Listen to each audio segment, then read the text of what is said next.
contains up to 4 sides per cassette. Side 1, RC 37909.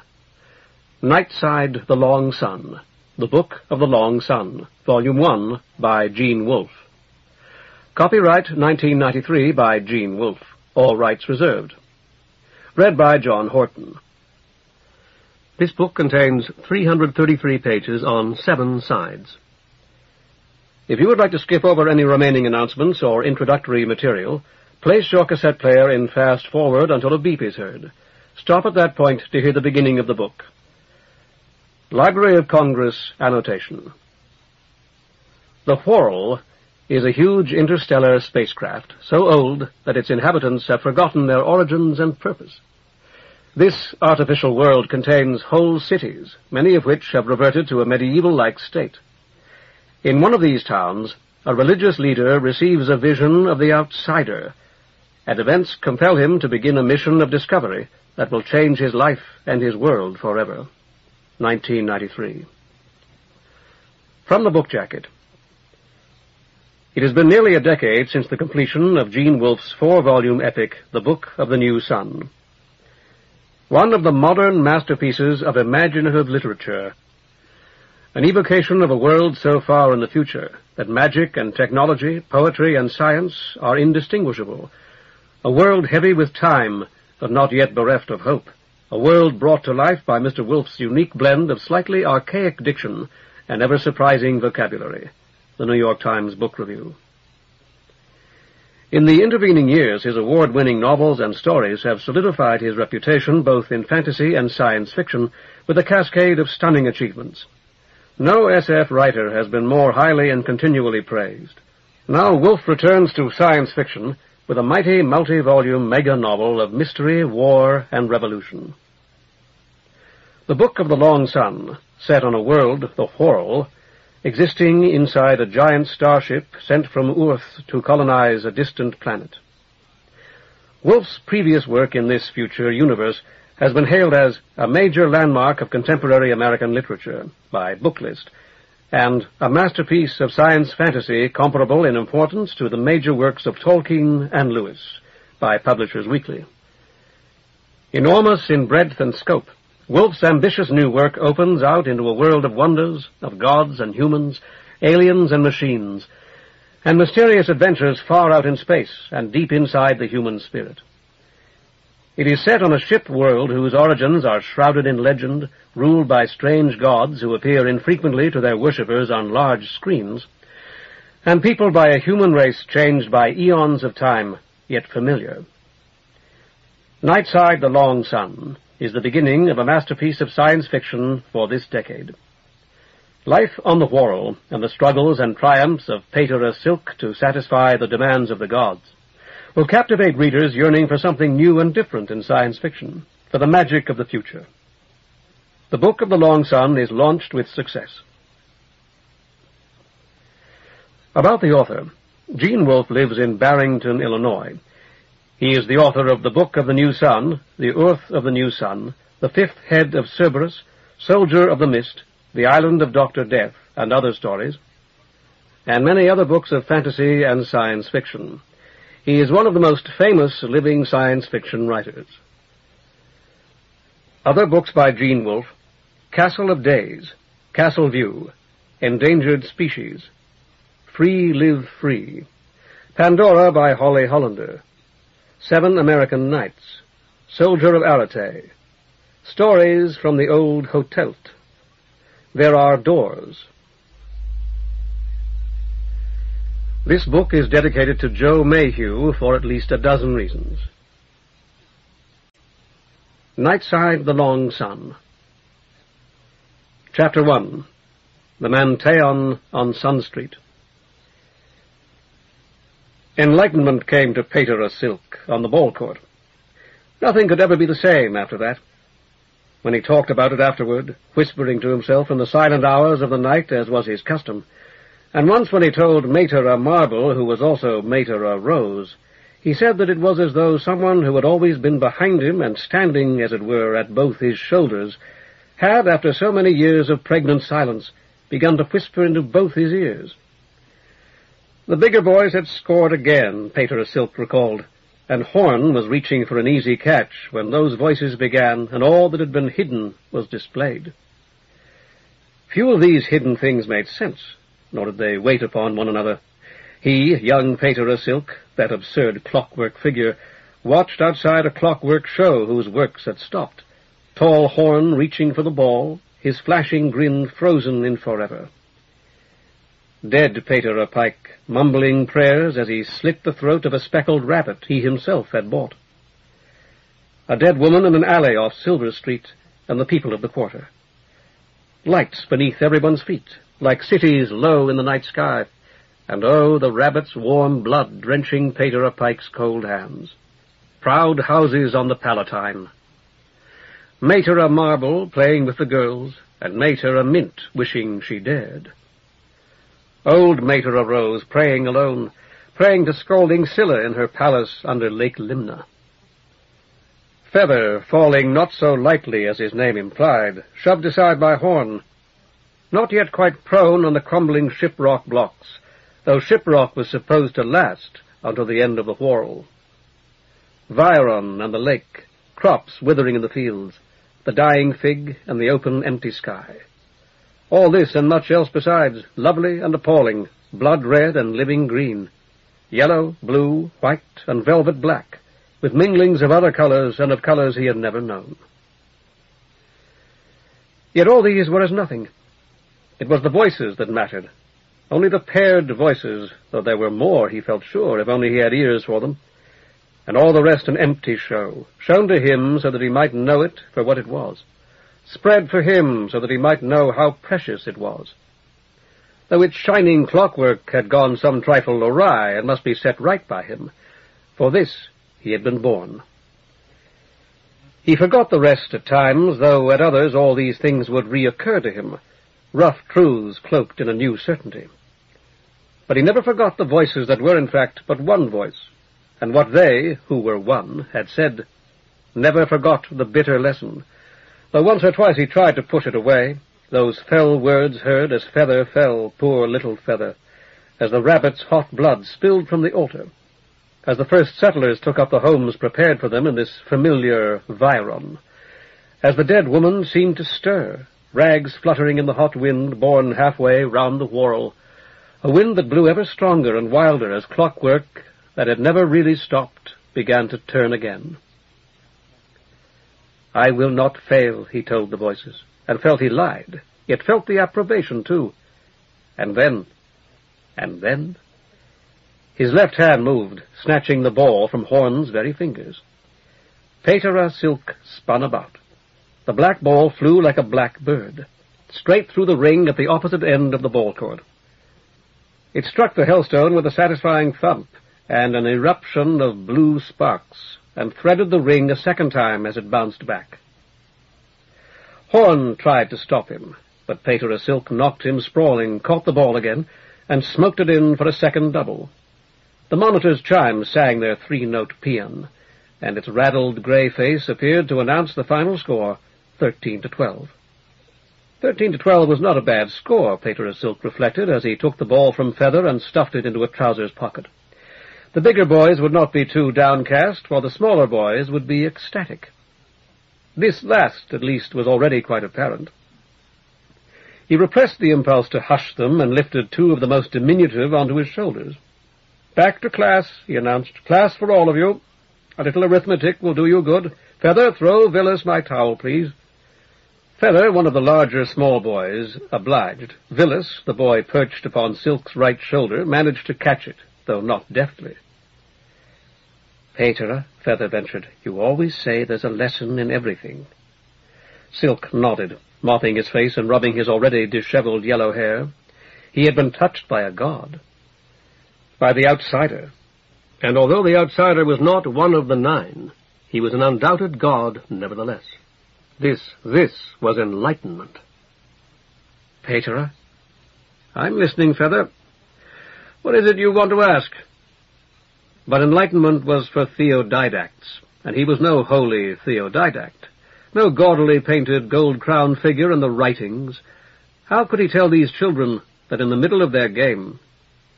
Then what's the lesson in our winning, Paterer?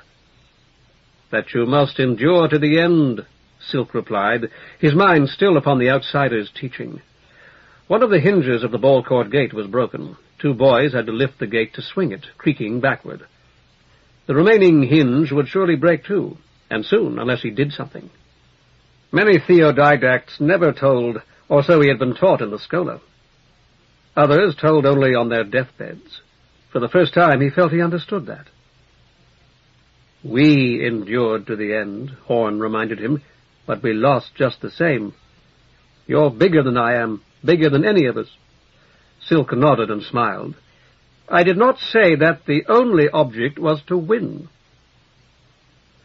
Horn opened his mouth to speak, then shut it again, his eyes thoughtful.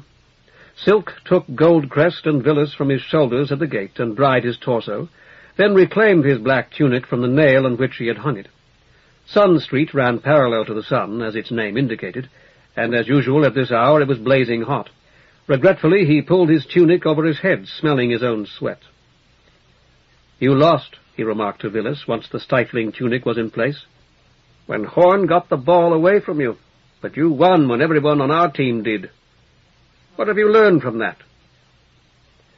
Well, little Villas said nothing. Feather answered, that winning and losing aren't everything. The loose black robe followed the tunic, seeming to close about him.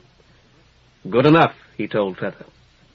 As 5 boys shut the court gate behind them, the faint and much diffused shadow of a flyer raced down Sun Street. The boys glared up at him, and a few of the smallest reached for stones, though the flyer was 3 or 4 times higher than the loftiest tower in Viron. Silk halted, raising his head to stare upward with a long-felt envy he struggled to suppress.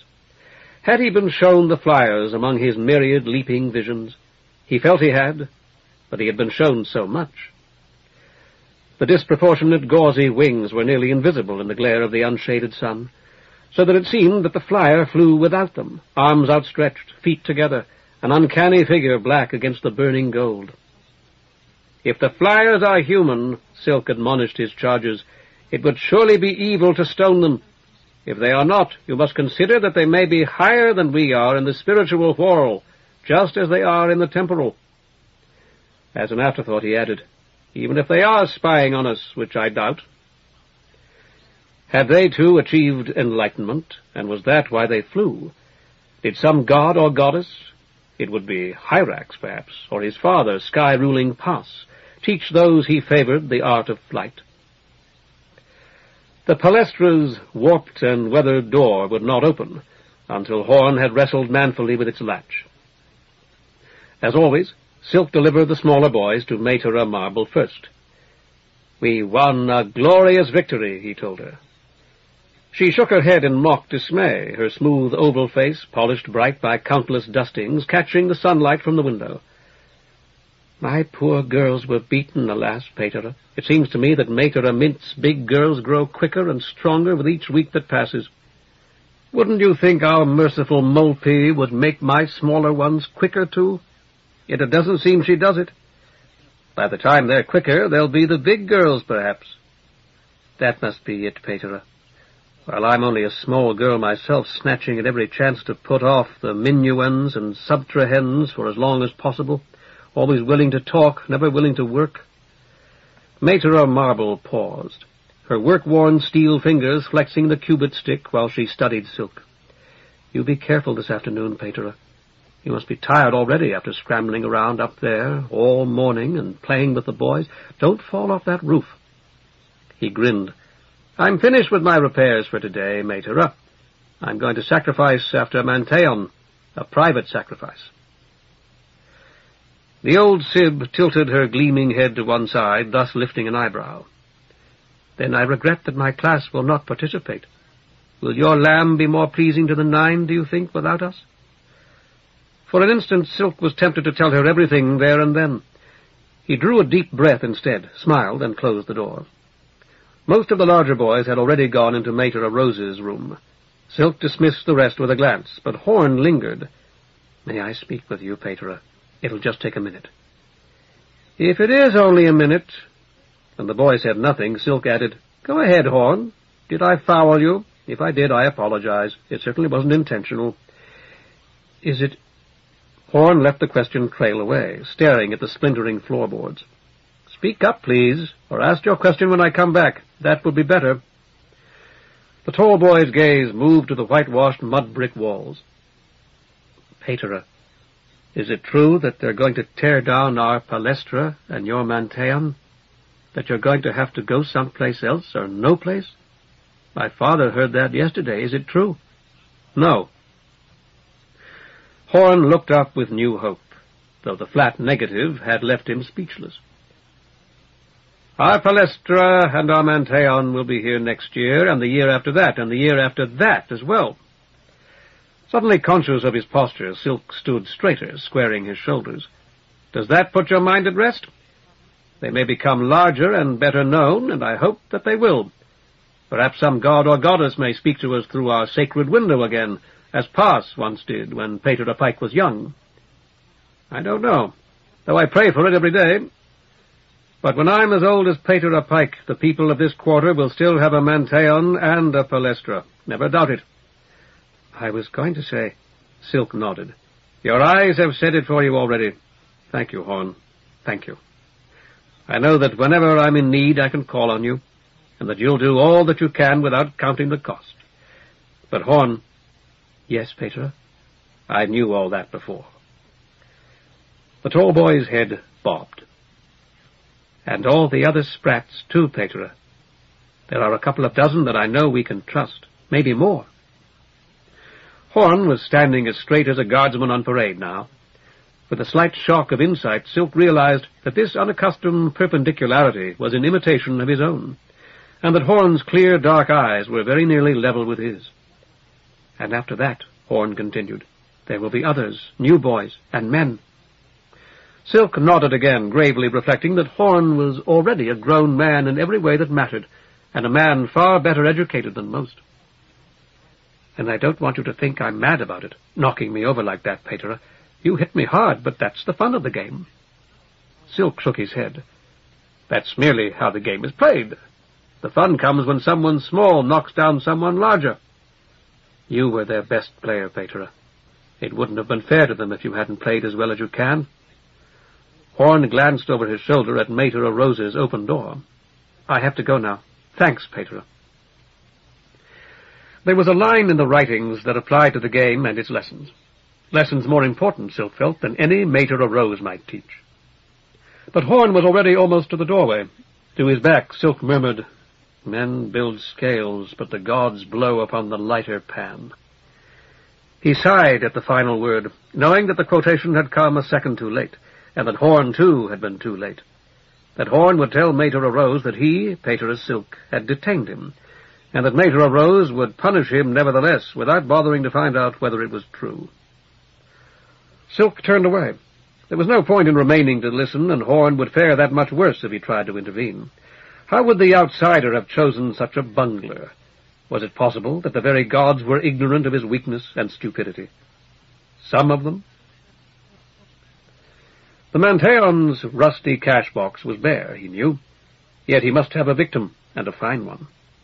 The parents of one of the students might lend him 5 or even 10 bits, and the humiliation of having to beg such poor people for a loan would certainly be beneficial. For as long as it took him to close the unwilling door of the palestra and start for the market, his resolution held. Then the only too well-imagined tears of small children deprived of their accustomed supper of milk and stale bread washed it away. No, the sellers would have to extend him credit. The sellers must. When had he ever offered a single sacrifice, however small, to the outsider? Never. Not one in his entire life. Yet the outsider had extended infinite credit to him for Pater Pike's sake. That was one way of looking at it, at least. And perhaps that was the best way. Certainly he would never be able to repay the outsider for the knowledge and the honor, no matter how hard or how long he tried. Small wonder, then. As Silk's thoughts raced, his long legs flashed faster and faster. The sellers never extended a single bit's credit, true. They gave credit to no augur, and certainly they would not extend it to an augur whose manteon stood in the poorest quarter of the city. Yet the outsider could not be denied, so they would have to.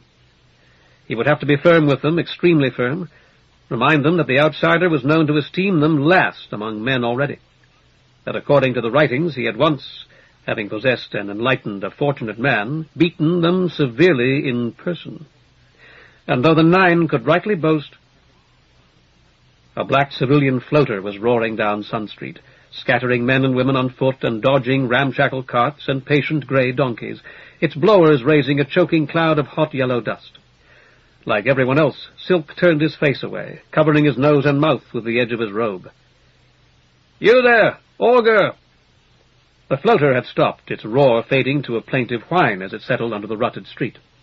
A big, beefy, prosperous-looking man standing in its passenger compartment flourished a walking stick. Silk called, "I take it you are addressing me, sir. Is that correct?" The prosperous-looking man gestured impatiently. "Come over here." "I intend to," Silk told him.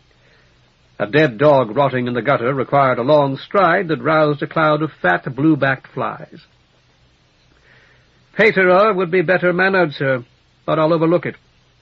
You may call me Augur if you like. I have need of you, you see, great need. A god has sent you to me."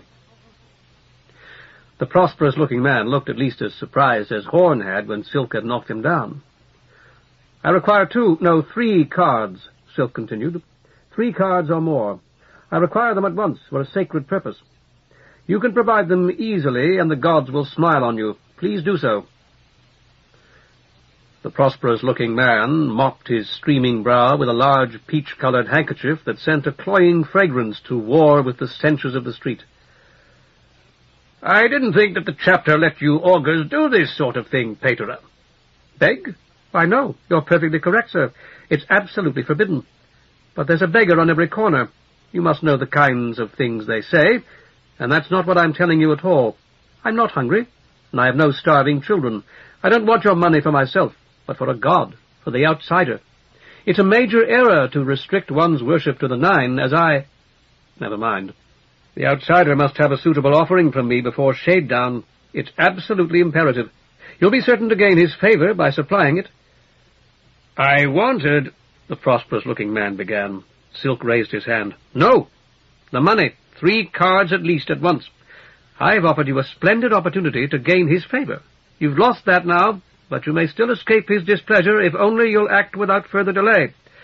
For your own sake, give me 3 cards immediately." Silk stepped closer, scrutinizing the prosperous-looking man's ruddy, perspiring face. "Terrible things may befall you, horrible things." Reaching for the card case at his waist, the prosperous-looking man said, "A respectable citizen shouldn't even stop his floater in this quarter.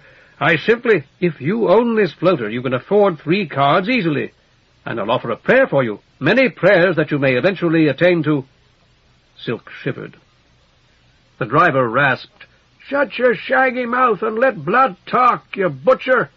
Then to Blood, "You want me to bring him along, Chief?" Blood shook his head. He had counted out 3 cards, and now held them in a fan. Half a dozen ragged men stopped to gawk at the gleaming gold. "3 cards you say you want, Paterer? Here they are. Enlightenment? Was that what you were going to ask the gods to give me? You augurs are always squeaking about it. Well, I don't care about that. I want a little information instead. Tell me everything I want to know, and I'll hand over all 3. See 'em? Then you can offer this wonderful sacrifice for yourself if you want to, or do whatever you want with the money. How about it?" "You don't know what you're risking. If you did—" Blood snorted. "I know that no gods come to any window in this city since I was a young man, Paterer, no matter how you butchers howl. And that's all I need to know. There's a Manteon on this street, isn't there? Where Silver Street meets it at an angle? I've never been in that part of this quarter, but I asked, and that's what I was told." Silk nodded. "I'm Augur there." "The old cull's dead, then?" "Paterer Pike?" Silk traced the sign of addition in the air. "Yes, Paterer Pike has been with the gods for almost a year. Did you know him?" Ignoring the question, Blood nodded to himself.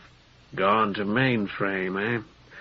All right, Paterer, I'm not a religious man, and I don't pretend to be, but I promised I promised a certain person that I'd go to this Manteon of yours and say a few prayers for her, I'm going to make an offering, too, understand?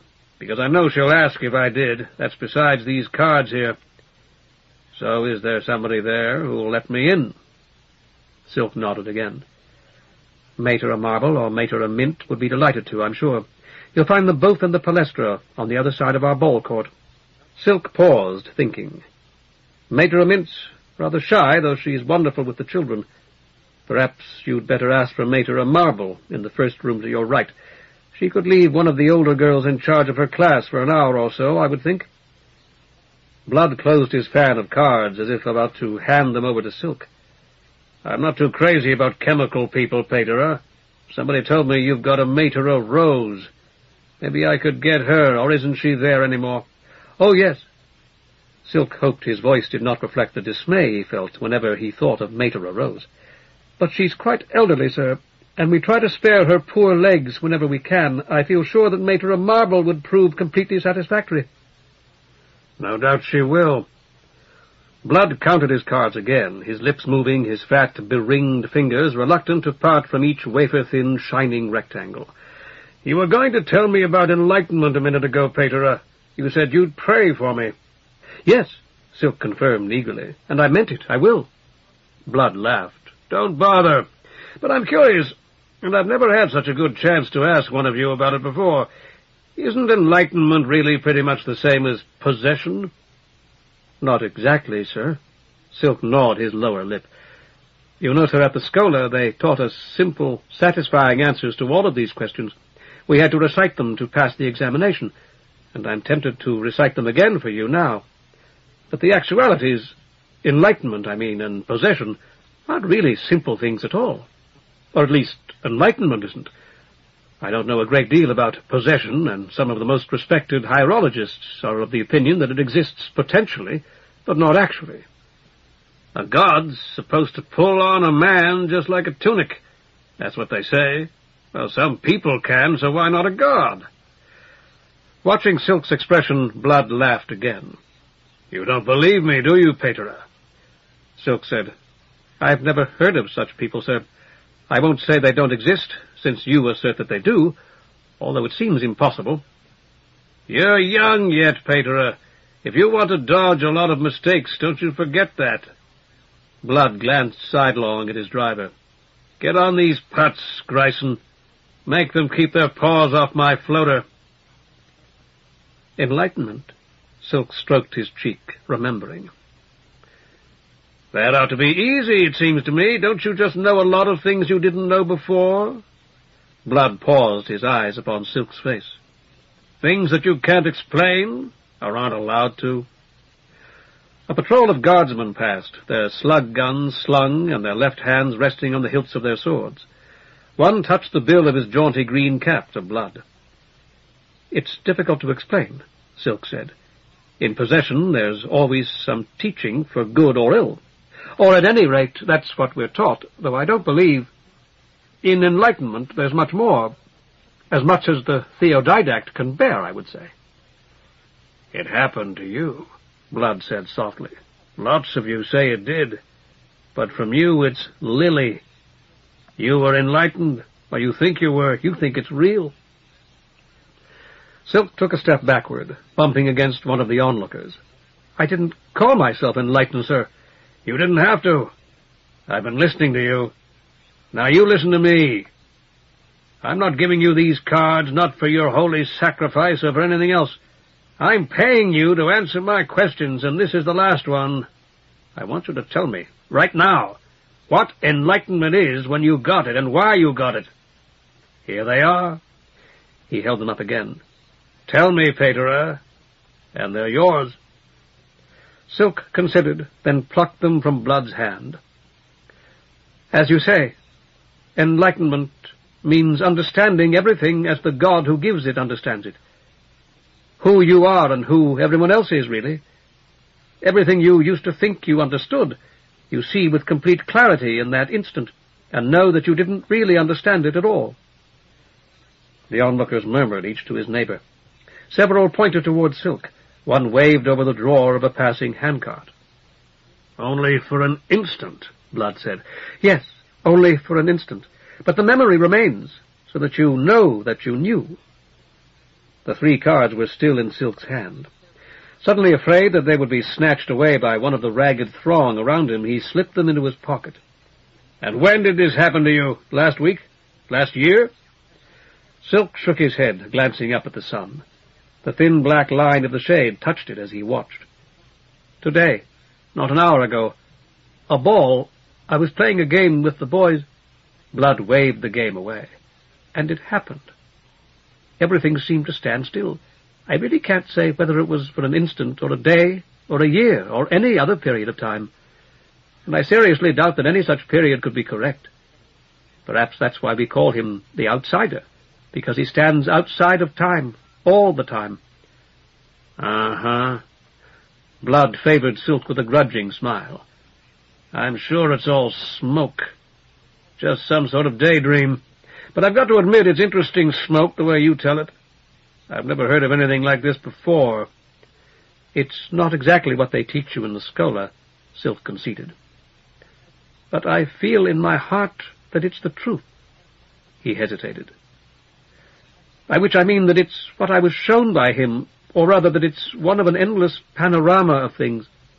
Somehow he's outside our whirl in every way, and inside it with us at the same time. The other gods are only inside, I think, however great they may appear inside." Blood shrugged, his eyes wandering toward the ragged listeners. "Well, they believe you anyhow. But as long as we're in here, too, it doesn't make a bad bit's difference to us, does it, Pater?" "Perhaps it does, or may in the future. I don't know, really. I haven't even begun to think about that yet." Silk glanced up again. The sun's golden road across the sky was markedly narrower already. "Perhaps it will make all the difference in the world," he said. "I think it will." "I don't see how." "You'll have to wait and see, my son, and so shall I." Silk shivered as he had before. "You wanted to know why I received this blessing, didn't you? That was your last question? Why something as tremendous as this should happen to someone as insignificant as I am? Wasn't that it?" "Yes, if this god of yours will let you tell anybody." Blood grinned, showing crooked, discolored teeth, and Silk, suddenly and without in the least willing it, saw more vividly than he had ever seen the man before him, the hungry, frightened, scheming youth who had been Blood a generation before. "And if you don't gib yourself, Pater?" "Gib?" "If you've got no objections, don't feel like you're stepping over his line." "I see." Silk cleared his throat. "I've no objection, but no very satisfactory answer for you either. That's why I snatched my 3 cards from your hand, and it's why I need them too, or a part of it. It may be only that he has a task for me. He does, I know, and I hope that that's all it is. Or as I've thought since, perhaps it's because he means to destroy me, and felt he owed this to me before he struck. I don't know." Blood dropped to his seat in the passenger compartment, mopping his face and neck with his scented handkerchief, as he had before. "Thanks, Pater. We're quits. You're going to the market?" "Yes, to buy him a fine victim with these cards you've given me." "Paid you?" "I'll have left your Mantean before you get back, Pater, or anyhow I hope I will." Blood dropped into the floater's velvet seat. "Get the canopy up, Grayson." Silk called, "Wait." Blood stood again, surprised. "What is it, Pater? No hard feelings, I hope?" "I lied to you, my son. Misled you, at least, although I didn't intend to. The outsider, told me why. And I remembered it a few minutes ago when I was talking with a boy named Horn, a student at our palestra." Silk stepped closer, until he was peering at Blood over the edge of the half-raised canopy. "It was because of the augur who had our Mantean when I came, Pater Pike, a very good and very holy man." "He's dead, you said?" Yes, he is. But before he died, he prayed to the outsider for some reason, and he was heard. His prayer was granted. All this was explained to me, and now I owe it to you, because it was part of our bargain." "Then I may as well have it explained to me, too. But make it as quick as you can." He prayed for help. Silk ran his fingers through his careless thatch of straw-colored hair. When you pray for his help to the outsider, he sends it." "Nice of him." but not always, no, not often, of the sort we want or expect. Pater Pike, that good old man, prayed devoutly, and I'm the help. Let's go, Grayson. The blowers roared back to life. Blood's black floater heaved uneasily, rising stern first and rocking alarmingly. The outsiders sent to him to save the Manteon and its Palestra, Silk concluded. He stepped back, coughing in the billowing dust. Half to himself and half to the shabby crowd kneeling around him, he added, I am to expect no help from him. I am help. If any of them understood, it was not apparent. Still coughing, he traced the sign of addition and muttered a brief formula of blessing, begun with the most sacred name of Pas, Father of the Gods, and concluded with that of his eldest child, Scylla, patroness of this, our holy city of Byron. As he neared the market, Silk reflected on his chance encounter with the prosperous-looking man in the floater. Blood, his driver had called him. 3 cards was far, far too much to pay for answers to a few simple questions, and in any case, one did not pay augurs for their answers. One made a donation, perhaps, if one was particularly grateful. 3 full cards. But were they still there? He thrust a hand into his pocket. The smooth, elastic surface of the ball met his fingers. He pulled it out, and one of the cards came with it, flashing in the sunlight as it fell at his feet. As swiftly as he had snatched the ball from Horn, he scooped it up. This was a bad quarter, he reminded himself, though there were so many good people in it. Without law, even good people stole. Their own property vanished, and their only recourse was to steal in turn from someone else. What would his mother have thought if she had lived to learn where the chapter had assigned him? She had died during his final year at the Schola, still believing that he would be sent to one of the rich Manteons on the Palatine, and someday become prolocutor. You're so good-looking, she had said, raising herself upon her toes to smooth his rebellious hair. So tall, oh, Silk, my son, my dear, dear son. And he had stooped to let her kiss him. My son was what he had been taught to call layman, even those 3 times his own age, unless they were very highly placed indeed. Then there was generally some title that could be gracefully employed instead, colonel or commissioner or even counselor, although he had never met any of the 3, and in this quarter never would.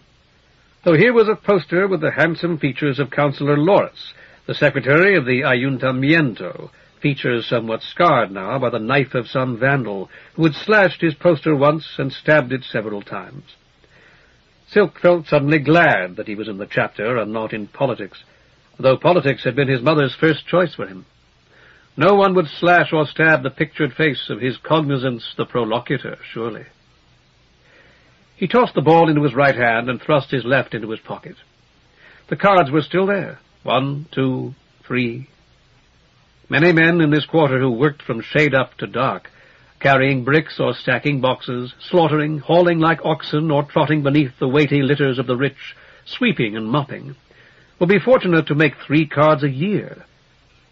His mother had received 6, enough for a woman and a child to live decently from some fund at the Fisc that she had never explained, a fund that had vanished with her life. She would be unhappy now to see him in this quarter, walking its streets as poor as many of its people. She had never been a happy woman in any case, her large dark eyes so often bright with tears from sources more mysterious than the Fisc, her tiny body shaken with sobs that he could do nothing to alleviate. Oh, Silk, my poor boy, my son. He had at first called Blood Sir, and afterward my son, himself scarcely conscious of the change. But why? Sir, because Blood had been riding in a floater, of course. Only the richest of men could afford to own floaters. My son, afterward. The old cull's dead, then? It doesn't make a bad bit's difference to us, does it, Pater? Nice of him. Blood's choice of word and phrase and his almost open contempt for the gods had not accorded with the floater. He had spoken better, far better, than most people in this quarter, but not at all like the privileged, well-bred man whom Silk would have expected to find riding in a private floater. He shrugged and extracted the 3 cards from his pocket. There was always a good chance that a card, still more a card bit, would be false.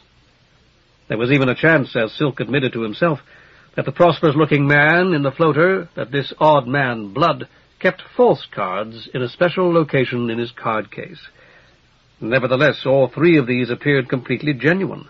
Sharp-edged rectangles, 2 thumbs by 3, their complex labyrinths of gold encysted in some remarkable substance that was almost indestructible, yet nearly invisible. It was said that when 2 of the intricate golden patterns were exactly alike, one at least was false.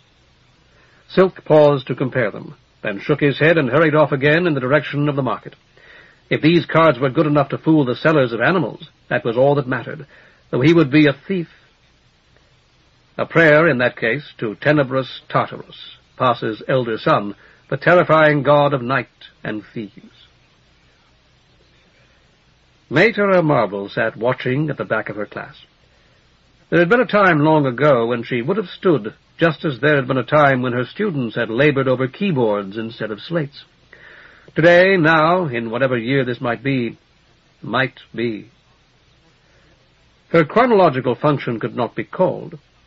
She tried to remember when it had happened before. Maytera Marble could call a list of her non-functioning or defective components whenever she chose, though it had been 5 years or 50 since she had so chosen. What was the use? Why should she, why ever should anyone, make herself more miserable than the gods had chosen to make her? Weren't the gods cruel enough, deaf to her prayers through so many years, so many decades and days and languid, half-stopped hours? Pas, great Pas, was god of mechanisms as of so much else. Perhaps he was too busy to notice. She pictured him as he stood in the Manteon, as tall as a talus, his smooth limbs carved of some white stone finer grained than shiprock, his grave unseeing eyes, his noble brows. Have pity on me, Pas, she prayed. Have pity on me, a mortal maid who calls upon you now, but will soon stop forever. Her right leg had been getting stiffer and stiffer for years, and at times it seemed that even when she sat so still, a boy to a girl, she's asleep. But when she sat as still as she was sitting here, watching the children take 19 from 29 and get 9, add 7 and 17 and arrive at 23, that when she sat so still as this, her vision no longer as acute as it once had been, although she could still see the straying, chalky numerals on their slates when the children wrote large, and all children their age wrote large, though their eyes were better than her own. It seemed to her that she was always on the point of overheating any more, in hot weather anyway. Pas, great Pas, god of sky and sun and storm, bring the snow, bring the cold wind. This endless summer without snow, with no autumn rains, and the season for them practically past now. The season for snow nearly upon us, and no snow. Heat and dust and clouds that were all empty, yellow haze. What could Pas, Lord Pas, husband of grain-bearing Echidna and father of the 7, be thinking of?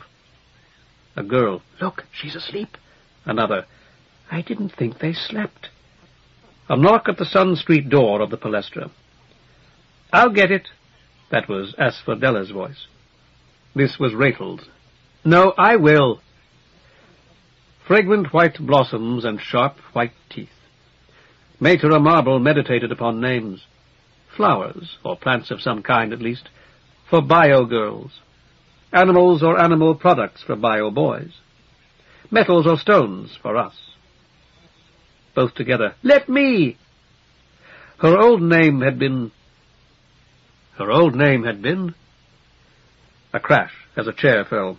Maytera Marble rose stiffly, one hand gripping the windowsill. Stop that this instant! She could bring up a list of her non-functioning and defective parts whenever she chose. She had not chosen to do so for close to a century, but from time to time, most often when the Cenobi lay on the night side of the long sun, that list came up of itself. Aquifolia, separate those two before I lose my temper. Maytera Marble could remember the short sun, a disk of orange fire. And it seemed to her that the chief virtue of that old sun had been that no list, no menu, ever appeared unbidden beneath its rays. Both together, Sib, I wanted... Well, neither of you are going to, Maytera Marble told them. Another knock, too loud for knuckles of bone and skin. She must hurry or Maytera Rose might answer that knock herself, an occasion for complaint that would outlast the snow, if the snow ever arrived. "I am going to go myself. Teasel, you're in charge of the class until I return. Keep them at their work, every one of them."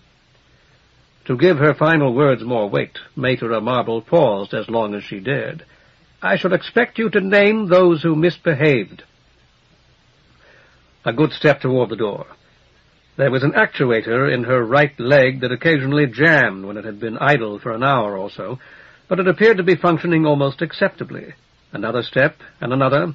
Good, good. Praise to you, great Pass. She stopped just beyond the doorway to listen for an immediate disturbance, then limped down the corridor to the door. A beefy, prosperous-looking man, nearly as tall as Pater Silk, had been pounding the panels with the carved handle of his walking-stick. "May every god favor you this morning," Mater Marble said. "How may I serve you?" "My name's Blood," he announced. "I'm looking at the property. I've already seen the garden and so on, but the other buildings are locked. I'd like you to take me through them and show me this one." "I couldn't possibly admit you to our cenotaph," Mater Marble said firmly, "nor could I permit you to enter the manse alone. I'll be happy to show you through our manteon and this palestra, provided that you have a valid reason for wishing to see them." Blood's red face became redder still. "I'm checking the condition of the buildings. All of them need a lot of work from what I've seen outside." Mater Marble nodded. "That's quite true, I'm afraid, although we do everything that we can. Pater Silk's been repairing the roof of the manteon. That was most urgent." "Is it true?" Blood interrupted her. "The cenotaph, is that the little house on Silver Street?" She nodded. "The manse is the one where Silver Street and Sun come together? The little three-cornered house at the west end of the garden?" "That's correct. Is it true, then, that this entire property is to be sold? That's what some of the children have been saying." Blood eyed her quizzically. "Has Mater Rose heard about it?" "I suppose she's heard the rumor, if that's what you mean. I haven't discussed it with her." Blood nodded, a minute inclination of his head that probably escaped his own notice. "I didn't tell that tow-headed butcher of yours. He looked like the sort to make trouble, but you tell Mater Rose that the rumor's true, you hear me? Tell her it's been sold already, Sib. Sold to me." "They'll be gone before the snow flies," Mater Marble thought, hearing her future and all their futures in Blood's tone. "Gone before winter and living somewhere else, where Sun Street will be just a memory." Blessed snow to cool her thighs. She pictured herself sitting at peace, with her lap full of new-fallen snow. Blood added, "Tell her my name." Chapter 2. The Sacrifice. As it was every day except Syl's Day, from noon until the sun can be no thinner. The market was thronged. Here all the produce of Byron's fields and gardens was displayed for sale or barter. Yams, arrowroot, and hill country potatoes, onions, scallions, and leeks, squashes yellow, orange, red, and white, sun-starved asparagus, beans black as night or spotted like hounds, dripping watercresses from the shrinking rivulets that fed Lake Limna, lettuces and succulent greens of 100 sorts, and fiery peppers, wheat, millet, rice, and barley, maize yellower than its name, and white, blue, and red as well, spilling, leaking, and overflowing from baskets, bags, and earthenware pots. This, though Pater Silk noted with dismay that prices were higher than he had ever seen them, and many of the stunted ears were missing grains. Here still, despite the drought, were dates and grapes, oranges and citrons, pears, papayas, pomegranates, and little red bananas, angelica, hyssop, licorice, Sicily, cardamom, anise, basil, mandrake, borage, marjoram, mullein, parsley, saxifrage, and scores of other herbs. Here perfumers waved lofty plumes of dyed pampas grass to strew the overheated air with fragrances matched to every conceivable feminine name. And here those fragrances warred against the savory aromas of roasting meats and bubbling stews, the stinks of beast and men, and of the excrements of both. Sides of beef and whole carcasses of pork hung here from cruel-looking hooks of hammered iron. And here, as Silk turned left in search of those who dealt in live beasts and birds, was the rich harvest of the lake.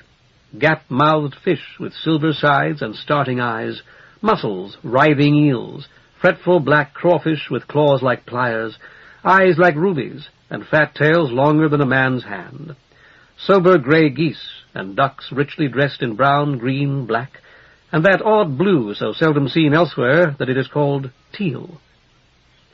Folding tables and thick polychrome blankets spread on the trampled uneven soil held bracelets and ornamental pins, flashing rings and cascading necklaces, graceful swords and straight-bladed double-edged knives with grips of rare hardwoods or colored leathers, and hammers, axes, froes, and scutchers. Swiftly though he shouldered his way through the crowd, greatly aided by his height, his considerable strength, and his sacred office, Silk lingered to watch as a nervous green monkey picked fortunes for a card bit, and to see a weaver of 8 or 9 tie the 10,000th knot in a carpet, her hands working, as it seemed, without reference to her idle, empty little face. And at all times, whether he stood watching or pushed through the crowd, Silk looked deep into the eyes of those who had come to buy or sell, and tried to look into their hearts, too, reminding himself, whenever such prompts were needed, that each was treasured by Pass, great Pass, with an understanding far beyond that of mere men, accounted this faded housewife with her basket on her arm more precious than any figurine carved from ivory. This sullen, pock-marked boy, so Silk thought of him, though the youth was only a year or two the younger, standing ready to snatch a brass earring or an egg, worth more than all the goods that all such boys might ever hope to steal. Pass had built the quarrel for men, and not made men or women or children for the quarrel. "Caught today!" shouted half a dozen voices by the goodwill of melodious Wolfe, or the accident of innumerable repetitions for once practically synchronized. Following the sound, Silk found himself among the sellers he sought. Hobbled deer reared and plunged, their soft brown eyes wild with fright. A huge snake lifted its flat, malevolent head, hissing like a kettle on the stove. Live salmon gasped and splashed in murky, glass-fronted tanks. Pigs grunted, lambs baaed, chickens squawked, and milling goats eyed passers-by with curiosity and sharp suspicion. Which of these, if any, would make a suitable gift of thanks to the outsider? To that lone, nebulous god, mysterious, beneficent, and severe, whose companion he had been for a time that had seemed less than an instant and longer than centuries. Motionless at the edge of the seething crowd, one leg pressed against the unpeeled poles that confined the goats, Silk ransacked the whole store of dusty knowledge he had acquired with so much labor during 8 years at the Schola, and found nothing. On the other side of the goat pen, a well-marked young donkey trotted in a circle, reversing direction each time its owner clapped, bowing, a foreleg stretched forward, its wide forehead in the dust, when he whistled. Such a trained animal, Silk reflected, would make a superb sacrifice to any god, but the donkey's price would be nearer 30 cards than 3. A fatted ox recalled the prosperous-looking man called Blood, and Blood's 3 cards might well obtain it after a session of hard bargaining.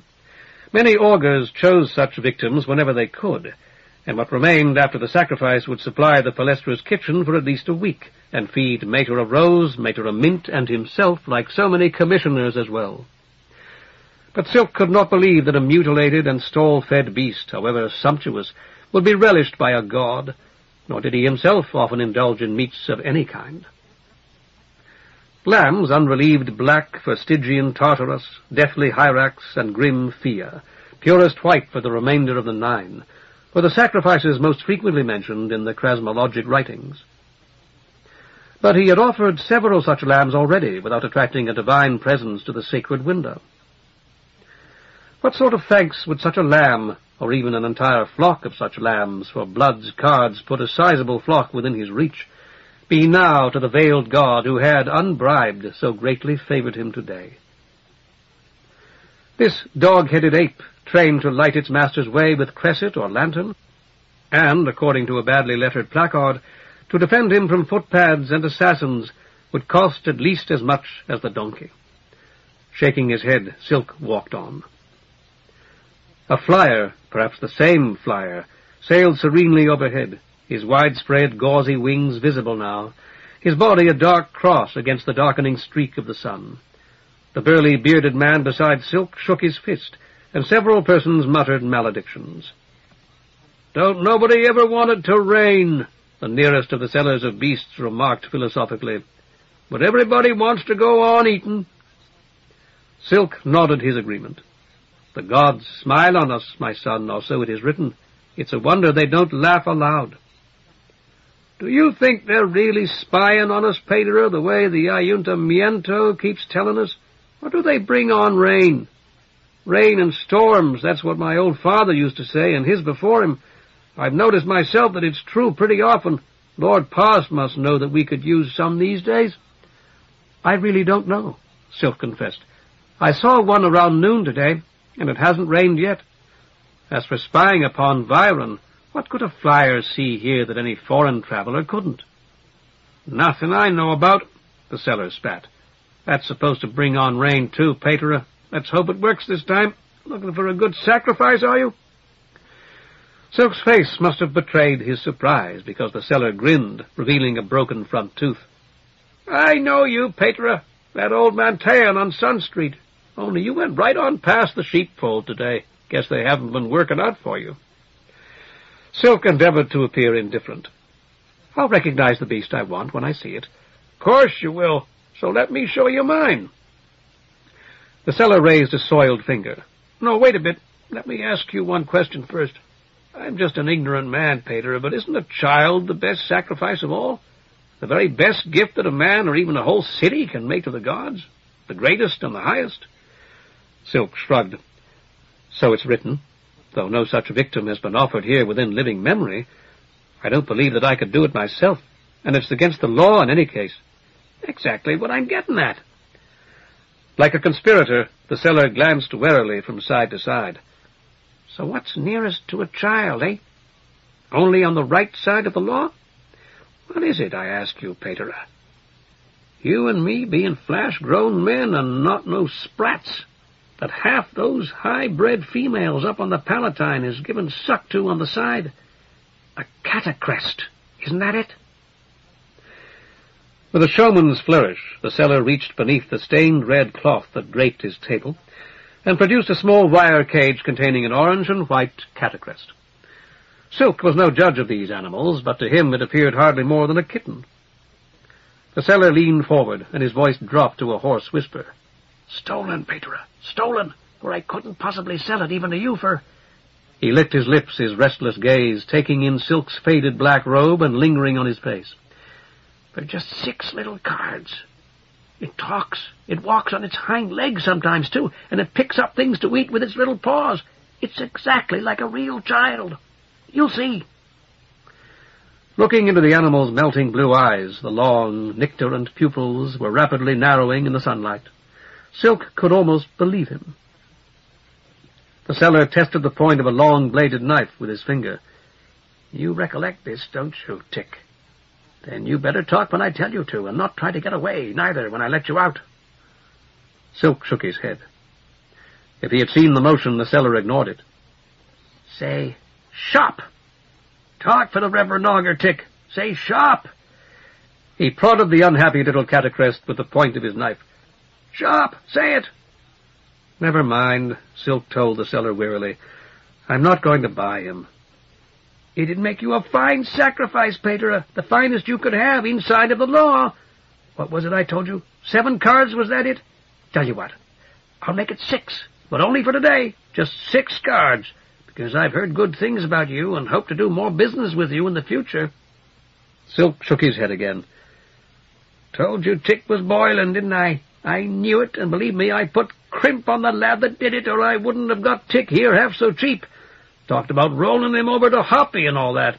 "It doesn't matter," Silk said. "So now I'm going to let you steal him off me. 5 cards, Pater.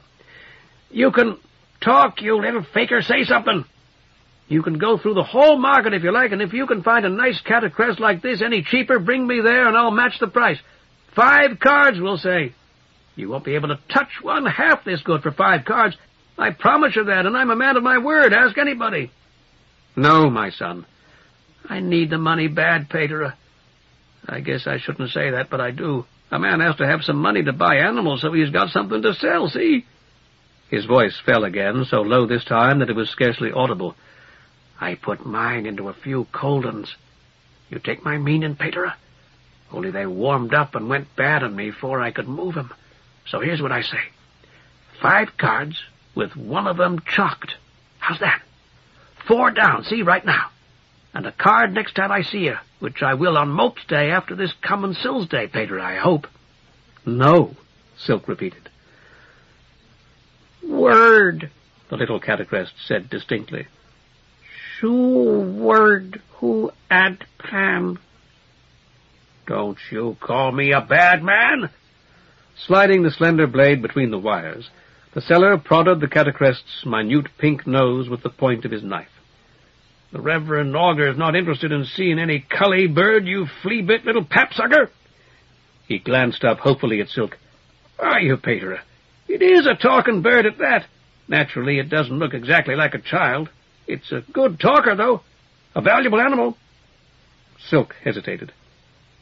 "Very ad word," the catacrest told him spitefully, gripping the wire mesh of his cage. "Pack!" He shook it, minute black claws sharper than pins visible at the tips of his fuzzy white toes. "Ad word," he repeated. "Ad speak." No god had spoken through the sacred window of the old Manteon on Sun Street since long before Silk had been born, and this was an omen beyond question, one of those oracular phrases that the gods, by means no mere human being could ever hope to understand, insert at times into the most banal speech. As calmly as he could manage, Silk said, "Go ahead and show me your talking bird. I'm here, so I might just as well have a look at it." He glanced up at the narrowing sun as if on the point of leaving. "But I've got to get back soon." "It's a night chuff, Peter," the seller told him. "Only night chuff I've had this year." This cage as well appeared from under the table. The bird crowded into it was large and glossy black, with bright red legs and a tuft of scarlet feathers at its throat. The ad speak of the catacrest's omen was a sullen crimson, long and sharp. "It talks?" Silk asked, though he was determined to buy it, whether it could or not. "They all do, Peter," the seller assured him. "All of these here night chuffs. They learn from each other, don't you see, down there in the swamps around Palustria. I've had a few before, and this one's a better talker than most from what I've heard it say." Silk studied the bird with some care. It had seemed quite plausible that the little orange and white catacrest should speak. It was, in fact, very like a child, despite its fur. There was nothing about this downhearted fowl to suggest anything of the kind. It might also have been a large crow. "Somebody learned the first one back in the short sun time, Peter," the seller explained. "That's the story they tell about him, anyhow. I suppose he got sick of hearing it jabber and let it go. Or maybe you'd give him the air, 'cause they're dimber hands for that. Then that un went home and learned all the rest. I bought this un off of a limer that come up from down south. Last feast day, just a week ago it was. I give him a card for it." Silk grinned. "You've a fine manner for lying, my son, but your matter gives you away. You pay 10 bits or less, isn't that what you mean?" Sensing a sale, the seller's eyes brightened. I couldn't let it go for anything under a full card, don't you see, Peter? I'd be losing on it, and just when I need gelt so bad. You look at this bird now. Young and fit as you could ask for, and wild bred. And then brought here clean from Palustria, a bird that had cost you a card, every bit of one, and maybe some over, in the big market there. Why, this cage here, by itself, would cost you 20 or 30 bits. "Ah," Silk exclaimed, rubbing his hands. "Then the cage is included in the price?" The clack of the night chuff's bill was louder than its muttered, "No, no." "There, Peter." The seller seemed ready to jump for joy. "Hear it? Knows everything we're saying. Knows why you want him. A card, Peter, a full card, and I won't come down by one single bit. I can't afford to. But you give me back what I paid the limer, and this bird's yours, as fine a sacrifice as the prolocutor himself might make, and for one little card." Silk feigned to consider, glancing up at the sun once more, then around him at the dusty, teeming market. Green-shirted guardsmen were plying the butts of their slug guns as they threaded the crowd, no doubt in pursuit of the lounging youth he had noticed earlier. "This bird's stolen property, too, isn't he?" Silk said. "Otherwise you wouldn't have been keeping him under your table with the catacrest. You talked of threatening the poor wretch who sold you that. Roll him over to Hoppy, isn't that what you said, my son? The seller would not meet Silk's eyes. I'm no flash cull, but I've learned a little cant since I've been at my Mantean. It means you threaten to inform on him to the guard, doesn't it? Suppose that I were to threaten you in the same way now. That would be no more than just, surely. The seller leaned closer to Silk as he had before, his head turned to one side as if he himself were a bird, though possibly he was merely conscious of the garlic that freighted his breath. It's just to make 'em think they're getting a bargain, Peter, I swear, which you are. The hour for the Palestra's assembly was striking when Silk returned with the night chuff. A hurried sacrifice, he decided, might be worse than none, and the live bird would be a ruinous distraction. The manse had doors on Sun and Silver Streets, but he kept them bolted as Peter a Pike had. He let himself in by the garden gate and trotted down the gravelled path between the west wall of the Mantean and the sickly fig tree, swung left between the grape arbor and Mater a Marble's herb garden, and took the manse's disintegrating steps two at a time. Opening the kitchen door, he set the birdcage on the shaky wooden table, pumped vigorously until the water gushed forth clear and cold, and left a full cup within easy reach of the big bird's crimson beak. By then he could hear the students trooping into the Mantean. Smoothing his hair with a damp hand, he darted off to address them at the conclusion of their day. The low door at the rear of the Mantean stood open for ventilation. Silk strode through it, up a short stair whose treads had been sloped and hollowed by the hastening feet of generations of augurs, and into the dim sanctum behind the sacred window. Still thinking of the market and the morose black bird he had left in the kitchen of the manse, fumbling mentally for something of real significance that he might say to 73 students whose ages ranged from 8 to almost 16, he verified power and scanned the sacred window's registers. All were empty. Had Great Pass actually come to this very window? Had any god ever? Had Great Pass, as Peter a Pike had averred so often, once congratulated and encouraged him, urging him to prepare, to stand ready for the hour, soon to come, or so Pass had appeared to intimate, when this present world would vanish, would be left behind? Such things seemed impossible. Testing connections with an angled arm of the voided cross he wore, Silk prayed for faith, and then, stepping carefully across a meandering primary cable whose insulation was no longer to be relied upon, drew a deep breath, stepped from behind the window, and took his place at the chipped ambion that through so many such assemblies had been Peter a Pike's. Where slept Pike now, that good old man, that faithful old servant who had slept so badly, who had nodded off for a moment or two, only a moment or two, at each meal they had shared?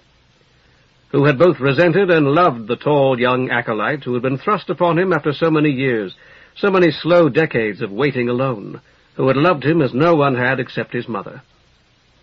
Where was he now, old Peter a Pike? Where did he sleep, and did he sleep well there at last? Or did he wake, as he always had, stirring in the long bedroom next to Silk's own, his old bed creaking, praying at midnight or past midnight, at shade-up with the skylands fading, praying as Viren extinguished its bonfires and its lanterns, its many-branched candelabras, praying as they were forfeited to the revealed sun, praying as day's uncertain shadows reappeared and resumed their accustomed places, as the morning glories flared and the long white trumpets of the night silently folded themselves upon themselves. Sleeping beside the gods, did old Peter a Pike waken no longer to recall the gods to their duties? Erect at Peter a Pike's ambion, beside the luminous grey vacuity of the sacred window, Silk took a moment to observe the students before he began. All were poor, he knew, and for more than a few the noon meal that half a dozen mothers had prepared in the Palestra's kitchen had been the first of the day. Yet most were almost clean, and all, under the sharp gaze of Mater a Rose, Mater a Marble, and Mater a Mint, were well behaved. When the new year had begun, he had taken the older boys from Mater a Mint and given them to Mater a Rose, the reverse of the arrangement Peter a Pike had instituted. As he ran his eyes over them now, Silk decided it had been unwise. The older boys had, for the most part, obeyed timid Mater a Mint out of an odd, half-formed chivalry, enforced when necessary by leaders like Horn. They had no such regard for Mater a Rose, and she herself imposed an inflexible and merciless order that might very well be the worst possible example to give the older boys, young men who would so soon, so very, very quickly, be maintaining order in families of their own. Silk turned from the students to contemplate the images of Pas and his consort Echidna. Twice-headed Pas with his lightnings, Echidna with her serpents. It was effective. The murmur of young voices faded, dying away to an expectant hush. At the back of the Manteon, Mater Marble's eyes gleamed like violet sparks beneath her coif, and Silk knew that those eyes were on him. However much she might approve of him, Mater Marble did not yet trust him to speak from the Ambion without making a fool of himself. "There will be no sacrifice today at this assembly," he began, "though all of us know that there should be." He smiled, seeing that he had their interest. "This month began the first year for 11 of you. Even so, you probably know by now that we rarely have a victim for our assembly. Perhaps some of you are wondering why I've mentioned it today. It's because the situation on this particular day is somewhat different. There will be a sacrifice, here in this Manteon, after you have gone home. All of you, I feel quite certain, recall the lambs." About half nodded. "I bought those, as I think you know, using money I'd saved while I was at the Scola, money that my mother had sent to me, and with money I'd saved here from the salary I received from the chapter. Do all of you realize that our Manteon operates at a loss?" The older ones did, as was plain from their expressions. "It does," Silk continued. "The gifts we receive on Sill's Day, and at other times, aren't enough to offset the very small salaries paid to our Sibyls and me. Our taxes are in arrears. That means we owe money to the Husgado, and we have various other debts. Occasionally animals are presented by benefactors, people who hope for the favor of the merciful gods. Perhaps your own parents are among them, and if they are, we are very grateful to them.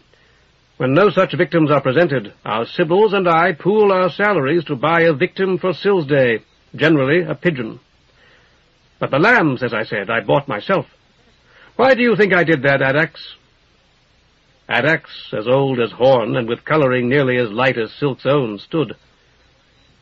"To foretell the future, Pater." Silk nodded as Adax resumed his seat. "Yes, to know the future of our Manteon. The entrails of those lambs told me that it is bright, as you know, but mostly because I sought the favor of various gods and hoped to win it by gifts." Silk glanced at the sacred window behind him.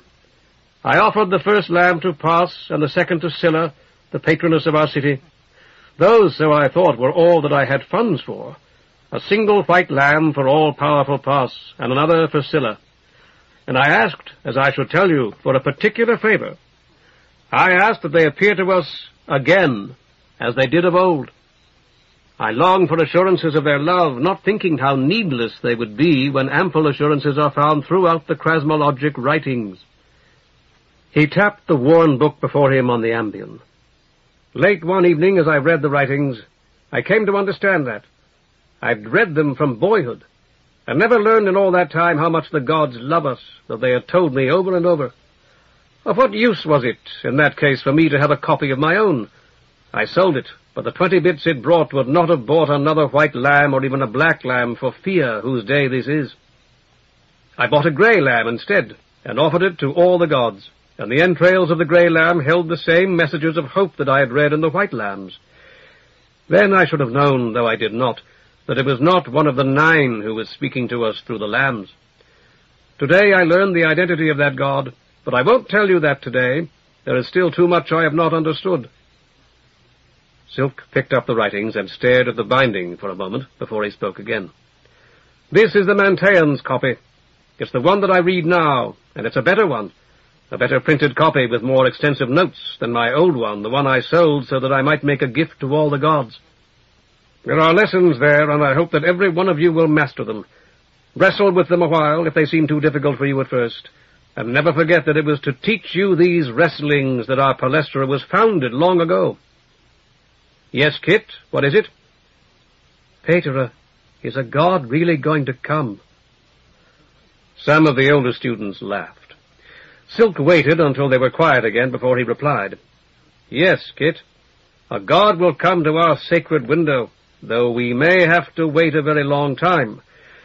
But we need not wait. We have their love and their wisdom here. Open these writings at any point, Kit, and you'll find a passage applicable to your present condition, to the problems you have today, or to the ones you'll have to deal with tomorrow. How is this possible? Who will tell me? Silk studied the blank faces before him before calling on one of the girls who had laughed loudest. Answer, Ginger. She rose reluctantly, smoothing her skirt.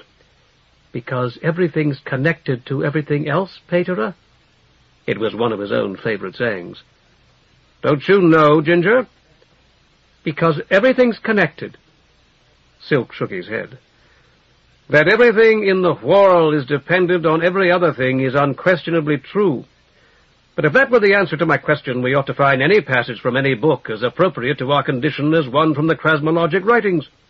You need only look into any other book at random to prove that it isn't so. But, he tapped the shabby cover again, when I open this book, what will we find? He did so dramatically and read the line at the top of the page aloud. Are 10 birds to be had for a song?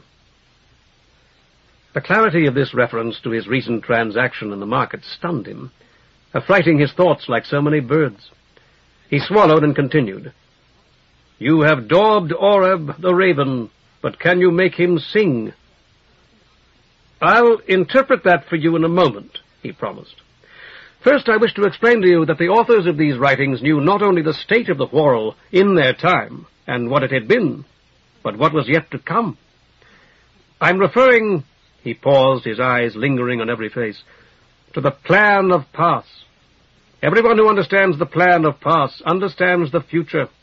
Am I making myself plain? The plan of Pas is the future, and to understand it and follow it is the principal duty of every man, and of every woman and each child. Knowing the plan of Pas, as I said, the Krasmatists knew what would best serve us each time this book would be opened, what would most firmly set your feet and mine upon the aureate path.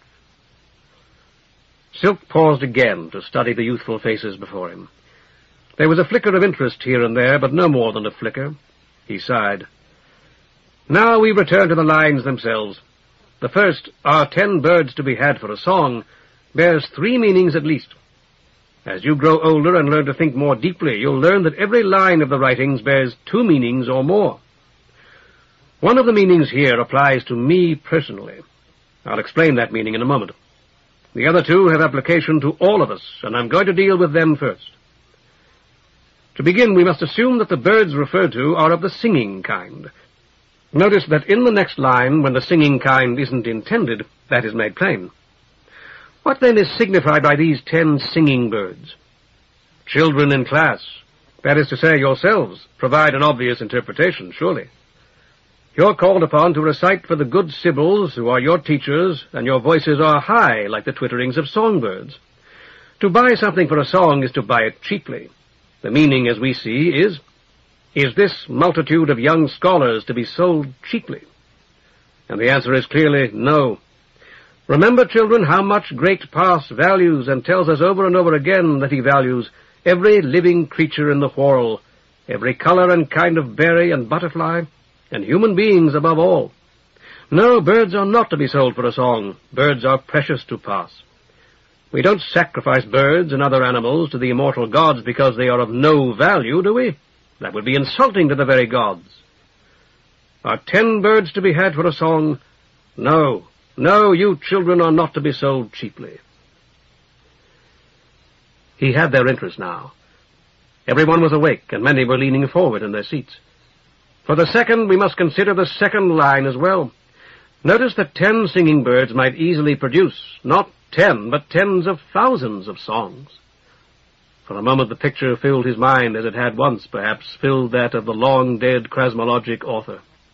A patio garden with a fountain and many flowers, its top covered with netting, bulbuls, thrushes, larks, and goldfinches, their voices weaving a rich fabric of melody that would stretch unbroken through decades and perhaps through a century, until the netting rotted and the birds flew free at last. And even then might they not return at times. Would they not surely return, darting through rents in the ruined netting, to drink at that tinkling fountain and nest in the safety of the patio garden? Their long concerto ended, yet continued beyond its end, as the orchestra plays when the audience is leaving a theater, playing on and on for the joy of the music. When the last theater-goer has gone home, when the yawning ushers are snuffing the candles and the guttering footlights, when the actors and actresses have washed away their makeup and changed back into the clothing they ordinarily wear, the plain brown skirts and trousers, drab blouses and tunics and coats worn to the theater, worn to work as so many other drab brown garments, as plain as the bulbous brown feathers were worn to work. But if the birds are sold, Silk continued, actors and actresses, theater and audience, garden, fountain, net, and songbirds all banished from his consciousness, how are songs to be had? We who were so rich in songs are now left poor. It will not help us, as the foreknowing authors point out in the next line, to daub a raven, smearing a black bird with the delicate beauties of the lark or the decent brown of the bulbul. Not enough even to gild it like a goldfinch. It is still a raven. He drew a deep breath. Any ignorant man, you see, my children, may find himself in a position of veneration and authority. Suppose, for example, that some uneducated man, let us say an upright and an honorable man, one of you boys in Maitre Marble's class, taken from her class and brought up with no further education, were by some chance to be thrust into the office of his cognizance the prolocutor.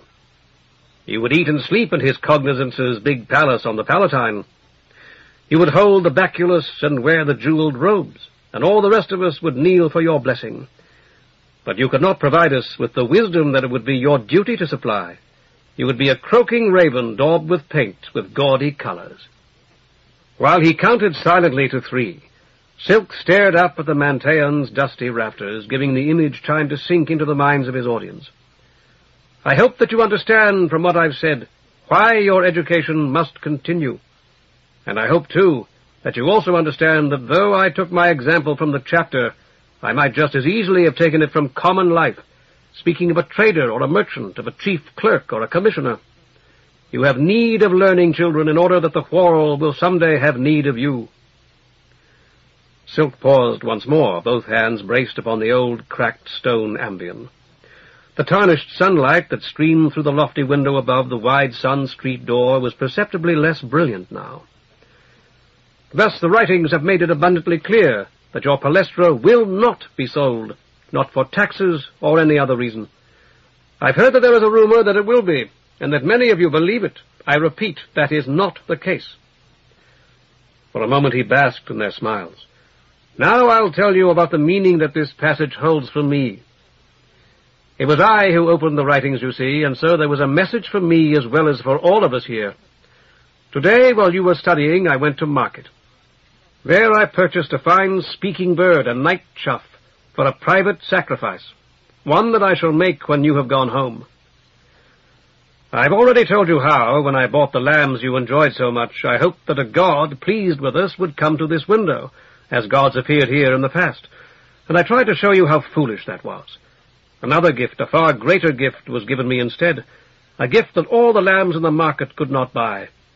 I've said that I'm not going to tell you about it today, but I will tell you that it wasn't because of my prayers or the sacrifices or any other good work of mine that I received it, but receive it I did.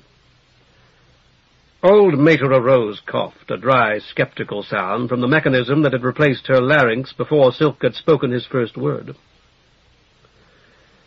I knew that I, and I alone, must offer a sacrifice of thanks for that, though I had already spent all of the money that I had on the lambs. I would like very much to explain to you now that I had some wise plan for dealing with my dilemma, with my problem, but I didn't. Knowing only that a victim was necessary, I dashed off to the market, trusting in the merciful gods, nor did they fail me. On the way I met a stranger who provided me with the price of an excellent victim, the speaking night chough I told you about earlier, a bird very like a raven.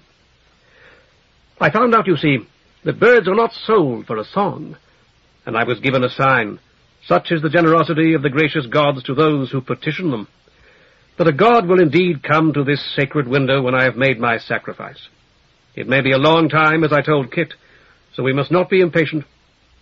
We must have faith, and remember always, that the gods have other ways of speaking to us, and that if our windows have fallen silent, these others have not.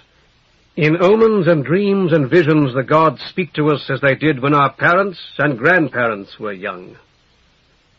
Whenever we are willing to provide a victim, they speak to us plainly through augury, and the writings are always here for us to be consulted in a moment whenever we have need of them.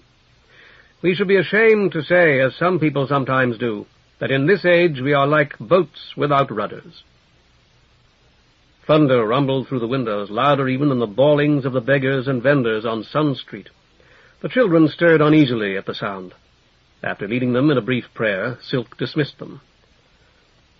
Already the first hot, heavy drops of the storm were turning the yellow dust to mud beyond the Manteans' doors. Children scurried off up or down Sun Street, none lingering this afternoon, as they sometimes did, to gossip or play. The three Sibyls had remained inside to assist at his sacrifice. Silk jogged from the Mantean back to the manse, pulled on leather sacrificial gauntlets, and took the night chough from its cage. It struck at his eyes like an adder, its long crimson beak missing by a finger's width.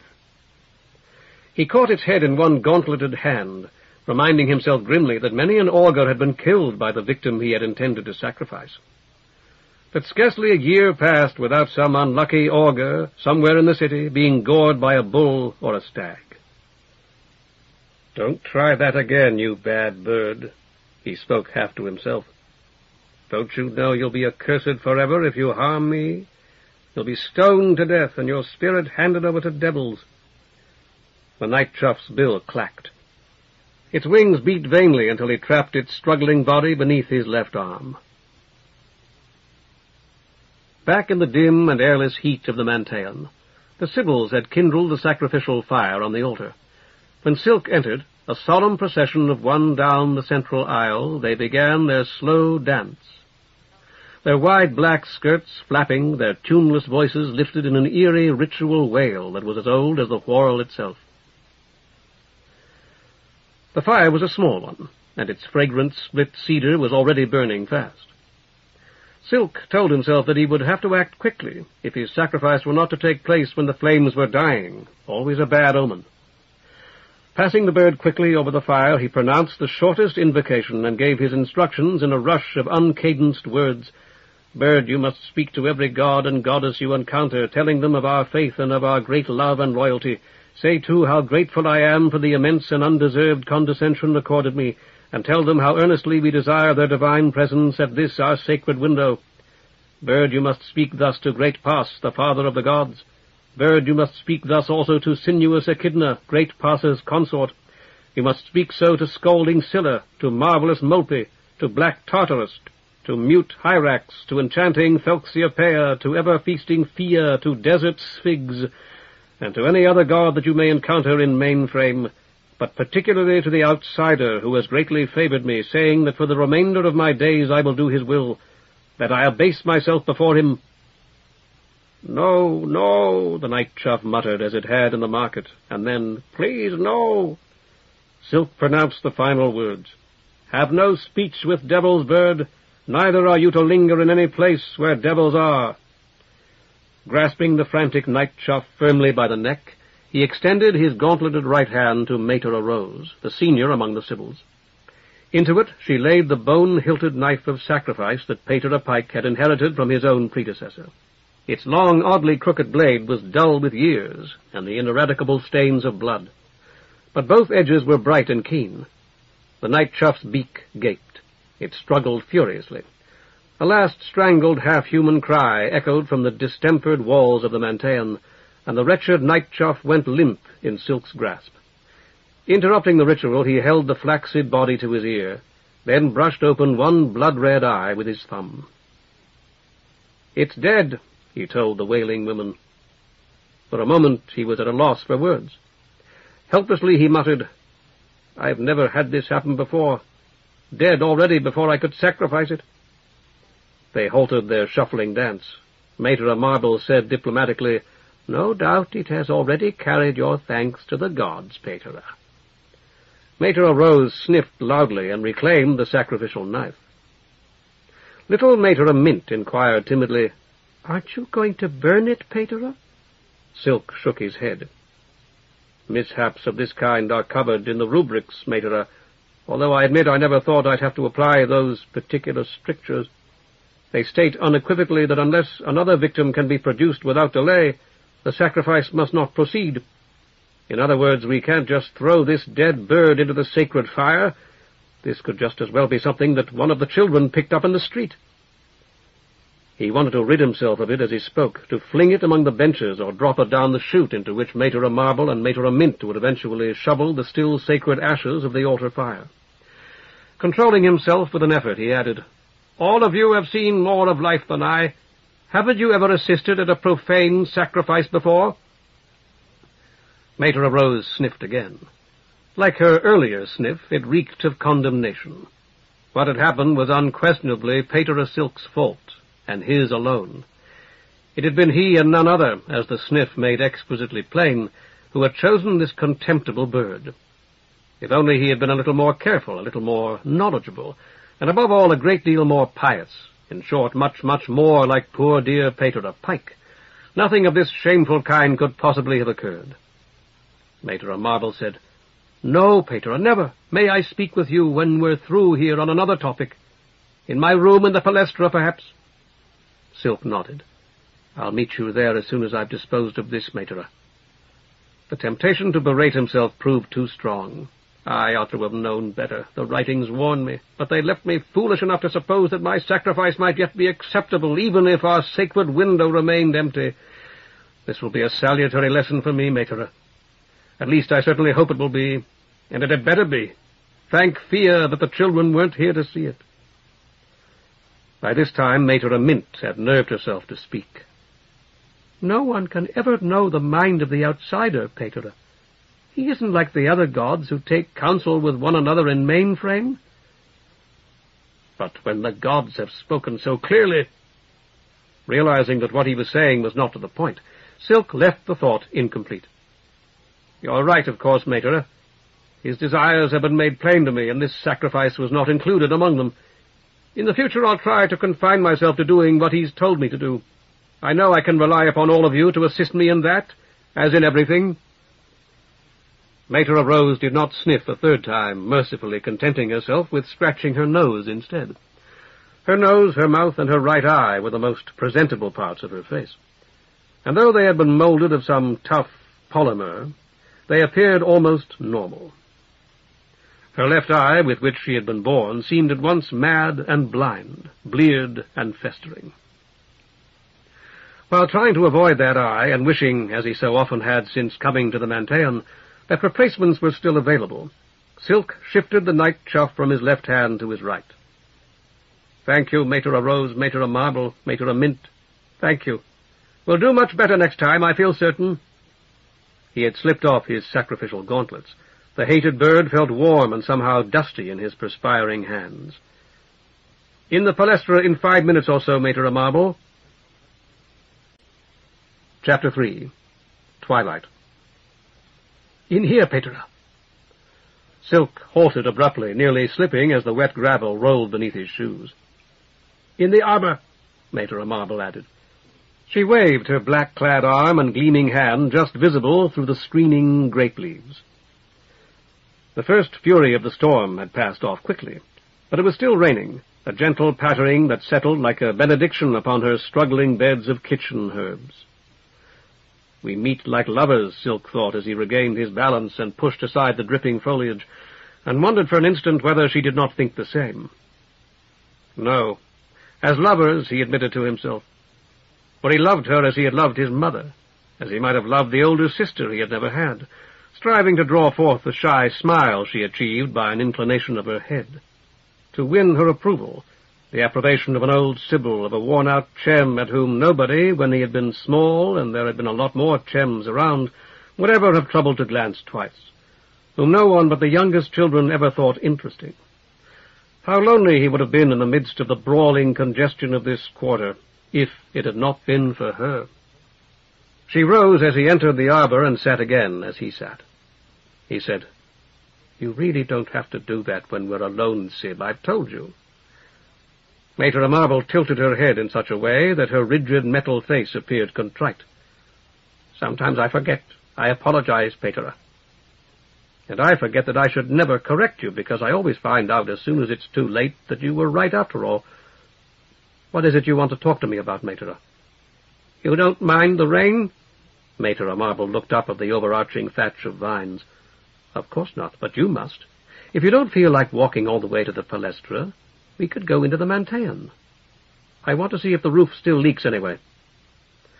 She shook her head. Mater Rose would be upset. She knows that it's perfectly innocent, but she doesn't want us meeting in the Palestra, with no one else present. People might talk, you know. The kind of people who never attend sacrifices anyway, and are looking for an excuse. And she didn't want to come herself, and Mater Mint's watching the fire. So I thought, out here. It's not quite so private. Mater can see us through the windows of the Cenobie, and we still have a bit of shelter from the rain. Silk nodded. I understand. You said the rain must make me uncomfortable. That was very kind of you, but I don't feel it, and my clothes will dry. I've had no trouble drying the wash lately, but it takes a great deal of pumping to get enough water to do it in. Is the Mance's well still good? Yes, of course. Seeing her expression, Silk shook his head. No, not of course. It's comforting to believe, as children do, that Pa's won't resist his daughter's pleas in our behalf much longer, and that he'll always provide for us. But one never knows, really. We can only hope. If we must have new wells dug, the church will have to lend us the money, that's all. If we can't keep this Mantean going without new wells, it will have to. Mater Marble said nothing, but sat with head bowed as though unable to meet his eyes. Does it worry you so much, Mater? Listen, and I'll tell you a secret. The outsider has enlightened me. Motionless, she might have been a time-smoothed statue, decked for some eccentric commemorative purpose in a Sibyl's black robe. It's true, Mater. Don't you believe me? Looking up, she said, I believe that you believe you've been enlightened, Mater. I know you well, or at least I think I do. And you wouldn't lie about a thing like that. And he told me why. To save our Mantean. That's my task. Silk stumbled after words. You can't imagine how good it feels to be given a task by a god, Mater. It's wonderful. You know it's what you were made for, and your whole heart points toward that one thing. He rose, unable to sit still any longer. If I'm to save our Mantean, doesn't that tell us something, I ask you? I don't know, Mater, does it? Yes, it does. We can apply logic even to the instructions of the gods, can't we? To their acts and to their words, and we can certainly apply logic to this. It tells us two things, both of major importance. First, that the Mantean's in danger. He wouldn't have ordered me to save it if it weren't, would he? So there's a threat of some sort, and that's vital for us to know. Silk strode out into the warm rain to stare east toward Mainframe, the home of the gods. The second is even more important, Mater. It's that our Mantean can be saved. It's endangered, not doomed, in other words. He wouldn't have ordered me to save it if that couldn't be done, would he? Please, come in and sit down, Mater Marble pleaded. I don't want you to catch cold. Silk re-entered the arbor, and she stood. You don't have... he began, then grinned sheepishly. Forgive me, Mater. Forgive me, please. I grow older learning nothing at all. She swung her head from side to side, her silent laugh. You're not old, Mater. I watched you play a while today, and none of the boys are as quick as you are. That's only because I've been playing longer, he said, and they sat down together. Smiling, she clasped his hand in hers, surprising him. The soft skin had worn from the tips of her fingers long ago, leaving bare steel darkened like her thoughts by time and polished by unending toil. You and the children are the only things at this Mantean that aren't old. You don't belong here, neither of you. Mater Mint's not old. Not really, Mater, though I know she's a good deal older than I am. Mater Marble sighed, a soft hiss, like the weary sweep of a mop across a terrazzo floor. Poor Mater Mint was born old, I fear, or taught to be old before she could talk, perhaps. However that may be, she has always belonged here, as you never have, Mater. You believe it's going to be torn down, too, don't you? No matter what the outsider may have told me. Reluctantly, Mater Marble nodded. Yes, I do. Or, as I ought to say, the buildings themselves may remain, although even that appears to be in doubt. But your Mantean will no longer bring the gods to the people of this quarter, and our Palestra will no longer teach their children." Silk snapped. "What chance would these sprats have without your Palestra? What chance do children of their class have now?" He shook his head angrily, and would have liked to paw the ground. "Such things have happened before, Paterer. The chapter will find new Manteans for us. Better Manteans, I think, because it would be difficult to find worse ones. I'll go on teaching and assisting, and you'll go on sacrificing and shriving. It will be all right." "I received enlightenment today," Silk said. "I've told no one except a man I met in the street on my way to the market, and you, and neither of you have believed me." "Paterer, so it's clear that I'm not telling it very well, isn't it? Let me see if I can't do better." He was silent for a moment, rubbing his cheek. "I've been praying and praying for help. Praying mostly to the Nine, of course, but praying to every god and goddess in the writings at one time or another. And about noon today, my prayers were answered by the outsider, as I've told you. Mater, do you—" His voice quavered, and he found that he could not control it. "Do you know what he said to me, Mater? What he told me?" Her hands closed upon his until their grip was actually painful. "Only that he has instructed you to preserve our Mantean. Please tell me the rest if you can." "You're right, Mater. It isn't easy. I'd always thought enlightenment would be a voice out of the sun, or in my own head, a voice that spoke in words. But it's not like that at all.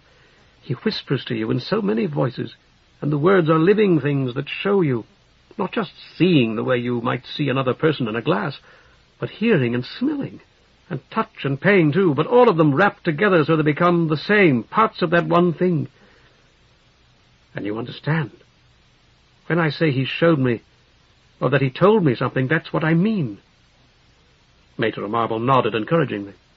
"He showed me all the prayers that have ever been said to any god for this Mantean. I saw all the children at prayer from the time it was first built, their mothers and fathers too, and people who just came in to pray, or came to one of our sacrifices because they hoped to get a piece of meat and prayed while they were here. And I saw the prayers of all you Sibyls from the very beginning. I don't ask you to believe this, Mater, but I've seen every prayer you've ever said for our Mantean, or for Mater Rose and Mater Mint, or for Pater Pike and me, and, well, for everyone in this whole quarter, thousands and thousands of prayers. Prayers on your knees and prayers standing up, and prayers you said while you were cooking and scrubbing floors.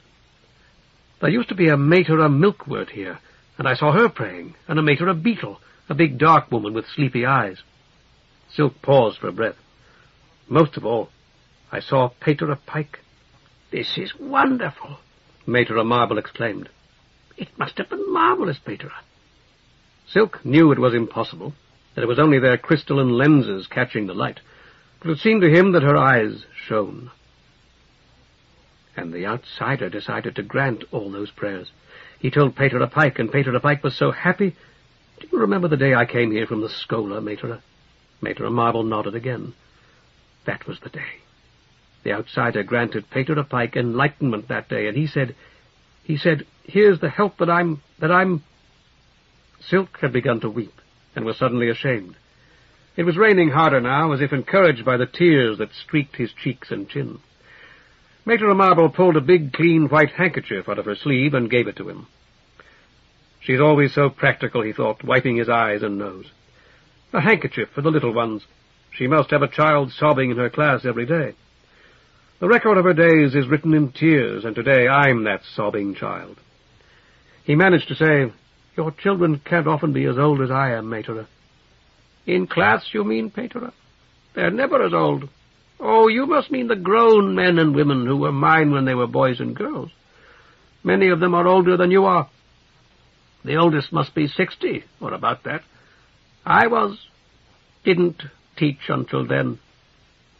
She called her memorandum file, chiding herself as she always did for not calling it more often. "Which reminds me, do you know Orc, Pater?" Silk shook his head. "Does he live in this quarter?" "Yes, and comes on Sil's Day sometimes. You must have seen him, the large, rough-looking man who sits in back." "With the big jaw?" "His clothes are clean, but he looks as if he hasn't shaved. He wears a hanger, or perhaps it's a hunting sword.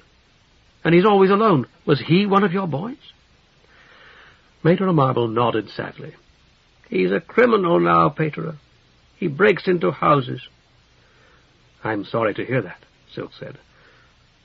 For an instant he had a mental picture of the hulking man from the back of the Mantean, surprised by a householder and whirling clumsily but very quickly to confront him like a baited bear. "I'm sorry too, Pater, and I've been wanting to talk to you about him. Pater Pike shrove him last year. You were here, but I don't think you knew about it." "If I did, I've forgotten." To quiet the hiss of the wide blade as it cleared the scabbard, Silk shook his head. "But you're right, Mater. I doubt that I knew." "I didn't learn about it from Pater myself. Mater Mint told me. Orc still likes her, and they have a little talk now and then." Blowing his nose in his own handkerchief, Silk relaxed a trifle. This, he felt certain, was what she had wanted to speak to him about. "Pater was able to get Orc to promise not to rob poor people any more. He'd done that, he said. He'd done it quite often, but he wouldn't any more. He promised Pater, Mater says, and he promised her too. You're going to lecture me now, Pater, because the promise of a man like that, a criminal's promise, can't be trusted." "No man's promise can be trusted absolutely," Silk said slowly. "Since no man is or can ever be entirely free from evil, I include myself in that, certainly." Mater Marble pushed her handkerchief back into her sleeve. "I think Orc's promise, freely given, can be relied on as much as anybody's, Pater. As much as yours, and I don't intend to be insulting. That was the way he was as a boy, and it's the way he is as a man, too, as well as I can judge. He never had a mother or a father, not really. But I'd better not go on, or I'll let slip things that Mater has made me promise not to repeat, and then I'll feel terrible, and I'll have to tell both of them that I broke my word. Do you really believe that I may be able to help this man, Mater? I'm surely no older than he is, and probably younger. He's not going to respect me the way he respected Pater Pike, remember." Rain dripping from the sparkling leaves dotted Mater Marble's skirt. She brushed at the spots absently. "That may be true, Pater, but you'll understand him better than Pater Pike could, I think. You're young and as strong as he is, or almost, and he'll respect you as an augur. You needn't be afraid of him. Have I ever asked a favor of you, Pater, a real favor?" "You asked me to intercede with Mater Rose once, and I tried. I think I probably did more harm than good, so we won't count that. But you could ask 100 favors if you wanted to, Mater. You've earned that many and more." "Then talk with Orc, Pater, some Sil's day. Shrive him if he asked you to." "That isn't a favor," Silk said. "I'd do that much for anyone. But of course you want me to make a special effort for this Orc, to speak to him and take him aside, and so on. And I will." "Thank you, Pater. Pater, you've known me for over a year now. Am I lacking in faith?" The question caught Silk by surprise. "You, Mater? Why, I'd never thought so. You've always seemed, to me at least, yet I haven't had the faith in you, and the God who enlightened you, that I should have had. I just realized it. I've been trusting in merely human words and appearances, like any petty trader. You were saying that the God had promised Pater Pike help, I think. Could you tell me more about that? I was only listening with care before. This time I'll listen with faith, or try to." "There's more than I could ever tell." Silk stroked his cheek. He had himself in check now. Pater Pike was enlightened, as I said, and I was shown his enlightenment. He was told that all those prayers he had said over so many years were to be granted that day, that the help he had asked for himself and for this Mantean and the whole quarter, would be sent to him at once. Silk discovered that his fists were clenched. He made himself relax. I was shown all that. Then I saw that help arrive, a light as if with passes fire from the sun. And it was me. That was all it was, just me. "Then you cannot fail," Mater Marble told him softly. Silk shook his head. "I wish it were that easy. I can fail, Mater. I dare not." She looked grave, as she often did. "But you didn't know this until today. At noon in the ball court? That's what you said." "No, I didn't. He told me something else, you see, that the time has come to act." Mater Marble sighed again. I have some information for you, Paterer. Discouraging information, I'm afraid. But first I want very much to ask you just one thing more, and tell you something, perhaps. It was the outsider who spoke to you, you say? Yes. I don't know a great deal about him, however, even now. He's one of the 63 gods mentioned in the writings, but I haven't had a chance to look him up since it happened. And as I remember, there isn't a great deal about him anyway. He told me about himself things that aren't in the writings unless I've forgotten them. Though I haven't really had much time to think about them. When we were outside like him, living in the short sun whorl before this one was finished and peopled, we worshipped him. No doubt you knew that already, Paterer. I'd forgotten it, Silk admitted. But you're right. It's in the 10th book, or the 12th. We Chems didn't share in sacrifices in the short sun whorl. Mater Marble fell silent for a moment, scanning old files. It wasn't called Mantea, neither. Something else. If only I could find that, I could remember more, I think. Without understanding what she meant, Silk nodded. There have been many changes since then, but it used to be taught that he was infinite. Not merely great, but truly without limit. There are expressions like that, I mean in arithmetic, although we never get to them in my class. He showed me. They say that even the whorl ends someplace, Mater Marble continued. Immense though it is, he doesn't. If you were to divide him among all the things in it, each part of him would still be limitless. Didn't you feel awfully small, Paterer, when he was showing you all these things? Silk considered his answer. No, I don't think I did. No, I didn't. I felt, well, great. I felt that way even though he was immeasurably greater, as you say. Imagine, Mater, that his cognizance, the prolocutor, were to speak to me in person, assigning me some special duty. I'd feel, of course, that he was a far greater man than I, and a far, far greater man than I could ever be. But I'd feel that I, too, had become a person of significance. Silk paused, ruminating. Now suppose a prolocutor incalculably great. I understand. That answers several questions that I've had for a long while. Thank you, Paterer. My news. I want to tell you why I asked you to meet me. It's bad news, I assume. Silk drew a deep breath. Knowing that the Mantean's at risk, I've been expecting some. It would appear to indicate, mistakenly, I feel sure, Paterer, that you've failed already. You see, a big, red-faced man came to the Palestra while you were away. He said that he'd just bought the entire property from the city. Mater Marble's voice fell. From the Ayuntamiento, Paterer. That's what he told me. He was here to look at our buildings. I showed him the Palestra and the Mantean.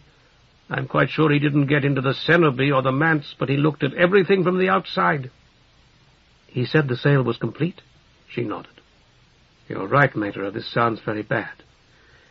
He'd come in a floater with a man to operate it for him. I saw it when we were going from the Palestra to the Mantean. We went out the front and along Sun Street past the ball court.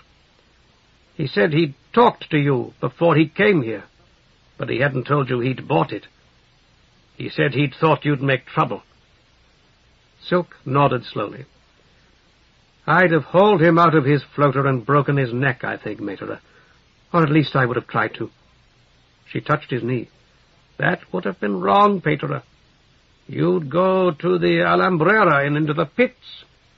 Which wouldn't matter, Silk said. His name's Blood. Perhaps he told you. Possibly he did. Mater Marble's rapid scan seldom functioned now. She fell silent as she searched past files, then said, It's not a common name at all, you know. People think it's unlucky. I don't believe I've ever had a single boy called Blood. Silk stroked his cheek, his eyes thoughtful. Have you heard of him, Mater? I haven't, but he must be a wealthy man to have a private floater. I don't think so. If the sale is complete, Paterer, what can you do? I don't know. Silk rose as he had before. A step carried him out of the arbor. A few drops of rain still fell through sunshine that seemed bright, though the shade had more than half covered the sun. The market will be closing soon, he said. Yes, Mater Marble joined him. The skylands, which had been nearly invisible earlier, could be seen distinctly as dawn spread across them. Distant forests said to be enchanted, and distant cities said to be haunted. Subtle influences for good or ill governing the lives of those below. "He's not a foreigner," Silk said. "Or at least he doesn't talk like any foreigner I've ever met. He sounded as though he might have come from this quarter, actually." Mater Marble nodded. "I noticed that myself." "There aren't many ways for our people here to become rich, are there, Mater? I wouldn't think so, at least." "I'm not sure I follow you." "It doesn't matter. You wanted me to speak with this man Orc. On a Sills Day, you said. But there are always a dozen people waiting to talk to me then. Where do you think I might find Orc today?" "Why, I have no idea. Could you go and see him this evening, Pater? That would be wonderful. Mater Mint might know." Silk nodded. "You said that she was in the Manteum, waiting for the fire to die. Go in and ask her, please, while you're helping her purify the altar. I'll speak with you again in a few minutes." Watching them from a window of the Cenobie, Mater arose, grunted with satisfaction when they were separated. There was danger there, no matter how Mater and Pater might deceive themselves. Filthy things she could do for him, and worse that he might do to her. Undefiled Echidna hated everything of that kind, blinding those who fell as she had blinded her. At times Mater arose, kneeling before her daughter's image, felt that she herself was Echidna, mother of gods and empress of the Whirl. Strike, Echidna. Oh, strike.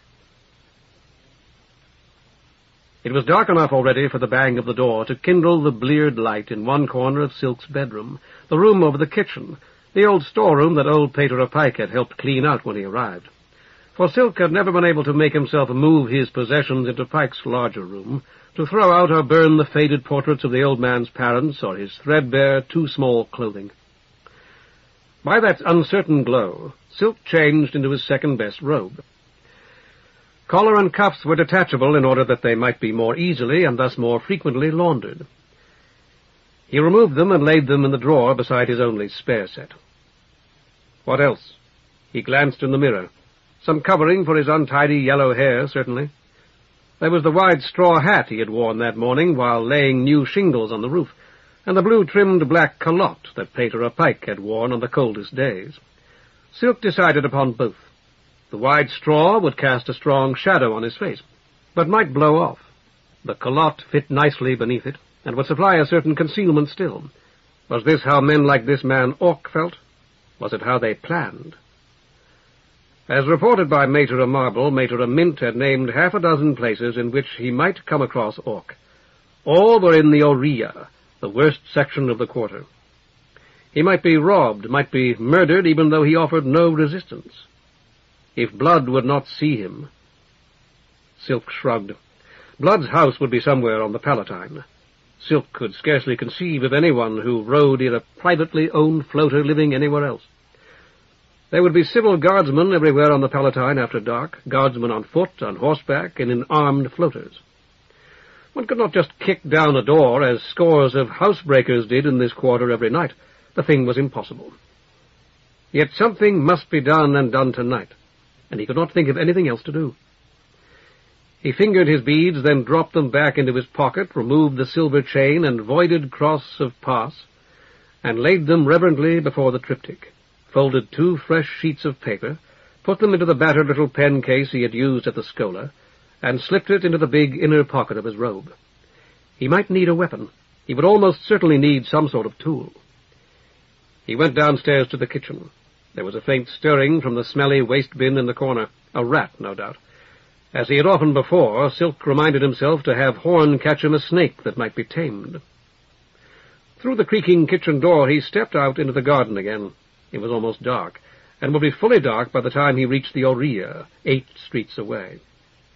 The afternoon's rain had laid the dust, and the air, cooler than it had been in months, was fresh and clean. Perhaps autumn was on the way at last. He should be tired, Silk told himself, yet he did not feel tired as he unlocked the side door of the Manteum. Was this, in sober fact, what the outsider wanted, this rush to battle? If so, his service was a joy indeed.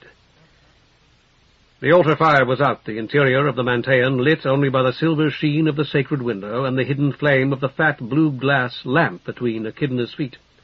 Mater of Rose's lamp, burning some costly scented oil whose fragrance stirred his memory. He clapped his hands to kindle the few lights still in working order, then fumbled among the shadows for the long-hafted, narrow-bladed hatchet with which he split shingles and drove roofing nails. Finding it, he tested its edge, so painstakingly sharpened that very morning, before slipping its handle into his waistband.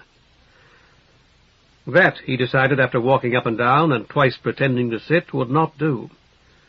There was a rusty saw in the Palestra's supply closet. It would be simple to shorten the handle, but the hatchet would be a less useful tool, and a much less serviceable weapon afterward. Stooping again, he found the rope that had prevented his bundle of shingles from sliding off the roof, a thin braided cord of black horsehair, old and pliant, but still strong. Laying aside robe and tunic, he wound it about his waist, tied the ends, and slid the handle of the hatchet through several of the coils. Dressed again, he emerged once more into the garden, where a vagrant breeze sported with the delectable odor of cooking from the cenope, reminding him that he ought to be preparing his own supper at this very moment. He shrugged, promising himself a celebratory one when he returned. The tomatoes that had dropped green from his vines were still not ripe, but he would slice them and fry them in a little oil. There was bread, too, he reminded himself, and the hot oil might be poured over it afterward to flavor and soften it. His mouth watered. He would scrape out the grounds he had reused so long, scrub the pot, and brew fresh coffee. Finish with an apple and the last of the cheese. A feast. He wiped his lips on his sleeve, ashamed of his greed. After closing and carefully locking the side door of the Mantean, he made a wary study of the cenope windows. It would probably not matter if Mater of Marble or Mater of Mint saw him leave, but Mater of Rose would not hesitate to subject him to a searching cross-examination. The rain had ended, there could be no doubt of that. There had been an hour of rain at most, when the farmers needed whole days of it. As he hurried along Sun Street once more, east this time, and thus away from the market, Silk studied the sky. The thinnest possible threads of gold still shone here and there among scudding clouds, threads snapped already by the rising margin of the ink-black shade. While he watched, the threads winked out, and the skylands, which had hovered behind the long sun like so many ghosts, shone forth in all their beauty and wonder. Flashing pools and rolling forests, checkered fields and gleaming cities. Lamp Street brought him to the Aurea, where the lake waters had begun when Viron was young. This crumbling wall, half buried in hovels, had been a busy quay, these dark and hulking old buildings, warehouses. No doubt there had been salting sheds, too, and rope walks, and many other things, but all such lightly built structures had disappeared before the last Chaldee, rotted, tumbled, and at last cannibalized for firewood. The very weeds that had sprouted from their sites had withered, and the cellar of every ship-rock ruin left standing was occupied by a tavern. Listening to the angry voices that issued from the one he approached, Silk wondered why anyone went there. What sorts of lives could they be to which 50 or 100 men and women preferred this? It was a terrifying thought. He paused at the head of the stair to puzzle out the drawing chalked on the grimy wall beside it. A fierce bird with outstretched wings. An eagle? Not with those spurs. A gamecock, surely. And the cock had been one of the places suggested by Mater of Mint, a tavern, so Mater of Marble had said, she recalled Orc's mentioning. The steep and broken stairs stank of urine. Silk held his breath as he groped down them, not much helped by the faint yellow radiance from the open door. Stepping to one side just beyond the doorway, he stood with his back to the wall and surveyed the low room. No one appeared to pay the least attention to him. It was larger than he had expected, and less furnished. Mismatched deal tables stood here and there, isolated, but surrounded by chairs, stools, and benches equally heterodox, on which a few silent figures lounged. Odious candles fumed and dribbled a sooty wax upon some, though by no means all, of these tables, and a green and orange lampion with a torn shade swung in the center of the room, seeming to tremble at the high-pitched anger of the voices below it. The backs of jostling onlookers obscured what was taking place there. "Hornbus, you whore!" a woman shrieked. A man's voice, slurred by beer, yet hissing swift with the ochre powder called rust, suggested, "Stick it out your skirt, sweetheart, and maybe she will." There was a roar of laughter. Someone kicked over a table, its thud accompanied by the crash of breaking glass. "Here! Here now!" Quickly, but without the appearance of haste, a big man with a hideously scarred face pushed through the crowd, an old skittle-pin in one hand. "Outside now! Outside with this!" The onlookers parted to let two women with dirty gowns and disheveled hair through. "Outside with her!" one woman pointed. "Outside with both!" The big man caught the speaker expertly by the collar, tapped her head almost gently with the skittle-pin, and shoved her toward the door. One of the watching men stepped forward, held up his hand, and gestured in the direction of the other woman, who seemed to Silk almost too drunk to stand. "Her too," the big man with the skittle-pin told her advocate firmly. He shook his head. "Her too, and you." The big man loomed above him, a head the taller. "Outside!" Steel gleamed and the skittle-pin flashed down. For the first time in his life, Silk heard the sickening crepitation of breaking bone. It was followed at once by the high, sharp report of a needler, a sound like the crack of a child's toy whip. A needler, momentarily, Silk thought it the needler that had fired, flew into the air, and one of the onlookers pitched forward. Silk was on his knees beside him before he himself knew what he had done, his beads swinging half their length in sign after sign of addition. "I convey to you, my son, the forgiveness of all the gods. Recall now the words of past." "He's not dead, Cully, you an augur." It was the big man with the scarred face. His right arm was bleeding, dark blood oozing through a soiled rag he pressed tightly against the cut. "In the name of all the gods, you are forgiven forever, my son. I speak here for great Pass, for divine Echidna, for scolding Scylla, for—" "Get him out of here!" someone snapped. Silk could not tell whether he meant the dead man or himself. The dead man was bleeding less than the big man, a steady, unspectacular welling from his right temple. Yet he was surely dead. As Silk chanted the final formula and swung his beads, his left hand sought a pulse, finding none. "His friends will take care of him, Pater. He'll be all right." Two of the dead man's friends had already picked up his feet. And for strong Sphigs, also for all lesser gods? Silk hesitated. It had no place in the formula, but would these people know, or care? Before rising, he finished in a whisper, "The outsider likewise forgives you, my son, no matter what evil you did in life." The tavern was nearly empty. The man who had been hit with the skittle-pin groaned and stirred. The drunken woman was kneeling beside him, just as Silk had knelt beside the dead man, swaying even on her knees, one hand braced on the filthy floor. There was no sign of the needler that had flown into the air, nor of the knife that the injured man had drawn. "You want a red ribbon, Pater?" Silk shook his head. "Sure you do, on me for what you done." The big man wound the rag about his arm, knotted it dexterously with his left hand, and pulled the knot tight with his left hand in his teeth. "I need to know something," Silk said, returning his beads to his pocket. "And I'd much rather learn it than get a free drink. I'm looking for a man called Orc. Was he in here? Can you tell me where I might find him?" The big man grinned, the gap left by two missing teeth a little cavern in his mirth. "Orc, you say, Pater? Orc? There's quite a few with that name. Owe him money? How do you know I'm not Orc myself?" "Because I know him, my son. Know him by sight, I should have said. He's nearly as tall as you are, with small eyes, a heavy jaw, and large ears. I would guess he's 5 or 6 years younger than you are. He attends our Silsday sacrifices regularly." "Does he now?" The big man appeared to be staring off into the dimness of the darkest corner of the room. Abruptly he said, "Why, Orc's still here, Pater. Didn't you tell me you'd seen him go?" "No," Silk began. "Over there." The big man pointed toward the corner where a solitary figure sat at a table not much larger than his chair. "Thank you, my son," Silk called. He crossed the room, detouring around a long and dirty table. "Orc? I'm Pater Silk from the Mantean on Sun Street." "Thanks for what?" the man called Orc inquired. "For agreeing to talk with me. You signaled to him somehow. Waved or something, I suppose. I didn't see it, but it's obvious you must have."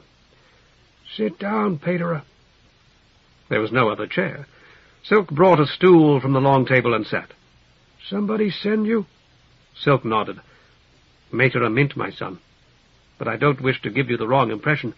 I haven't come as a favor to her or as a favor to you, either. Mater was doing me a favor by telling me where to find you, and I've come to ask you for another one, shriving." "Figure I need it, Pater?" There was no trace of humor in Ork's voice. "I have no way of knowing, my son, do you?" Ork appeared to consider. "Maybe so, maybe not." Silk nodded, understandingly, he hoped. He found it unnerving to talk with this burly ruffian in the gloom, unable to see his expression. The big man with the wounded arm set an astonishingly delicate glass before Silk. "The best we got, Pater." He backed away. "Thank you, my son." Turning on his stool, Silk looked behind him. The injured man and the drunken woman were no longer beneath the lampion, though he had not heard them go. "Mater Mint likes you, Pater," Ork remarked. "She tells me things about you sometimes, like the time you got the cat's meat woman mad at you." "You mean scleroderma?" Silk felt himself flush, and was suddenly glad that Ork could not see him better. "She's a fine woman, a kind and quite genuinely religious woman. I was hasty and tactless, I'm afraid." "She really empty her bucket over you?" Silk nodded ruefully. "The odd thing was that I found a scrap of cat's meat, I suppose you'd call it, down my neck afterward. It stank." Ork laughed softly, a deep, pleasant laugh that made Silk like him. "I thought it an awful humiliation at the time," Silk continued. "It happened on a Phelps Day, and I thanked her on my knees that my poor mother wasn't alive to hear about it. I thought, that she would have been terribly hurt, just as I was myself at the time. Now I realize that she would only have teased me about it." He sipped from the graceful little glass before him. It was probably brandy, he decided, and good brandy, too. "I'd let scleroderma paint me blue and drag me the whole length of the Alameda, if it would bring my mother back." "Mater Mint was the nearest to a real mother I ever had," Ork said. "I used to call her that. She let me, when we were alone. For a couple of years I pretended like that. She tell you?" Silk shook his head, then added, "Mater Marble said something of the sort. I'm afraid I didn't pay a great deal of attention to it." "The old one brought up us boys, and he raised us hard. It's the best way. I've seen a lot that didn't get it, and I know." "I'm sure you do." "Every so often I tell myself I ought to stick my knife in her just to get her and her talk out of my head. Know what I mean?" Silk nodded, although he could not be certain that the burly man across the table could see it. "Better than you do yourself, I think. I also know that you'll never actually harm her. Or if you do, it won't be for that reason. I'm not half as old as Pater Pike was, and not a tenth as wise, but I do know that." "I wouldn't take the long end of that bet." Silk said nothing, his eyes upon the pale blur that was Ork's face, where for the moment it seemed to him that he had glimpsed the shadow of a muzzle, as though the unseen face were that of a wolf or bear. Surely, he thought, this man can't have been called Ork from birth. Surely Ork is a name he's assumed. He pictured Mater Mint leading the boy Ork into class on a chain. Then Mater Mint warned by Mater Rose that Ork would turn on her when he was grown. He sipped again to rid himself of the fancy. Ork's mother had presumably named him. The small Orks of Lake Limna were flightless. Thus it was a name given by mothers who hoped their sons would never leave them. But Ork's mother must have died while he was still very young. "But not here." Ork's fist struck the table, nearly upsetting it. "I'll come Sills day after tomorrow, and you can shrive me then, all right?" "No, my son," Silk said. "It must be tonight." "Don't you trust—" "I'm afraid I haven't made myself entirely clear," Silk interposed. "I haven't come here to shrive you, though I'd be delighted to do it if you wish, and I'm certain it would make Mater Mint very happy when I told her I had. But you must shrive me, Ork, and you must do it tonight. That is what I've come for. Not here, however, as you say. In some more private place." "I can't do that." "You can, my son," Silk insisted softly. "And I hope you will. Mater Mint taught you, and she must have taught you that anyone who is himself free of deep stain can bring the pardon of the gods to one who is in immediate danger of death." "If you think I'm going to kill you, Pater, or Gib over there—" Silk shook his head. "I'll explain everything to you in that more private place." Peter Pike shrove me one time. Mater got after me about it, so I finally said, all right. I told him a lot of things I shouldn't have. And now you're wondering whether he told me something of what you told him, Silk said, and you think that I'm afraid you'll kill me when I tell you that I told someone else. No, Orc. Peter told me nothing about it, not even that it took place. I learned that from Mater Marble, who learned it from Mater Mint, who learned of it from you. Silk tasted his brandy again, finding it difficult to continue. Tonight I intend to commit a major crime, or try to. I may be killed. In fact, I rather expect it. Mater Marble or Mater Mint could have shriven me, of course, but I didn't want either of them to know. Then Mater Marble mentioned you, and I realized you'd be perfect. Will you shrive me, Orc? I beg it. Slowly, Orc relaxed. After a moment, he laid his right hand on the table again. You don't go the nose, Peter, do you? Silk shook his head. If this is a shave, it's a close one. It's not a shave. I mean exactly what I say. Orc nodded and stood. Then we'd better go somewhere else, like you want. Too bad. I was hoping to do a little business tonight. He led Silk to the back of the dim cellar room and up a ladder into a cavernous night varied here and there by pyramids of barrels and bales, and at last, when they had followed an alley paved with refuse for several streets, into the back of what appeared to be an empty shop. The sound of their feet summoned a weak green glow from one corner of the overlong room. Silk saw a cot with rumpled, soiled sheets, a chamber pot, a table that might have come from the tavern they had left, 2 plain wooden chairs, and on the opposite wall what appeared to be a still summonable glass. Planks had been nailed across the windows on either side of the street door. A cheap-colored picture of Scylla, 8-armed and smiling, was tacked to the planks. "Is this where you live?" he asked. I don't exactly live anywhere, Peter. I've got a lot of places, and this is the closest. Have a seat. You still want me to shrive you? Silk nodded. Then you're going to have to shrive me first so I can do it right. I guess you knew that. I'll try to think of everything. Silk nodded again. Do, please. With speed and economy of motion surprising in so large a man, Orc knelt beside him. Cleanse me, Peter, for I have given offense to Pos and to other gods.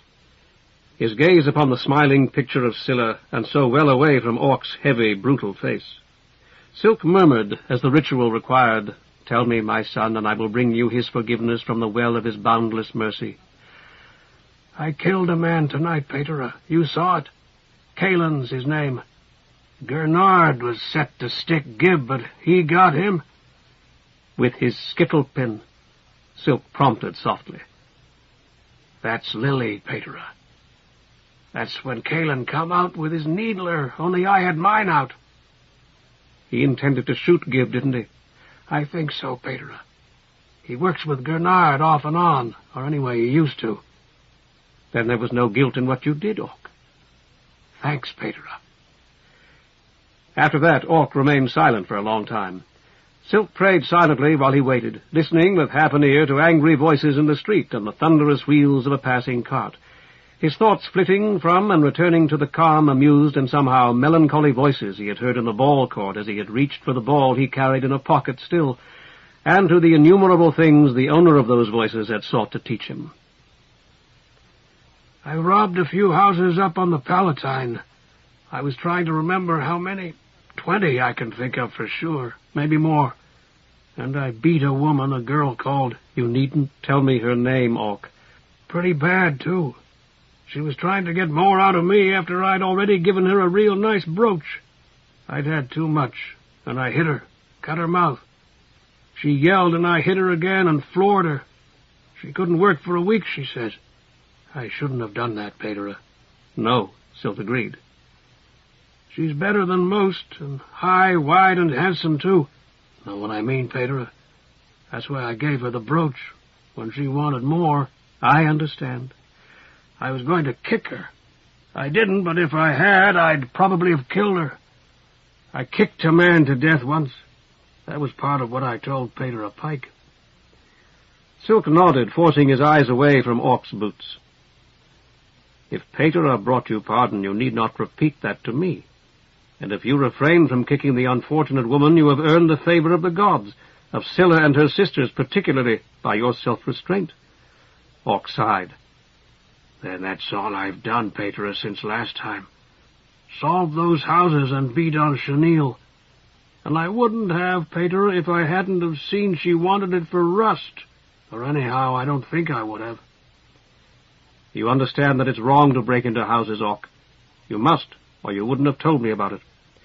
It is wrong, and when you enter a house to rob it, you might easily be killed, in which case you would die with the guilt upon you. That would be very bad. I want you to promise me that you will look for some better way to live. Will you do that, Orc? Will you give me your word? Yes, Pater. I swear I will. I've already been doing it. You know, buying things and selling them like that. Silk decided it would be wiser not to ask what sorts of things these were, or how the sellers had gotten them. The woman you beat, Orc, you said she used rust. Am I to take it that she was an immoral woman? She's not any worse than a lot of others, Pater. She's at Orchid's place. Silk nodded to himself. Is that the sort of place I imagine? No, Pater, it's about the best. I don't allow any fighting or anything like that, and everything's real clean. Some of Orchid's girls have even gone uphill. Nevertheless, Orc, you shouldn't go to places of that kind. You're not bad-looking, you're strong, and you have some education. You'd have no difficulty finding a decent girl, and a decent girl might do you a great deal of good. Orc stirred, and Silk sensed that the kneeling man was looking at him, although he did not permit his own eyes to leave the picture of Scylla. You mean the kind that has you shrive her, Pater? You wouldn't want one of them to take up with somebody like me. You'd tell her she deserved somebody better. Shag, yes, you would. For a moment it seemed to Silk that the weight of the whole world's folly and witless wrong had descended on his shoulders. Believe me, Orc, many of those girls will marry men far, far worse than you. He drew a deep breath. As penance for the evil you have done, Orc, you are to perform 3 meritorious acts before this time tomorrow. Shall I explain to you the nature of meritorious acts? No, Pater. I remember, and I'll do them. That's well. Then I bring to you, Orc, the pardon of all the gods. In the name of Great Pass, you are forgiven. In the name of Echidna, you are forgiven. In the name of Scylla, you are forgiven. Soon the moment would come. And in the name of the outsider and all lesser gods, you are forgiven by the power entrusted to me. There was no objection from Orc. Silk traced the sign of addition in the air above his head. Now it's my turn, Orc. Will you shrive me as I shrove you? The 2 men changed places. Silk said, Cleanse me, friend, for I am in sore danger of death, and I may give offense to Pass and to other gods. Orc's hand touched his shoulder. I've never did this before, Pater. I hope I get it right. Tell me, Silk prompted. Yeah, tell me, Pater, so that I can bring you the forgiveness of Pass from the well of bottomless mercy. I may have to break into a house tonight, Orc. I hope that I won't have to. But if the owner won't see me, or won't do what a certain god, the outsider, Orc, you may know of him, wishes him to do, then I'll try to compel him. Who's... If he sees me alone, I intend to threaten his life unless he does as the god requires. But to be honest, I doubt that he'll see me at all. Who is this, Pater? Who are you going to threaten? Are you looking at me, Orc? You're not supposed to. All right. Now I'm looking away. Who is this, Pater? Whose house is it? There's no need for me to tell you that, Orc. Forgive me my intent, please. I'm afraid I can't, my son, Orc said, getting into the spirit of his role. I got to know who this is and why you're going to do it. Maybe you won't be running as big of a risk as you think you are, see? I'm the one that has to judge that, ain't I? Yes, Silk admitted. And I see why you looked for me, 'cause I can do it better than anybody. Only I got to know, 'cause if this is just some candy, I got to tell you to go to a real auger after you scrape out and forget about me. There's houses and then there's houses. So who is it and where is it, Pater? His name is Blood, Silk said, and felt Orc's hand tighten on his shoulder. I assume that he lives somewhere on the Palatine. He has a private floater at any rate, and employs a driver for it. Orc grunted. I think that he must be dangerous, Silk continued. I sense it. You win, Peter. I got to shrive you. Only you've got to tell me all about it, too. I need to know what's going on here. The Ayuntamiento has sold this man our Mantean. Silk heard Orc's exhalation. It was bringing in practically nothing, you realize. The income from the Mantean is supposed to balance the loss from the Palestra. Tutorage doesn't cover our costs, and most of the parents are behind anyway. Ideally, there should be enough left over for Husgado's taxes, but our window's been empty now for a very long while. Must be others doing better, Orc suggested. Yes, considerably better in some cases, though it's been many years since a god has visited any window in the city. Then the augurs there, could give you a little something, Peter? Silk nodded, remembering his mendicant expeditions to those solvent Manteans. They have indeed helped at times, Orc. I'm afraid that the chapter has decided to put an end to that. It's turned our Mantean over to the Husgado in lieu of our unpaid taxes, and the Ayuntamiento has sold the property to this man Blood. That's how things appear, at least. We all got to pay the counterman come shade up, Orc muttered diplomatically. The people need us, Orc. The whole quarter does. I was hoping that if you... Never mind. I intend to steal our Mantean back tonight if I can, and you must shrive me for that. The seated man was silent for a moment. At length he said, The city keeps records on houses and so on, Peter. You go to the Husgado and slip one of those clerks a little something, and they call up the lot number on their glass. I've done it. The monitor gives you the name of the buyer, or anyhow, whoever's fronting for him. So that I could verify the sale, you mean? That's it, Peter. Make sure you're right about all this before you get yourself killed. Silk felt an uncontrollable flood of relief. I'll do as you suggest, provided that the Husgado's still open. They wouldn't be, Peter. They close there about the same time as the market. It was hard for him to force himself to speak. Then I must proceed. I must act tonight. He hesitated while some frightened portion of his mind battered the ivory walls that confined it.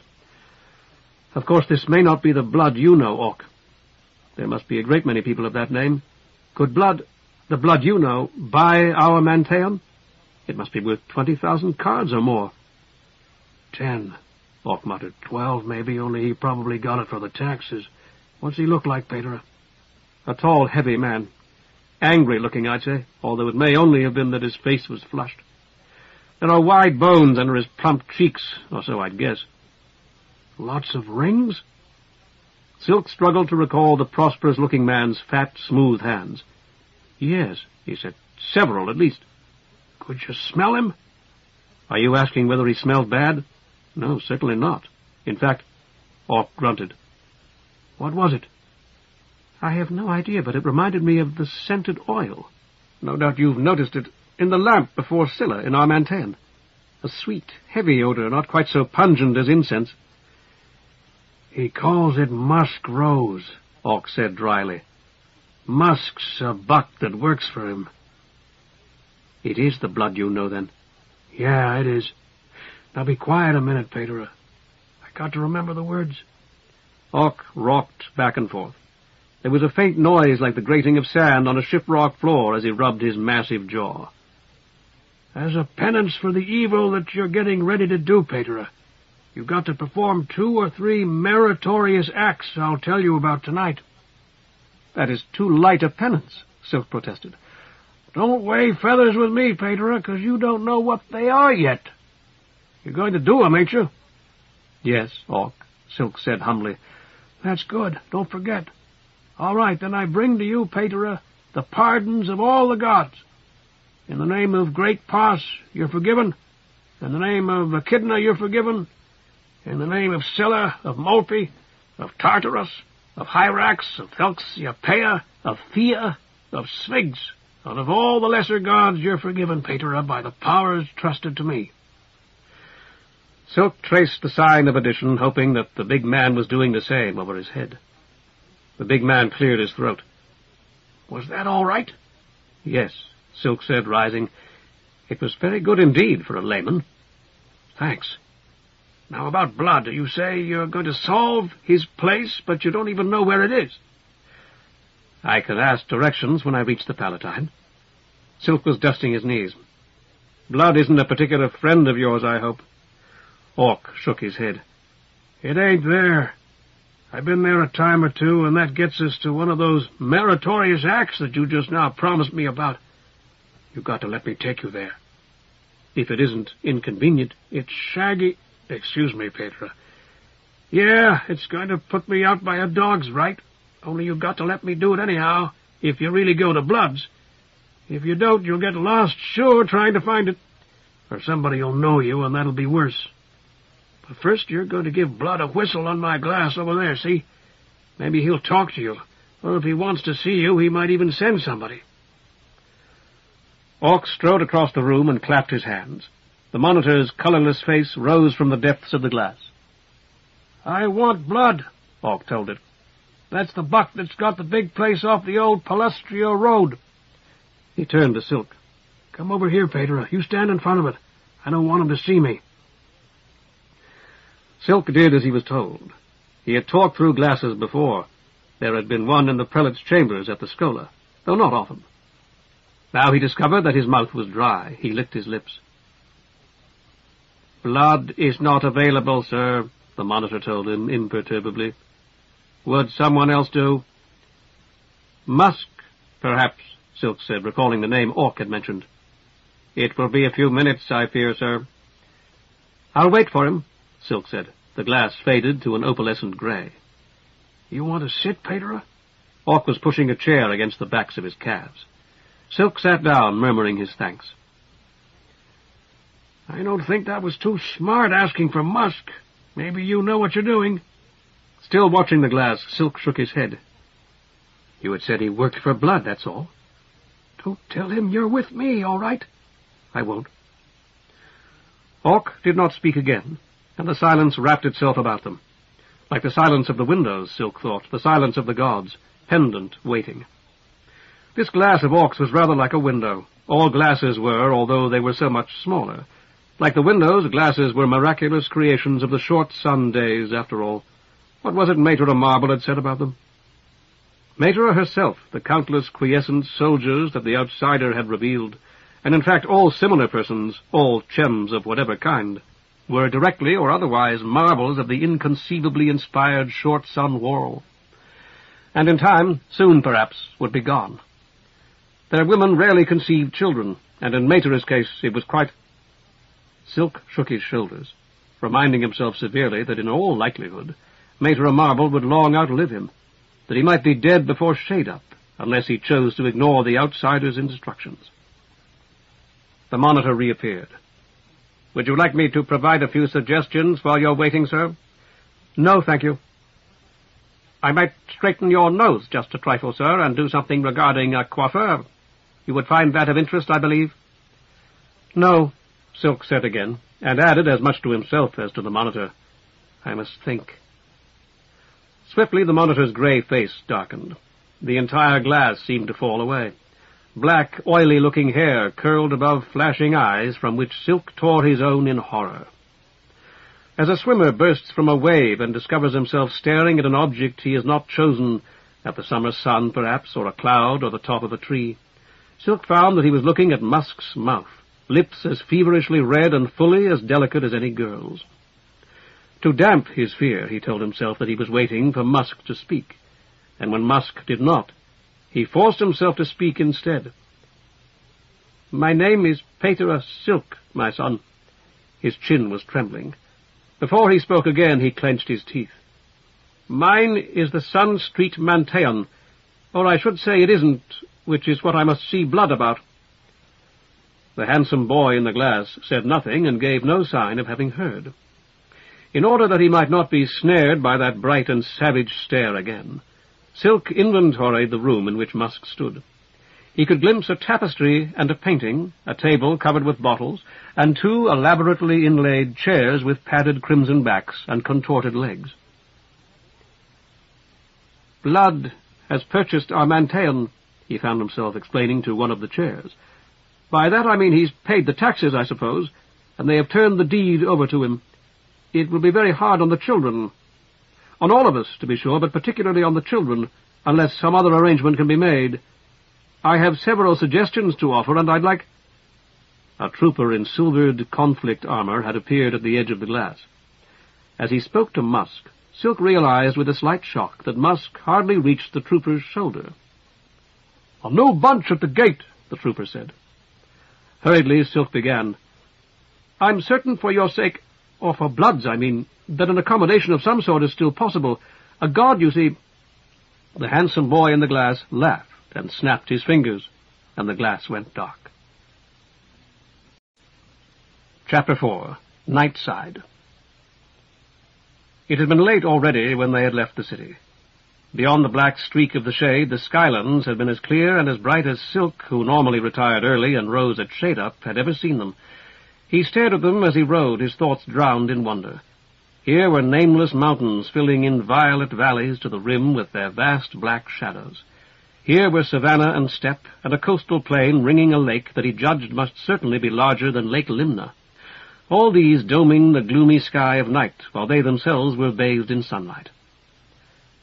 As they had walked the dirty and dangerous streets of the Auria, Orc had remarked, "There's strange things happen Nightside, Pedro. I don't suppose you know it, but that's the lily word anyhow." "I do know," Silk had assured him. "I shrive, don't forget, so I hear about them. Or at least I've heard a few very strange stories that I can't relate. You must have seen the things as they occurred, and that must be stranger still." "What I was going to say," Orc had continued, "was that I never heard about any that was any stranger than this, what you're going to do or try to do, or seen anything stranger either." Silk had sighed. "May I speak as an augur, Orc? I realize that a great many people are offended by that, and our gracious Fia knows I don't want to offend you. But this once, may I speak?" "If you're going to say something you wouldn't want anybody to hear, why, I wouldn't." "Quite the contrary," Silk had declared, perhaps a bit too fervently. "It's something that I wish I could tell the whole city." "Keep your voice down, Pedro, or you will." "I told you a god had spoken to me. Do you remember that?" Orc had nodded. "I've been thinking about it as we walked along. To tell the truth, it's not easy to think about anything else. Before I spoke to that unfortunate Musk, well, before I spoke to him, for example, I ought to have been thinking over everything that I wanted to say to him. But I wasn't, or not very much. Mostly I was thinking about the outsider, not so much what he had said to me as what it had been like to have him speaking to me at all, and how it had felt." "You did fine, Pedro." Orc had, to Silk's surprise, laid a hand on his shoulder. "You did all right." "I don't agree, though I won't argue with you now. What I wanted to say was that there is really nothing strange at all about what I'm doing, or about your helping me to do it. Does the sun ever go out, Orc? Does it ever wink out as you or I might snuff out a lamp?" "I don't know, Pedro. I never thought about it. Does it?" Silk had not replied, continuing in silence down the muddy street, matching Orc stride for stride. "I guess it don't. You couldn't see them skylands up there Nightside if it did." "So it is with the gods, Orc.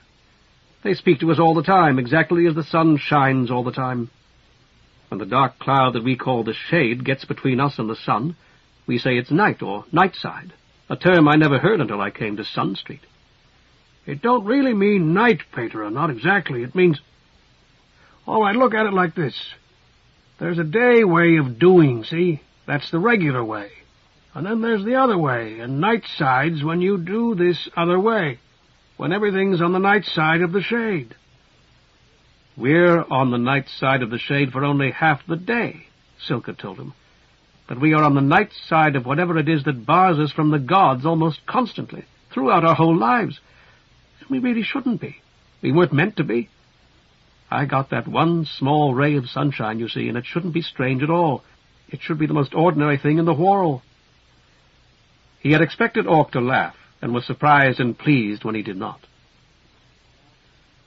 They had rented donkeys from a man Orc knew, a big gray for Orc and a smaller black for Silk. "Because I'll have to lead him back," Orc had said. "We got to get that straight right now. He don't stay with you." Silk had nodded. You're going to get caught like I told you, Pedro. You'll talk to Blood maybe like you want, but it'll be after they get you. I don't like it, but there it is. So you're not going to need him to ride back on, and I'm not going to lose what I'm giving this donkey man to hold, which is double what he'd cost in the market. I understand, Silk had assured him. Now, as they trotted along a narrow track that to him at least was largely invisible, with the toes of his only decent shoes intermittently intimidated by the stony soil, Orc's words returned to trouble him. Tearing his eyes from the skylands, he called, "You warned me that Blood was going to catch me back there in the city while you were renting these donkeys for us. What do you think he'll do to me if he does?" Orc twisted about to look at him, his face a pale blur in the shadow of the crowding trees. I don't know, Pedro, but you're not going to like it. You may not know, Silk said, but you can guess much better than I can. You know Blood better than I do. You've been in his house, and I'm sure you must know several people who know him well. You've done business with him. Tried to, Pedro. All right, tried to. Still you know what kind of man he is. Would he kill me for breaking into his house, or for threatening him? I fully intend to threaten his life if he won't return Armantean to the chapter, assuming that I get that far. I hope not, Pedro. Unbidden and unwanted, Musk's features rose from Silk's memory, perfect, yet corrupt like the face of a devil. So softly that he was surprised that Orc heard it, Silk said, I have been wondering whether I shouldn't take my own life if I am caught. If I am, I say, although I hope not to be, and I'm determined not to be. It's seriously wrong to take one's own life, and yet... A chain or more ahead, Orc chuckled. Kill yourself, Pedro. Yeah, it could be a good idea. Keep it in mind, depending. You won't tell Blood about me. I've sworn, Silk reminded him. I would never break that oath. Good. Orc turned away again, his posture intent as his eyes sought to penetrate the shadows. Clearly, Orc had been less than impressed by his mention of suicide, and for a moment Silk resented it. But Orc was right. How could he serve any god if he set out determined to resign his task if it became too difficult? Orc had been correct to laugh. He was no better than a child, sallying forth with a wooden sword to conquer the quarrel, something that he had in fact done not too many years ago. Yet it was easy for Orc to remain calm, easy for Orc to mock his fears. Orc, who had no doubt broken into scores of these country villas, was not going to break into this one, or even to assist him in doing it. And yet, Silk reminded himself, Orc's own position was by no means impregnable. I would never violate my solemn oath, sworn to all the gods, Silk said aloud. And besides, if Blood were to find out about you and have you killed, he didn't strike me as the type who kill men themselves. There would be no one to help me escape him. Orc cleared his throat and spat, the sound unnaturally loud in the airless stillness of the forest. I'm not going to do a shaggy thing for you, Pedro. You can forget about that. You're working for the gods, right? Let them get you out. Almost whispering because he was saddened by the knowledge, Silk said, Yes, you will, Orc. Sneeze it. Because you couldn't ever be certain that I wouldn't tell eventually. I won't, but you don't trust me. Or at least not that much. Orc snorted. And since you're a better man than you pretend to be, the knowledge that not I particularly perhaps, but an augur who had been a companion of sorts, if only for this one night, required your help would devour you, even if you denied it 100 times or more, as you very probably would. Thus you'll help me if you can, Orc, eventually and possibly quite quickly. I know you will. And because you will, it will go much better for me if Blood doesn't know about you. I'd crawl a long way in for a while, maybe, but that's all. Maybe go see Palustria for a year or 3 till Blood was gone or he'd forgotten about me. People ain't like you think, Pedro. Maybe you studied a long time, but there's a lot that you don't know. Which was true enough, Silk admitted to himself. For whatever inscrutable reasons, the gods thrust Bios into the whirl, knowing nothing of it. And if they waited until they were so wise as to make no mistakes before they acted, they waited forever. With sudden poignancy, Silk wished that he might indeed wait forever, as some men did. And yet he felt certain that he was right about Orc, and Orc wrong about himself. Orc still returned at times to talk with little Mater Mint, and Orc had killed a man that evening, a serious matter even to a criminal, since the dead man had friends, because that man had been about to kill the big man called Gib. Orc might be a thief and even a murderer, but he had no real talent for murder, no innate bent toward evil. Not even Blood had such a bent, perhaps. He, Silk, had seen someone who did in Blood's glass, and he promised himself now that he would never again mistake mere dishonesty or desperation for it again. "But I know you, Orc," he said softly. He shifted his weight in the vain hope of finding a more comfortable spot on the crude saddle. "I may be too trusting of people in general, as you say, but I'm right about you. You'll help me when you think that I require it." Orc made a quick, impatient gesture, barely visible in the gloom. "Be quiet there, Pedro. We're getting pretty close." If there had ever been a real path, they were leaving it. With seeing feet, the donkeys picked their way up a rock-strewn hillside, often unavoidably bathed in the eerie skylight. At the top, Orc reined up and dismounted. Silk followed his example. Here the faintest of night breezes stirred, as stealthy as a thief itself, making away with the mingled scents of post-oak and mulberry, of grass and fern withered almost to powder, of a passing fox, and the very essence of the night. The donkeys raised their long muzzles to catch it, and Silk fanned himself with his wide straw hat. "See them lights, Pedro?" Orc pointed toward a faint golden glimmer beyond the treetops. "That's Blood's place. What we did was circle around behind it, see? That's what we've been doing ever since we got off the main road. On the other side there's a big gate of steel bars and a grassway for floaters that goes up to the front. Can you see that black line kind of wavy between us and the house?" Silk squinted and stared, but could not. "That's a stone wall about as high as that little tree down there. It's got big spikes on top, which I'd say is mostly for show. Could be if you threw your rope up there and caught one, you could climb up the wall. I don't know that anybody's ever tried it. Only Blood's got protection, understand? Guards, and a big talus that I know about for sure. I don't know what else. You ever done anything like this before, Pedro?" Silk shook his head. "I didn't think so. All right, here's all that's going to happen, probably. You're going to try to get over that wall with your rope or whatever, only you're not going to make it. Along about shade-up, you're going to start hiking back to the city, feeling worse than shit in the street and thinking that I'm going to laugh myself sick at you. Only I'm not. I'm going to sacrifice because you came back alive, understand? A black ram to Tartarus, see? A good big one at your Mantean the day after tomorrow. You got my word on that." Orc paused for breath. "And after my sacrifice is over, I'm going to make you swear you'll never try anything this stupid ever again. You think you can make Blood swear to give back your Mantean, which you can't. And you think he'll stick with whatever he swore to afterward, which he wouldn't, not for every god in Mainframe. But I can make you swear, Pedro, and I'm going to, see if I don't. And I know you'll stick. You're the kind that does." Silk said gratefully, "This is really very good of you, Orc. I don't deserve it." "If I was really good, I wouldn't have hired us these donkeys, Pedro. I'd have hiked out here with you and let you tire yourself. That way you'd come back that much quicker." Troubled, Orc paused, running his fingers through his hair. "Only if you do get inside, it'd be all queer if you was tired.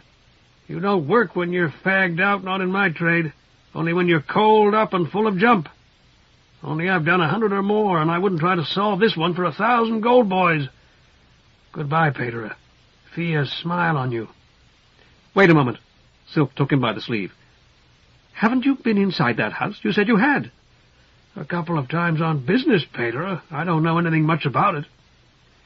"You said that I was certain to be caught, and I'll concede that you may very well be correct.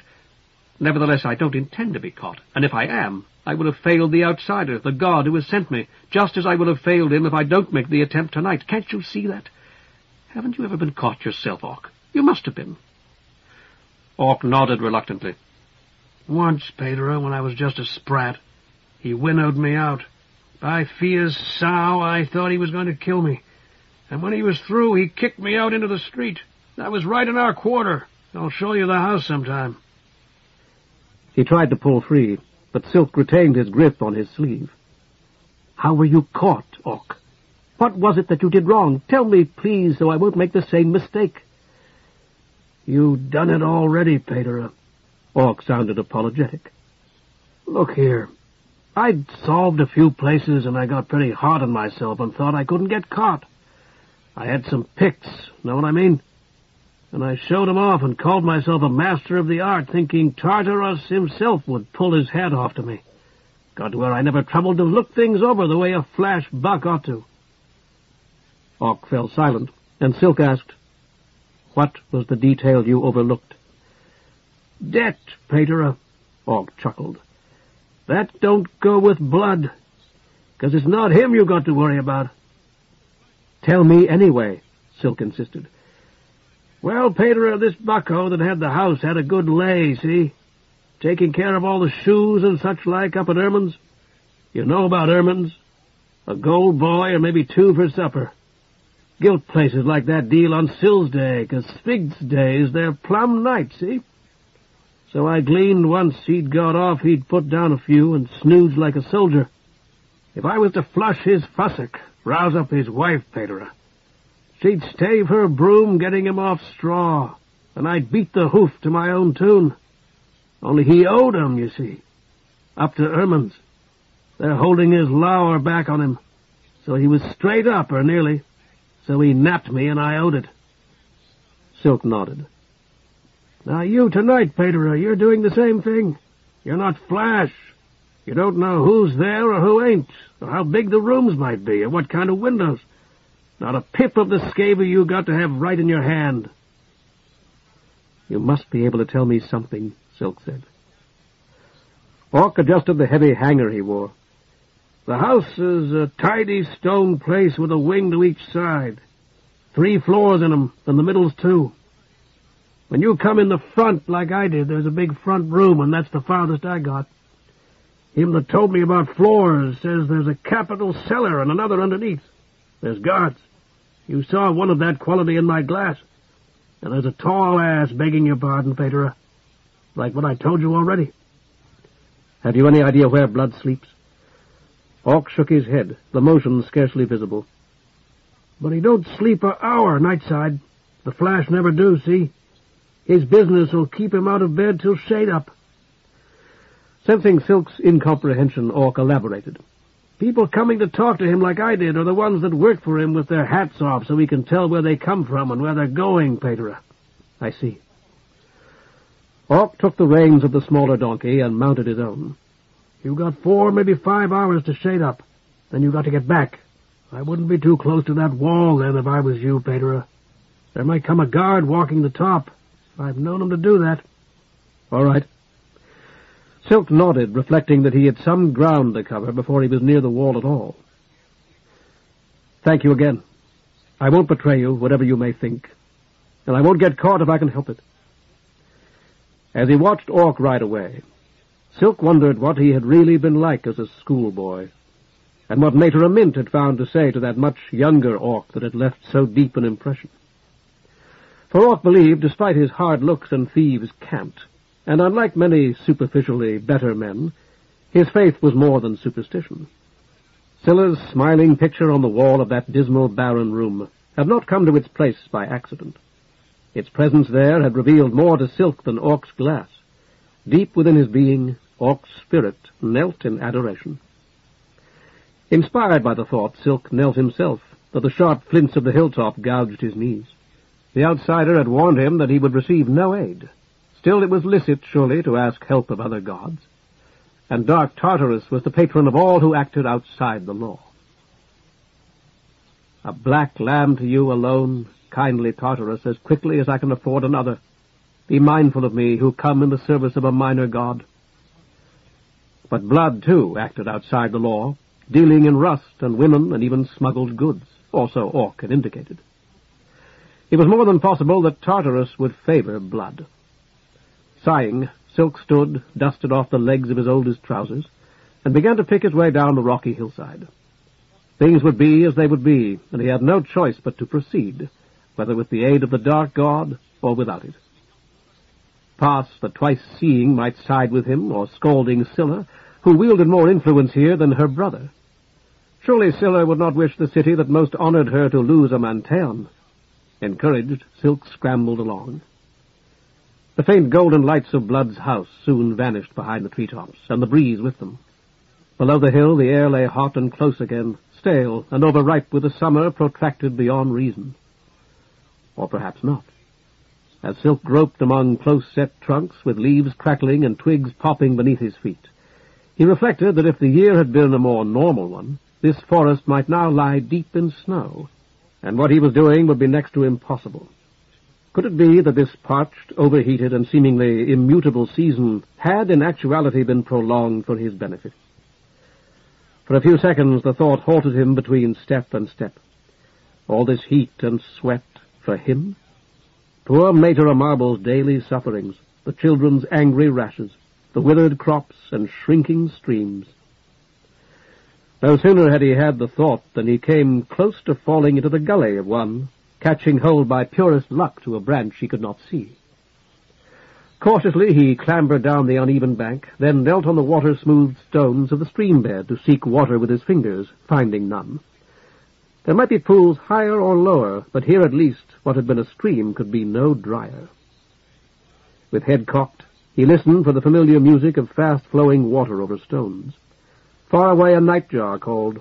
The harsh sound died away, and the stillness of the forest closed in once more, the hushed expectancy of the thirsting trees.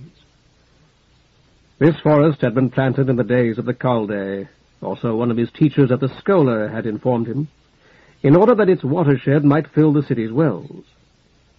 And though the Ayuntamiento now permitted men of wealth to build within its borders, it remained vast, stretching more than 50 leagues toward Palustria. If its streams were this dry now, how long could Viren live? Would it be necessary to build a new city, if only a temporary one, on the lakeshore?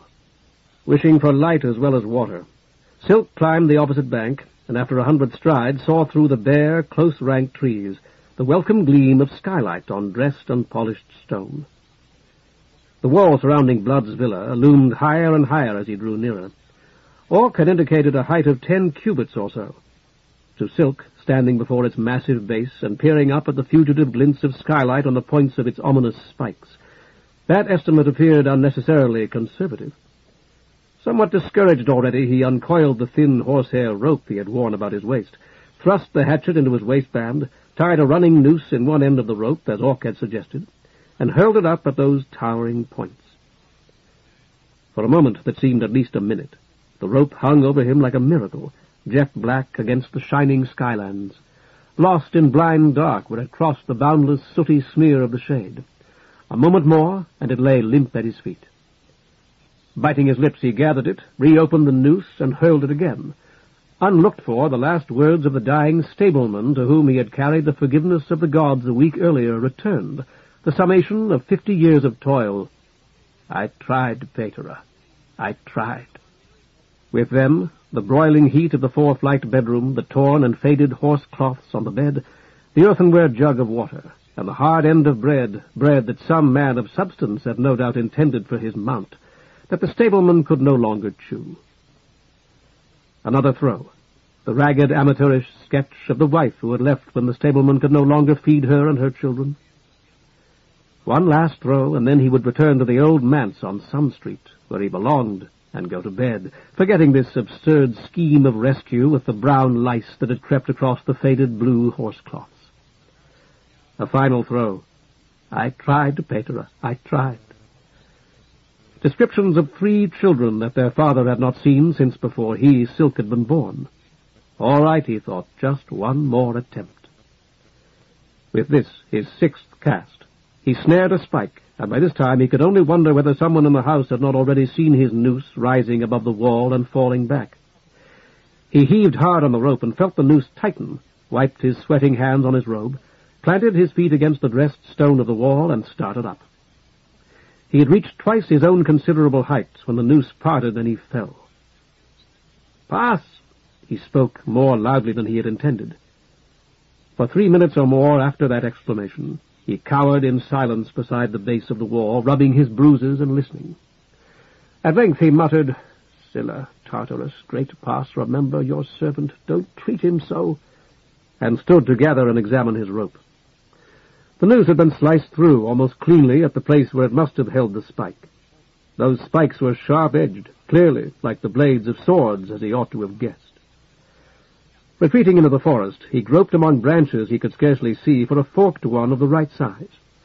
The first half-blind blow from his hatchet sounded louder than the boom of a slug gun. He waited, listening again, certain that he would soon hear cries of alarm and hurrying feet. Even the crickets were silent. His fingertips explored the inconsiderable notch in the branch that his hatchet had made. He shifted his free hand to a safe position and struck hard at the branch again, then stood motionless to listen, as before. Briefly and distantly, as he had long ago, a child and feverish, heard through a tightly closed window with drawn curtains from 3 streets away the faint yet melodious tinklings of the barrel organ that announces the gray beggar monkey. He caught a few bars of music, buoyant and inviting. Quickly it vanished, leaving behind only the monotonous song of the nightjar. When he felt certain it would not return, he swung his hatchet again and again at the unseen wood, until the branch was free, and he could brace it against its parent trunk for trimming. That done, he carried the rough fork out of the darkness of the trees, and into the skylit clearing next to the wall, and knotted his rope securely at the point where the splayed arms met. A single hard throw sent the forked limb arching above the spikes. It held solidly against them when he drew it back. He was breathless, his tunic and trousers soaked with sweat, by the time he pulled himself up onto the slanting capstone, where for several minutes he stretched panting between the spikes and the sheer drop. He had been seen beyond doubt. Or if he had not, he would inevitably be seen as soon as he stood up. It would be utter folly to stand. As he sought to catch his breath, he assured himself that only such a fool as he would so much as consider it. When he did stand up at last, fully expecting a shouted challenge or the report of a slug gun, he had to call upon every scrap of self-discipline to keep from looking down. The top of the wall was a full cubit wider than he had expected, however, as wide as the garden walk. Stepping across the spikes, which his fingers had told him boasted serrated edges, he crouched to study the distant villa and its grounds, straightening his low-crowned hat and drawing his black robe across the lower half of his face. The nearer wing was a good 100 cubits, he estimated, from his vantage point. The grassway Orc had mentioned was largely out of sight at the front of the villa, but a white roadway of what appeared to be crushed shiprock ran from the back of the nearer wing to the wall, striking it 100 strides to his left. Half a dozen sheds, large and small, stood along this roadway, the biggest of them apparently a shelter for vehicles, another noticeably high and narrow, with what seemed to be narrow wire-covered vents high in an otherwise blank wall, some sort of provision for fowls. What concerned Silk more was the second in size of the sheds, whose back opened onto an extensive yard surrounded by a palisade and covered with netting. The poles of the palisade were sharpened at the top, perhaps partly to hold the netting in place, and though it was difficult to judge by the glimmering skylight, it seemed that the area enclosed was of bare soil dotted with an occasional weed. That was a pen for dangerous animals, surely. He scanned the rest of the grounds. There appeared to be a courtyard or terrace behind the original villa.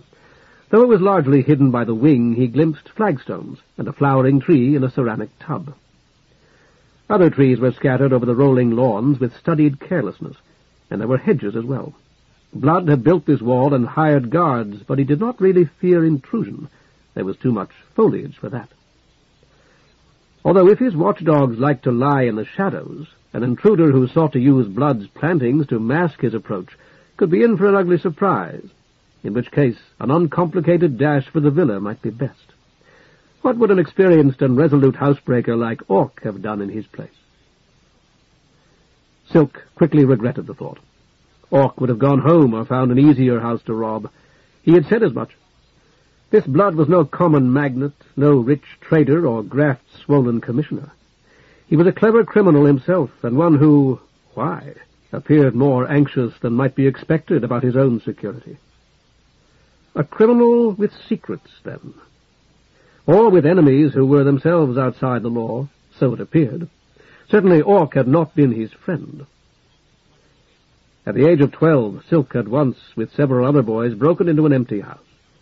He remembered that now, the fear and the shame of it, the echoing, uninhabited rooms with their furniture swathed in dirty white dust covers. How hurt and dismayed his mother had been when she had found out what they had done. she had refused to punish him, saying that the nature of his punishment would be left to the owner of the house he had violated. That punishment, the mere thought of it made him stir uneasily on top of the wall, had never arrived, although he had spent weeks and months in dread of it. Or possibly had arrived only now. That deserted house, after all, had loomed large in the back of his mind when he had gathered up his horsehair rope and his hatchet and gone out looking for Orc. Then only a vague figure recalled from Sill's days past.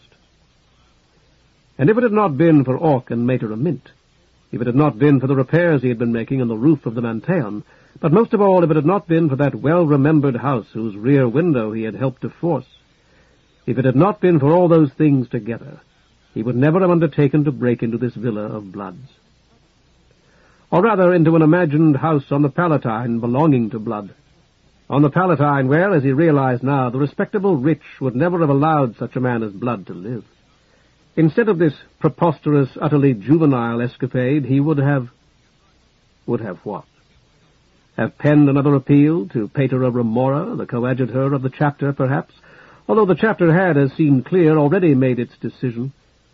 Or have sought an interview with his cognizance, the prolocutor, the interview that he had tried and failed to get weeks before, when it had at last become apparent to him, or so he had thought at the time, exactly how serious the Manteon's financial situation was. His hands clenched as he recalled the expression of his cognizance's sly little prothonotary. His long wait ended only when he had been informed that his cognizance had retired for the night. His cognizance was quite elderly, the prothonotary had explained, as though he, Pater Silk, had been a foreigner. His cognizance tired very easily these days. And with that, the prothonotary had grinned his oh-so-knowing, vile grin, and Silk had wanted to strike him. All right, then. Those possibilities had been explored already, both of them. Yet surely there was something else he might have done, something sensible, effectual, and most significantly, legal. He was still considering the matter when the Talus Orc had mentioned glided ponderously around a corner of the more remote wing, appearing briefly only to vanish and reappear as its motion carried it from skylight into shadow and from shadow into bright skylight again. Silk's first thought was that it had heard him, but it was moving too slowly for that. No, this was no more than a routine patrol. One more among the thousands of circuits of Blood's high, crenellated villa it must have made since Blood engaged its services.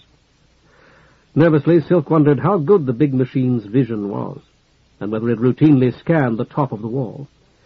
Mater Marble had told him once that hers was less acute than his own, though he had worn glasses for reading since turning 12. Yet that might be no more than the effect of her great age. The Talus would be younger, although cruder as well. Certainly movement was more apt to betray him than immobility. And yet he found immobility more and more difficult to maintain as the Talus drew nearer. It appeared to wear a helmet, a polished brazen dome more capacious than many a respectable tomb. From beneath that helmet glared the face of an ogre worked in black metal. A wide and flattened nose, bulging red eyes, great flat cheeks like slabs of slate, and a gaping mouth drawn back in a savage grin. The sharp white tusks that thrust beyond its crimson lips were presumably mere bluster, but the slender barrel of a buzz gun flanked each tusk. Far below that threatening head, the Talus's armored, wagon-like body rolled upon dark belts that carried it in perfect silence over the close-sheared grass. No needler, no sword, and certainly no hatchet like the one he grasped could do more than scratch the Talus's finish. Met upon its own terms, it would be more than a match for a whole platoon of armored guardsmen. He resolved, fervently, never to meet it on its own terms, and never to meet it at all if he could manage it. As it neared the pale swath that was the white stone roadway, it halted. Slowly and silently its huge frowning head revolved, examining the back of the villa, then each of the outbuildings in turn, then staring down the roadway, and at last looking at the wall itself, tracing its whole visible length, as it appeared, twice. Silk felt certain that his heart had stopped, frozen with fear. A moment more, and he would lose consciousness and fall forward. The Talus would roll toward him, no doubt, would dismember him with brutal steel hands bigger than the largest shovels. But that would not matter, because he would already be dead. At length it seemed to see him. For a long moment its head ceased to move, its fierce eyes staring straight at him. As smoothly as a cloud, as inexorably as an avalanche, It glided toward him. Slowly, so slowly that he would not at first permit himself to believe it, its path inclined to the left. Its staring eyes left him, and he was able to make out against its rounded sides the ladders of bent rod that would permit troopers to ride into battle on board its flattened back. He did not move until it had vanished around the corner of the nearer wing. Then he stepped across the spikes again, pulled his rope and the forked limb free, and jumped after them. Although he struck the drought-hardened ground with bent knees and rolled forward, putting back into practice the lessons of boyhood, the drops stung the soles of his feet and left him sprawled breathless. The rear gate to which the white roadway ran was a grille of bars, narrow and recessed. A bell-pull beside it might or might not, Silk reflected, summon a human servant from within the house. Suddenly reckless, he tugged it, watching through the forefinger interstices to see who might appear, while the bell clanged balefully over his head. No dog barked at the sound. For a moment only, it seemed to him that he caught the flash of eyes in the shadow of a big willow halfway between the wall and the house. But the image had been too brief to be trusted, and the eyes, if eyes they had been, at a height of 7 cubits or more. The Talus itself threw open the gate, roaring, "Who are you?" It seemed to lean forward as it trained its buzz guns at him. Silk tugged his wide-brimmed straw hat lower. "Someone with a message for Blood, your master," he announced. "Get out of my way!" Quickly he stepped under the gate, so that it could not be dropped again without crushing him. He had never been so close to a Talus before, and there seemed no harm in satisfying his curiosity now. He reached out and touched the angled plate that was the huge machine's chest. To his surprise, he found it faintly warm. "Who are you?" the Talus roared again. "Do you wish my name or the tessera I was given?" Silk replied. "I have both." Though it did not appear to move at all, the Talus was nearer now, so near that its chest plate actually nudged his robe. "Stand back!" Without warning, Silk found himself a child once more, a child confronting an adult, an uncaring, shouting giant. In a story his mother had read to him, some bold boy had darted between a giant's legs. It would be perfectly possible now. The seamless black strips on which the Talus stood lifted its steel body 3 cubits at least above the grass. Could he outrun a Talus? He licked his lips. Not if they were as fast as floaters, but were they? If this one chose to shoot, it would not matter. Its chest plate shoved him backward so that he reeled and nearly fell. "Get out!" "Tell Blood I was here." He would surely be reported. It might be best if he appeared to wish it. "Tell him that I have information." "Who are you?" "Rust," Silk whispered. "Now let me in." Suddenly, the Talus was rolling smoothly back. The gate crashed down a hand's breadth in front of his face. Quite possibly there was a tessera, a word or a sign that would command instant admittance, but Rust certainly was not it. He left the gate, discovering with some surprise that his legs were trembling. Would the Talus answer the front gate also? Very probably. But there was no harm in finding out, and the back of the villa seemed unpromising indeed. As he set off upon the lengthy walk along the wall that would take him to the front gate, he reflected that Orc, and so by implication others of his trade, would have attempted the rear. A foresighted planner might well have anticipated that and taken extra precautions there. A moment later he rebuked himself for the thought. Orc would not have dared the front gate, true, but neither would Orc have been terrified of the Talus, as he had been. He pictured Orc's coarse and frowning face, its narrowed eyes, jutting ears, and massive, badly shaved jaw. Orc would be careful, certainly, but never fearful. What was still more important, Orc believed in the goodness of the gods, in their benign personal care, something that he, whose own trade it was to profess it, could only struggle to believe. Shaking his head, he pulled his beads from his trousers pocket, his fingers reassured by their glassy polish and the swinging mass of the voided cross. 9 decades, one with which to praise and petition each major divinity, with an additional unspecified decade from which the voided cross was suspended. For the first time it occurred to him that there were 10 beads in each decade as well. Had the 9 been the 10 ones? He pushed the heretical thought aside. First the cross. to you great pass. There was a secret in the empty, X-shaped space. Also one of his teachers had confided. A mystery far beyond that of the detachable arms he showed the smallest boys and girls at the palestra, and used, as every other augur did, to test and tighten sacred connections. Unfortunately, his teacher had not seen fit to confide the secret as well, and probably had not known it himself, if any such secret actually existed. Silk shrugged aside the memory, ceased fingering the enigmatic emptiness of the voided cross, and clasped it to his chest. To you, great Pass, I present my poor heart and my whole spirit, my mind and all my belief. The grass thinned and vanished, replaced by odd little plants like multi-layered, greenish umbrellas that appeared healthy and flourishing, yet crumbled to mere puffs of dust when Silk stepped on them. Blood's front gate was less promising than the other, if anything, for an eye in a black metal box gleamed above the top of its arch. Should he ring here, Musk or someone like him inside would not only see him, but interrogate him, no doubt, speaking through a mouth in the same box. For 5 minutes or more, sitting on a convenient stone while he rubbed his feet, Silk considered the advisability of submitting himself to the scrutiny of that eye, and thus of the unknown inquisitor who would examine him through it. He knew himself to be a less than competent liar, and when he tried to concoct a tale that might get him into Blood's presence, he was dismayed at how feeble and unconvincing even the best of his fabrications sounded. Eventually he was driven to conclude, with a distinct sense of relief, that the prospect was hopeless. He would have to get into the villa by stealth, if he got into it at all. Retying his shoes, he rose, advanced another 100 paces along the wall, and once more heaved the forked limb over its spikes. As Orc had indicated, there was a central building of 2 stories, with wings whose rows of windows showed them to be 3, although the original structure was nearly as tall as they.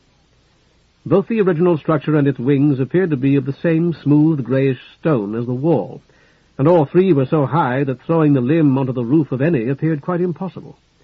To enter them directly, he would have to discover an unbolted door or force one of the ground-floor casements, exactly as he and the other boys had broken into the deserted house a few years before he left home to attend the schola. He winced at the thought. On the farther end of the wing on the right, however, the structure most remote from his old vantage point, was a more modest addition whose decorative merlons appeared to stand no more than a scant 10 cubits above the lawn. The size and close spacing of its numerous windows suggested that it might be a conservatory. Silk noted it for future use, and turned his attention to the grounds. The broad grassway that curved so gracefully up to the pillared portico of Blood's villa was bordered with bright flower beds. Some distance in front of that entrance, a fine porcelain Scylla writhed palely among the sprays of an ostentatious fountain, spewing water alike from her woman's mouth and her upraised tentacles. Scented water, in fact. Sniffing the almost motionless air like a hound, Silk caught the fragrance of tea roses. Postponing judgment on Blood's taste, he nodded approvingly at this tangible evidence of pious civic feeling. Perhaps Blood was not really such a bad man after all, no matter what Orc thought. Blood had provided 3 cards for a sacrifice. It might well be that if Blood were approached in the right way, he would be amenable to reason. Possibly the outsider's errand would come to no more than that in the end. Giving rein to this pleasing line of thought for a second or two, Silk imagined himself comfortably seated in some luxurious chamber of the villa before him, laughing heartily over his own adventures with the prosperous-looking man with whom he had spoken in Sun Street. Even a contribution toward necessary repairs might not be entirely out of the question. On the farther side of the grassway, the distant roar of an approaching floater made him look around. With running lights blazing through its own dust, it was hurtling along the public road in the direction of the main gate. Quickly he stretched himself flat behind the row of spikes. As the floater braked, 2 figures in silvered conflict armor shot away from the portico on high riders. At the same moment the Talus rounded the conservatory, if that was what it was, at full tilt, dodging trees and shrubs as it rolled across the lawn nearly as fast as the high riders. After it bounded 6 sinuous, seemingly tailless beasts with bearded faces and horned heads.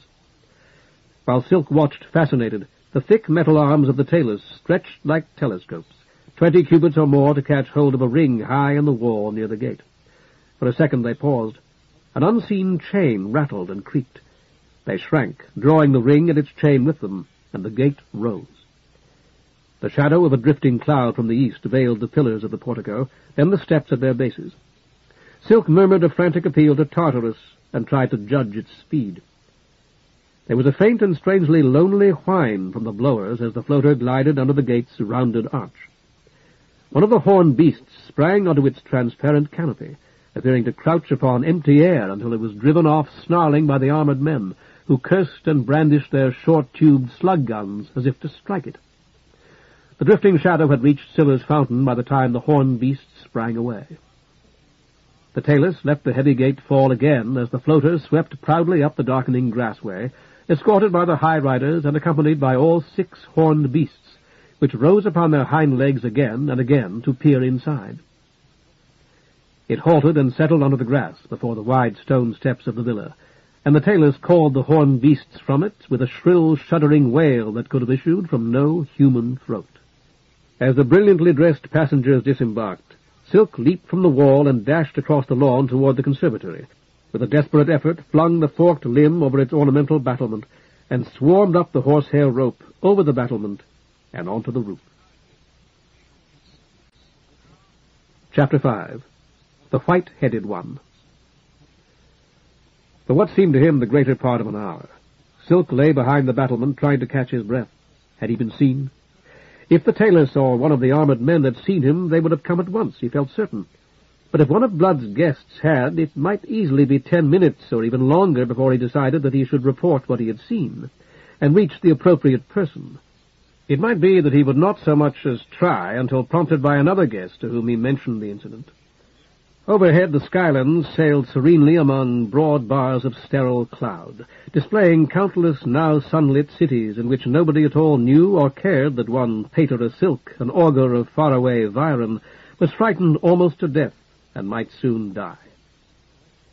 The limb, too, might have given him away. He was sure that he, on the ground, had heard it thump down on the warm, tarred surface of the roof, and anyone in the conservatory below must have heard it very distinctly. As he sought to slow the pounding of his heart by an effort of will, and to force himself to breathe through his nose, it seemed to him that anyone who had heard that thump would realize at once that it had been made by an intruder who had climbed onto the roof. As the thunder of his own pulse faded away, he listened intently. The music he had heard so faintly from the wall was louder now. Through it, over it, and below it, he heard the murmur of voices. The voices of men, mostly, he decided, with a few women among them. That piercing laugh had been a woman's, unless he was greatly mistaken. Glass shattered not loudly, followed by a moment of silence, then a shout of laughter. His black rope was still hanging over the battlement. He felt that it was almost miraculous that it had not been seen. Without rising from his back, he hauled it in, hand over hand. It would be necessary in another minute or two to throw the limb again, this time onto the roof of the wing proper. He was not at all sure he could do it. An owl floated silently overhead, then veered away to settle on a convenient branch at the edge of the forest. Watching it, Silk, who had never considered the lives of echidnas pets before, suddenly realized that the building of Blood's wall, with the cleared strip on its forest side and the closely trimmed lawn on the other, had irrevocably altered the lives of innumerable birds and small animals, changing the way in which wood mice foraged for food and hawks and owls hunted them. To such creatures, Blood and his hired workmen must have seemed the very forces of nature, pitiless and implacable. Silk pitied those animals now, all the while wondering whether they did not have as much right and more reason to pity him. The outsider, he reflected, had swooped upon him much as the owl would stoop for a mouse. The outsider had assured him that his regard for him was eternal and perfect, never to be changed by any act of his, no matter how iniquitous or how meritorious. The outsider had then told him to act, and had withdrawn while in some fashion remaining. The memory and the wonder of the outsider's love and of his own new clean pride in the outsider's regard would make the rest of his life both more meaningful and more painful. Yet what could he do beyond what he was doing? "Thank you," he whispered. "Thank you anyway. Even if you never speak to me again, you have given me the courage to die." The owl hooted from its high branch above the wall, and the orchestra in Blood's ballroom struck up a new tune, one Silk recognized as, "No, I'll never leave you." Could that be an omen? The outsider had indeed warned him to expect no help, but had never, as well as Silk could remember at any rate, actually told him that he would never be vouchsafed omens. Shaking himself, his self-possession recovered and his sweat dried. He lifted his knees and rolled into a crouch behind one of the merlons, peering through the crenel on its left. There was no one on that part of the grounds visible to him. He readjusted the long handle of the hatchet while changing position slightly in order to look out through the crenel on the right. Half the grassway was visible from that angle, and with it the gate. But there was no floater on that section of the grassway, and the tailless and the horned beasts that had come at its call had gone elsewhere. The skylands were brightening as the trailing edge of the cloud that had favored him left Viren for the west. He could make out the iron ring the tailless had pulled to raise the gate to the left of the arch. He stood then and looked about him. There was nothing threatening or even extraordinary about the roof of Blood's conservatory. It was level, or nearly so, a featureless dark surface surrounding an abat-jour for the illumination of the conservatory, itself enclosed on three sides by chest-high battlements. The fourth was defined by the south wall of the wing from which the conservatory extended. The sills of its second-story windows were 3 cubits or a trifle less above the conservatory roof. Silk felt a thrill of triumph as he studied the windows. Their casements were shut, and the rooms that they lighted dark. Yet he felt an undeniable pride in them that was not unrelated to that of ownership. Orc had predicted that he would get roughly this far before being captured by Blood's guards, and now he had gotten this far, doing nothing more than Orc, who clearly knew a great deal about such things, had expected. The Mantean had not been saved, or even made appreciably safer. And yet... Boldly, he leaned over the nearest battlement, his head and shoulders thrust beyond the merlons. One of the horned beasts was standing at the base of the conservatory wall, directly below him. For an instant he was acutely conscious of its amber stare. It snarled, and cat-like padded away. Could those fantastic animals climb onto the roof? He decided that, though possible, it was unlikely. The walls of the villa were of dressed stone, after all. He leaned out farther still, his hands braced on the bottom of the crenel, to reassure himself about the construction of the wall. As he did, the tailless rolled into view. He froze until it had passed. There was a chance, of course, that it had concealed, upward or rearward directed eyes. Mater Marble had once mentioned such features in connection with Mater Rose, but that, too, seemed less than probable. Leaving his limb and horsehair rope where they lay, he walked gingerly across the roof to the abat-jour and crouched to peer through one of its scores of clear panes. The conservatory below apparently housed large bushes of some sort, or possibly dwarfed trees. Silk found that he had unconsciously assumed that it had supplied the low-growing flowers that bordered the grassway. That had been an error, now revealed. While examining the plants below, he cautioned himself against making any further unconsidered assumptions about this villa of Blood's. The panes themselves were set in lead. Silk scraped the lead with the edge of his hatchet, finding it as soft as he could wish. With half an hour's skillful work, it should be possible, he decided, to remove 2 panes without breaking them, after which he could let himself down among the lush, shining leaves and intertwined trunks below, perhaps with an undesirable amount of noise, but perhaps also unheard. Nodding thoughtfully to himself, he rose and walked quietly across the conservatory roof to examine the dark windows of the wing overlooking it. The first 2 he tested were locked in some fashion. As he tugged at each, he was tempted to wedge the blade of his hatchet between the stile and casing to pry them open. The latch or bolt would certainly break with a snap, however, if it gave at all, and it seemed only too likely that the glass would break instead. He decided that he would try to throw the limb onto the roof 2 stories above him. Diminished by a third, that throw no longer appeared nearly as difficult as it had when he had reconnoitered the villa from the top of its surrounding wall. And explore that roof as well before attempting anything quite so audacious. Circuitous though it seemed, removing panes from the abat-jour might actually be a more prudent approach. The third casement he tried gave slightly in response to his tentative pull. He pushed it back, wiped his perspiring palms on his robe, and tugged harder. This time the casing moved a trifle farther. He was only jammed, apparently, not locked. A quick wrench of the hatchet forced it open enough for him to swing it back with only the slightest of protests from the neglected hinges. Vaulting with one hand upon the sill, he slid headfirst into the lightless room beyond.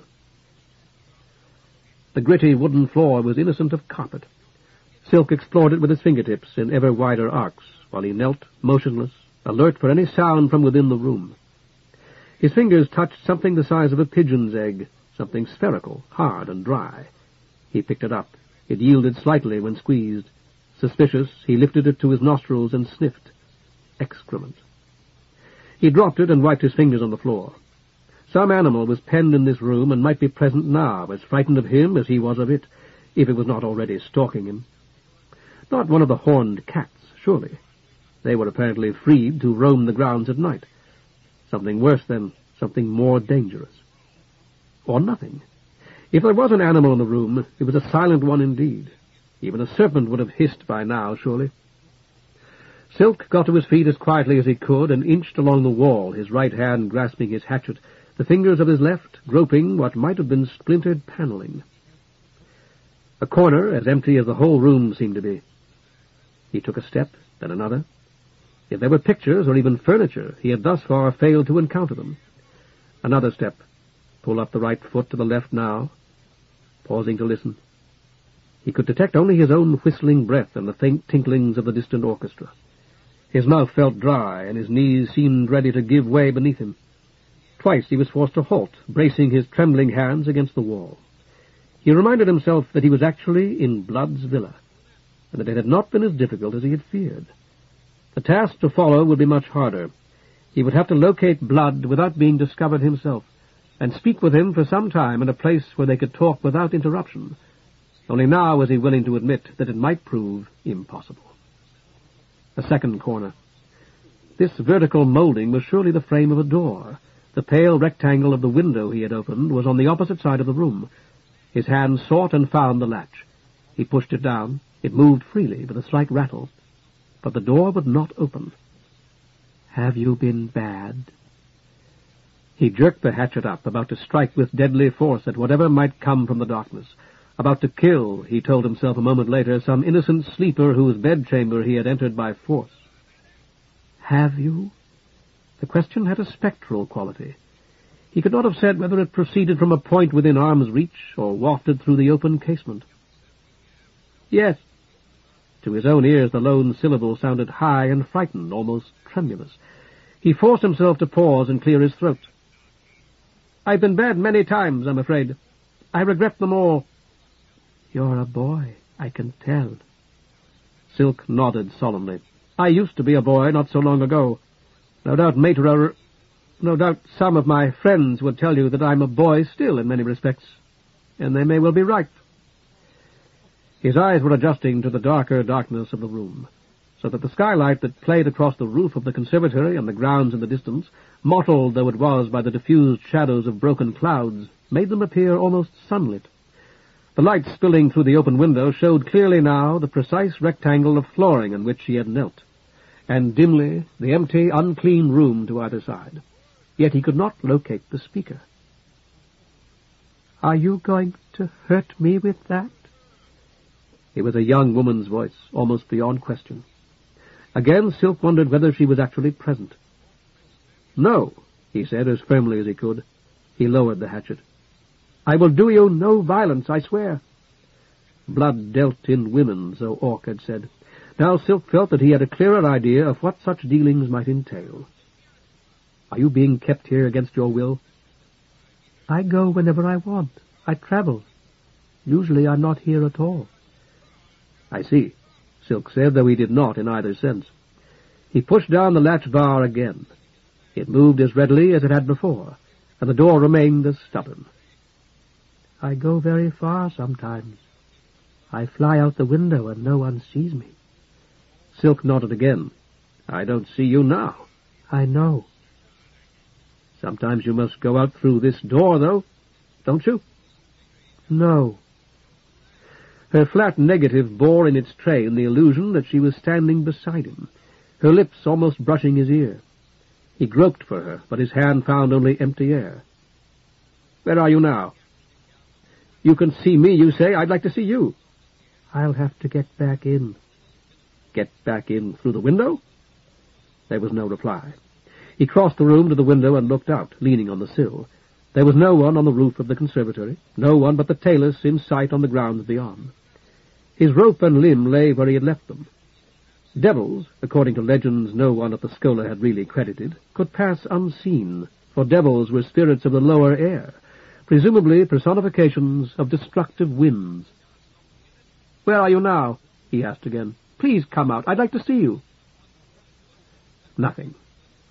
Phelxia provided the best protection from devils, according to the writings, but this was Fear's day, not hers.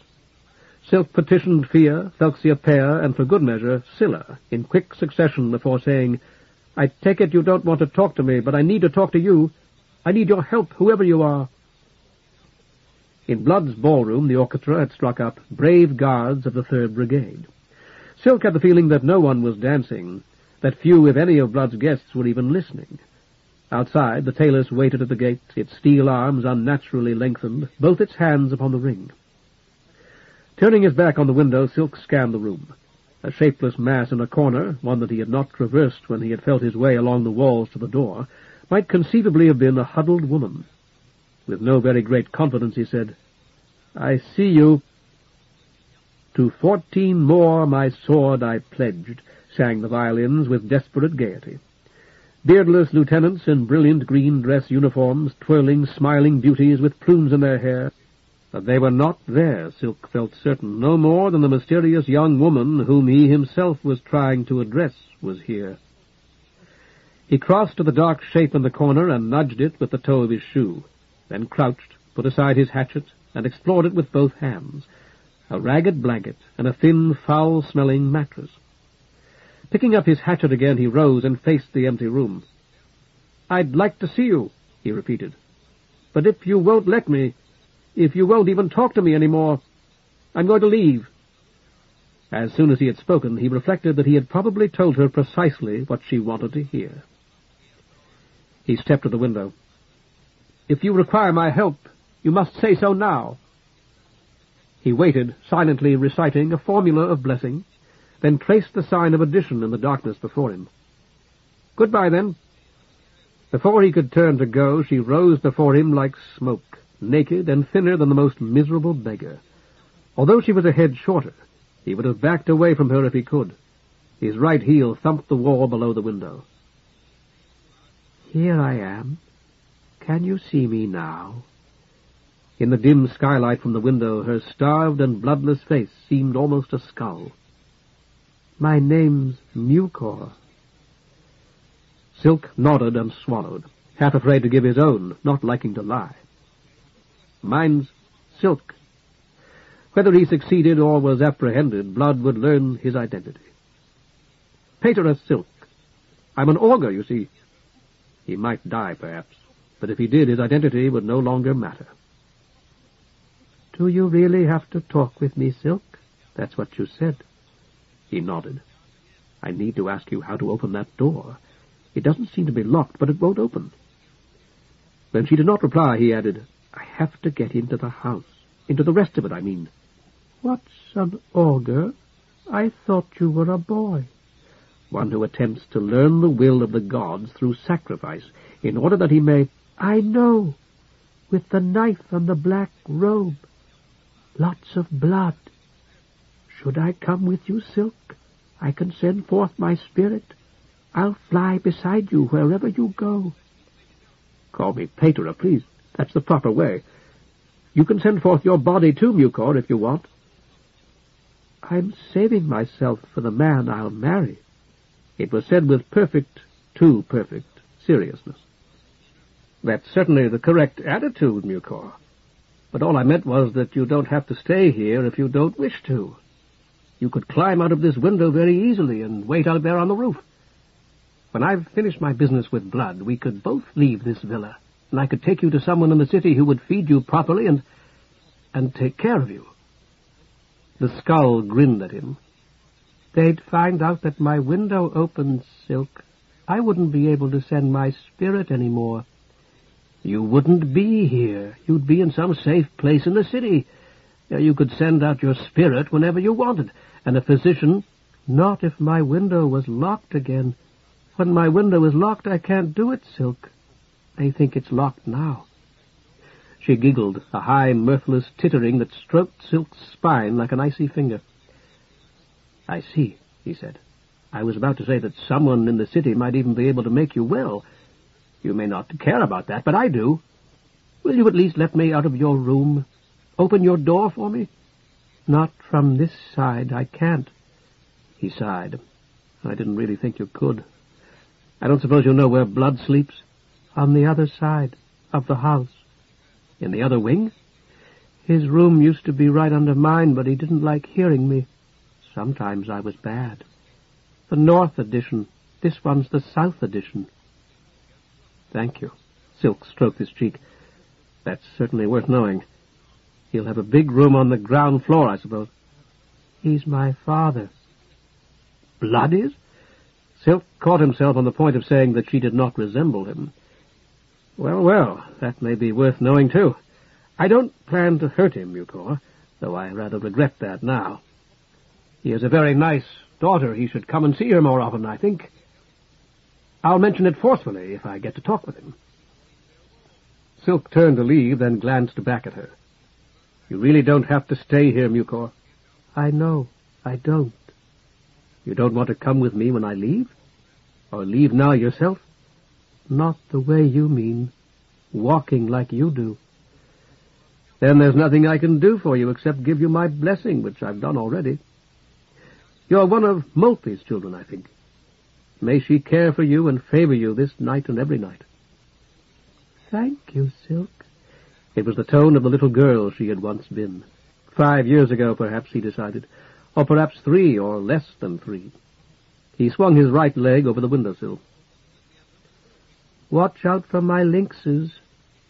Silk berated himself for not having questioned her more. "What are those?"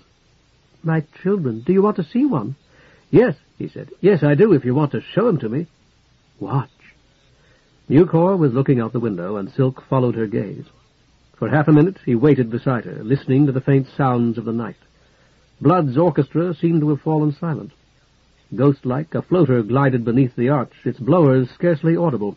The tailors let down the gate smoothly behind it, and even the distant rattle of the chain reached them.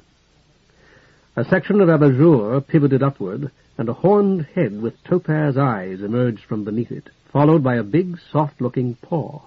Mucor said, "That's Lion. He's my oldest son. Isn't he handsome?"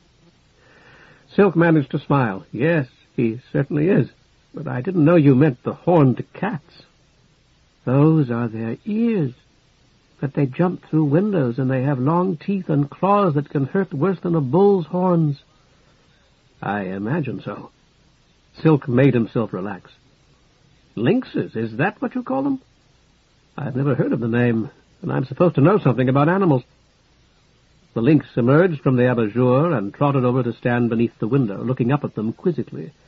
If he had bent, Silk could have touched its great bearded head. He took a step backward instead. "Don't let him come up here, please."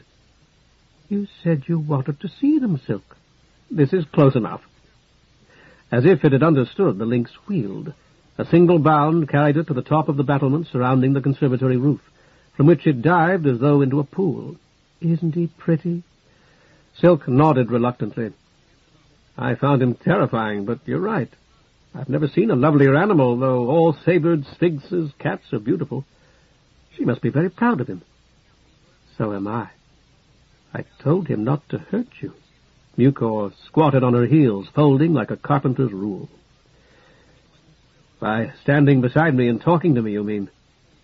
Gratefully, Silk seated himself on the windowsill. "I've known dogs that intelligent, but a lynx, is that the singular? It's an odd word." "It means they hunt in the daytime," Mucor explained. "They would, too, if my father had let them. Their eyes are sharper than almost any other animal's. But their ears are good, too, and they can see in the dark, just like regular cats." Silk shuddered. "My father traded for them. When he got them, they were just little chips of ice inside a big box that was little on the inside. The chips are just like little seeds. Do you know about that, Silk?" "I've heard of it," he said. For an instant he thought that he felt the hot yellow gaze of the lynx behind him. He looked quickly, but the roof was bare. It's supposed to be against the law, though I don't think that's very strictly enforced. One could be placed inside a female animal of the correct sort, a large cat, I'd imagine, in this case. He put them inside a girl. Mucor's eerie titter came again. It was me. In you? He didn't know what they were. Mucor's teeth flashed in the darkness. But I did a long while before they were born. Then Musk told me their name and gave me a book. He likes birds, but I like them and they like me. Then come with me, Silk said, and the lynxes won't hurt either of us. The scowl nodded, still grinning. I'll fly beside you, Silk. Can you bribe the tailors? I don't think so. It takes a lot of money. There was a soft scraping from the back of the room, followed by a muffled thump. Before the door swung open, Silk realized that what he had heard was a bar being lifted from it and laid aside. Nearly falling, he slid over the sill and crouched as Mucor's window shut silently above his head. For as long as it took him to run mentally through the formal praises of Spiggs, whose day was about to dawn, or so at least he felt, he waited, listening. No sound of voices reached him from the room above, though once he heard what might have been a blow. When he stood at last and peeped cautiously through the glass, he could see no one. The panes that Lion had raised with his head yielded easily to Silk's fingers. As they rose, a moist and fragrant exhalation from the conservatory below invaded the dry heat of the rooftop. He reflected that it would be simple now, much easier than he had thought, to enter the conservatory from above, and the trees there had clearly supported Lion's considerable weight without damage. Silk's fingertips described slow circles on his cheek as he considered it. The difficulty was that blood slept in the other wing, if Mucor was to be believed. Entering here, he would have to traverse the length of the villa from south to north, finding his way through unfamiliar rooms. There would be bright lights and the armored guards he had seen in Orc's Glass and on the high riders, Blood's staff, and Blood's guests. Regretfully, Silk let down the movable section of the abat-jour, retrieved his horsehair rope, and untied the rough limb that had served him so well. The merlons crowning the roof of the south annex would not have cutting edges, and the noose would make no dangerous noise. 3 throws missed before the 4th snared a merlon. He tugged experimentally at the rope. The merlon seemed as solid as a post. Drying his hands on his robe, he started up. He had reached the roof of the wing and was removing his noose from the merlon when Mucor's spectral voice spoke, seemingly in his ear. There were words he could not quite hear. Then, "Birds, watch out for the white-headed one." Mucor? There was no reply. Silk looked over the battlement, just in time to see the window close. Although it was 20 times larger, this roof had no abat-jour, and was in fact no more than a broad and extremely long expanse of slightly sloping tar.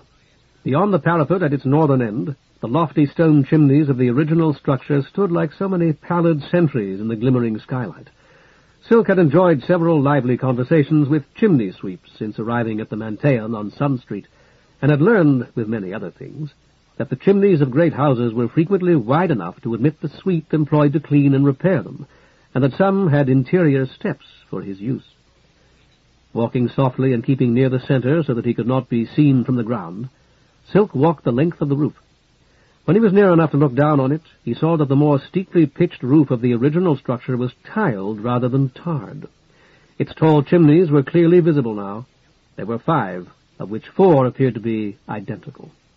The 5th, however, the chimney farthest but one from him, boasted a chimney pot twice the height of the rest, a tall and somewhat shapeless pot with a pale finial. For a moment, Silk wondered uneasily whether it could be the white-headed one Mucor had warned him against, and resolved to examine it only if he could not gain entry to any of the others. Then another, more significant detail caught his eye. The corner of some low projection, dark and distinct, could be seen beyond the 3rd chimney, its angular outline in sharp contrast to the rounded contours of the tiles, and its top a cubit or so higher than theirs. He moved a few steps to his left to see it better. It was, beyond question, a trapdoor, and Silk murmured a prayer of thanks to whatever God had arranged a generation ago that it should be included in the plan of the roof for his use. Looping his rope around a merlon, He scrambled easily down onto the tiles and pulled the rope down after him. The outsider had indeed warned him to expect no help, yet some other god was certainly siding with him. For a moment Silk speculated happily on which it might be. Scylla, perhaps, who would not wish her city to lose a Mantaean, or grim and gluttonous Fear, the ruler of the day, or Molpe, since... No, Tartarus, of course. Tartarus was the patron of thieves of every kind, and he had prayed fervently to Tartarus, as he now remembered, while still outside Blood's wall. Moreover, black was Tartarus's color. All augurs and sibyls wore it in order that they might, figuratively, if not literally, steal unobserved among the gods to overhear their deliberations. Not only was he himself clothed entirely in black, but the tarred roofs he had just left behind had been black as well. Terrible Tartarus, be thanked and praised most highly by me forever. Now let it be unlocked, Tartarus, but locked or not, the black lamb I pledged shall be yours. Recalling the tavern in which he had met Orc, he added in a final burst of extravagance, and a black cock, too.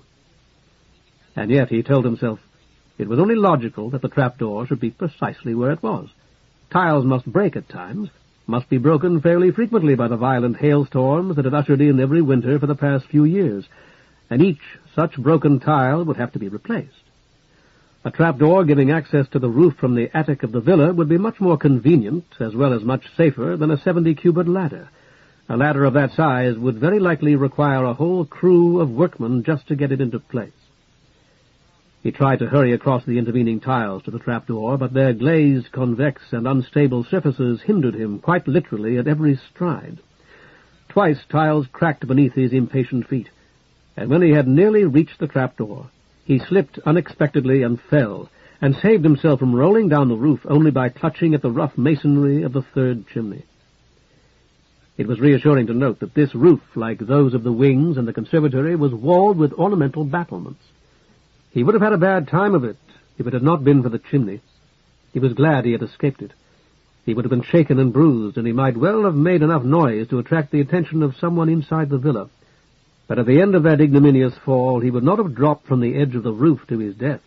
Those blessed battlements, which had been of so much help to him ever since he had dashed from the wall across the grounds, were, now that he came to think of it, one of the recognized symbols in art of Sphinx, the lion goddess of war. And lion had been the name of Mucor's horned cat, of the animal she called her lynx, which had not harmed him. Taking all that into account, who could deny that fierce Sphinx favored him also?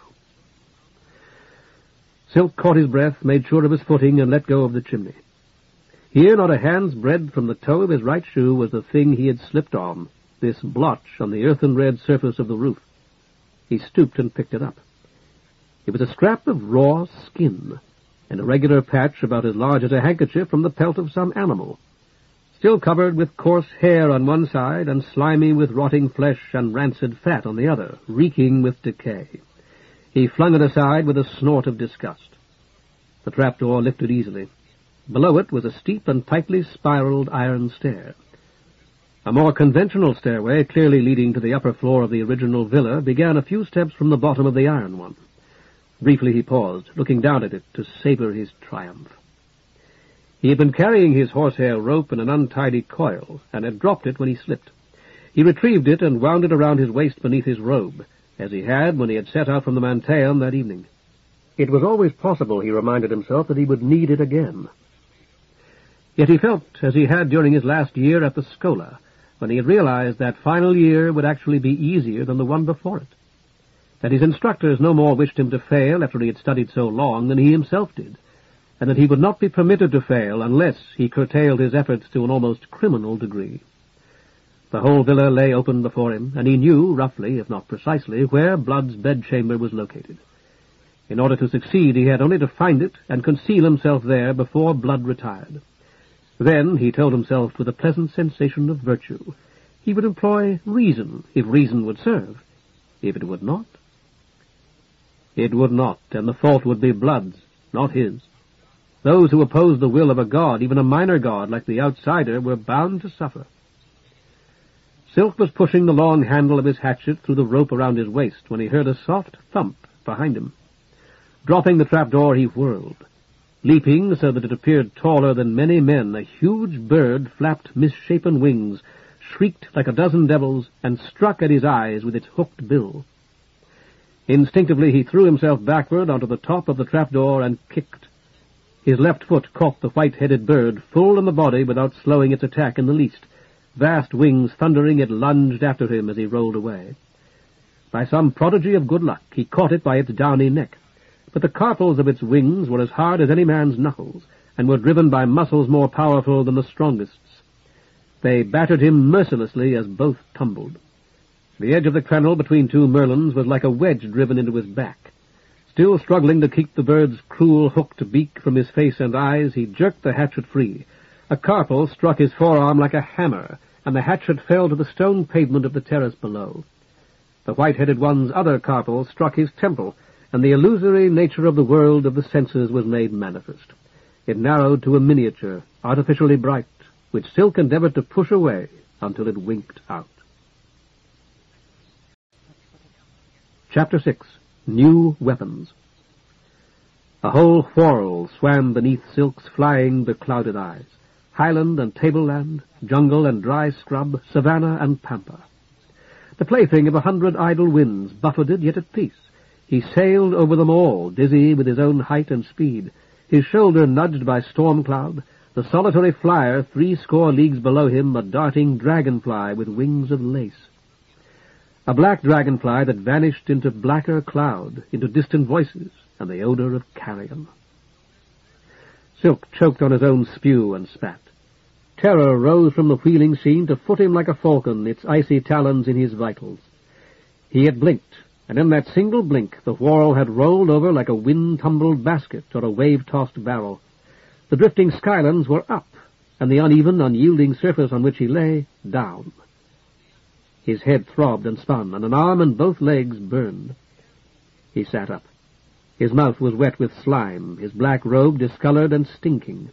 He wiped them clumsily with numbed hands, then wiped his hand on his robe and spat again.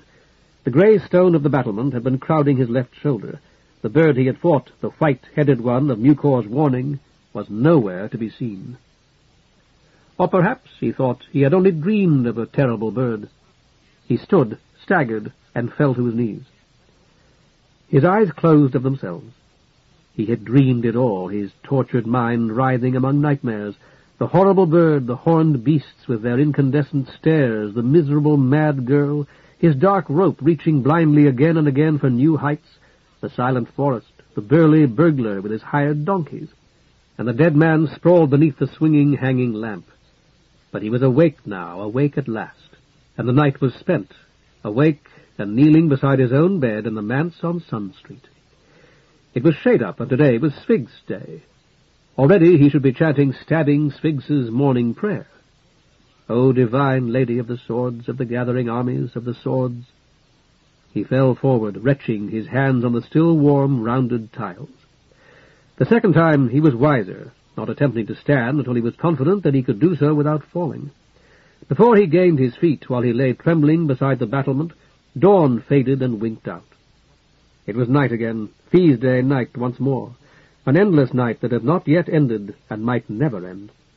Rain, he thought, might wash him clean and clear his head, and so he prayed for rain, mostly to Fia and Pass, but to Scylla as well, remembering all the while how many men better than himself, were imploring the gods as he did, and for better reasons.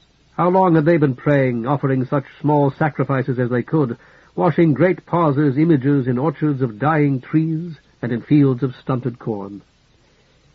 It did not rain, or even thunder.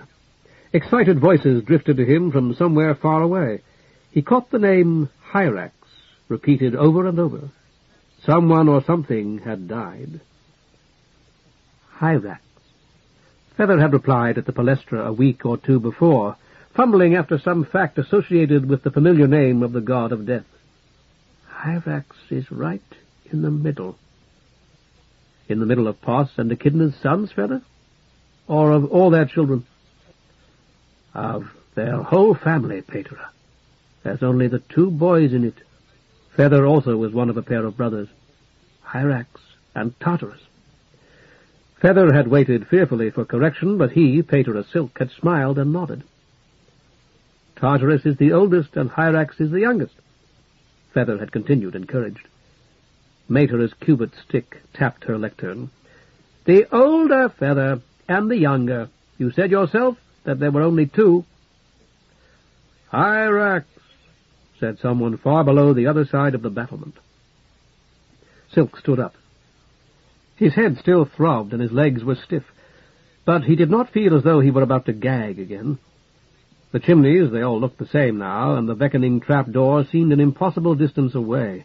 Still reeling and dizzy, he embraced a merlin with both arms and peered over the battlement. As if it had belonged to someone else, he noted that his right forearm was oozing blood onto the grey stones.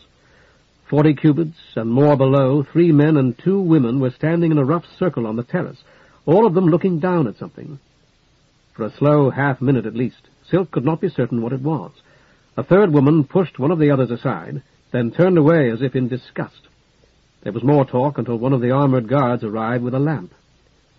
The bird, Mucor's white-headed one, lay dead upon the flagstones, appearing smaller than Silk could have imagined, its unequal wings half spread, its long white neck bent back at an unnatural angle.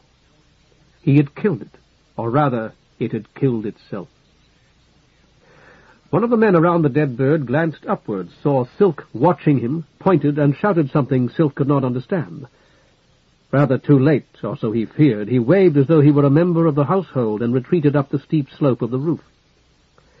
The trapdoor opened upon the dim and lofty attic he had glimpsed earlier, a cobwebbed cavern more than half filled with musty furniture and splintering crates. Feeble lights kindled at the muted clank of his foot upon the first iron step. He had hardly descended to the second when one winked out.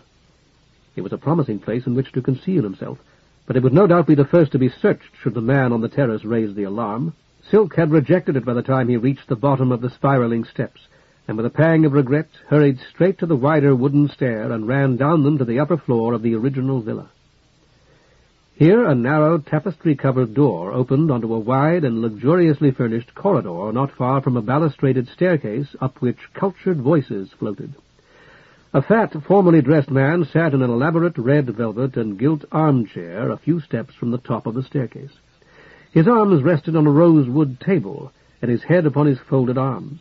He snored softly as Silk passed, jerked to wakefulness, stared uncomprehendingly at Silk's black robe, and lowered his head to his arms again. The stair was thickly carpeted, its steps broad, and its slant gentle. It terminated in a palatial reception hall in which 5 men dressed much like the sleepers stood deep in conversation. Several were holding tumblers, and none seemed alarmed. Some distance beyond them, the reception hall ended with wide double doors that stood open at present, so that the soft autumn night itself appeared as a species of skylit hanging in Blood's Hall. Beyond any question, Silk decided those doors represented the principal entrance to the villa. The portico he had studied from the wall would be on the other side, and indeed, when he had surveyed the scene below him for a moment, not leaning across the balustrade as he had so unwisely leaned across the battlement to stare down at the flaccid form of the white-headed one, but from the opposite side of the corridor, with his back against the nude, half-again, life-sized statue of some minor goddess, he could just make out the ghostly outlines of the pillars.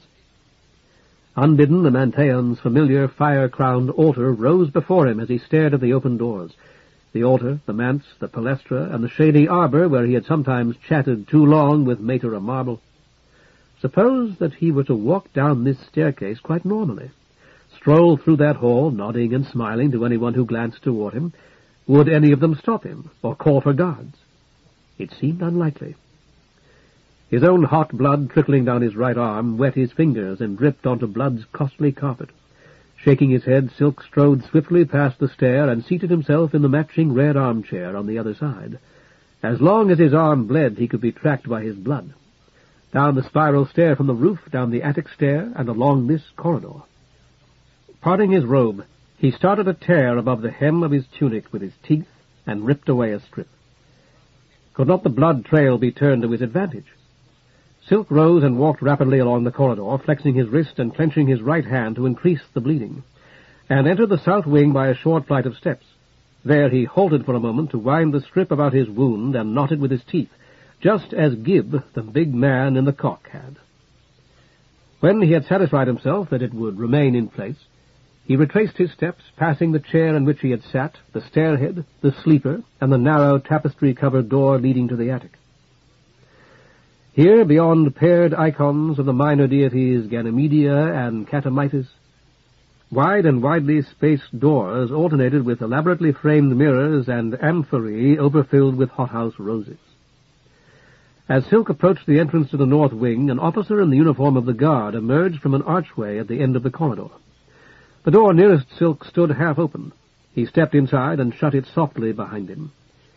He found himself facing a windowless pentagonal drawing-room furnished in magnificent chryselephantine.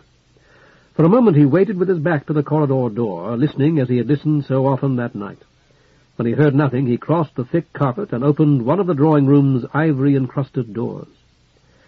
This was a boudoir, larger and even more oddly shaped.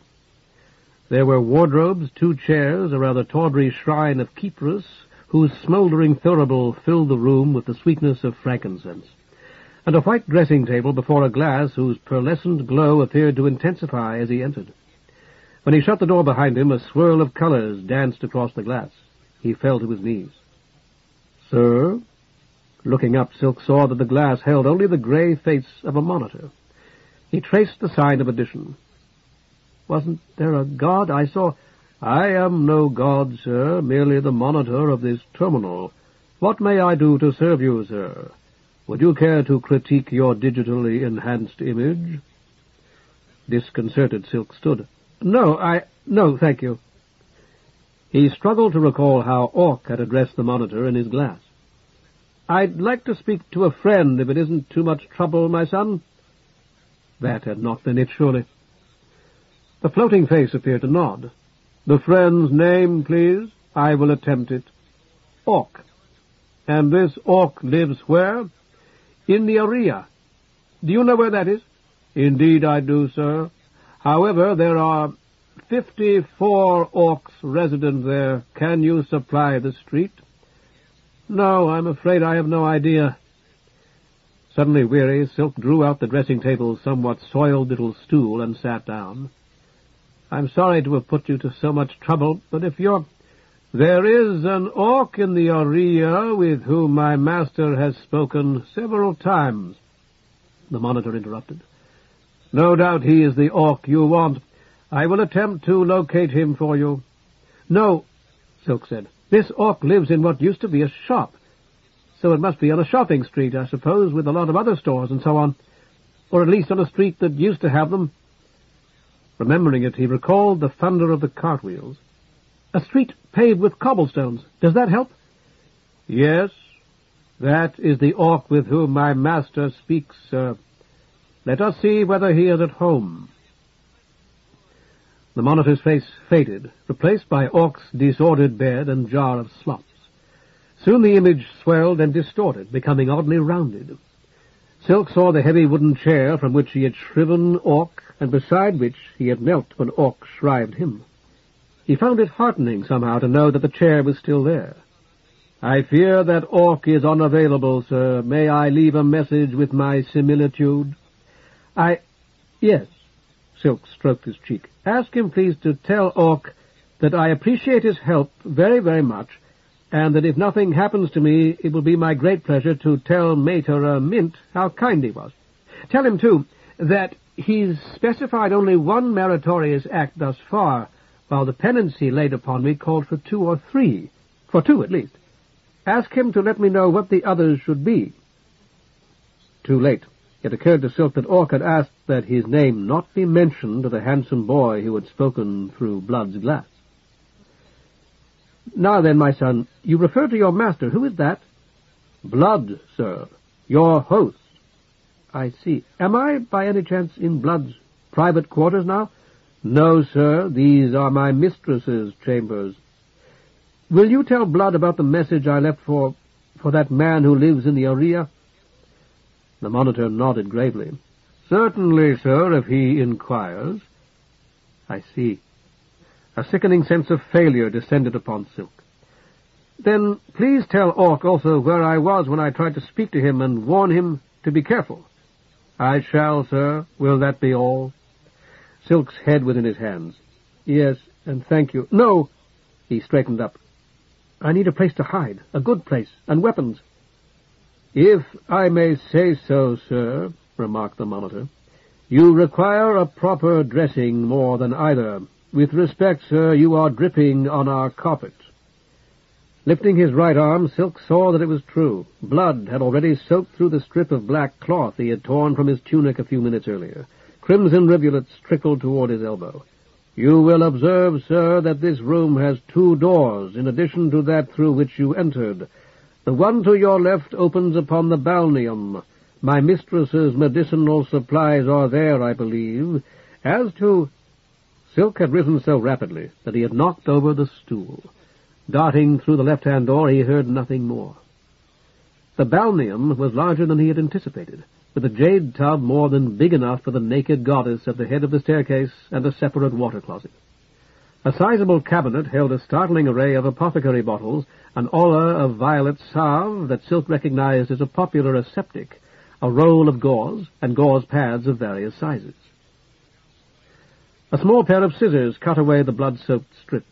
He smeared the ragged wound that the white-headed one's beak had left in his forearm with the violet salve, and at the second try managed to bandage it effectively. As he ruefully took stock of his ruined tunic, he discovered that the bird's talons had raked his chest and abdomen. It was almost a relief to wash and salve the long bloody scratches on which he could employ both his hands. Yellowish incrustations were forming on his robe where he had wiped away his spew.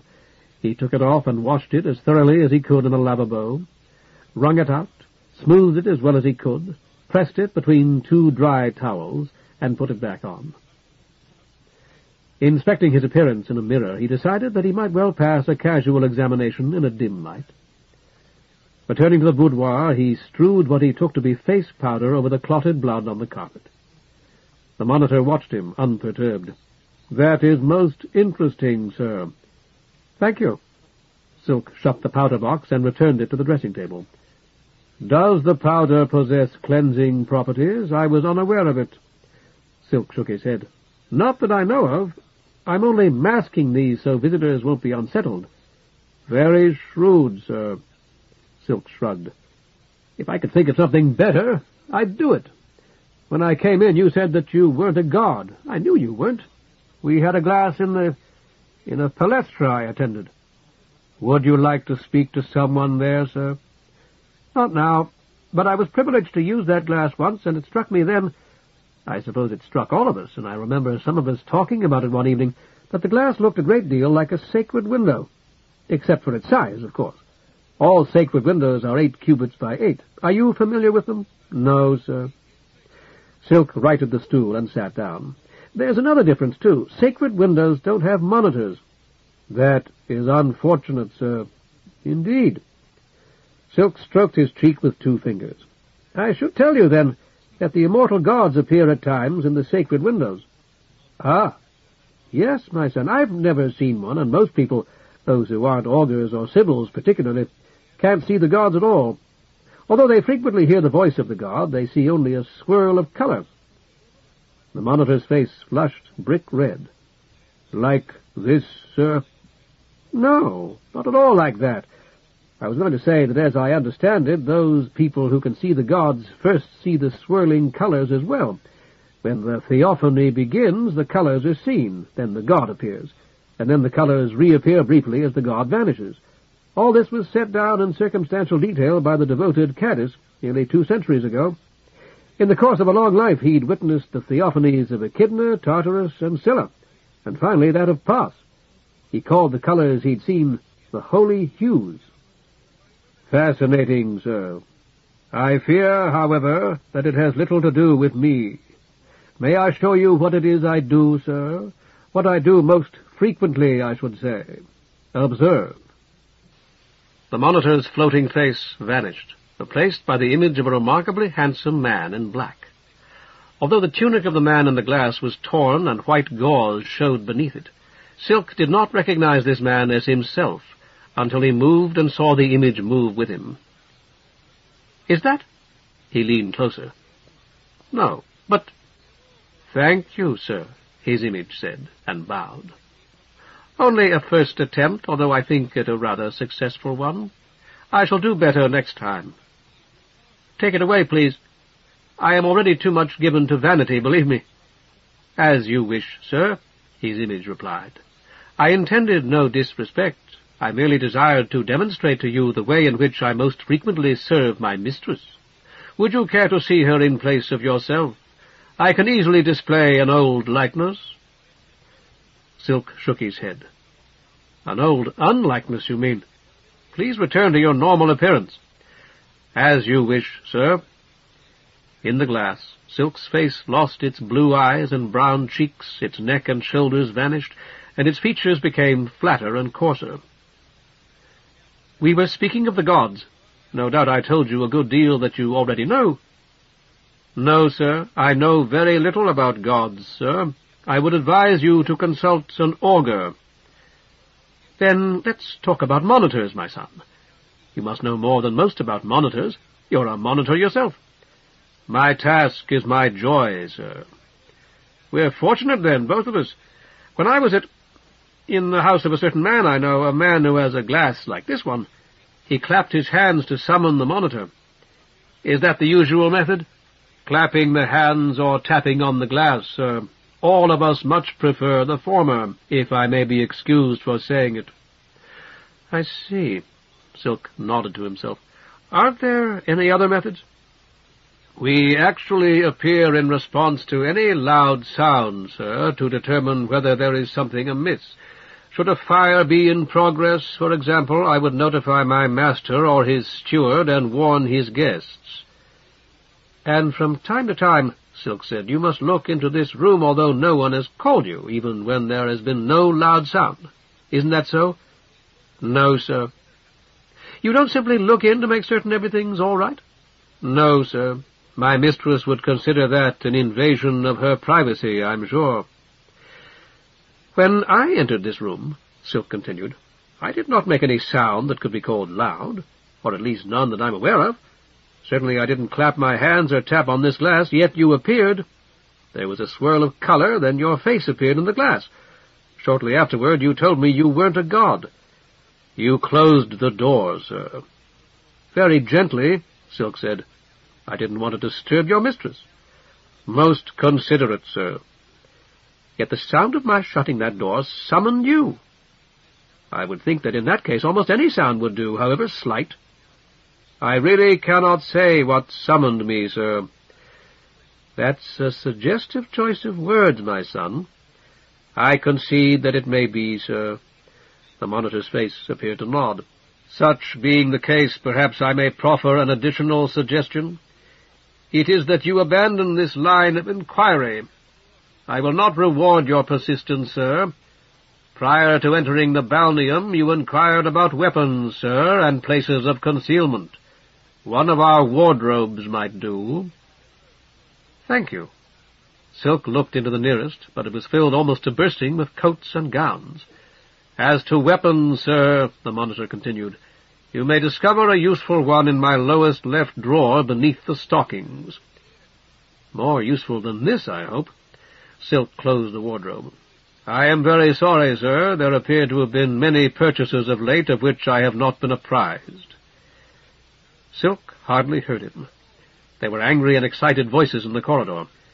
He opened the door to the drawing-room and listened until they faded away, his hand upon the glass latch bar of the boudoir door, acutely conscious of the thudding of his heart.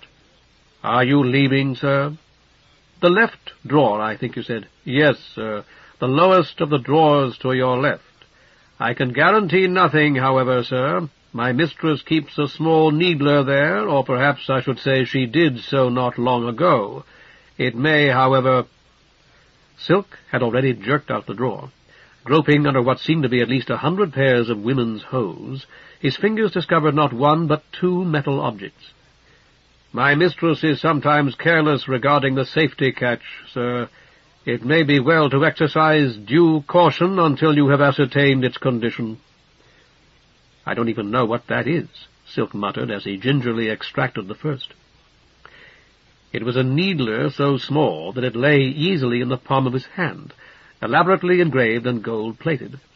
The thumb-sized ivory grips were inlaid with gold hyacinths, and a minute heron scanned the golden pool for fish at the base of the rear sight. For a moment Silk, too, knew peace, lost in the flawless craftsmanship that had been lavished upon every surface. No venerated object in his Mantean was half so fine. "Should that discharge, it could destroy my glass, sir." Silk nodded absently. "I've seen needlers. I saw 2 tonight, in fact, that could eat this one." "You have informed me that you are unfamiliar with the safety catch, sir. Upon either side of the needler you hold, you will observe a small movable convexity. Raised, it will prevent the needler from discharging." "This," Silk said. Like the grips, each tiny boss was marked with a hyacinth, though these were so small that their minute, perfect florets were almost microscopic. He pushed one of the bosses down, and the other moved with it. "Will it fire now?" "I believe so, sir. Please do not direct it toward my glass. Glasses are now irreplaceable, sir, the art of their manufacture having been left behind when—" "I'm greatly tempted, nevertheless." "In the event of the destruction of this glass, I should be unable to deliver your message to Orc, sir." "In which case there'd be no need of it. This smooth bar inside the ring is the trigger, I suppose." "I believe that is correct, sir." Silk pointed the needler at the wardrobe and pressed the trigger. There was a sharp snap like the cracking of a child's whip. "It doesn't seem to have done anything," he said. "My mistress's wardrobe is not a living creature, sir." "I never thought it was, my son." Silk bent to examine the wardrobe's door. A hole not much thicker than a hair had appeared in one of its polished panels. He opened the door again. Some, though not all, of the gowns in line with the hole showed ragged tears, as if they had been stabbed with a dull blade a little narrower than his index finger. "I should use this on you, you know, my son," he told the monitor. "For Oct's sake. You're just a machine like the scorer in our ball court." "I am a machine, but not just a machine, sir." Nodding mostly to himself, Silk pushed up the safety catch and dropped the little needler into his pocket. The other object hidden under the stockings was shaped like the letter T. The stem was cylindrical and oddly rough, with a single smooth protuberance below the crossbar. The crossbar itself seemed polished and slightly curved, and had upturned ends.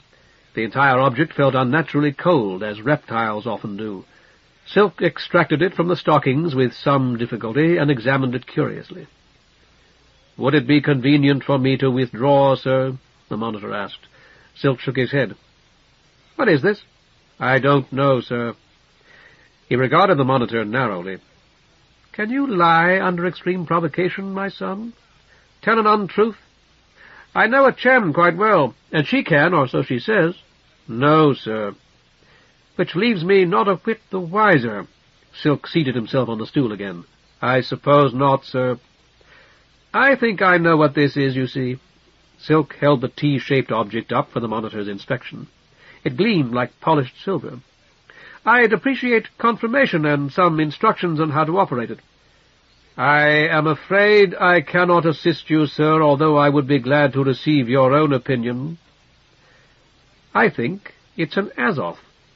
I've never actually seen one, but we used to talk about them when I was a boy. One summer all of us made wooden swords, and sometimes we pretended they were Azoths." "Charming, sir." "Not really," Silk muttered, scrutinizing the flashing gem in the pommel of the Azoth. "We were as bloodthirsty as so many little tigers, and what's charming about that? But anyway, an Azoth is supposed to be controlled by something called a demon. If you don't know about Azoths, you don't know anything about that, I suppose." "No, sir." The monitor's floating face swung from side to side, revealing that there was no head behind it. "If you wish to conceal yourself, sir, should you not do so at once? My master's steward and some of our guards are searching the suites on this floor." "How do you know that?" Silk asked sharply. "I have been observing them. I have glasses in some of the other suites, sir." "They began at the north end of the corridor?" "Yes, sir, quite correct." Silk rose. "Then I must hide in here well enough to escape them, and get into the north wing after they've left." "You haven't examined the other wardrobe, sir." "And I don't intend to. How many unsearched suites are there between us? 3, sir. But I've still got a little time. Silk studied the Azoth. When I made my sword, I left a nail sticking out and bent it. That was my demon. When I twisted it toward me, the blade wasn't there any more. When I twisted it away from me, I had one. I doubt, sir. Don't be too sure, my son. That may have been based on something supposedly true that I'd heard, or I may have been imitating some other boy who'd gotten hold of a useful fact. I mean, a fact that would be useful to me now. The roughened stem of the T was the grip, obviously, and the crossbar was there to prevent the user's hand from contacting the blade. Silk tried to revolve the gem in the pommel, but its setting kept it securely in place. The bent-nail demon of his toy sword had been one of those that had held the crosspiece. He felt certain of that. There was an unfaceted crimson gem, he vaguely remembered having heard a similar gem called a bloodstone, in the grip, just behind one of the smooth tapering arms of the guard. It was too flat and much too highly polished to turn. He gripped the Azoth as he had his wooden sword and pressed the crimson gem with his thumb. Reality separated. Something else appeared between the halves as a current divides a quiet pool. Plaster from the wall across the room fell smoking onto the carpet, revealing laths that themselves exploded in a shower of splinters with the next movement of his arm. Involuntarily he released the demon, and the Azoth's blade vanished. "Please be more careful with that, sir." "I will." Silk pushed the Azoth into the coiled rope about his waist. "If it should be activated by chance, sir, the result might well be disastrous for you as well as others." "You have to press the demon below the level of the grip, I think," Silk said. "It should be difficult for that to happen accidentally." "I profoundly hope so, sir." "You don't know where your mistress got such a weapon?" "I did not even know she possessed it, sir." "It must be worth as much as this whole villa. More, perhaps. I doubt that there are 10 of them in this city." Silk turned toward the wardrobe and selected a blue winter gown of soft wool. "They have left the suite they were searching earlier, sir. They are proceeding to the next." "Thank you. Will you leave when I tell you to go?" "Certainly, sir." "I ought to destroy your glass." For a second Silk stared at the monitor. "I'm tempted to do it. But if a god really visited it when I arrived—" He shrugged. "So I'm going to tell you to go instead and cover your glass with a gown. Perhaps they won't notice it. Did they question the glasses in the other suites?" "Yes, sir. Our steward summoned me to each glass. He is directing the searchers in person, sir." "While you were here talking to me? I didn't know you could do that." "I can, sir. One strives to best utilize lulls in the conversation, pauses, and the like. It is largely a matter of allocation, sir." "But you didn't tell them where I was." "You can't have. Why not?" "He did not inquire, sir. As they entered each suite, he asked whether there was a stranger present." "And you told them there wasn't?" "No, sir. I was forced to explain that I could not be certain since I am not perpetually present." "Blood's steward. Is that the young man called Musk?" "Yes, sir. His instructions take precedence over all others, except my master's own." "I see. Musk doesn't understand you much better than I do, apparently." "Less well, perhaps, sir." Silk nodded to himself. "I may remain in this suite after you've gone. On the other hand, I may leave, too, as soon as you're no longer here to watch what I'm doing. Do you understand what I've just told you?" "Yes, sir," the monitor said. "Your future whereabouts will be problematical." "Good. Now vanish at once. Go wherever it is that you go." Silk draped the glass, covering it completely in a way that he hoped would seem merely careless, and opened the door to his right. For the space of a heartbeat he thought the spacious twilit bedchamber unoccupied. A faint moan from the enormous bed at its center revealed his mistake. The woman in the bed writhed and keened aloud from the depths of her need. As he bent over her, something within him reached out to her, and though he had not touched her, he felt the thrill of touch. Her hair was as black as the night chough's wings, and as glossy. Her features, as well as he could judge in the uncertain glow, exquisite. She groaned softly, as though she knew he was looking down on her, and rolling her head upon her pillow, kissed it without waking. Beyond the boudoir, the drawing-room door opened. He tore off his black robe and straw hat, ducked out of his torn tunic, kicked all three far under the big bed, and scrambled in, shoes and all. He was drawing up the gold-embroidered oversheet when he heard the door through which he had entered the boudoir open. Someone said distinctly, "Nothing in here." By then his thumb had found the safety catch. He sat up, leveling the needler as the searchers entered. "Stop!" he shouted and fired. By the greatest good luck, the needle shattered a tall vase to the right of the door. The report brought the bedchamber's lights to their brightest. The first armored guard halted, his slug gun not quite pointing at Silk, and the black-haired woman sat up abruptly, her slightly tilted eyes wide. Without looking at her, Silk grated, "Go back to sleep, Hyacinth. This doesn't concern you." Faintly perfumed, her breath caressed his bare shoulder, deliciously warm. "Sorry, Commissioner," the guard began uncertainly. "I mean Pater." Too late, Silk realized that he was still wearing the old blue-trimmed calotte that had once been Pater Pike's. He snatched it off. "This is unforgivable! Unforgivable! I shall inform Blood! Get out!" His voice was far too high and mounting toward hysteria. Surely the guard must sense how frightened he was. In desperation he brandished the tiny needler. "We didn't know." The guard lowered his slug gun and took a step backward, bumping into the delicate-looking Musk, who had stepped through the boudoir behind him. "We thought everybody had... Well, just about everybody's already gone." Silk cut him off. "Out! You've never seen me!"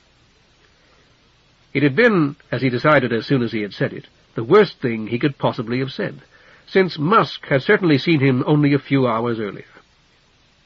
For an instant he felt certain that Musk would pounce upon it. Musk did not.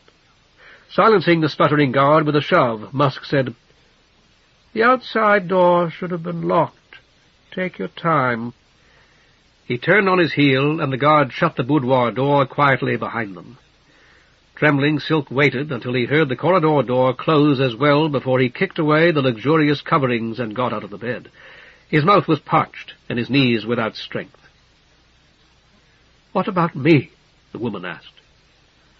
As she spoke, she pushed aside the oversheet and the red silk sheet, revealing remarkably rounded breasts and a small waist. Silk caught his breath and looked away. "All right, what about you?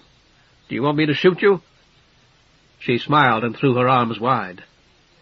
"If it's the only thing you can do, why, yes." When Silk did not reply, she added, "I'll keep my eyes open if that's all right with you. I like to see it coming." The smile became a grin. "Make it fast, but make it last, and make it good." Both had spoken softly, and the lights were no longer glaring. Silk kicked the bed to re-energize them. "You have been given a filter of some sort, I think. You'll feel very differently in the morning." Pushing up the safety catch, he dropped her needler back into his pocket.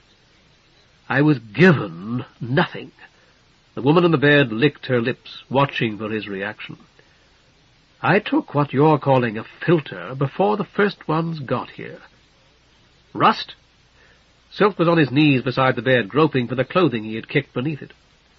Fear was draining from him, and he felt immensely grateful for it. Lion-hearted Sphinx still favored him. Nothing could be more certain. "No," she was scornful. "Rust doesn't do this. Don't you know anything? On Rust I'd have itched to kill them all, and I might have done it, too. Beggar's root's what they call it, and it turns a terrible bore into a real pleasure." "I see." Wincing, Silk pulled out his ruined tunic and his second-best robe. "Want me to give you some? I've got a lot more, and it only takes a pinch." She swung amazingly long legs over the side of the bed. "It's a lot more expensive than Rust, and a lot harder to find, but I'm in a generous mood. I usually am. You'll see." She favored Silk with a sidelong smile that made his heart leap. He stood up and backed away. "They call it beggar's root because it makes you beg. I'm begging now. Just listen to me. Come on, you'll like it." Silk shook his head. "Come sit next to me." She patted the rumpled sheet. "That's all I'm asking for. Right now, anyway. You were here in bed with me a minute ago." He tried to pull his tunic over his head and failed, discovering in the process that even the slightest movement of his right arm was painful. You're the one that they were looking for, aren't you? Aren't you glad that I didn't tell them anything?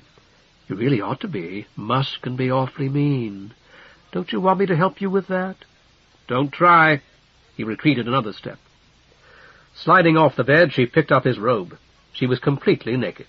He closed his eyes and turned away. She giggled, and he was suddenly reminded of Mucor, the mad girl. You really are an augur. He called you Pater. I'd forgotten. Do you want your little hat back?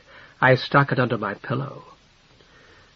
The uses to which Pater Pike's calotte might be put, if it remained with her, flashed through Silk's mind. Yes, he said, please, may I have it back? Sure, I'll trade you. He shook his head. Didn't you come here to see me? You don't act like it, but you knew my name. No, I came to find Blood. You won't like him, Pater. Hyacinth grinned again. Even Musk doesn't like him, not really. Nobody does. He has my sympathy. Silk tried to raise the tunic again and was deterred by a flash of pain. I've come to show him how he can be better liked and even loved. Well, Pater, I'm Hyacinth, just like you said. And I'm famous. Everybody likes me, except you. I do like you, Silk told her. That is one of the reasons I won't do what you want. It's a rather minor one, actually, but a real reason nonetheless. You stole my Azoth, though, didn't you, Pater? I can see the end of it poking out of that rope. Silk nodded. I intend to return it, but you're quite right. I took it without your permission, and that's theft. I'm sorry, but I felt I'd better have it. What I'm doing is extremely important. He paused and waited for remonstrances that did not come. I'll see that it's returned to you and your needler as well, if I get home safely. You were afraid of the guards, weren't you? There in my bed. You were afraid of that one with Musk, afraid that he'd kill you. Yes, Silk admitted. I was terrified, if you want the truth.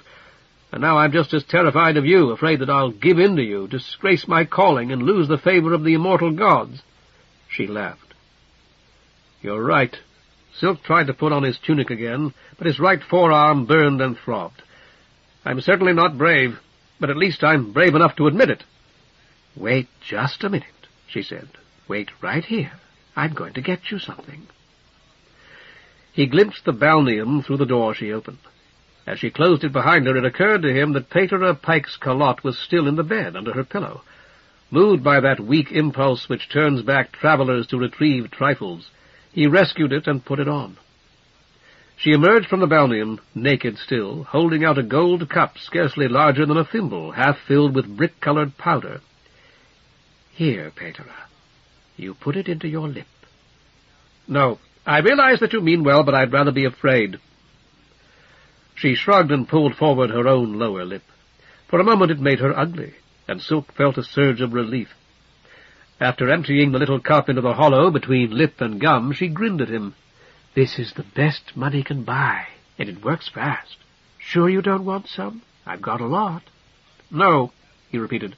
I should go. I should have gone before now, in fact. All right. She was looking at the gem and the hilt of the Azoth again. It's mine, you know. A very important man gave it to me. If you're going to steal it, I ought to at least get to help you. Are you sure you're a real augur? Silk sighed. It seems that I may not be much longer. If you're serious about wanting to help me, Hyacinth, tell me where you think Blood is likely to be at this hour. Will he have retired for the night? She shook her head, her eyes flashing. He's probably downstairs, saying goodbye to the last of them. They've been coming all night, commissioners and commissioners' flunkies.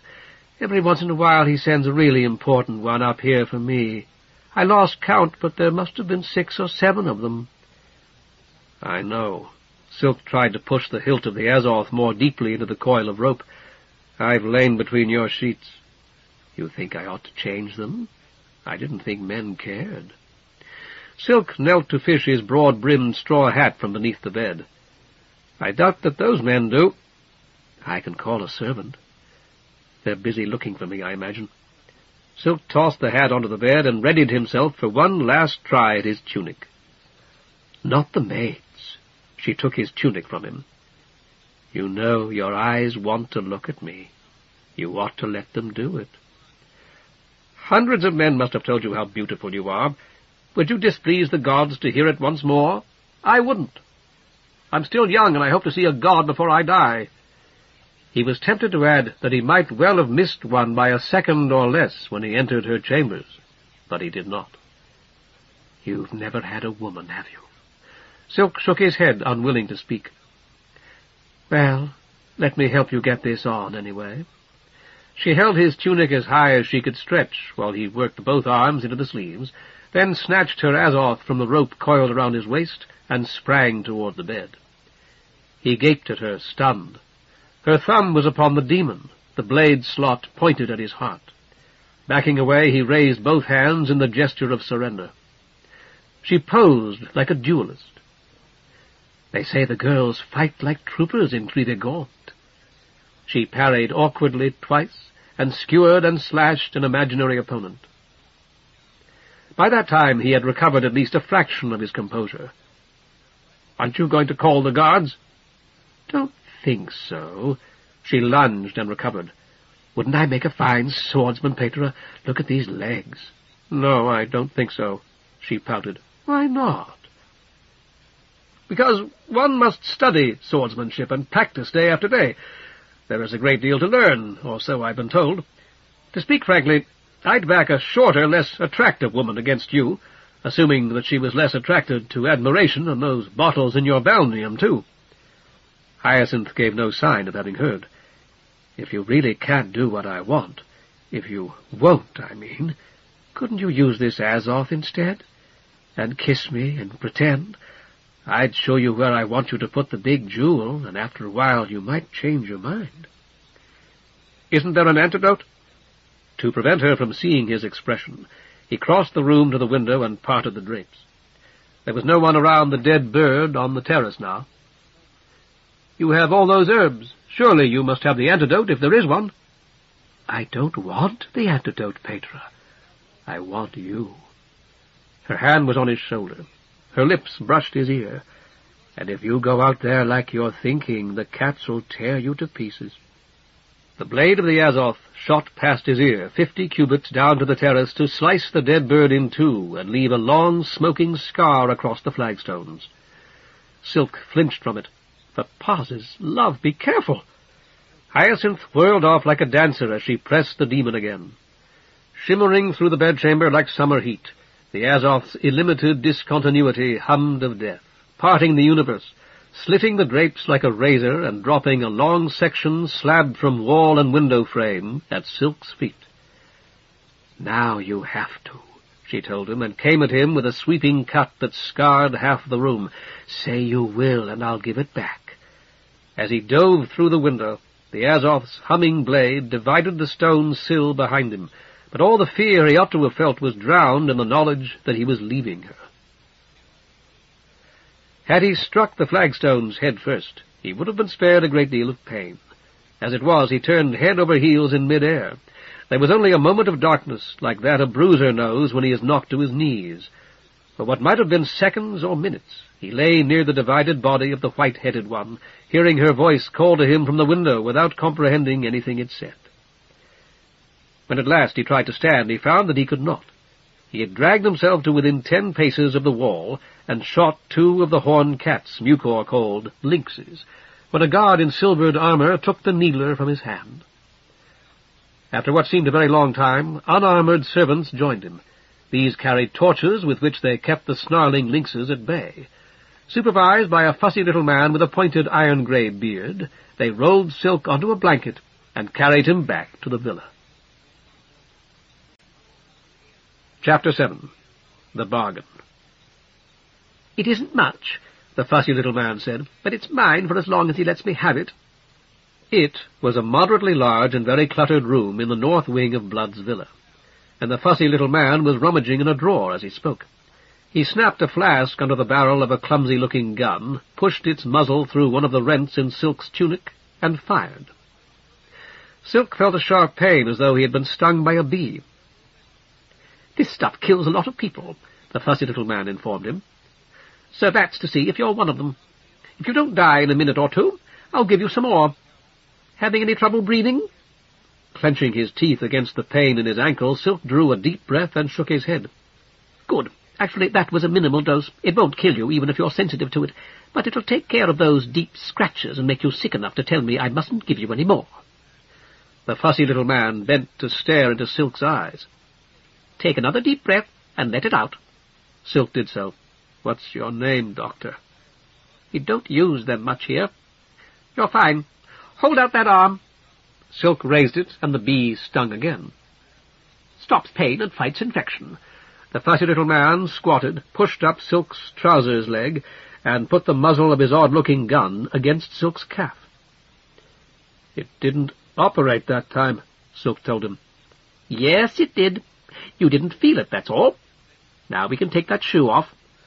"My own name is Pater Silk." The fussy little man glanced up at him. "Dr. Crane, Silk. Have a good laugh. You're really an augur. Musk said you were." Silk nodded.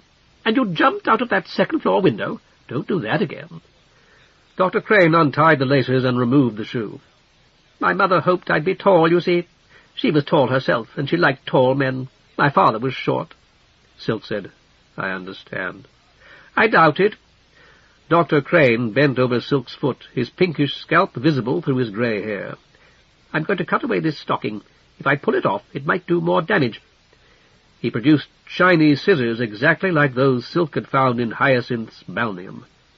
"She's dead now, and so's he, so I guess it doesn't matter." The ruined stocking fell away. "Want to see what he looked like?" The absence of pain was intoxicating. Silk felt giddy with happiness. "I'd love to," he managed to add, "if you care to show me." "I can't help it. You're seeing him now, since I look exactly like him. It's our genes, not our names, that make us whatever we are." "It's the will of the gods." Silk's eyes told him that the little physician was probing his swollen right ankle with his fingers, but he could feel nothing. "Your mother was tall, and if you were tall as well, you would say that it was because she had been." "I'm not hurting you?" Silk shook his head. "I don't resemble my own mother in the least. She was small and dark. I have no idea what my father looked like, but I know that I am the man that a certain god wished me to be before I was born." "She's dead?" Silk nodded. "She left us for Mainframe a month before I was designated." "You've got blue eyes. You're only the third person I've ever seen with them. It's a shame you don't know who your father was. I'd like to have a look at him. See if you can stand up." Silk could and did. "Fine. Let me take your arm. I want you up there on that table. It's a nice clean break, or anyway that's what it looks like, and I'm going to pin it and put a cast on it." They were not planning to kill him. Silk savoured the thought. They were not planning to kill him, and so there might still be a chance to save the Manteon. Blood was slightly drunk. Silk envied him that almost as much as his possession of the Manteon. As though Blood had read his thoughts, he said, "Hasn't anybody brought you anything, Pater? Musk, get somebody to bring him a drink."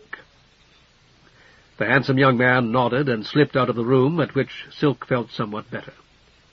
"We've got other stuff, Pater. I don't suppose you used them." Silk said, "Your physician's already given me a drug to ease the pain. I doubt that it would be wise to mix it with something else." He was very conscious of that pain which was returning, but he had no intention of letting Blood see that. "Right you are." Blood leaned forward in his big red leather chair, and for a moment Silk thought that he might actually fall out of it. "The light touch with everything, that's my motto, always has been. Even with that enlightenment of yours, a light touch is best." Silk shook his head. "In spite of what has happened to me, I cannot agree." "What's this?" Grinning broadly, Blood pretended to be outraged. "Did enlightenment tell you to come out here and break into my house? No, Pater, don't try to tell me that. That was greed, the same as you'd slang me for. Your Tin Sybil told you I'd bought your place, which I have, and everything completely legal. So you figured I'd have things worth taking. Don't tell me. I'm an old hand myself." "I came here to steal our Manteon back from you," Silk said. "That's worth taking, certainly. You took it legally, and I intended to take it from you, if I could, in any way I could."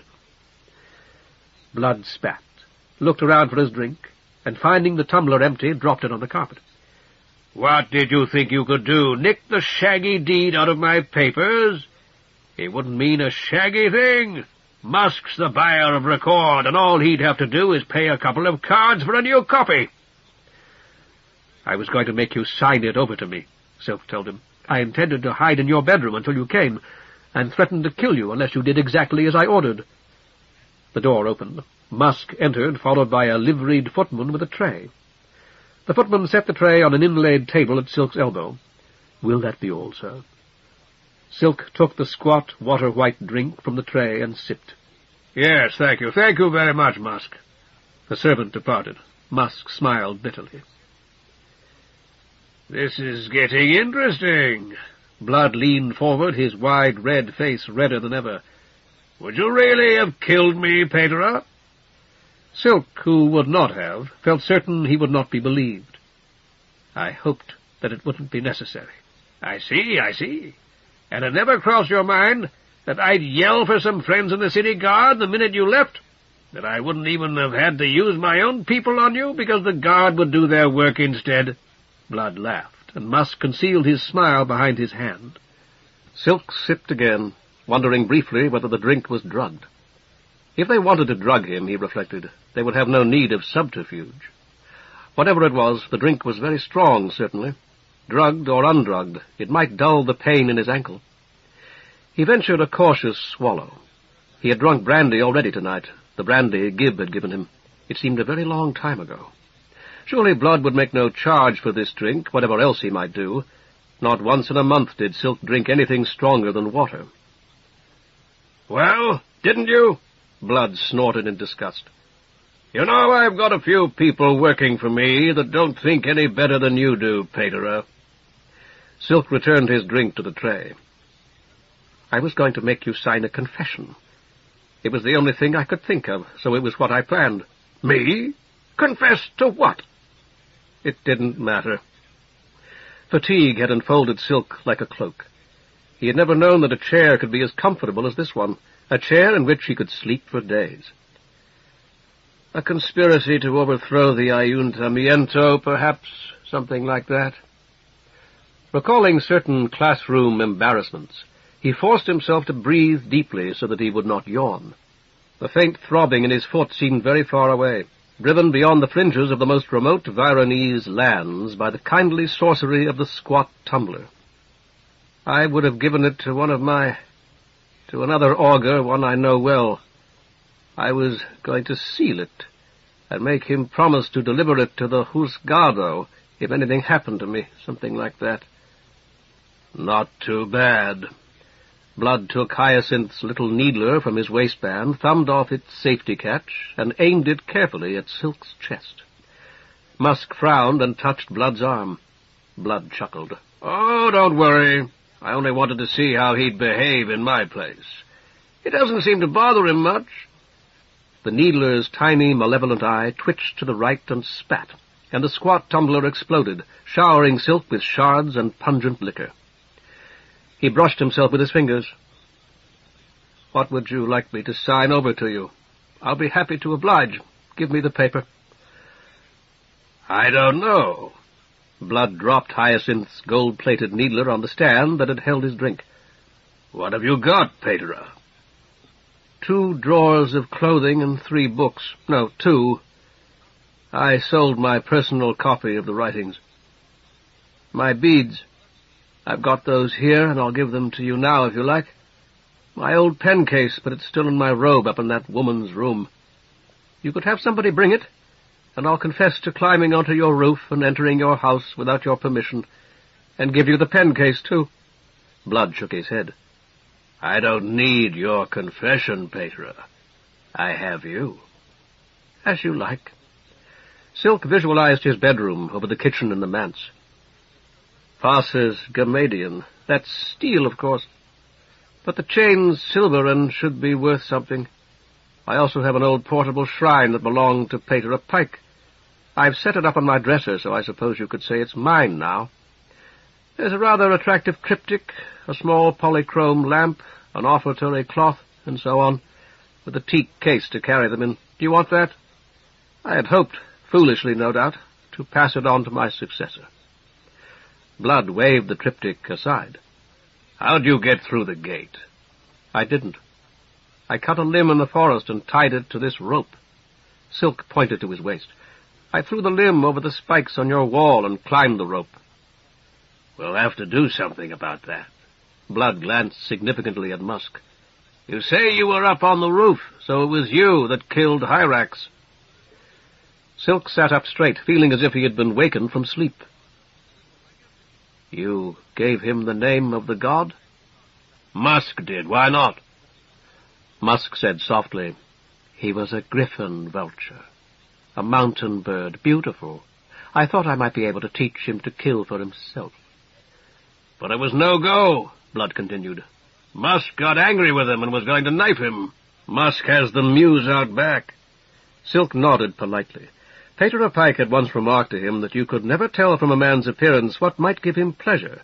Studying Musk, Silk decided that he had never accorded Pater Pike's sagacity as much respect as it had deserved.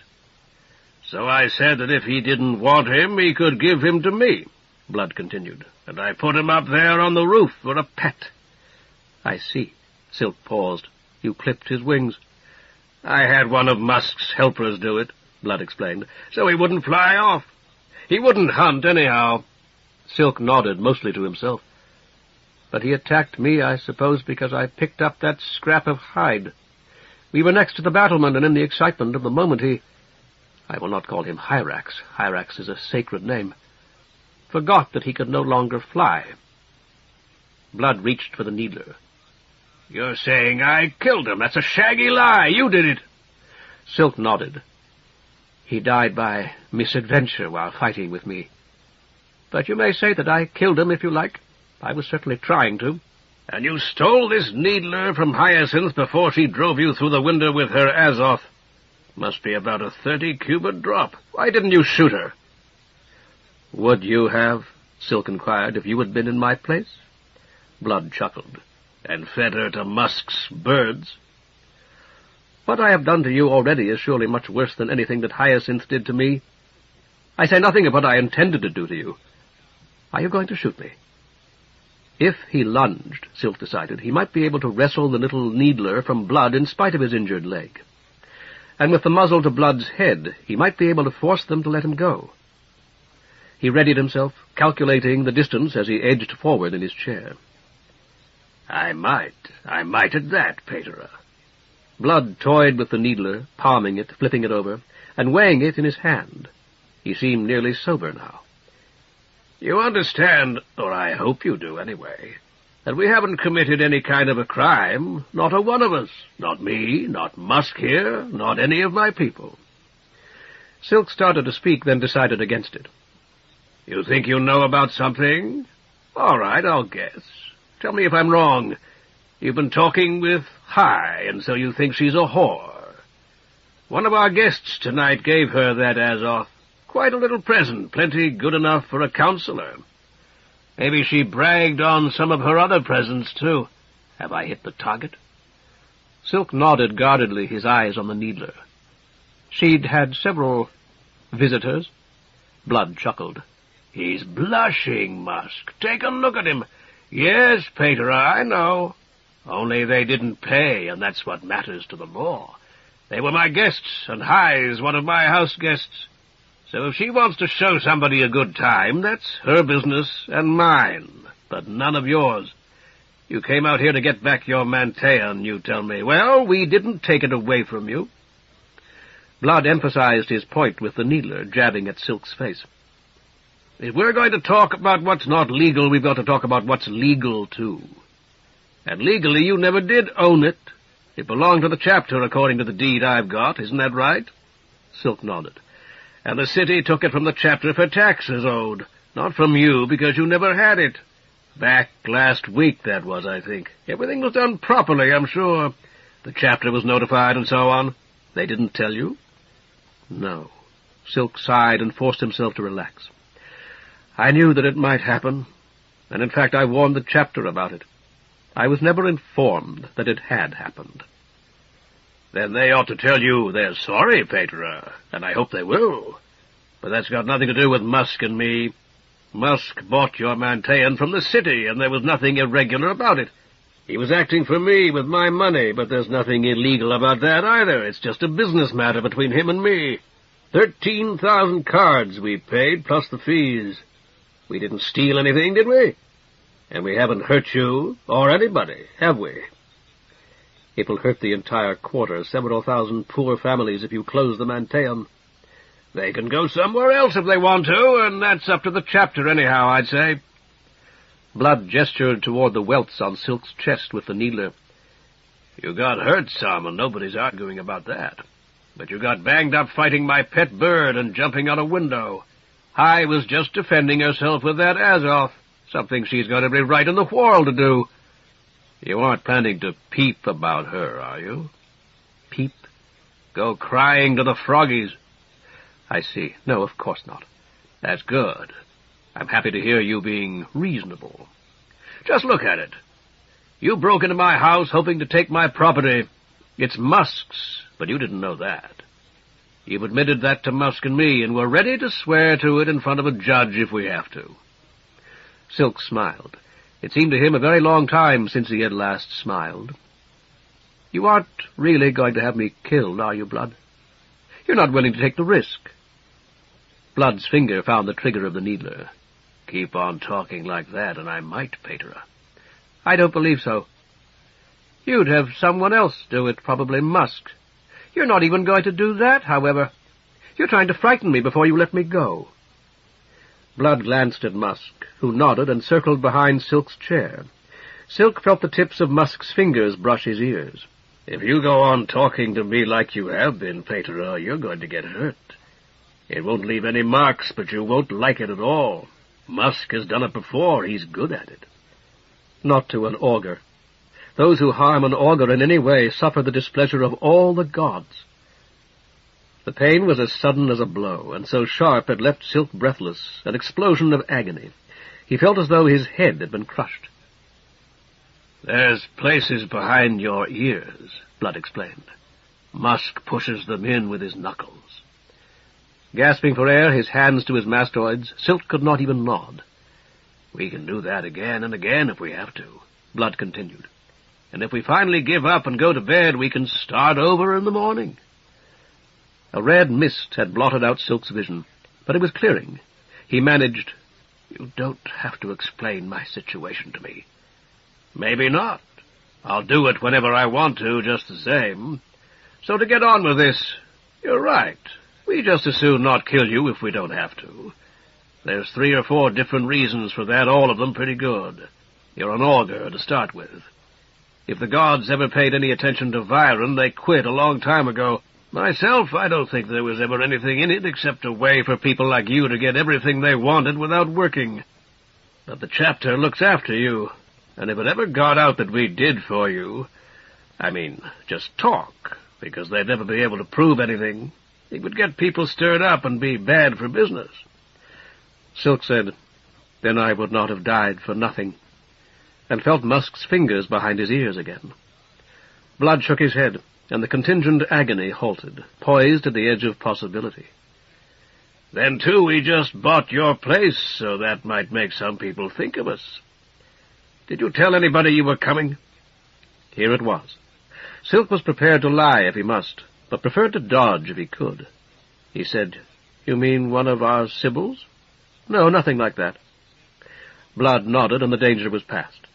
It could get somebody's attention anyway, and I can't be sure who's seen you. High has, and talked with you, and so on. Probably even knows your name. Silk could not remember, but he said, Yes, she does. Can't you trust her? She's your wife. Musk tittered behind him. Blood roared, his free hand slapping his thigh. Silk shrugged. One of your servants referred to her as his mistress. He thought that I was one of your guests, of course. Blood wiped his eyes. I like her, Petra, and she's the best-looking whore in Viren, which makes her a valuable commodity. But as for that... Blood waved the topic aside. What I was going to say is I'd rather have you as a friend. Seeing Silk's expression, he laughed again. Silk strove to sound casual. "My friendship's easily gained." This was the conversation he had imagined when he had spied on the villa from the top of the wall. Frantically he searched for the smooth phrases he had rehearsed. "Return my Mantean to the chapter, and I'll bless you for the rest of my life." A drop of sweat trickled from his forehead into his eyes. Fearing that Musk might think he was reaching for a weapon if he got out his handkerchief, he wiped his face on his sleeve. "That wouldn't be what I'd call easy for me, Paterer. 13,000 I've laid out for your place, and I'd never see a card of it again. But I've thought of a way we can be friends that will put money in my pocket, and I always like that. You're a common thief. You've admitted it. Well, so am I." Blood rose from his chair, stretched, and seemed to admire the rich furnishings of the room. "Why should we, two of a kind, circle around like a couple of tomcats, trying to knife each other?" Musk stroked Silk's hair. It made him feel unclean, and he said, "Stop that." Musk did. "You're a brave man, Paterer, as well as a resourceful one." Blood strode across the room to study a grey and gold painting of Pas, condemning the lost spirits. One head livid with rage, while the other pronounced their doom. "If I had been sitting where you are, I wouldn't have tried that with Musk. But you tried it and got away with it. You're young, you're strong, and you've got a couple of advantages besides that the rest of us haven't. Nobody ever suspects an augur, and you've had a pretty fair education, a better education than mine, I don't deny that. Tell me now, as one thief to another, didn't you know down in the cracks of your guts that it was wrong to try to steal my property?" "Yes, of course." Silk paused to gather his thoughts. "There are times, however, when one must choose among evils. You're a wealthy man. Stripped of my Mantean, you would be a wealthy man still. Without my Mantean, hundreds of families in our quarter, people who are already very poor, would be a great deal poorer. I found that a compelling argument." He waited for the crushing pain of Musk's knuckles. When it did not come, he added, "You suggested that we speak as one thief to another, and I assumed that you intended for us to speak freely. To speak frankly, I find it just as compelling now." Blood turned to face him again. "Sure you do, Paterer. I'm surprised you couldn't come up with just as good a reason for shooting high. These gods of yours did worse pretty often, didn't they?" Silk nodded. "Worse superficially, yes. But the gods are our superiors and may act toward us as they see fit, just as you could clip your pet's wings without guilt. I am not Hyacinth's superior." Blood chuckled. "You're the only man alive who doesn't think so, Paterer. Well, I'll leave morality to you. That's your business, after all. Business is mine, and what we have here is a very simple little business problem. I paid the city 13,000 for your Mantean. What do you think it's really worth?" Silk recalled the fresh young faces of the children in the palestra, and the tired, happy smiles of their mothers, the sweet smoke of sacrifice rising from the altar through the god-gate in the roof. "In money? It is beyond price." "Exactly." Blood glanced at the needler he still held and dropped it into the pocket of his embroidered trousers. "That's how you feel, and that's why you came out here, even though you must have known there was a good chance you'd get killed. You're not the first who's tried to break in here, by the way, but you're the first who got inside the house." "That is some consolation." "So I admire you, and I think we might be able to do a little business. On the open market, Paterer, your place is worth exactly 13,000 cards, and not one miserable card bit more or less. We know that because it was on the market just a few days ago, and 13,000 is what it brought. So that's the businessman's price. You understand what I'm telling you?" Silk nodded. "I've got plans for it, sure, profitable plans. But it's not the only possible site, so here's my proposition. You say it's priceless. That's a lot of money, priceless." Blood licked his lips, his eyes narrowed, their gaze fixed on Silk's face. "So as a man that takes a lily profit wherever he can find one, but never gouges anybody, I say we split the difference. You pay me twice what I paid, and I'll sell it to you." Silk started to speak, but Blood raised a hand. "Let's pin it down like a couple of dimber thieves ought to. I'll sell it to you for 26,000 flat, and I'll pay all costs. No tricks, and no splitting up the property. You'll get everything that I got." Silk's hopes, which had mounted higher with every word, collapsed. Did Blood really imagine that he was rich? There were laymen, he knew, who thought all augurs rich. He said, "I've told you what I have. Altogether it wouldn't bring 200 cards. My mother's entire estate amounted to a great deal less than 26,000 cards, and it went to the chapter irrevocably when I took my vows." Blood smiled. "I'm flash, Pater. Maybe you'd like another drink?" Silk shook his head. "Well, I would." When Musk had gone, Blood resumed his seat. "I know you haven't got 26,000 or anything close to it. Not that I'm swallowing everything you told me, but if you had even a few thousand, you wouldn't be there on Sun Street. Well, who says that just because you're poor, you've got to stay poor? You wouldn't think so to look at me, but I was poor once myself." "I believe you," Silk said. Blood's smile vanished. "And you look down on me for it. Maybe that made it easier." "No," Silk told him. "It made it a great deal harder. You never come to the sacrifices at Armantean. Quite a few thieves do, actually. But I was setting out to rob one of our own, and in my heart of hearts I knew that and hated it." Blood's chuckle promised neither humor nor friendship. "You did it just the same." "As you've seen." "I see more than you think, Pater. I see a lot more than you do. I see that you were willing to rob me, and that you nearly brought it off. A minute ago you told me how rich you think I am, so rich I wouldn't miss 4 old buildings on Sun Street. Do you think I'm the richest man in Viron?" "No," Silk said. "No what?" Silk shrugged. "Even when we spoke in the street, I never supposed that you were the wealthiest man in the city, although I have no idea who the wealthiest might be.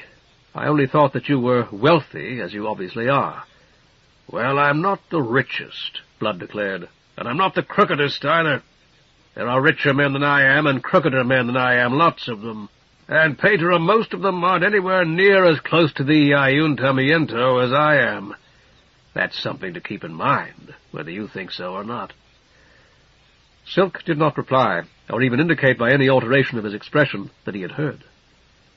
"So if you want your Mantean back, why shouldn't you get it from them? The price is 26,000, like I told you. That's all it means to me, so they've got it just as much as I have, and they'll be easier, most of them. Are you listening to me, Pater?" Reluctantly, Silk nodded. Musk opened the door as he had before, and preceded the footman into the room. This time there were 2 tumblers on the footman's tray. Blood accepted one, and the footman bowed to Silk. "Pater, Silk?" Everyone in the household must know of his capture by now, Silk reflected. Apparently everyone knew who he was as well. "Yes," he said. It would be pointless to deny it. With something in his expression Silk could not fathom, the footman bowed deeply and held out his tray. "I took the liberty, Pater. Musk said I might. If you would accept it as a favor to me?" Silk took the drink, smiled, and said, "Thank you, my son. That was extremely kind of you." For an instant the footman looked radiant. "If you're grabbed," Blood continued when the footman had gone, "I don't know you. I've never laid eyes on you, and I'd never suggest anything like this to anybody. That's the way it's got to be." "Of course. But now, tonight, you're suggesting that I steal enough money to buy my Mantean from you. That I, an augur, enter these other men's houses to steal, as I entered yours." Blood sipped his drink. "I'm saying that if you want your Mantean back, I'll sell it to you, and that's all I'm saying. How you get the money is up to you. You think the city asked where I got the price?" "It is a workable solution," Silk admitted, "and it's the only one that has been proposed so far." Musk grinned at him. "Your resident physician tells me that my right ankle is broken," Silk continued. "It will be quite some time, I'm afraid, before it heals." Blood looked up from his drink. "I can't allow you a whole lot of time, Pater. A little time, enough for a few jobs, but that's all." "I see." Silk stroked his cheek. But you'll allow me some. You'll have to. During the time you will allow, what will become of my Manteon? It's my Manteon, Petra. You run it just like you did before. How's that? Only you tell anybody that wants to know that I own the property. It's mine, and you tell them so. I could say you've paid our taxes, Silk suggested, as you have, and that you're letting us continue to serve the gods as an act of piety.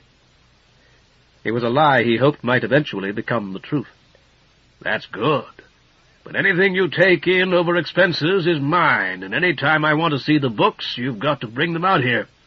Otherwise, it's no deal. How much time do you want? Silk considered, uncertain that he could bring himself to conduct the robberies Blood was demanding. A year, he ventured. A great deal could happen in a year. Very funny. I bet they roar when you've got a ram for Sill's Day. 3 weeks. Oh, shag, make it a month. That's the top, though. Will your ankle be all right in a month? I don't know. Silk tried to move his foot and found, as he had before, that the cast immobilized it. I wouldn't think it very likely. Blood snorted. Musk, get Crane in here. As the door closed behind Musk, Silk inquired, Do you always have a physician on the premises? I try to. Blood set aside his tumbler. I had a man for a year who didn't work out, and a brain surgeon who only stayed a couple of months. After that, I had to look around quite a while before I found Crane. He's been with me... Blood paused, calculating. Pretty close to 4 years now. He looks after my people here, naturally, and goes into the city 3 times a week to see about the girls there. It's handier and saves a little money. Silk said, I'm surprised that a skillful physician would work for me, taking care of my whores. Blood yawned. Suppose you'd seen a doctor in the city for that ankle, Petra. Would you have paid him? As soon as I could, yes. Which would have been never, most likely. Working for me, he gets a regular salary. He doesn't have to take charity cases, and sometimes the girls'll tip him if they're flush. The fussy little man arrived a moment later, ushered in by Musk. Silk had seen a picture of a bird of the crane kind not long before, and though he could not recall where it had been, he remembered it now, and with it Crane's self-mockery. The diminutive doctor no more resembled the tall bird than he himself did the shimmering fabric from which his mother had taken his name. Blood gestured toward Silk. You fixed him up. How long before he's well? The little physician stroked his beard. What do you mean by well, sir? Well enough to walk without crutches? Blood considered. Let's say well enough to run fast. How long for that? It's difficult to say. It depends a good deal on his heredity. I doubt that he knows anything useful about that. And on his physical condition. He's young, at least, so it could be worse. Dr. Crane turned to Silk. Sit up straight for a moment, young man. I want to listen to you again, now that you've had a chance to calm down. He lifted Silk's torn tunic, put his ear against Silk's chest, and thumped his back. With the third thump, Silk felt something hard and cold slide into his waistband beneath the horsehair rope. Should have brought my instruments. Cough, please. Already frantic with curiosity, Silk coughed and was rewarded with another thump. Good. Again, please, and deeper this time. Make it go deep. Silk coughed as deeply as he could. Excellent. Dr. Crane straightened up, letting Silk's tunic fall back into place. Truly excellent. You're a fine specimen, young man. A credit to Byron. The timbre of his voice altered almost imperceptibly. Somebody up there likes you. He pointed jocularly toward the elaborately figured ceiling, where a painted Molpe vied with fear at bagatelle. Some infatuated goddess, I should imagine. Silk leaned back in his chair, although the hard object behind his spine made actual comfort impossible. If that means I get less time from your employer, I would hardly call it evidence of favor, my son. Dr. Crane smiled. In that case, perhaps not. How long? Blood banged his tumbler down on the stand beside his chair. How long before it's as good as it was before he broke it? 5 to 7 weeks, I'd say.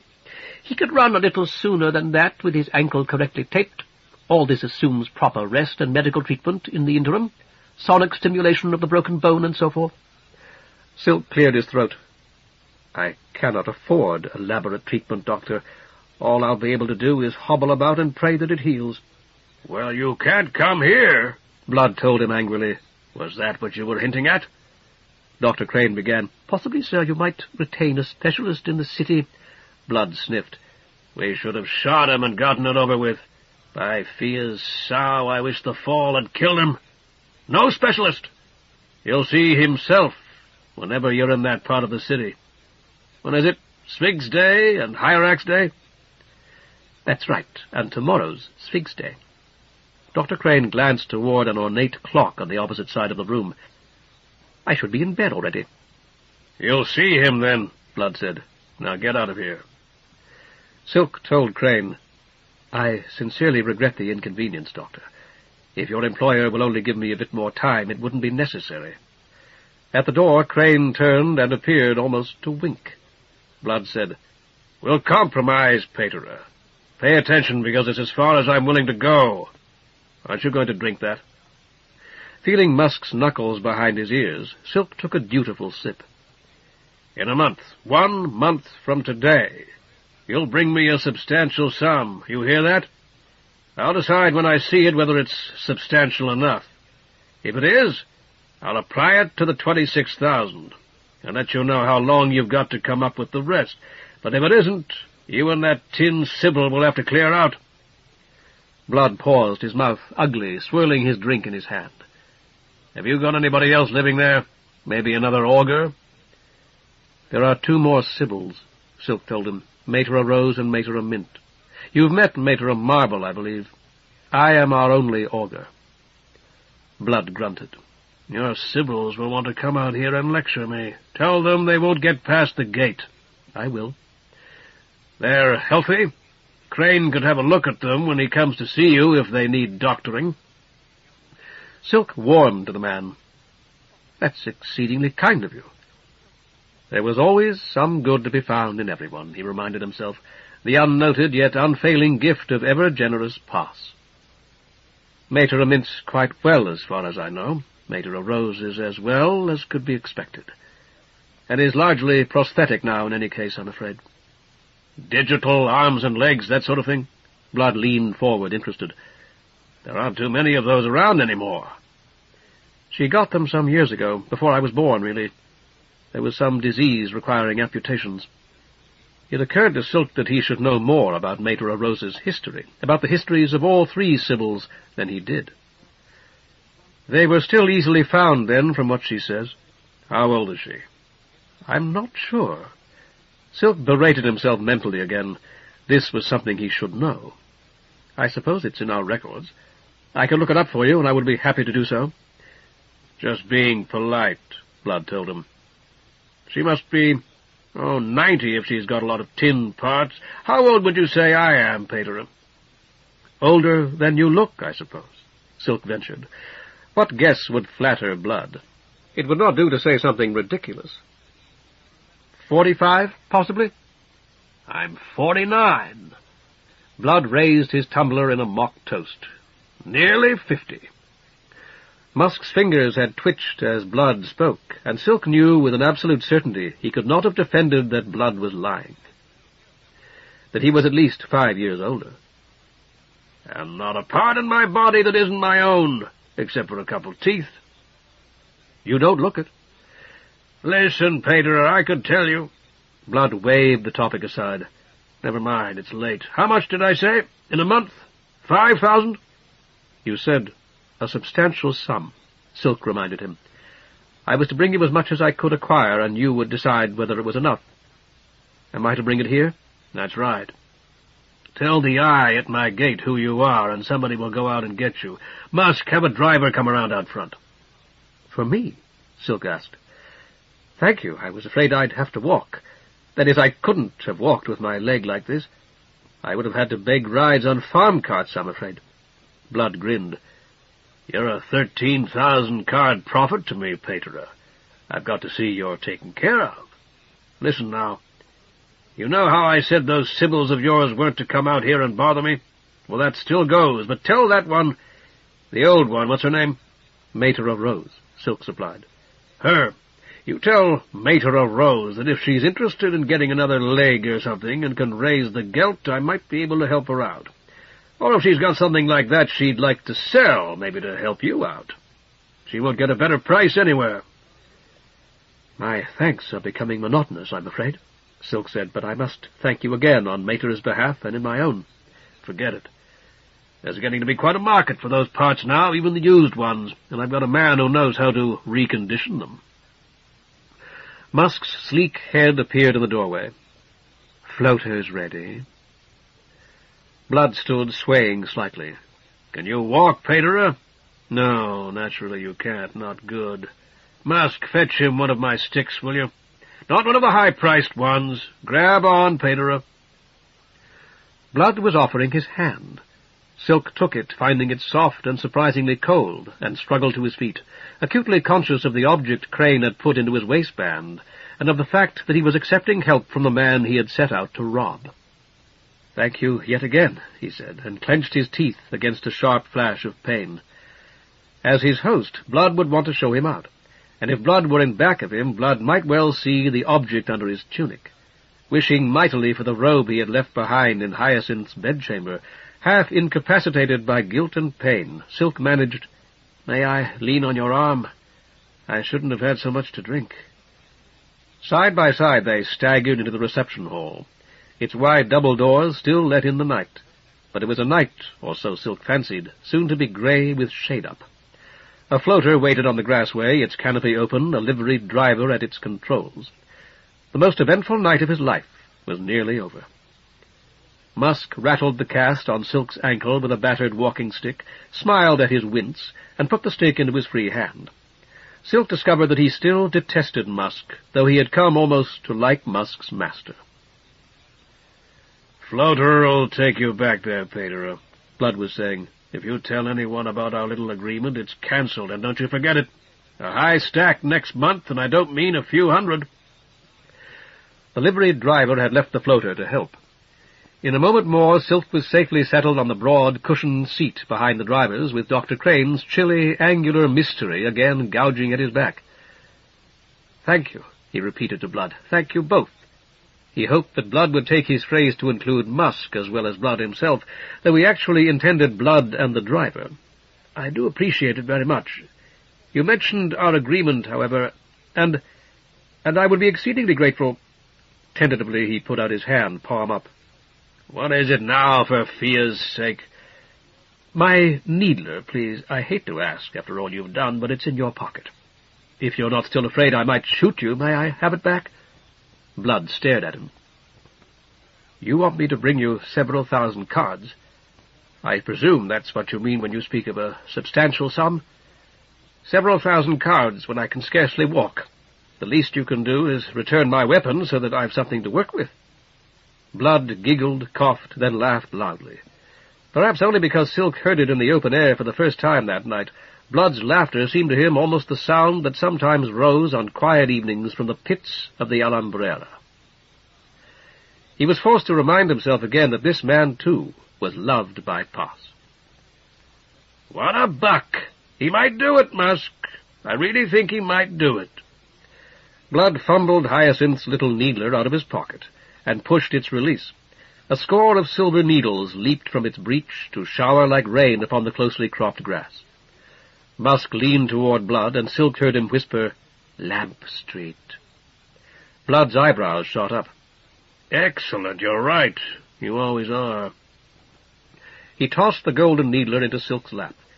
"Here you go, Paterer. Use it in good health. Yours, I mean. We're going to make a slight charge for it, though. Meet us about 1 o'clock at the Yellow House on Lamp Street. Will you do that?" "I must, I suppose," Silk said. "Yes, of course, if you wish me to." "It's called Orchids." Blood leaned over the door of the floater. "And it's across from the pastry cook's. You know exorcism? Know how it's done?" Silk ventured a guarded nod. "Good. Bring whatever you'll need. There have been, problems there all summer. An enlightened augur may be just what we need. We'll see you there tomorrow." "Goodbye," Silk said. The canopy slid soundlessly out of the floater's sides as Blood and Musk backed away. When it latched, there was a muffled roar from the engine. It felt, Silk thought, as if they were indeed floating, as if a flood had rushed invisibly to lift them and bear them off along the greenway, as if they were always about to spin away in the current, although they never actually spun. Trees and hedges and brilliant flower-beds reeled past. Here came Blood's magnificent fountain, with soaking Scylla revelling among the crystal jets. At once it was gone, and the main gate before them, the gate rising as the long shining arms of the talus shrank.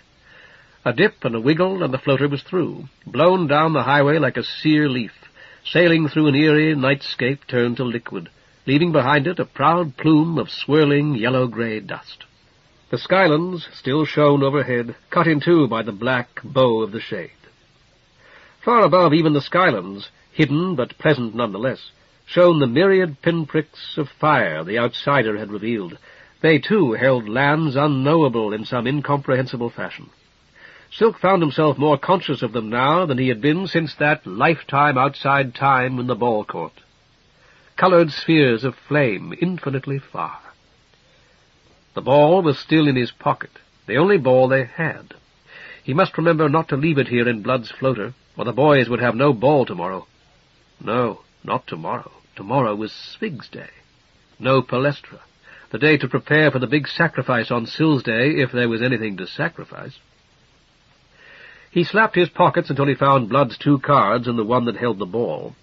He took them out to look at, then replaced them. They had been below the ball when he had been searched, and the ball had saved them. For what? Hyacinth Needler had fallen to the floater's carpeted floor. He retrieved it and put it into his pocket with the cards, then sat squeezing the ball between his fingers. It was said to strengthen the hands. Minute lights he could not see burned on, burning beyond the skylands, burning beneath his feet, unwinking and remote, illuminating something bigger than the whorl. Dr. Crane's mystery gouged his back. He leaned forward. "What time is it, driver?" 3:15, Paterer." He had done what the outsider had wanted, or at least he had tried. Perhaps he had failed. As though a hand had drawn aside a veil, he realized that his Mantean would live for another month now, a month at least, because anything might happen in a month. Was it possible that he had in fact accomplished what the outsider had desired? His mind filled with a rollicking joy. The floater leaned to the left as it rounded a bend in the road. Here were farms and fields and houses, all liquid, all swirling past as they breasted the phantom current. A hill rose in a great brown-green wave, already breaking into a sky-lit froth of fence rails and fruit trees. The floater plunged down the other side and shot across a ford. Musk adjusted the shutter of his dark lantern until the 8-sided spot of light remaining was smaller than its wick and oddly misshapen. His key turned softly in the well-oiled padlock. The door opened with a nearly inaudible creak. The tiercel nearest the door stirred upon its perch, turning its hooded head to look at the intruder it could not see.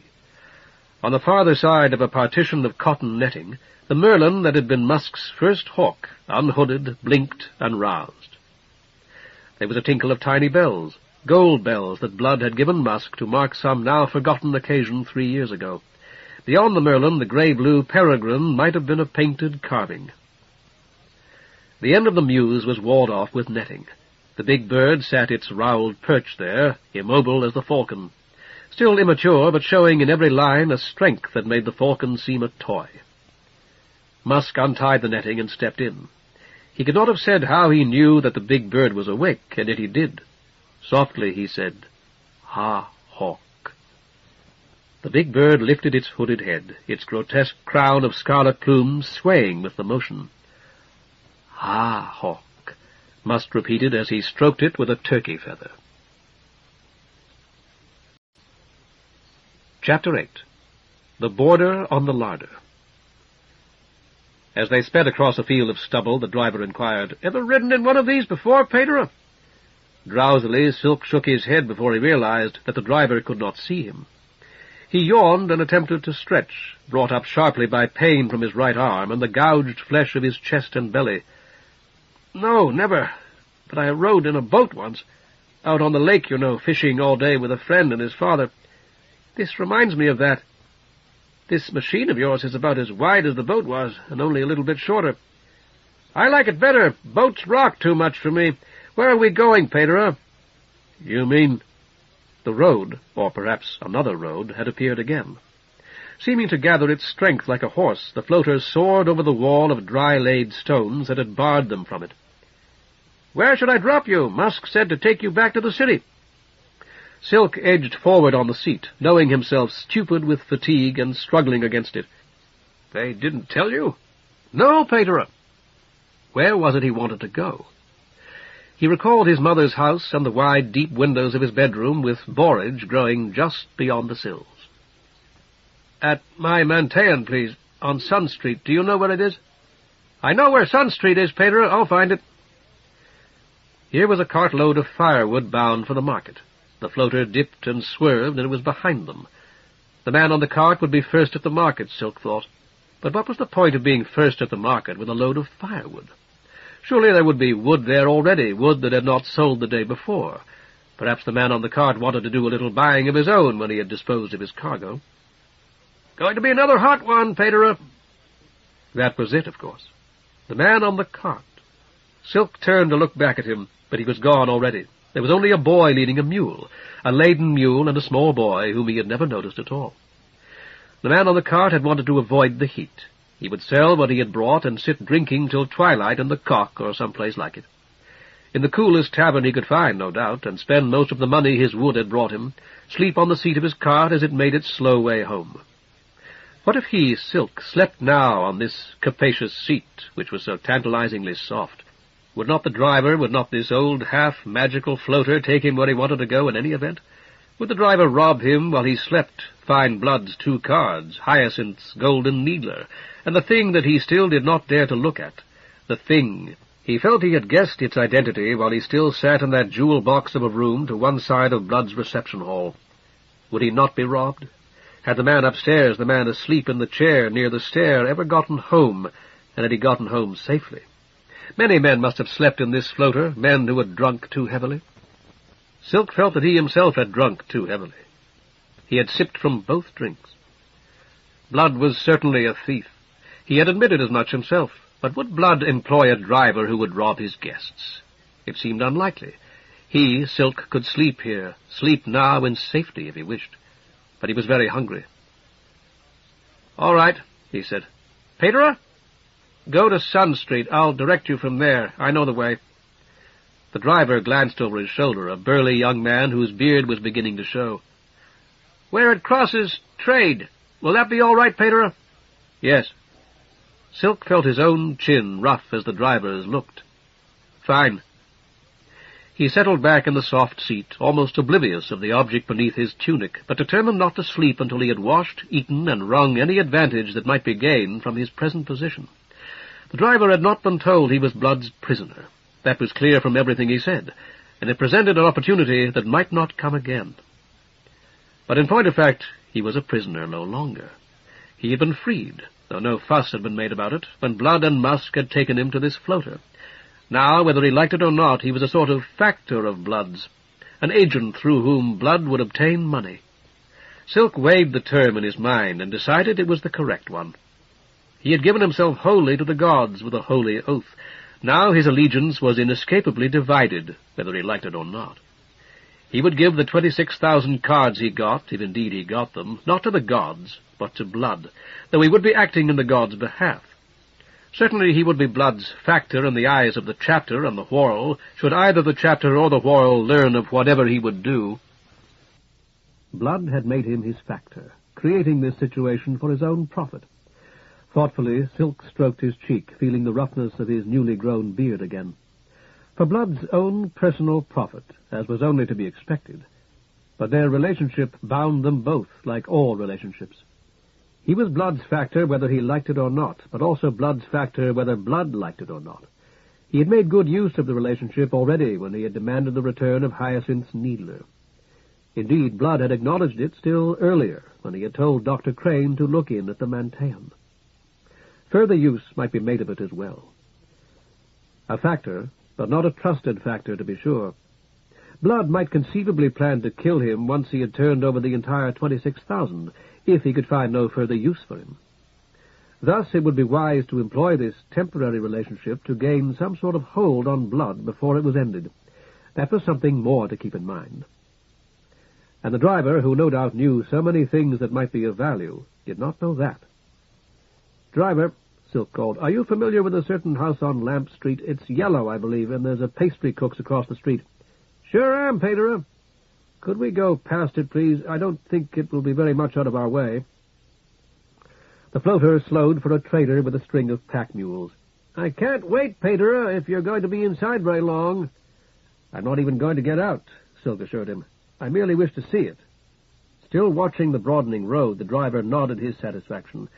"Then I'll be happy to oblige you, Paterer. No trouble." The countryside seemed to flow past. No wonder, Silk thought, that the rich rode in floaters when distances were too great for their litters. Why, on donkeys this had taken hours.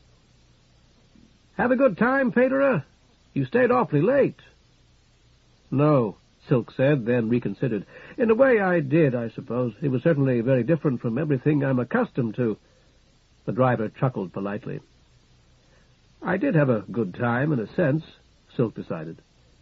"I enjoyed certain parts of my visit enormously, and I ought to be honest enough to admit it." The driver nodded again. "Only not everything. Yeah, I know just what you mean. My view is colored, no doubt, by the fact that I fell and injured my ankle. It was really quite painful, and it's still something of a discomfort. Dr. Crane very kindly set the bone for me and applied this cast, free of charge. I imagine you must know him. Your master told me that Dr. Crane has been with him for the past 4 years. "Do I? The old pill-pounder and me have floated over a whorl of ground together. Don't make much sense sometimes, but he'll talk you deaf if you don't watch out, and ask more questions than the Hoppies." Silk nodded, conscious again of the object Crane had slipped into his waistband. "I found him friendly." "I bet you did. You didn't ride out with me, did you, Paterer?" Blood had several floaters, obviously, just as he had implied. Silk said, "No, not with you. I came with another man, but he left before I did." "I didn't think so. See, I tell them about Doc Crane on the way out. Sometimes they get worried about the girls and boys. Know what I mean, Paterer?" "I think so." "So I tell them forget it.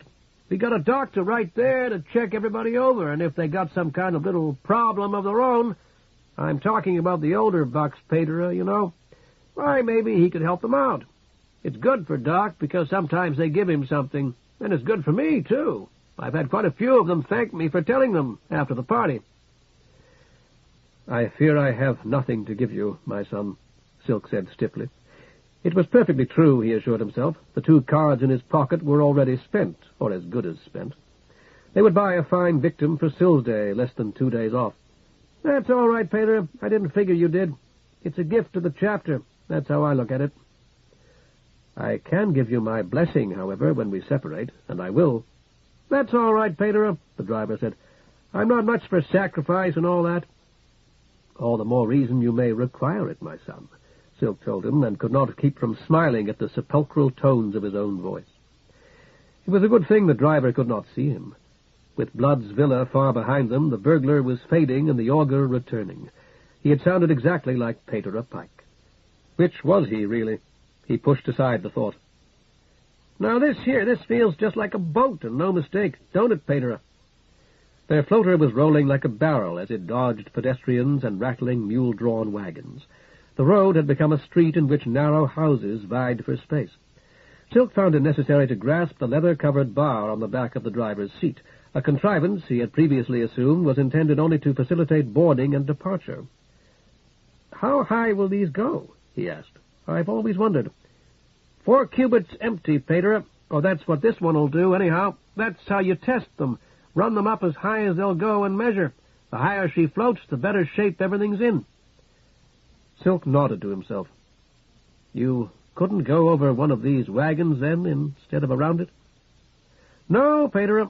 We got to have ground underneath to push against, see? And we'd be getting too far away from it. You remember that wall we cleared when I took the shortcut?" "Certainly." Silk tightened his grip on the bar. "It must have been 3 cubits at least."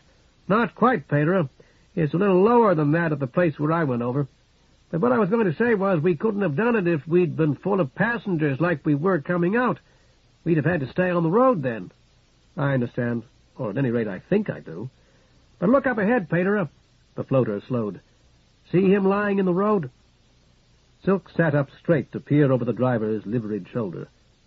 I do now. By Fia's fair face, I hope he's not dead. Drunk, more likely. Watch now, and we'll float right across him. You won't even feel him, Pater, not no more than he'll feel you. Silk clenched his teeth, but as promised, felt nothing. When the prostrate man was behind them, he said, I've seen floaters go over children like that, children playing in the street. Once a child was hit in the forehead by the cowling right in front of our palestra. I'd never do that, Pater, the driver assured Silk virtuously. A child might hold up his arm and get it in the blowers. Silk hardly heard him. He attempted to stand, bumped his head painfully against the floater's transparent canopy, and compromised on a crouch. Wait, not so fast, please. Do you see that man with the 2 donkeys? Stop for a moment and let me out. I want a word with him. I'll just put down the canopy, Pater. That'll be a little safer. Orc glanced sourly at the floater when it settled onto the roadway beside him. His eyes widened when he saw Silk. May every god bless you tonight, Silk began. I want to remind you of what you promised in the tavern. Orc opened his mouth to speak, but thought better of it. You gave me your word that you'd come to Mantean next Sil's Day, remember? I want to make certain you'll keep that promise, not only for your sake, but for mine. I must talk to you again. Yeah, sure, Orc nodded. Maybe tomorrow if I'm not too busy. Sil's Day for short, did you? It went precisely as you had predicted, Silk told him. However, our Mantean's safe for the time being, I believe. Good night, and Fia bless you. Knock at the manse if you don't find me in the Mantean. Orc said something more, but the driver had overheard Silk's farewell, and the transparent dome of the canopy had risen between them. It latched, and Orc's voice was drowned by the roar of the blowers. You better watch your step talking to characters like that, Pater, the driver remarked with a shake of his head. That sword's just for show, and there's a needler underneath that dirty tunic. Want to bet? You would win such a bet, I'm certain, Silk admitted. But no needler can turn a good man to evil. Not even devils can do that. That why you want to see Orchid's place, Pater? I kind of wondered. I'm afraid I don't understand you. Crane's mystery had just given Silk a particularly painful job. He wiggled it into a new position as he spoke. Deciding that it would be harmless to reveal plans Blood knew of already, he added, I'm to meet your master there tomorrow afternoon, and I want to be certain I go to the correct house. That's the yellow house, isn't it, Orchid's? I believe he mentioned a woman named Orchid. That's right, Pater. She owns it. Only he owns it, really, or maybe he owns her, you know what I mean? I think so. Yes, of course. Silk recalled that it was Musk, not Blood, whose name appeared on the deed to his Mantean. Possibly Blood holds a mortgage upon this house, which is in arrears. Clearly Blood would have to protect his interest in some fashion against the death of the owner of record. I guess so, Pater. Anyhow, you talked about devils, so I thought maybe that was it. The hair at the back of Silk's neck prickled. It was ridiculous, as if I were a dog, he said to himself later. But there it was. He tried to smooth it with one hand. It might be useful if you would tell me whatever you know about this business, my son. Useful to your master as well as to me. How sternly his instructors at the Schola had enjoined him and all the acolytes never to laugh when someone mentioned ghosts. He had anticipated the usual wide-eyed accounts of phantom footsteps and shrouded figures after Blood's mention of exorcism, or devils. Perhaps it was only because he was so very tired, but he discovered that there was not the least danger of his laughing now. I never seen anything myself, the driver admitted. I hardly ever been inside. You hear this and that. Know what I mean, Pater? Of course. Things get messed up. Like a girl will go to get her best dress, only the sleeves are torn off and it's all ripped down the front. Sometimes people just, go crazy, you know? Then it goes away. Intermittent possession, Silk said. I guess so, Pater. Anyhow, you'll get to see it in a minute. We're almost there. Fine. Thank you, my son. Silk studied the back of the driver's head. Since the driver thought he had been a guest at Blood's, it would probably do no harm if he saw the object Crane had conveyed to him. But there was a chance, if only a slight one, that someone would question the driver when he returned to Blood's villa. Satisfied that he was too busy working the floater through the thickening stream of men and wagons to glance behind him, Silk took it out. As he had suspected, it was an Azoth. He whistled on a small footlight he had noticed earlier, holding the Azoth low enough to keep the driver from seeing it, should he look over his shoulder. The demon was an unfaceted red gem, so it was probably safe to assume it was the Azoth he had taken from Hyacinth's drawer, and she had snatched out of the coiled rope around his waist. It occurred to Silk as he examined the Azoth that its demon should have been a blue gem, a hyacinth. Clearly the Azoth had not been embellished in a style intended to flatter Hyacinth, as the needler in his pocket had been. It was even possible that it was not actually hers. Rocking almost imperceptibly, the floater slowed, then settled onto the roadway. "Here's Orchid's place, Paterer." "On the right there?" "Thank you, my son." Silk slid the Azoth into the top of the stocking on his good foot and pulled his trousers leg down over it. It was a considerable relief to be able to lean back comfortably. "Quite a place, they tell me, Paterer. Like I said, I've only been inside a couple times." Silk murmured, "I very much appreciate your going out of your way for me." Orchid's house seemed typical of the older, larger city houses, a hulking cube of shiprock with a painted facade, its canary arches and fluted pillars the phantasmagoria of some dead artist's brush. There would be a courtyard, very likely with a dry fish pond at its center, ringed by shady galleries. "It's only one story in back, Paterer. You can get in that way, too, off of Music Street. That might be closer for you." "No," Silk said absently. It would not do to arrive at the rear entrance like a tradesman. He was studying the house and the street, visualizing them as they would appear by day. That shop with the white shutters would be the pastry cook's, presumably. In an hour or two there would be chairs and tables for customers who wished to consume their purchases on the spot, the mingled smells of maté and strong coffee and cakes and muffins in the windows. A shutter swung back as Silk watched. "In there," the driver jerked his thumb at the yellow house. "They'll be getting set to turn in now. They'll sleep till noon, most likely." He stretched, yawning. "So will I, if I can." Silk nodded weary agreement. "What is it they do in there?" "At Orchid's?" The driver turned to look back at him. "Everybody knows about Orchid's, Paterer." "I don't, my son. That was why I asked." "It's you know, Paterer, there's 30 girls, I guess, or about that. They put on shows, you know, and like that, and they have a lot of parties. Have them for other people, I mean. The people pay them to do it." Silk sighed. "I suppose it's a pleasant life." "It could be worse, Paterer, only—" Someone screamed inside the yellow house. The scream was followed at once by the crash of breaking glass. The engine sprang to life, shaking the whole floater as a dog shakes a rat. Before Silk could protest, the floater shot into the air and sped up Lamp Street, scattering men and women on foot and grazing a donkey cart with a clang so loud that Silk thought for a moment it had been wrecked. "Wait!" he called. The floater turned almost up on its side as they rounded a corner, losing so much height that its cowling plowed the dust. "That might be whatever the trouble is." Silk was holding on desperately with both hands, pain and the damage the white-headed one had done to his arm forgotten. "Go back and let me out." Wagons blocked the street. The floater slowed, then forced its way between the wall of a tailor shop and a pair of plunging horses. "Paterer, they can take care of it. It's happened there before, like I told you." Silk began. "I'm supposed—" The driver cut him off. "You got a real bad leg and a bad arm. Besides, what if somebody saw you going in there? A place like that, at night. Tomorrow afternoon will be bad enough." Silk released the leather-covered bar.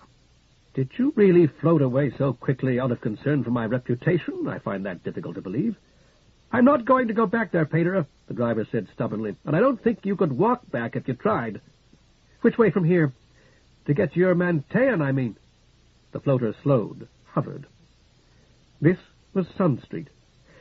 It could not have been half an hour since they had floated past the Talus and out Blood's Gate. Silk tried to fix the guard-post and soiled statue of Councillor Tarsier in his memory. "Left," he said absently. And then, "I should have Horn. He's quite artistic, and some of the older students paint the front of our Mantean. No, the Palestra first, then the Mantean." "What's that, Paterer?" "I'm afraid I was talking to myself, my son." They had almost certainly been painted originally. It might even be possible to find a record of the original designs among the clutter of papers in the attic of the manse. If money could be found for paint and brushes as well. Is it far, Pater? Another 6 blocks, perhaps. He would be getting out in a moment. When he had left Blood's reception hall, he had imagined that the night was already grey with the coming of shade-up. Imagination was no longer required. The night was virtually over, and he had not been to bed. He would be getting out of the floater soon. Perhaps he should have napped upon this soft seat, after all, when he had the opportunity. Perhaps there was time for 2 or 3 hours' sleep in the manse, though no more than 2 or 3 hours. A man hauling bricks in a handcart shouted something at them and fell to his knees, but whatever he had shouted could not be heard. It reminded Silk that he had promised to bless the driver when they parted. Should he leave this walking stick in the floater? It was Blood's stick, after all. Blood had intended for him to keep it, but did he want to keep anything that belonged to Blood? Yes, the Mantean, but only because the Mantean was really his, not Blood's, no matter what the law or even the chapter might say. Pater Pike had owned the Mantean, morally at least, and Pater Pike had left him in charge of it, had made him responsible for it until he, too, died. The floater was slowing again as the drivers studied the buildings they passed. Silk decided that he would keep the Mantean and the stick, too, at least until he got the Mantean back. Up there, driver, with the shingled roof, see it? He gripped the stick and made sure its tip would not slide on the floor of the floater. It was almost time to go. The floater hovered. Here, Pater? No, 1, 2, 3 doors farther. Are you the augur everybody's talking about, Pater? The one that got enlightened? That's what somebody told me back at the estate. Silk nodded. I suppose so, unless there were 2 of us. You're going to bring back the Calde? That's what they say. I didn't want to ask you about it, you know. I hoped it would sort of come up by itself. Are you? Am I going to restore the Calde? Is that what you're asking? No, that wasn't in my instructions at all. Instructions from a god? The floater settled to the roadway, and its canopy parted and slid into its sides. Silk struggled to his feet. Yes. The driver got out to open the door for him. I never thought there were any gods, Pater. Not really. They believe in you, however. Aided by the driver, Silk stepped painfully onto the first worn shiprock step in front of the street entrance to the Mantean. He was home. You believe in devils, it seems, but you do not believe in the immortal gods. That's very foolish, my son. Indeed, it is the height of folly. Suddenly the driver was on his knees. Leaning on his stick, Silk pronounced the shortest blessing in common use and traced the sign of addition over the driver's head. The driver rose. I could help you, Pater. You've got a house or something here, don't you? I could give you a hand that far. I'll be all right, Silk told him. You had better go back and get to bed. Courteously, the driver waited for Silk to leave before restarting his blowers. Silk found that his injured leg was stiff as he limped to the narrow garden gate and let himself in, locking the gate behind him. By the time he reached the arbor, he was wondering whether it had not been foolish to refuse the driver's offer of help. He wanted very badly to rest for only a minute or so on one of the cozy benches beneath the vines, where he had sat almost every day to talk with Mater Marble. Hunger urged him forward. Food and sleep were so near. Blood, he thought, might have shown him better hospitality by giving him something to eat. A strong drink was not the best welcome to offer a man with an empty stomach. His head pounded, and he told himself that a little food would make him feel better. Then he would go up to bed and sleep. Sleep until someone woke him. That was the truth, until someone woke him. There was no power but in truth. The familiar musty smell of the manse was like a kiss.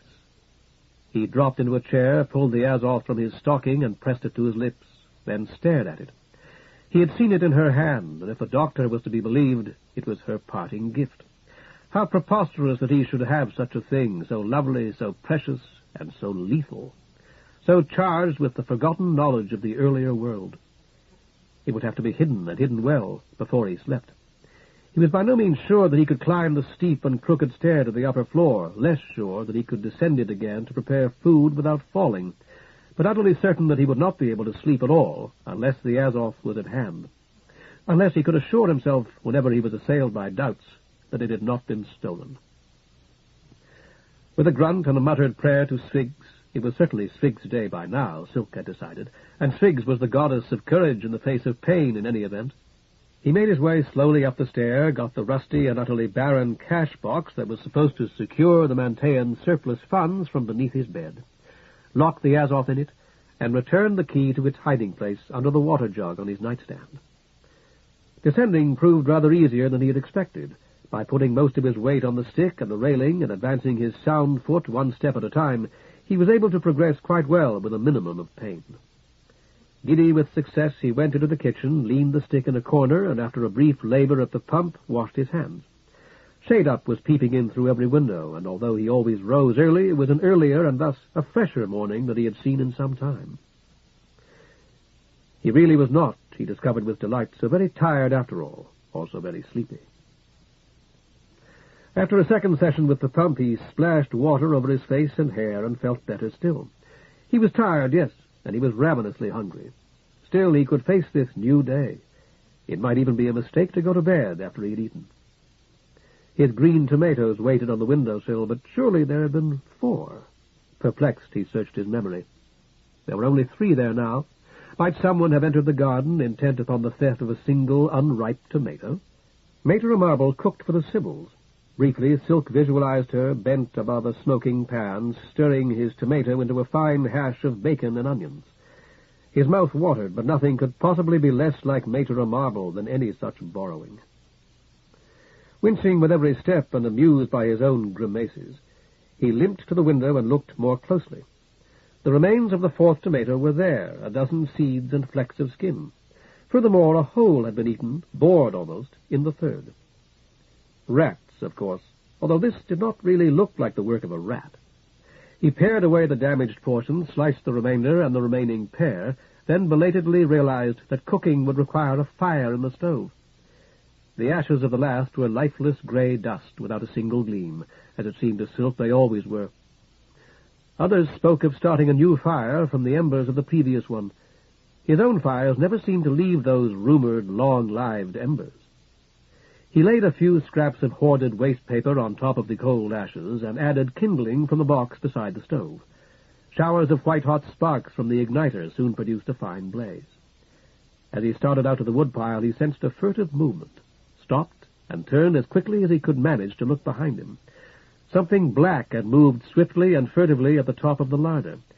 Too vividly he recalled the white-headed one perched at the top of a chimney, but it was only a rat. There had been rats in the manse ever since he had come here from the Schola, and no doubt since Pater Pike had left the Schola. The crackling tinder would not wait, rats or no rats. Silk chose a few likely-looking splits, carried them, once nearly falling, inside, and positioned them carefully.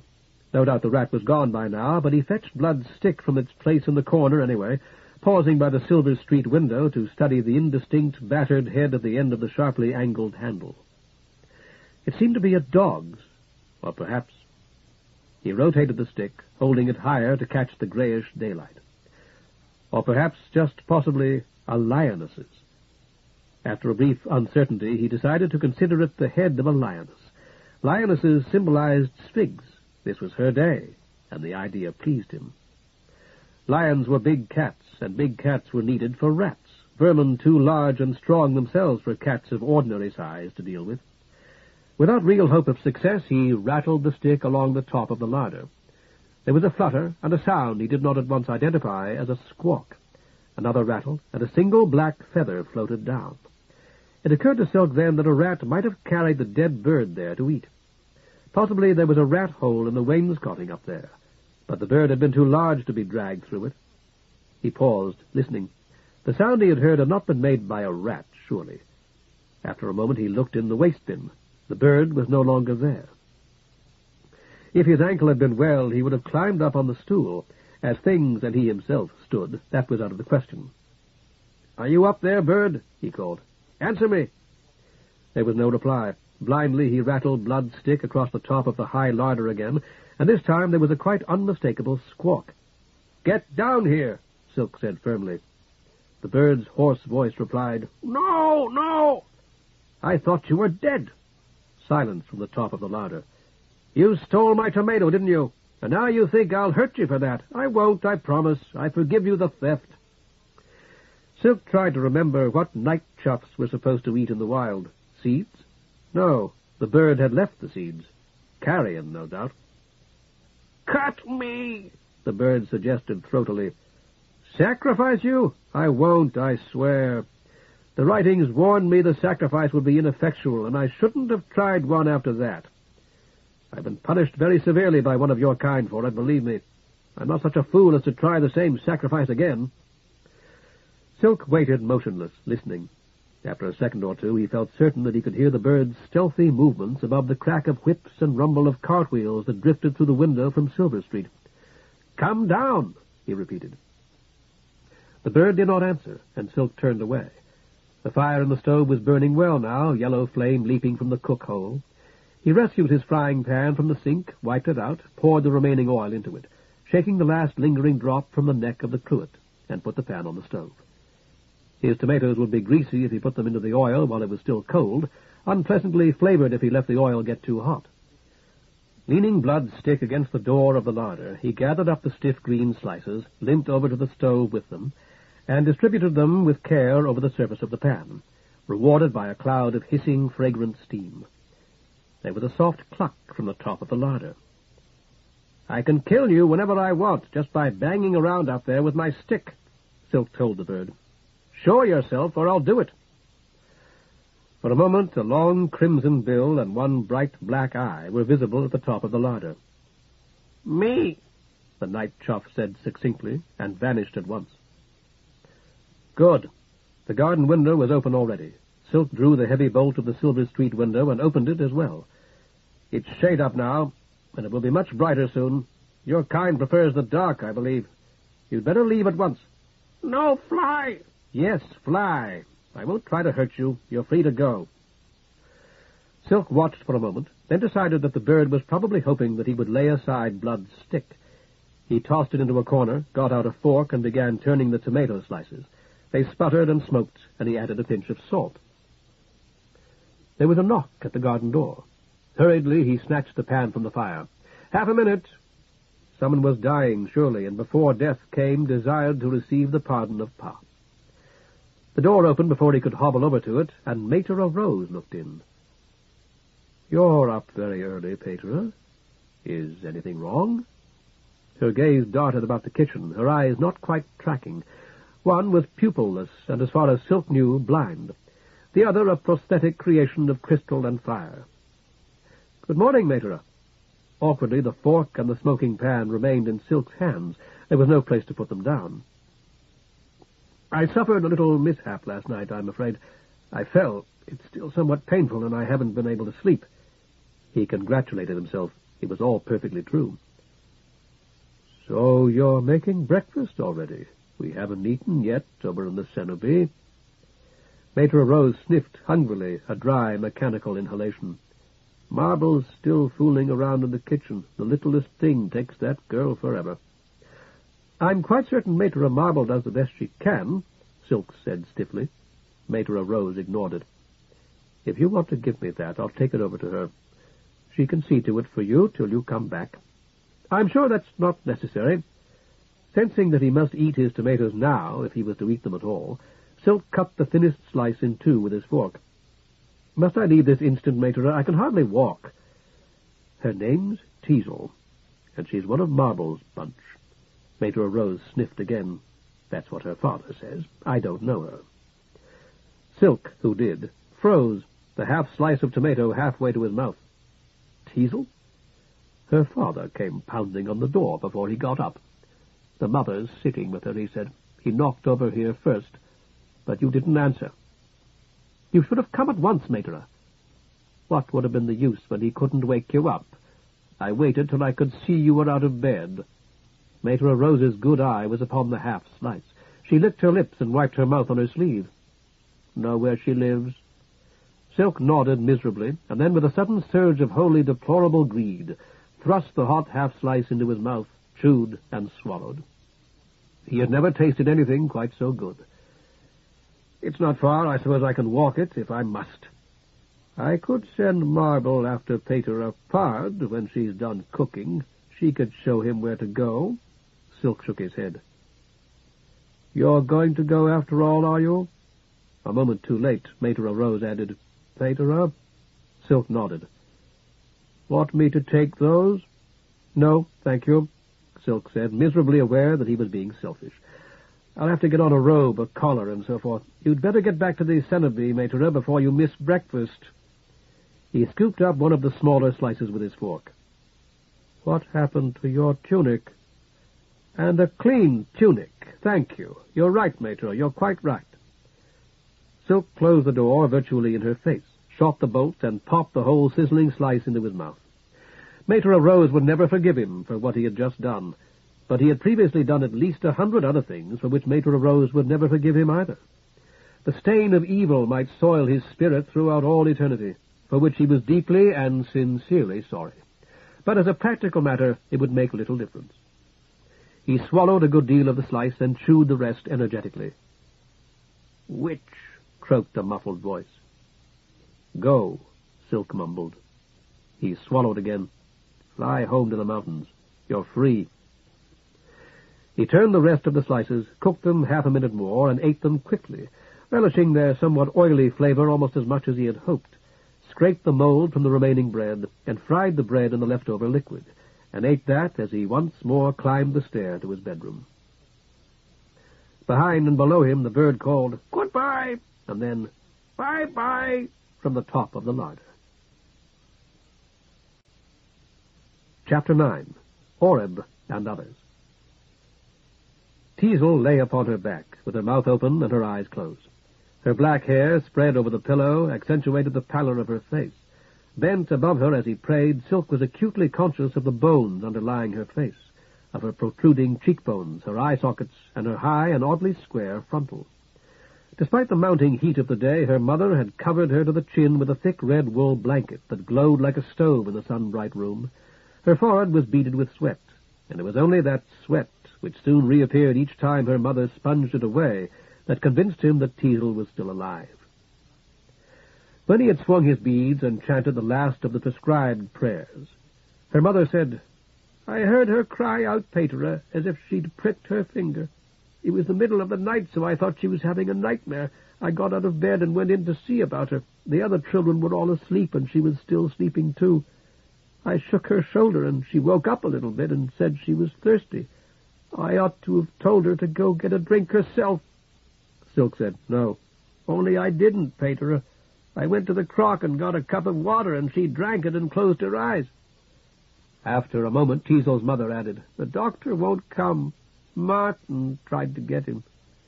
Silk nodded. I'll do what I can. If you talk to him again, Pater, he wouldn't let me in last time, but I'll try.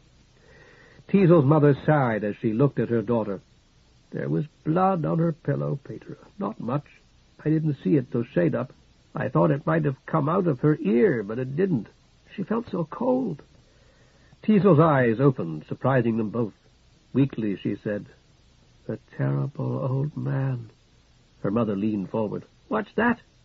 Thirsty. Get her more water, Silk said, and Teasel's mother bustled out. The old man hurt you? Wings. Teasel's eyes rolled toward the window before closing. They were 4 flights up, as Silk, who had climbed all 4 despite his painful right ankle, was very much aware. He rose, hobbled to the window, and looked out. There was a dirty little courtyard far below, a garret floor above them. The tapering walls were of unadorned, yellowish, sun-baked brick. Legend had it that it was unlucky to converse with devils. Silk asked, Did he speak to you, Teasel, or you to him? She did not reply. Her mother returned with the water. Silk helped her to raise Teasel to a half-sitting position. He had expected some difficulty in getting her to drink, but she drank thirstily, draining the clay cup as soon as it was put to her lips. Bring her more, he said, and as soon as Teasel's mother had gone, he rolled the unresisting girl onto her side. When Teasel had drunk again, her mother asked, Was it a devil, Pater? Silk settled himself once more on the stool she had provided for him. I think so. He shook his head. We have too much real disease already. It seems terrible. He left the thought incomplete. What can we do? Nurse her and feed her. See she gets as much water as she'll drink. She's lost blood, I believe. Silk took the voided cross from the chain around his neck and fingered its sharp steel edges. Peter Pike told me about this sort of devil. That was... Silk shut his eyes, reckoning, about a month before he died. I didn't believe him, but I listened anyway, out of politeness. I'm glad now that I did.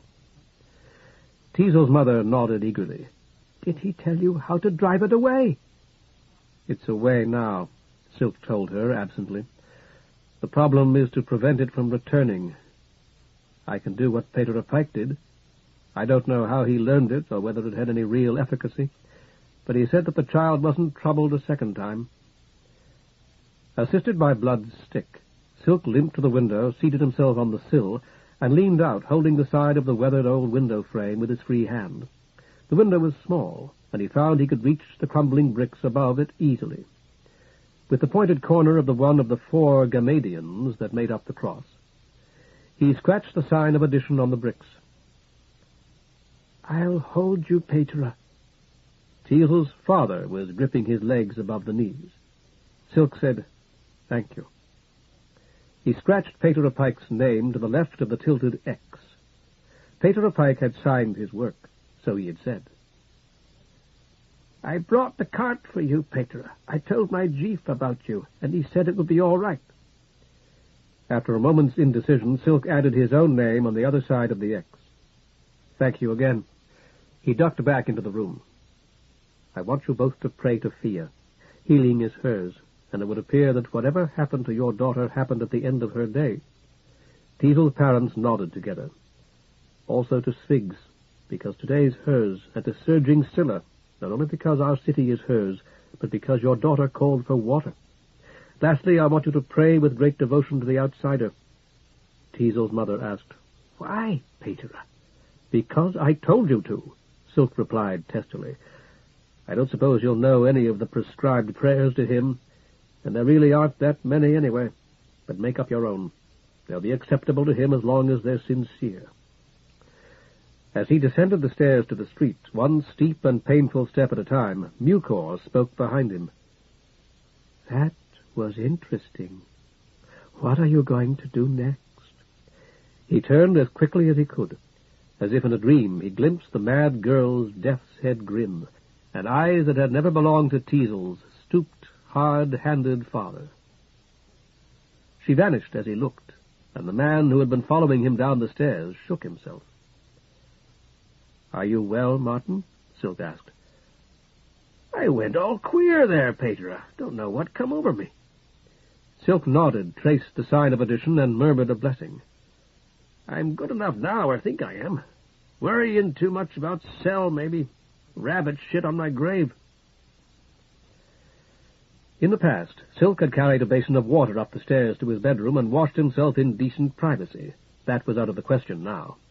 After closing and locking both, he covered the Silver Street window with the dish rag and the dish towel, and the garden window, which looked toward the Cenobie, with a heavy gray blanket he had stored on the highest shelf of the Celeria closet against the return of winter. Retreating to the darkest corner of the kitchen, almost to the stair, he removed all his clothing and gave himself the cold bath he had been longing for, lathering his whole body from the crown of his head to the top of his cast, then sponging the suds away with clean, cool water fresh from the well.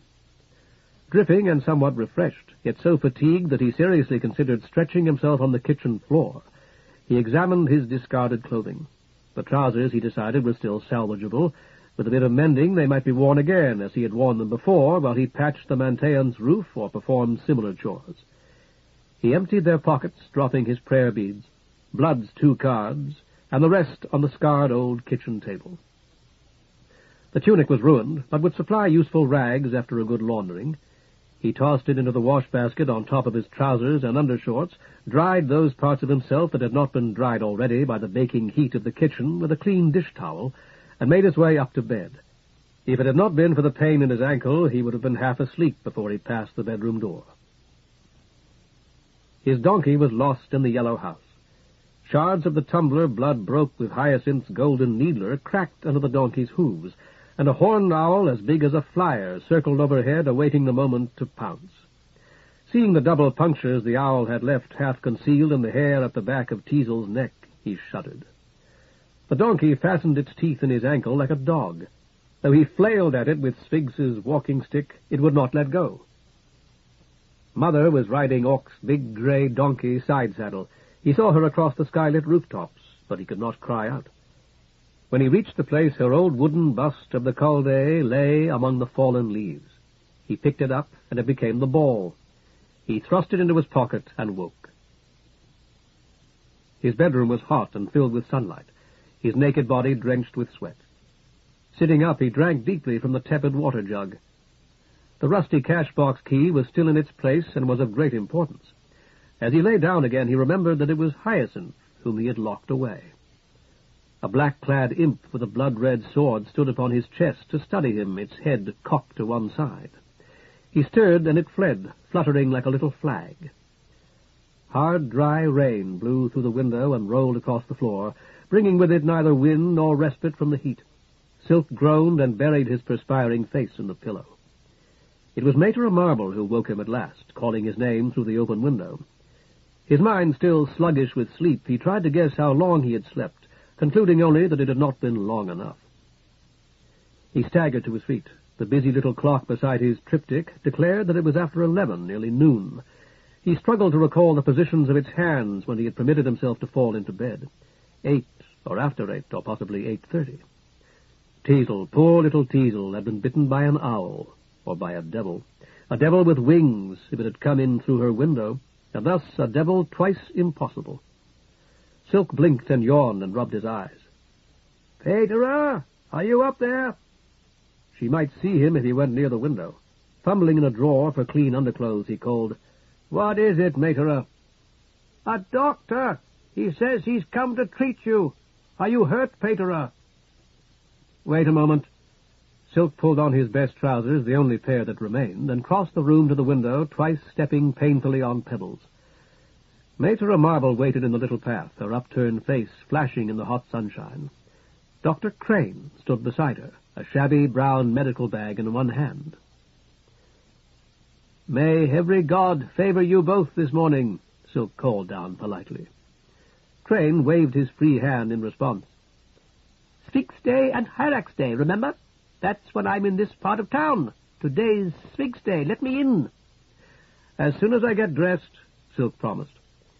With the help of Blood's lioness-headed walking stick, he hobbled downstairs. His arm and ankle seemed more painful than ever. He told himself firmly that it was only because the palliating effects of the drug Crane had given him the night before, and of the potent drinks he had imprudently sampled, had worn off. Limping and wincing, he hurried into the kitchen. The heterogeneous collection of items he had left on the table there was rapidly transferred to his clean trousers, with only momentary hesitation over Hyacinth's gleaming needler. "Peter?" His blanket still covered the garden window. Resisting the temptation to pull it down, he lurched painfully into the solaria, flung open the door, and began introductions. "Mater, this is Dr. Crane." Mater Marble nodded demurely, and the physician said, "We've already met. I was tossing gravel through your window. I was pretty sure it was yours, since I could hear you snoring up there, when Marble discovered me and introduced herself." Mater Marble asked, "Did you send for him, Peter? He must be new to our quarter." "I don't live here," Crane explained. "I only make a few calls here 2 days a week. My other patients are all late sleepers." He winked at Silk. "But I hoped that Silk would be up." Silk looked rueful. "I was a late sleeper myself, I'm afraid, today at least." "Sorry I had to wake you, but I thought I might give you a ride when we're through.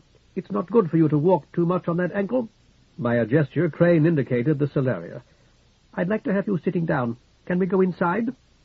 Mater Marble ventured, "If I might watch you, Peter, through the doorway?" "Yes," Silk said. There should be ample opportunity to speak with Crane in private on the way to the Yellow House. "Certainly, Mater, if you wish." "I hadn't known. Mater Rose told Mater Mint and me at breakfast, though she didn't seem to know a lot about it. You were testy with her, I think." "Yes, very much so." Silk nodded sadly as he retreated into the solaria, guilt overlaying the pain from his ankle. Mater Rose had been hungry beyond question, and he had turned her away. She had been inquisitive, too, of course, but she could not help that. No doubt her intentions had been good, or at least no doubt she had told herself they were, and had believed it. how selflessly she had served the Mantean for 60 years, yet only this morning he had refused her. He dropped into the nearest of the stiff old chairs, then stood again and shifted it 2 cubits so that Mater Marble could watch from the doorway. "All right if I put my bag on this little table here?" Crane stepped to his left, away from the doorway. There was no table there, but he opened his bag, held up a shapeless dark bundle so that Silk could see it, though Mater Marble could not, dropped it on the floor and set his bag beside it. "Now then, Silk, the arm first, I think." Silk pushed up his sleeve and held out his injured arm. Bright scissors, Silk recalled from the previous night, snipped away the bandages. "You probably think your ankle's worse, and in a way it is, but there's an excellent chance of blood poisoning here, and that's no joke.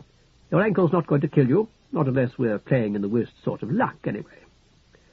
Crane scrutinized the wounds under a tiny, brilliant light, muttered to himself, and bent to sniff them. "All right so far, but I'm going to give you a booster." To keep his mind from the ampule, Silk said, "I'm very sorry I missed our prayers this morning. What time is it, Mater?" "Nearly noon. Mater Rose said you had to—" "Is that a bird, Pater?" Crane snapped. "Don't jerk like that." "I was thinking of the bird that did this," Silk finished weakly. "You could have broken off the needle. How'd you like me fishing around in your arm for that?" "It is a bird," Mater Marble pointed. "It hopped back that way. Into your kitchen, I suppose, Pater." "That's the stairwell, actually," Silk told her. "I'm surprised it's still here." "It was a big black bird, and I think one of its wings must be broken. It wasn't exactly dragging it, but it wasn't holding it right either, if you know what I mean. Is that the bird, the one that—" "Just sit quietly," Crane said. He was putting a fresh bandage on Silk's arm. Silk said, "No wonder it didn't fly," and Mater Marble looked at him inquiringly. "It's the one that I'd intended to sacrifice, Mater. It had only fainted or something, had a fit or whatever birds do. I opened the kitchen window for it this morning so it could fly away, but I suppose I must have broken its wing when I was poking around on top of the larder with my walking stick." He held it up to show her. It reminded him of blood, and blood reminded him that he was going to have to explain to Mater Marble, and if he was not extremely lucky, to Mater Rose and Mater Mint as well, exactly how he had received his injuries. "On top of the larder, Pater?" "Yes, the bird was up there then." Still thinking of the explanation the Sybils would expect, he added, "It had flown up there, I suppose." Crane pulled a footstool into place and sat on it. "Up with your tunic now. Good. Shove your waistband down just a bit." Mater Marble turned her head delicately away. Silk asked, "If I'm able to catch that bird, will you set its wing for me?" "I don't know much horse physic, but I can try. I've seen to Musk's hawks once or twice." Silk cleared his throat, resolved to deceive Mater Marble as little as possible without revealing the nature of his visit to the villa. "You see, Mater, after I saw Mater Mint's friend, you know who I mean, I thought it might be wise to call on Blood. Do you remember Blood? You showed him around yesterday afternoon." Mater Marble nodded. "Of course, Pater, how could I forget? And you had spoken afterward when we talked under the arbor about our buildings being torn down, or perhaps not torn down, but our having to leave. So I thought it might be wise for me to have a heart-to-heart talk with the new owner. He lives in the country, so it took me a good deal longer than I had anticipated, I'm afraid." Crane said, "Lean back a little more." He was swabbing Silk's chest and abdomen with a blue solution. Mater Marble nodded dubiously. "That was very good of you, Pater. Wonderful, really, though I didn't get the impression that he—" Silk leaned back as much as he could, pushing his hips forward.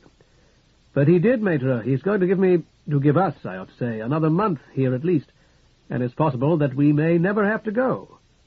"Oh, Pater!" Mater Marble forgot herself so far as to look at him. Silk hurried on. "But what I wanted to explain is that a man who works for Blood keeps several large birds as pets. I suppose there are several, at least, from the way that he and Blood talked about them." Crane nodded absently. "And he'd given this one to Blood," Silk continued. "It was dark, of course, and I'm afraid I got too close. Blood very graciously suggested that Dr. Crane come by today to see to my injuries." "Why, Pater, how wonderful of him!"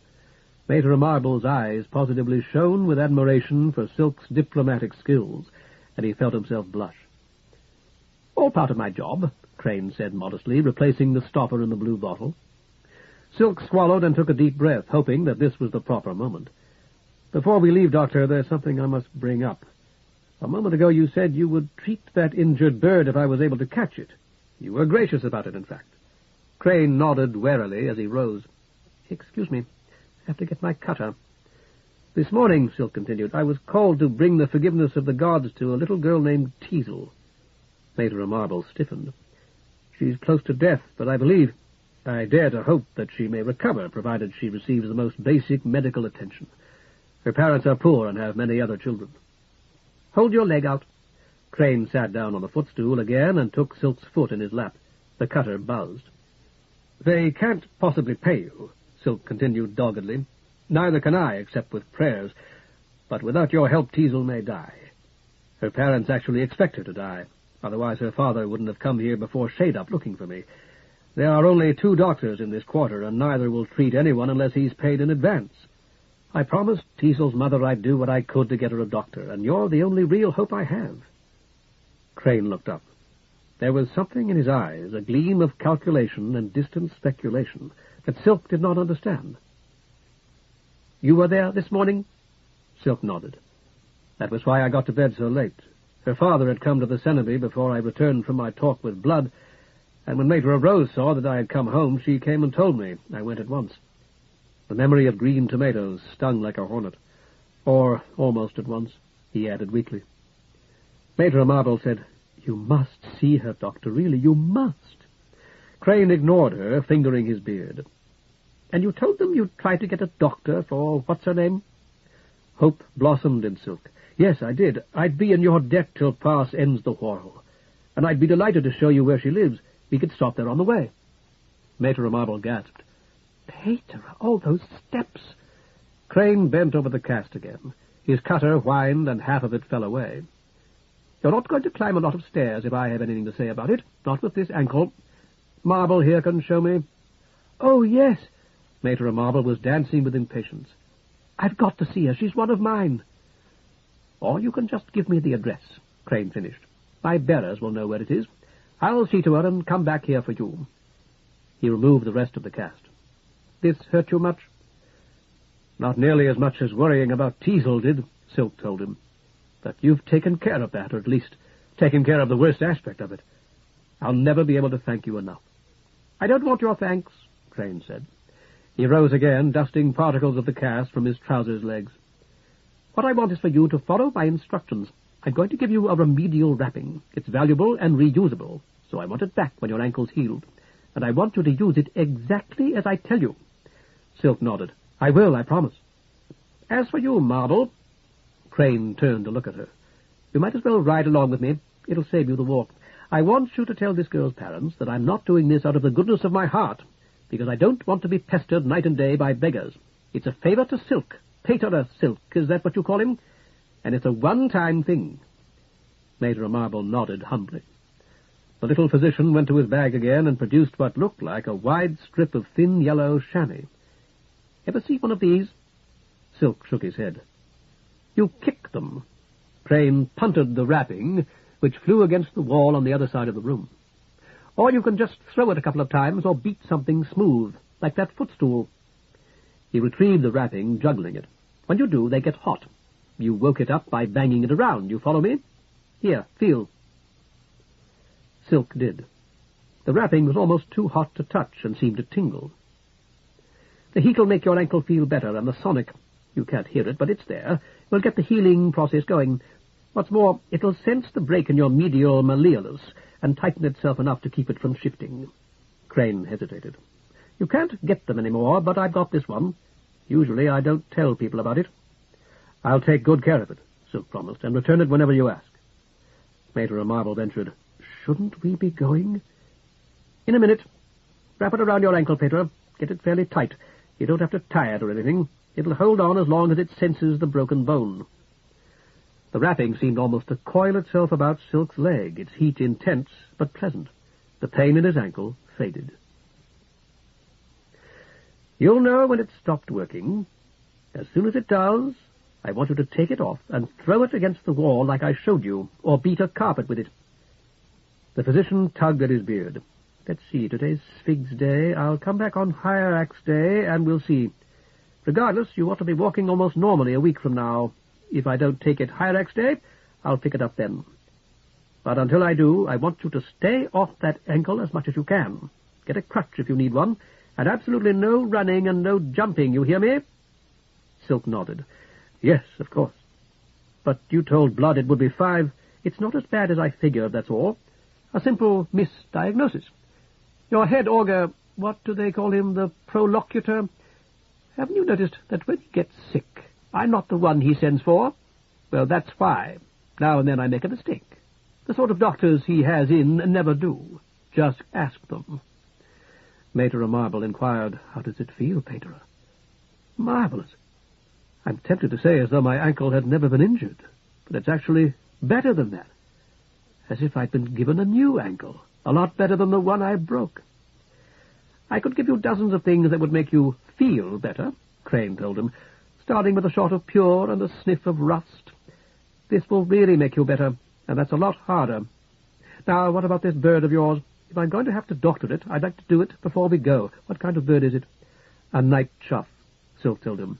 Can it talk? Silk nodded. Then maybe I can catch it myself. Mater, would you tell my bearers to come around to Sun Street? They're on Silver. Tell them you'll be coming with me, and we'll leave in a minute or two. Mater Marble trotted away. The physician shook his finger at Silk. You sit easy, young man. I'll find him. He vanished into the stairwell. Soon, Silk heard his voice from the kitchen, though he could not make out what was being said. Silk called, You told Blood that it would take so long to heal so that I'd get more time, didn't you? Thank you, Doctor. There was no response. The wrapping was still hot and oddly comforting. Under his breath, Silk began the afternoon prayer to Sphinx the Brave.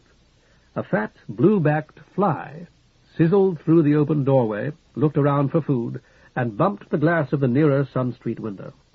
Crane called from the kitchen, You want to come here a minute, Silk? All right.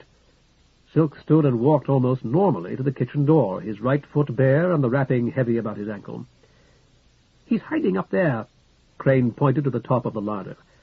I got him to talk a little, but he won't come down and let me see his wing unless you promise he won't be hurt again.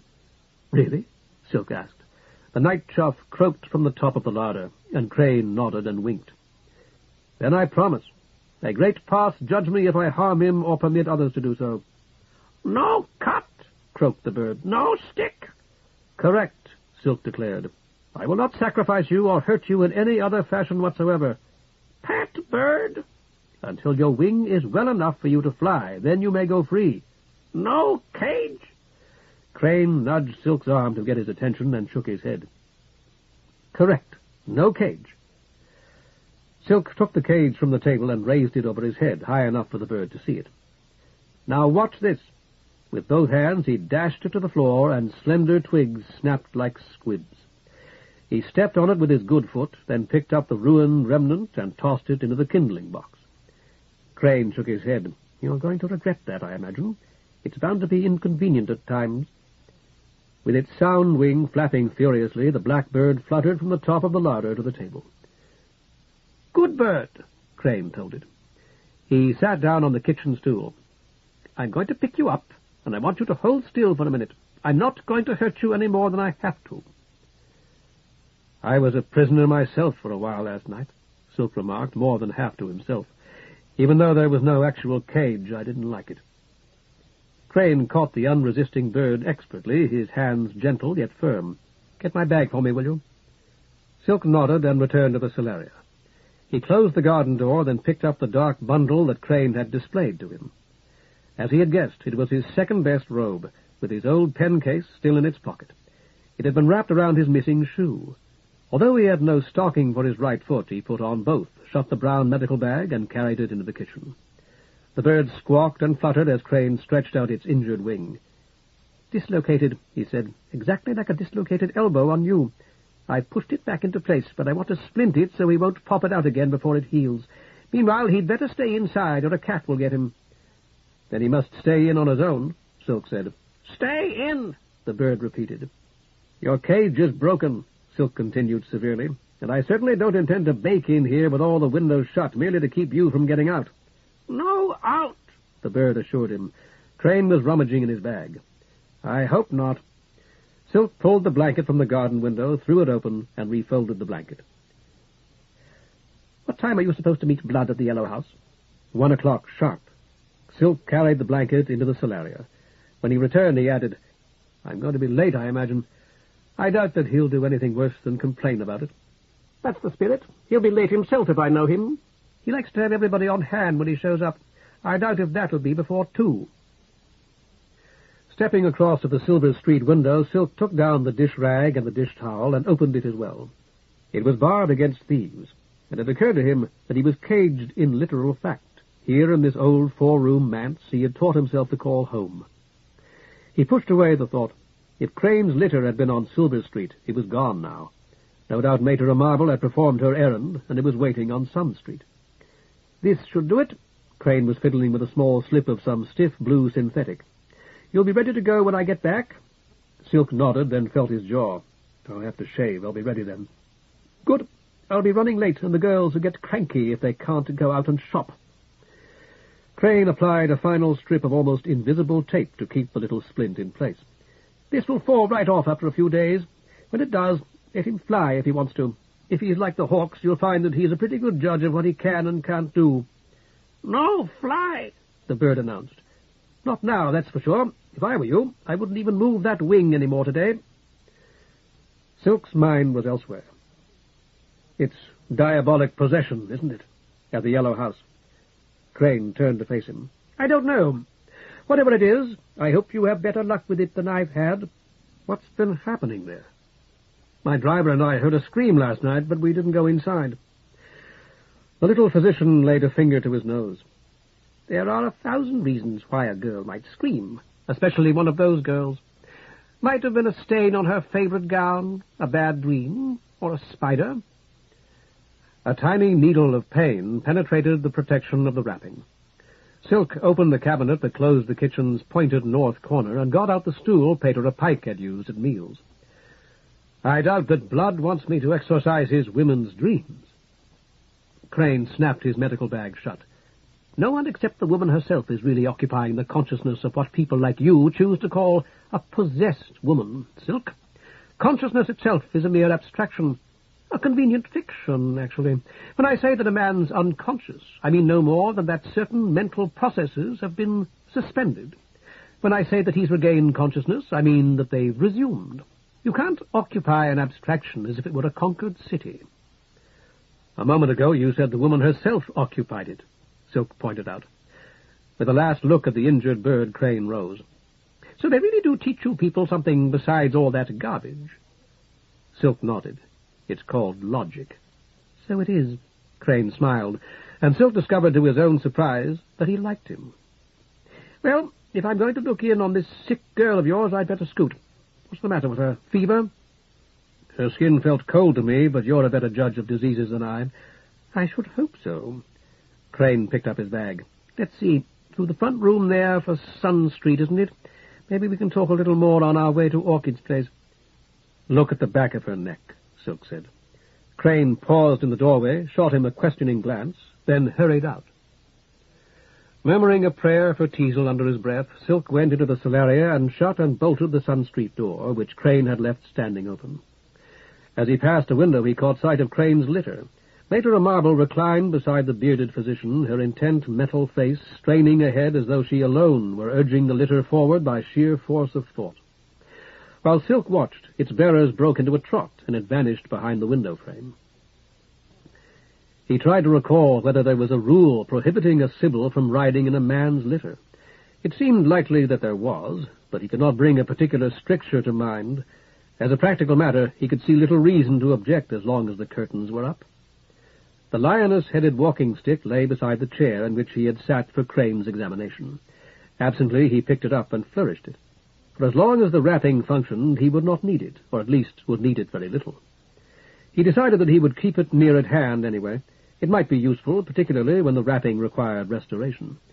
He leaned it against the Sun Street door so that he could not forget it when he and Crane left for the Yellow House. A few experimental steps demonstrated once again that with Crane's wrapping in place, he could walk almost as well as ever. There seemed to be no good reason for him not to carry a basin of warm water upstairs and shave as he usually did. He re-entered the kitchen. Still on the table, the night chuff cocked its head at him inquiringly. "Pet, hungry," it said.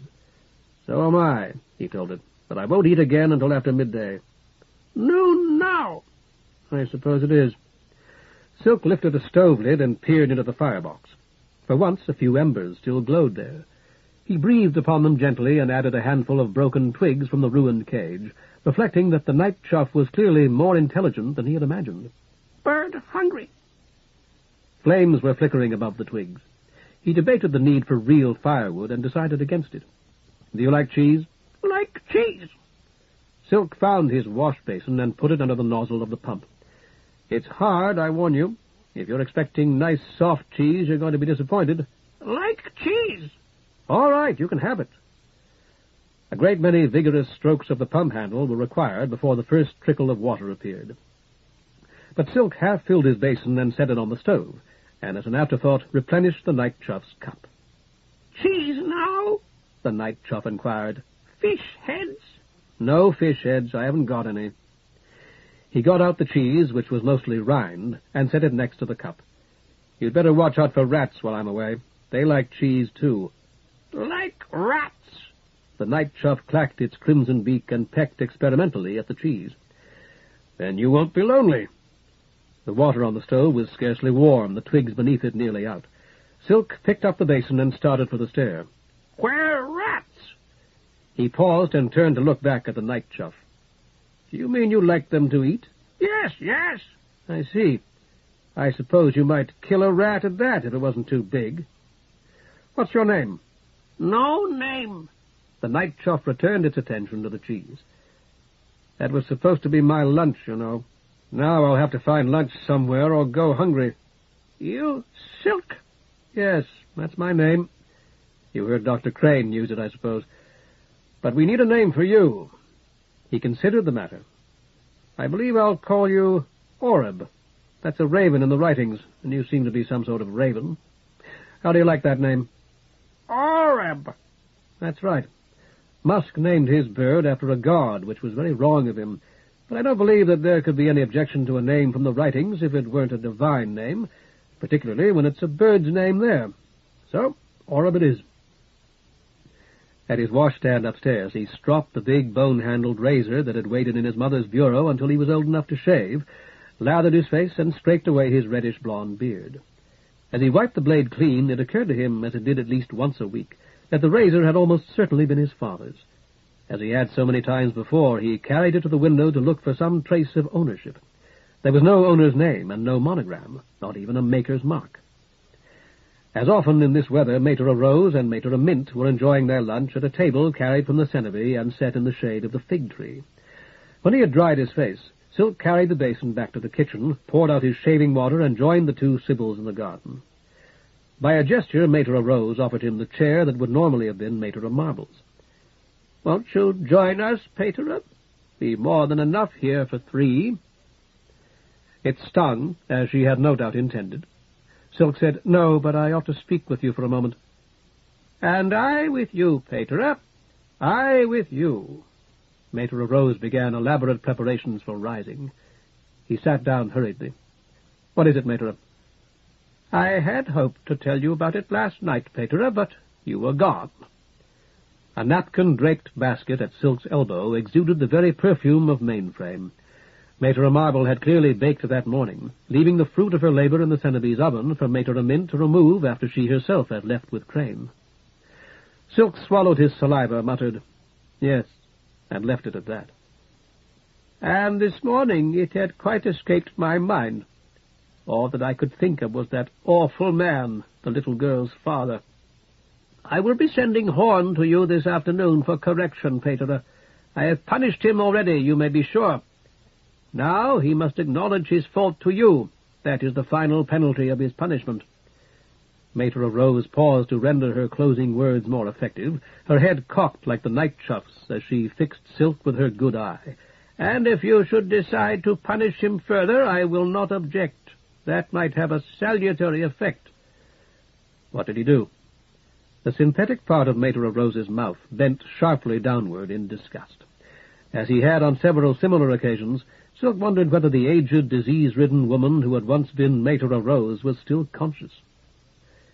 "He made fun of you, Pater, imitating your voice and gestures and talking foolishness."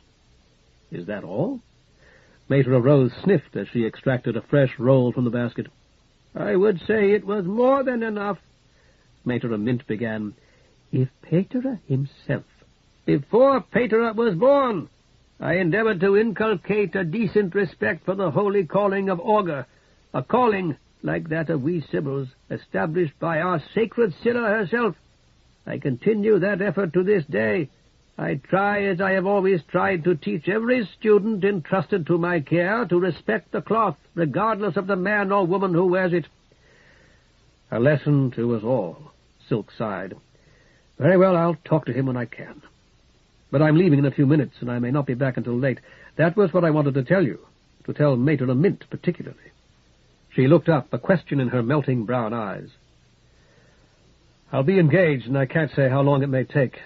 You remember Orc, Mater? You must. You taught him, and you told Mater a marvel about him yesterday, I know." "Oh, Pater, I do indeed."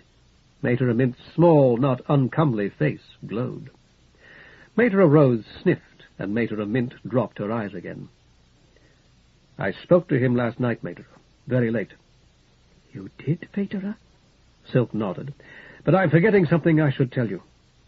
I'd seen him earlier that evening and shriven him. He's trying, quite sincerely, I believe, to amend his life." Mater of Mint looked up again, her glance bright with praise. "That's truly wonderful, Pater." "It is indeed. And it's far more your doing and Pater Pike's than it is mine. What I wanted to say, Mater, is that when I last spoke with him, he indicated that he might come here today. If he does, I'm sure he'll want to pay his respects to you." He waited for her to confirm it. She did not, sitting with folded hands and downcast eyes. "Please tell him that I'm anxious to see him. Ask him to wait if he can. I doubt that he'll come before supper. If I haven't returned, tell him that I'll be back as soon as possible." Spreading rich yellow butter on another golden roll, Mater of Rose said, "Last night you had gone already by the time Horn had finished working for his father. I'll tell him that he'll have to wait, too." "I'm certain you will, Mater. Thank you both." Silk stood up, wincing when he put too much weight on his injured ankle. For a formal exorcism he would need the Krasmologic writings from the Mantean, and images of the gods, of Pas and Scylla particularly, and of Sphinx, the patroness of the day. The thought reminded him that he had never completed her prayers, hardly the way to gain favor. He would take the triptych his mother had given him. Her prayers might follow it. As he tramped upstairs again, more conscious of his ankle than he had been since before Crane's visit, he reflected that he had been trained only in dealing with devils who did not exist. He recalled how startled he had been when he had realized that Pater Pike credited them, and even spoke with gruff pride of personal efforts to frustrate them. Before he reached the top of the stair, he regretted leaving Blood's walking stick in the cellarea. Sitting on his bed, he unwound the wrapping. It was distinctly cool to the touch. He dashed it against the wall as violently as he could, and replaced it, then removed his shoe and put on a clean stocking. Blood would meet him at the yellow house on Lamp Street. Musk, or someone as bad as Musk, might come with Blood. Silk folded up the triptych, laid it in its baize-lined teak case, buckled the straps, and pulled out its folding handle. This and the writings, which he would have to get before he left. Pas's Gamadian was about his neck already, his beads in his pocket. It might be prudent to take a holy lamp, oil, and other things as well. After considering and rejecting half a dozen possibilities, he got the key from beneath his water jug. With the young eagle on his gauntleted left arm, Musk stood on the spattered white pavement by Scylla's fountain and looked about him, his head as proudly poised and his back as straight as any guardsman's. They were watching from the deep shade of the portico, Blood, Councillor Lemur, and his cousin, Councillor Loris, Commissioner Simuliad, and half a dozen others. Mentally, Musk shook the dice cup. The eagle had been trained to wrist and to the lure. It knew his voice and had learned to associate it with food. When he removed its hood, it would see the fountain, flowing water in a countryside in which water of any kind was now a rarity. The time had come for it to learn to fly, and he could not teach it that. It would return for the lure and the hackboard, or it would not. Time to throw the dice. Blood's voice came to him faintly through the plashing of the fountain. "Don't rush him." Someone had asked what he was waiting for. He sighed, knowing he could not delay much longer, to hold on to this moment in which the bird that he might never see again was still his. The sky was empty, or seemed so, the skylands invisible behind the endless straight glare of the sun. Flyers, if there were any, were invisible too. Above the tops of the trees on the other side of the wall, distant fields curved upward, vanishing in a blue haze as they mounted the air. Lake Limna seemed a fragment of mirror set into the whorl, like a gaud into a cheap picture frame. Time to throw. As though it knew what was about to happen, the young eagle stirred. Musk nodded to himself. "Come back to me," he whispered. "Come back to me." And then, as if somebody else, an interfering god or Blood's mad daughter, controlled it, his right arm went up. Self-willed, his hand grasped the scarlet-plumed hood and snatched it away. The young eagle lifted its wings as though to fly, then folded them again. He should have worn a mask, perhaps. If the eagle struck at his face now, he would be scarred for life if he was not killed. But his pride had not permitted it. "Away, hawk!" He lifted his arm, tilting it to tip the bird into the air. For a split second he thought it was not going to fly at all. The great wings seemed to blow him back. Slowly and clumsily it flew, its wing-tips actually brushing the lush grass at every downstroke, out to the wall and left, past the gate, and left again up the grassway. For a moment he thought it was returning to him. Into the portico, scattering the watchers there like quail. If it turned right at the end of the wing, mistook the cat-pen for the mews. Higher now, as high as the top of the wall, and left again. Left until it passed overhead, its wings a distant thunder. Higher now, and higher still circling and climbing, riding the updraft from the baking lawn and the scorching roofs. Higher the young eagle rose, and higher, black against the glare, until it, like the fields, was lost in the vastness of the sky. When the rest had gone, Musk remained, shading his eyes against the pitiless sun. After a long while, Hare brought him binoculars. He used them, but saw nothing. Chapter 10. The Cat with the Red-Hot Tail. Lamp Street was familiar and safe once more, stripped of the mystery of night. Silk, who had walked it often, found that he recognized several shops, and even the broad and freshly varnished door of the yellow house. The corpulent woman who opened it in response to Crane's knock seemed surprised by his presence. "It's awfully early, Peter. I just got up myself." She yawned as if to prove it, only tardily concealing her mouth. Her pink peignoir gaped in sympathy, its vibrant heat leaving the bulging flesh between its parted lips a deathly white. The air of the place poured past her, hot and freighted with 100 stale perfumes and the vinegar reek of wasted wine. "I was to meet Blood here at 1 o'clock, Silk told her. "What time is it?" Crane slipped past them into the reception-room beyond. The woman ignored him. "Blood's always late," she said vaguely. She led Silk through a low archway curtained with clattering wooden beads and into a small office. A door and a window opened onto the courtyard he had imagined the night before, and both stood open. Despite them, the office seemed hotter even than the street outside. "We've had exorcists before." The corpulent woman took the only comfortable-looking chair, leaving Silk an armless one of varnished wood. He accepted it gratefully, dropping his bag to the floor, laying the case triptych across his thighs, and holding Blood's lioness-headed stick between his knees. "I'll have somebody fetch you a pillow, Peter. This is where I talk to my girls, and a hard chair's better. It keeps them awake, and the narrow seat makes them think that they're getting fat, which is generally the case." The memory of his fried tomatoes brought Silk a fresh pang of guilt, well salted with hunger. Could it be that some god spoke through this blousy woman? "Leave it as it is," he told her. "I, too, need to learn to love my belly less and my bed." "You want to talk to all the girls together? One of the others did, or I can just tell you." Silk waved the question aside. "What these particular devils may have done here is no concern of mine. and paying attention to their malicious tricks would risk encouraging them. They are devils, and unwelcome in this house. That is all I know, and if you and everyone else living here are willing to cooperate with me, it is all I need to know." "All right." The corpulent woman adjusted her own chair's ample cushions and leaned back. "You believe in them, huh?" Here it was. "Yes," Silk told her firmly. "One of the others didn't. He said lots of prayers and had the parade and all the rest of it anyway, but he thought we were crazy. He was about your age." "Dr. Crane thinks the same," Silk told her, "and his beard is grey. He doesn't phrase it quite as rudely as that, but that's what he thinks. He thinks that I'm crazy, too, of course." The corpulent woman smiled bitterly. I can guess. I'm Orchid, by the way." She offered her hand as though she expected him to kiss it. He clasped it. Pater Silk for the Mantean on Sun Street. "That old place? Is it still open?" "Yes, very much so."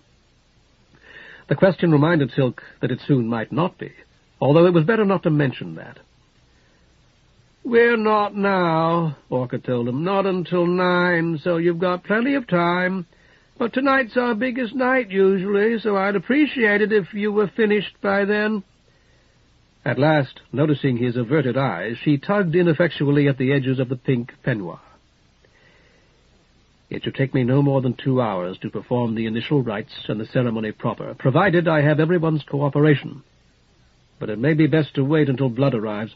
He told me last night that he would meet me here, and I feel sure that he will wish to take part." Orchid was eyeing him narrowly. "He's paying you?" "No, I'm performing this exorcism as a favor to him. I owe him much more, really." "Did he pay the other exorcists you spoke of?" "He did, or I did, depending." Silk relaxed a little. In that case, it's not to be wondered at that their exorcisms were ineffectual. Exorcism is a sacred ceremony, and no such ceremony can be bought or sold. Seeing that she did not understand, he added, "They cannot be sold. My statement is true in the most literal sense of its words, because once sold, the ceremony loses all its sacred character. What is sold is then no more than a profane mummery. That is not what we will carry out here today." "But Blood could give you something, couldn't he?" "Yes, if he wished. No gift affects the nature of the ceremony. A gift is given freely, if one is given at all. The point upon which the efficacy of the ceremony turns is that there must be no bargain between us, and there is none. I would have no right to complaint if a promised gift were not forthcoming. Am I making this clear?" Orchid nodded reluctantly. "In point of fact, I expect no gift at all from Blood. I owe him several favors, as I said. When he asked me to do this, I was, as I remain, eager to oblige." Orchid leaned toward him, the peignoir yawning worse than ever. "Suppose this time it works, Pater. I could give you something, couldn't I?" "Of course, if you choose. However, you will owe me nothing." "All right." She hesitated, considering. "Sphinx days are a big night, like I said. That's why Blood comes around usually today, to check up on us before we open up. We're closed Hyrax Day, so not then either.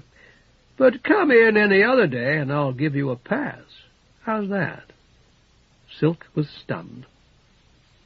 "You know what I mean, right, Pater? Not me. I mean with any of the girls, whoever you want. If you'd like to give her a little something for herself, that's all right. But you don't have to, and there won't be anything to the house." Orchid considered again. "Well, a card in a cart, huh? All right, that's a lay a month for a year." Seeing his expression, she added, "Or I can get you a boy if you'd rather have that, but let me know in advance." Silk shook his head. "Because if you do, you don't get to see the gods. Isn't that what they say?" "Yes," Silk nodded. "Echidna forbids it. One may see the gods when they appear in our sacred windows, or one may be blessed by children of the body, but not both." "Nobody's talking about sprats, Pater. I know what we're talking about. The gods don't come any more anyhow, not to Viren, so why not? That last time was when I wasn't even born yet. Silk nodded. Nor I. Then what do you care? You're never going to see one anyway. Silk smiled ruefully. We're getting very far from the subject, aren't we? I don't know. Orchid scratched her head and examined her nails. Maybe, or maybe not. Did you know that this place used to be a Mantean? Stunned again, Silk shook his head. It did, or anyhow, some of it did, the back part on Music Street. Only the gods didn't come around very much anymore, even if they still did it once in a while back then. So they closed it down, and the ones that owned this house then bought it and tore down the back wall and joined the two together. Maybe that's why, huh? I'll get Orphan to show you around. Some of the old stuff's still back there, and you can have it if there's anything you want. That's very kind of you, Silk said. I'm a nice person, ask anybody. Orchid whistled shrilly. Orphan will be along in a minute. Anything you want to know, just ask her. Thank you, I will. May I leave my sacra here until I require them? The prospect of separation from his triptych made Silk uneasy. Will they be safe? Your sack? Better than the Fisk. You could leave that box thing, too. Only I've been wondering, about the old Mantean in back. We call it the Playhouse. Could that be why it's happening? I don't know. I asked one of the others, and he said not. But I kind of wonder. Maybe the gods don't like some of the stuff we do here. They do not, Silk told her. You haven't even seen anything, Pedra. We're not as bad as you think. Silk shook his head. I don't think you bad at all, Orchid, and neither do the gods. If they thought you bad, nothing that you could do would dismay them. They detest all the evil that you do, and all that I do, because they see in us the potential to do good. Well, I've been thinking maybe they sent this devil to get even with us. Orchid whistled again. What's keeping that girl? The gods do not send us devils, Silk told her. And indeed they destroy them wherever they meet them, deleting them from mainframe. That, at least, is the legend. It's in the writings, and I have them here in my bag. Would you like me to read the passage? He reached for his glasses. No, just tell me so I can understand it. All right. Silk squared his shoulders. Pas made the whirl, as you know. When it was complete, he invited his queen, their 5 daughters, and their 2 sons, and a few friends to share it with him. However, from the other side of the sun-bright doorway, someone screamed in terror. Orchid lunged out of her chair with praiseworthy speed. Limping a little and repeating to himself Crane's injunction against running, Silk trailed after her, walking as quickly as he could. The courtyard was lined with doorways on both floors. As he searched for the source of the disturbance, it seemed to him that whole companies of young women in every possible stage of undress were popping in and out of them, though he paid them little attention. The dead woman lay halfway up a flight of rickety steps, thrown down like a ladder by the sagging gallery above. She was naked, and the fingers of her left hand curled about the hilt of a dagger jutting from her ribs below her left breast. Her head was angled so sharply in Silk's direction that it almost appeared that her neck was broken. He found her oddly contorted face at once horrible and familiar. Against all his training, he covered that face with his handkerchief before beginning to swing his beads. It quieted the women somewhat, although the dagger, the wound it had made, and the blood that had so briefly spurted from that wound were still visible. Orchid shouted, "Who did this? Who stabbed her?" And a puffy-eyed brunette, nearly as naked as the woman, sprawled on the steps, drawled, "She did, Orchid. She killed herself. Use your head. Or if you won't, use your eyes." Kneeling on a blood-spattered step, just below the dead woman's head, Silk swung his beads, first forward and back, then side to side, thus describing the sign of addition. "I convey to you, my daughter, the forgiveness of all the gods. Recall now the words of Pas, who said, 'Do my will, live in peace, multiply, and do not disturb my seal. Thus you shall escape my wrath. Go willingly, and any wrong that you have ever done shall be forgiven.' Oh, my daughter, know that this Pas and all the lesser gods have empowered me to forgive you in their names, and I do forgive you, remitting every crime and wrong. They are expunged." With his beads, Silk traced the sign of subtraction. "You are blessed." Bobbing his head 9 times, as the ritual demanded, he traced the sign of addition. A female voice breathed curses somewhere to his right, blasphemy following obscenity. "Hornbus, pass, shag you, pass, whoremaster, pass, hornswallow, kidney, sick liquor, pass." It sounded to Silk as though the speaker did not know what she was saying, and might well be unaware that she was speaking at all. "I pray you to forgive us, the living," he continued, and once again formed the sign of addition with his beads above the dead woman's handkerchief-shrouded head. "I and many another have wronged you often, my daughter, committing terrible crimes and numerous offences against you. Do not hold them in your heart, but begin the life that follows life in innocence, all these wrongs forgiven." He made the sign of subtraction again. A statuesque girl spat. Her tightly curled hair was the colour of ripe raspberries. "What are you doing that for? Can't you see she's stiff, she's dead, and she can't hear a shaggy word you're saying?" At the final phrase her voice cracked, and Silk realized that it was she whom he had heard swearing. He gripped his beads more tightly and bent lower as he reached the effectual point in the liturgy of pardon. The sun beating down upon his neck might have been the burning iron hand of twice-headed Pas himself, crushing him to earth while ceaselessly demanding that he perfectly enunciate each hallowed word and execute every sacred rubric faultlessly. "In the name of all the gods, you are forgiven forever, my daughter. I speak here for great Pas, for divine Echidna, for scalding Scylla." Here it was allowable to halt and take a fresh breath, and Silk did so. "For marvellous Mopi, for tenebrous Tartarus, for highest Hierax, for thoughtful Thelxiopeia, for fierce Fear, and for strong Sphinx, also for all lesser gods." Briefly and inexplicably, the glaring sun might almost have been the swinging, smoking lampion in the cock. Silk whispered, "The outsider likewise forgives you, my daughter, for I speak here for him too." After tracing one final sign of addition, he stood and turned toward the statuesque young woman with the raspberry hair. To his considerable relief, she was clothed. "Bring me something to cover her with, please. Her time in this place is over." Orchid was questioning the puffy-eyed brunette. "Is this her knife?" "You ought to know."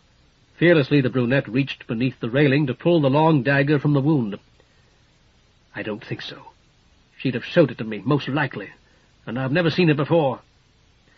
Crane came down the steps, stooped over the dead woman, and pressed his fingers to her wrist. After a second or two he squatted and laid an osculator to her side. "We acknowledge this state we call death with so much reluctance," Silk thought, not for the first time. "Surely it can't be natural to us." Withdrawing the dagger had increased the seepage from the wound. Under all the shrill hubbub, Silk could hear the dead woman's blood dripping from the steps to the crumbling brick pavement of the courtyard, like the unsteady ticking of a broken clock. Orchid was peering nearsightedly at the dagger. "It's a man called Cat." Turning to face the courtyard, she shouted, "Shut up, all of you! Listen to me! Do any of you know a cull named Cat?" A small, dark girl in a torn chemise edged closer. "I do.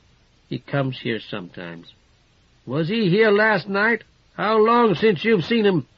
The girl shook her head. "I'm not sure, Orchid. A month, maybe." The corpulent woman waddled toward her, holding out the dagger, the younger women parting before her like so many ducklings before a duck. "You know where he lives? Who's he get, usually?" "No. Me. Orphan sometimes, if I'm busy." Crane stood up, glanced at Silk, and shook his head, and put away his osculator. Blood's bellow surprised them all. "What's going on here?" Thick-bodied and a full head taller than most of the women, he strode into the courtyard with something of the air of a general coming onto a battlefield.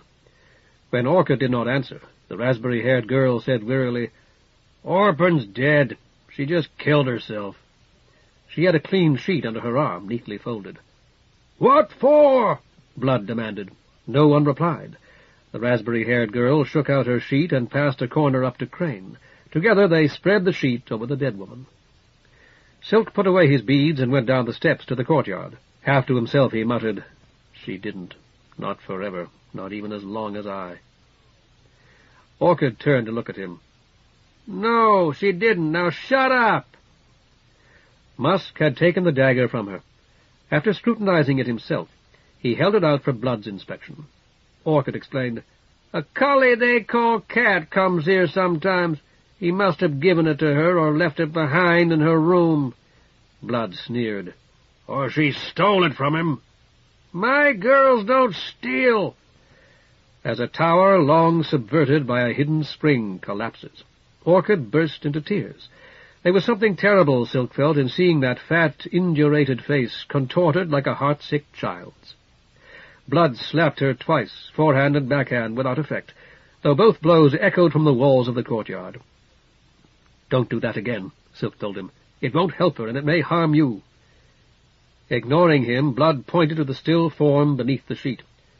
"Somebody get that out of sight. You there, Chenille, you're plenty big enough. Pick her up and carry her to her room." The raspberry-haired woman backed away, trembling, the rough spots on each high cheekbone glaring and unreal. "May I see that, please?" Deftly, Silk took the dagger from Musk. Its hilt was bleached bone. Burned into the bone with a needle and hand-dyed, a scarlet cat strutted with a tiny black mouse in its jaws. The cat's fiery tail circled the hilt. Following the puffy-eyed brunette's example, Silk reached under the railing and retrieved his handkerchief from beneath the sheet. The slender, tapering blade was highly polished, but not engraved. "Nearly new," he muttered. "Not terribly expensive, but not cheap either." Musk said, "Any fool can see that," and took back the dagger. "Paterer," Blood cleared his throat. "You were here. Probably you saw her do it." Silk's mind was still on the dagger. "Do what?" he asked. "Kill herself. Let's get out of this sun." With a hand on Silk's elbow, Blood guided him into the spotted shade of the gallery, displacing a chattering circle of nearly naked women. "No, I didn't see it," Silk said slowly. "I was inside, talking to Orchid." "That's too bad. Maybe you want to think about it a little more. Maybe you saw it after all, through a window or something." Silk shook his head. "You agree that this was a suicide, though, don't you, Paterer? Even if you didn't see it yourself?" Blood's tone made his threat obvious. Silk leaned back against the spalled shiprock, sparing his broken ankle. "Her hand was still on the knife when I first saw her body." Blood smiled. "I like that. In that case, Paterer, you agree that there's no reason to report this?" "I certainly wouldn't want to if I were in your place."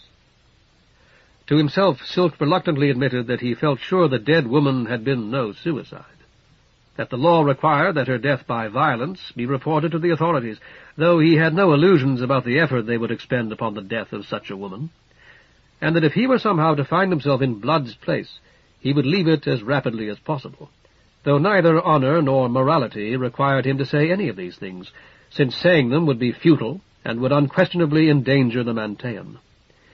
It was all perfectly reasonable and nicely reasoned, but as he surveyed it, he felt a surge of self-contempt. "I think we understand each other, Paterer. There are 3 or 4 witnesses I could produce if I needed them, people who saw her do it. But you know how that is." Silk forced himself to nod his agreement. He had never realized that even passive assent to crime required so much resolution. "I believe so. 3 or 4 of these unhappy young women, you mean. Their testimony would not carry much weight, however, and they would be apt to presume upon your obligation afterward." Under Musk's direction, a burly man with less hair even than Blood had picked up the dead woman's body, wrapping it in the sheet. Silk saw him carry it to the door beyond the entrance to Orchid's office, which Musk opened for him. "That's right. I couldn't have put it better myself." Blood lowered his voice. "We've been having way too much trouble here as it is.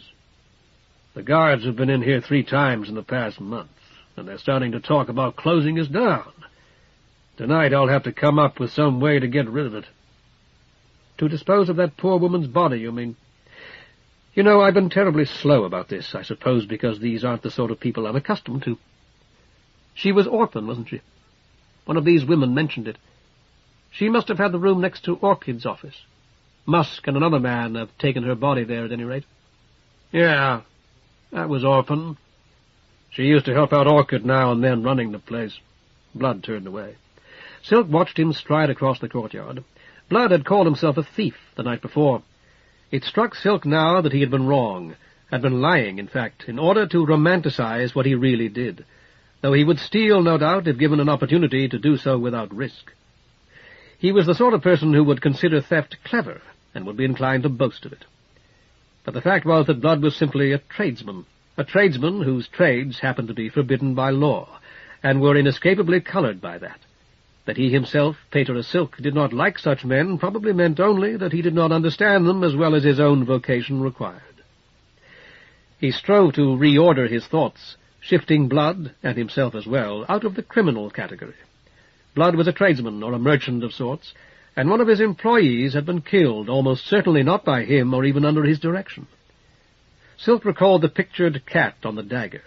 It reminded him of the engraving on the little needler, and he took it out to re-examine. There were golden hyacinths on each ivory grip because it had been made for a woman called Hyacinth. He dropped it back into his pocket. Blood's name. If the dagger had been made for him, the picture on its hilt would have shown blood, presumably. A bloody dagger of the same design, perhaps, or something of that sort. The cat had held a mouse in its jaws, and mice thus caught by cats bled, of course. But he could recall no blood in the picture, and the captive mouse had been quite small. He was no artist, but after putting himself in the place of the one who had drawn and tinted that picture, he decided that the mouse had been included mostly to indicate that the cat was in fact a cat, and not some other cat-like animal, a panther, for example. The mouse had been a kind of badge, in other words. The cat itself had been scarlet, but hardly with blood. Even a large mouse would not have bled as much as that, and the cat had presumably been tinted to indicate that it was somehow burning. Its upright tail had actually been tipped with fire. He took a step away from the wall and was punished by a flash of pain. On one knee he pulled down his stocking and unwound Crane's wrapping, then flogged the guiltless wall he had just deserted.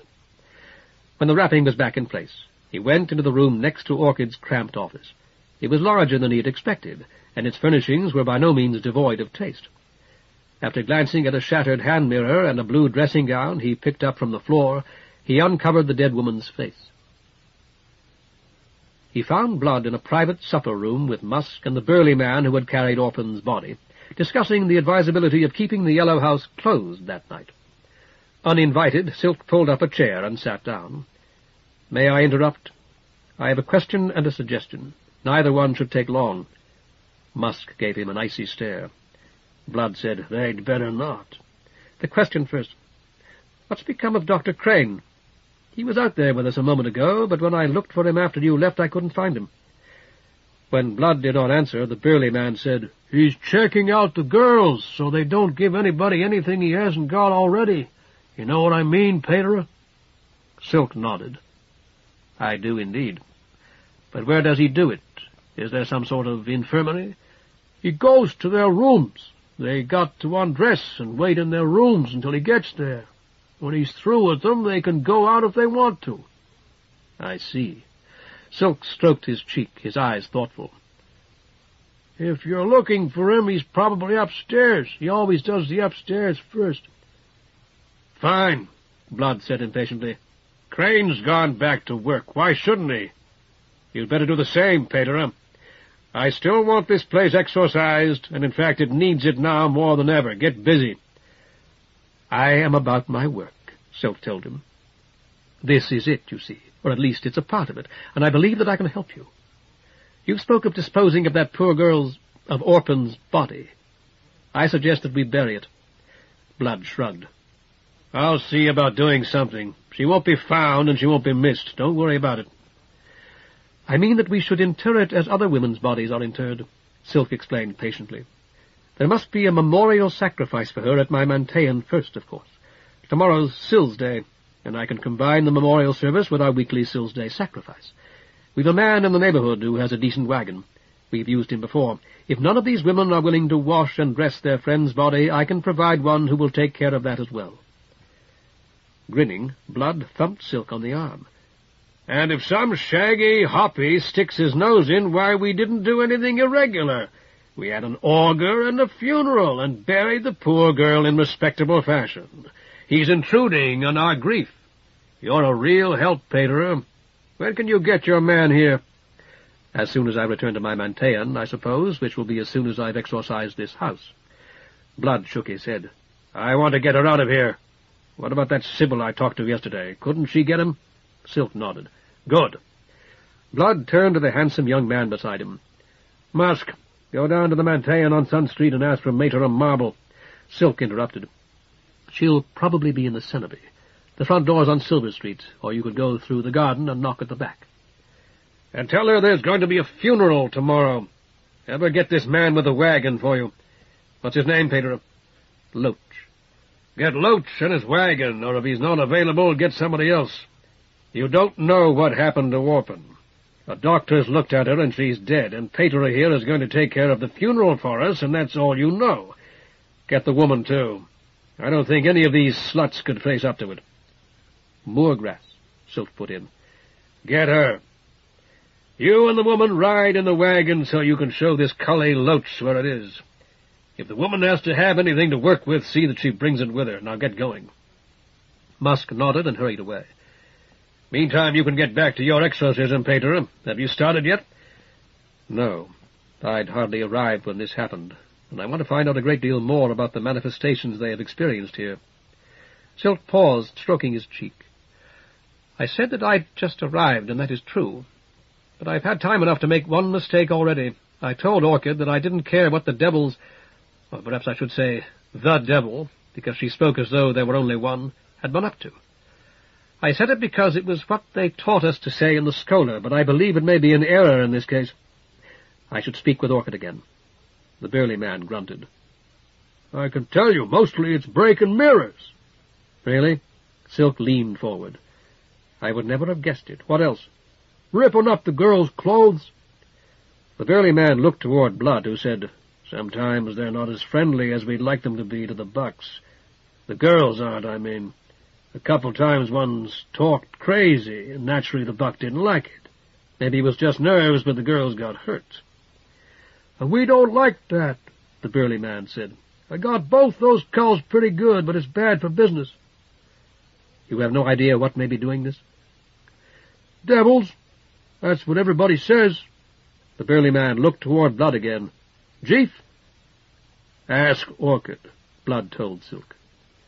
"She'll know. I only know what she tells me, and if an exorcism makes everybody feel better—" He shrugged. Silk rose. "I'll speak to Orchid if I can. I realize she's upset, but I may be able to console her. That, too, is a part of my work. Eventually I'd like a talk with Chenille as well. That's the tall woman with the fiery hair, isn't it, Chenille?" Blood nodded. "She's probably gone by now, but she'll be back around dinner. Orchid's got a walk-up upstairs over the big room out front." Chenille opened the door to Orchid's rooms and showed Silk in. Still wearing the pink peignoir, Orchid was sitting on a wide green velvet couch in the big solaria, her hard, heavy face as composed as it had been when they had talked in the cramped office downstairs. Chenille waved toward a chair. "Have a seat, Pater." She herself sat down next to Orchid and put her arm around her shoulders. "He says Blood sent him up to talk to us. I said all right, but he'll probably come back later if you'd rather." "I'm fine," Orchid told her. Looking at her, Silk could believe it. Chenille herself seemed more in need of solace. "What do you want, Pater?" Orchid's voice was harsher than he remembered. "If you're here to tell me how she's gone to mainframe and all that, save it till later. If you still want somebody to show you around my place, Chenille can do it." There was a glass on the wall to the left of the couch. Silk was watching it nervously, but no floating face had yet appeared. "I'd like to speak with you in private for a few minutes, that's all." To Chenille he added, "I was going to say that it would give you a chance to get dressed. So many of you here are not, but I see that you're dressed already." "Go out," Orchid said, and then, "It was nice of you to worry about me, Chenille. I won't forget this." The tall girl rose, smoothing her skirt. "I was going to look for a new gown before this happened." "I have to speak to you, too," Silk told him, "and this should only take a few minutes. You can wait for me if you prefer. Otherwise, I would appreciate it very much if you came to my Manteum this evening. I'll be in my room. Silk nodded. That will be better. Please pardon me for not rising. I injured my ankle last night. He watched Chenille as she went out, waiting until she had closed the door behind her. Nice looking, isn't she? Orchid said. Only she'd bring in more if she wasn't so tall. Maybe you like them that way. Or is it the hips? What I like hardly matters. Good hips, nice waist for a girl as big as she is, and the biggest boobs in the place. Sure you won't change your mind? Silk shook his head. I'm surprised you didn't mention her kind disposition. There must be a great deal of good in her, or she wouldn't have come here to comfort you. Orchid stood up. You want a drink, Paterer? I've got wine and whatnot in the cabinet here. No, thank you. I do. Orchid opened the cabinet and filled a small goblet with straw-colored brandy. She seemed quite depressed, Silk ventured. She must have been a close friend of Orphan's. Chenille's a real rust bucket to hand you the lily, Paterer, and they're always pretty far down any time they're straight. Silk snapped his fingers. I knew I'd heard that name before. Orchid resumed her seat, swirled her brandy, inhaled its aroma, and balanced the goblet precariously on the arm of the couch. Somebody told you about her, huh? A man I know happened to mention her, that's all. It doesn't matter. He waved the question away. Aren't you going to drink that? After he had spoken, he realized that Blood had asked the same question of him the previous night. Orchid shook her head. I don't drink until the last buck's gone. That's my rule, and I'm going to stick to it, even today. I just want to know what's there. Did you come here to talk about Shen, Paterer? No. Can we be overheard here? I ask for your sake, Orchid, not for my own. She shook her head again. I've heard that houses like this often have listening devices.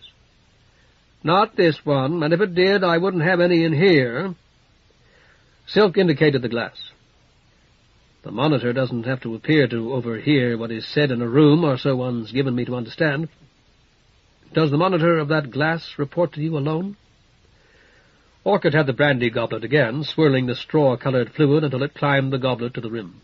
That glass has never worked for as long as I've owned this house, Paterer. I wish it did. I see. Silk limped across the room to the glass and clapped his hands loudly.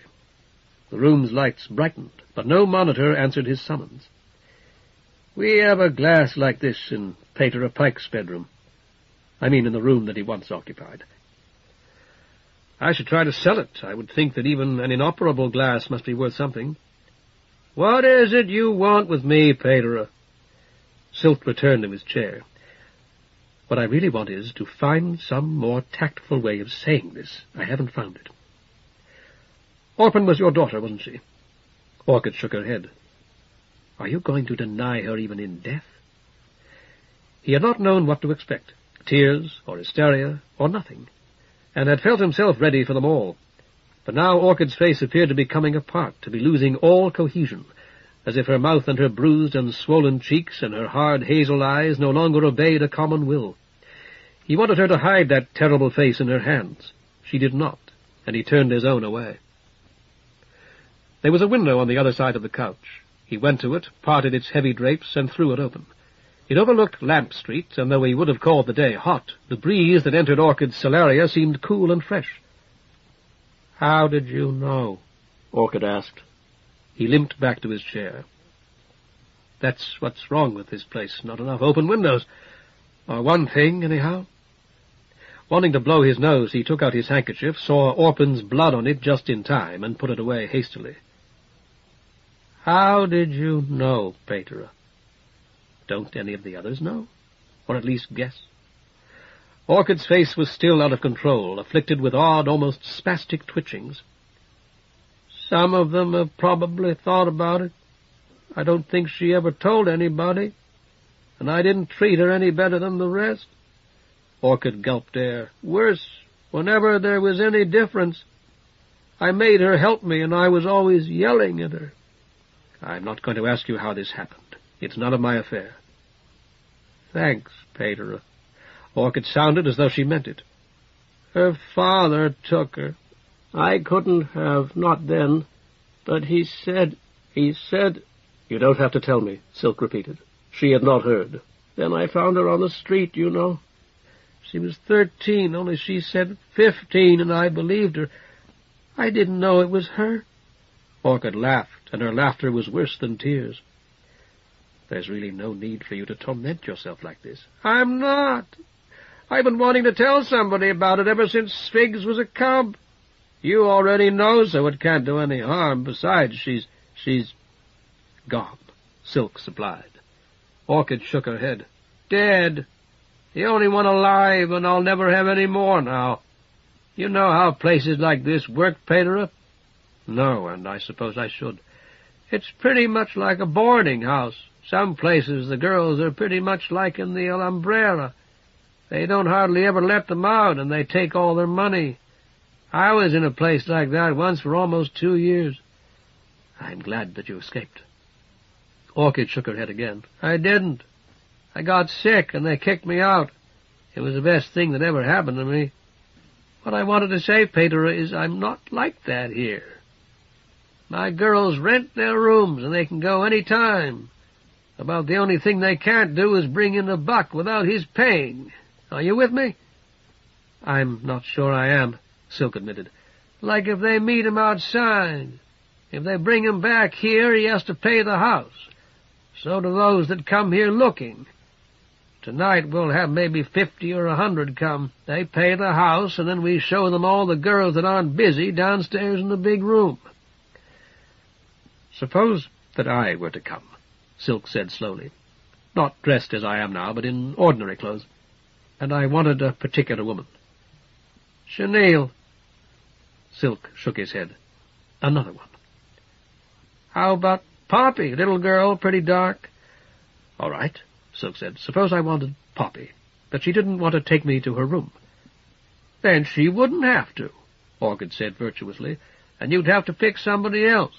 Only if she did that very often, I'd kick her out. I see. Only she wouldn't, Pedro, not to you. She'd jump at you, any of these girls would. Orchid smiled, and Silk, confronted by the effect of her bruises, wanted to strike blood.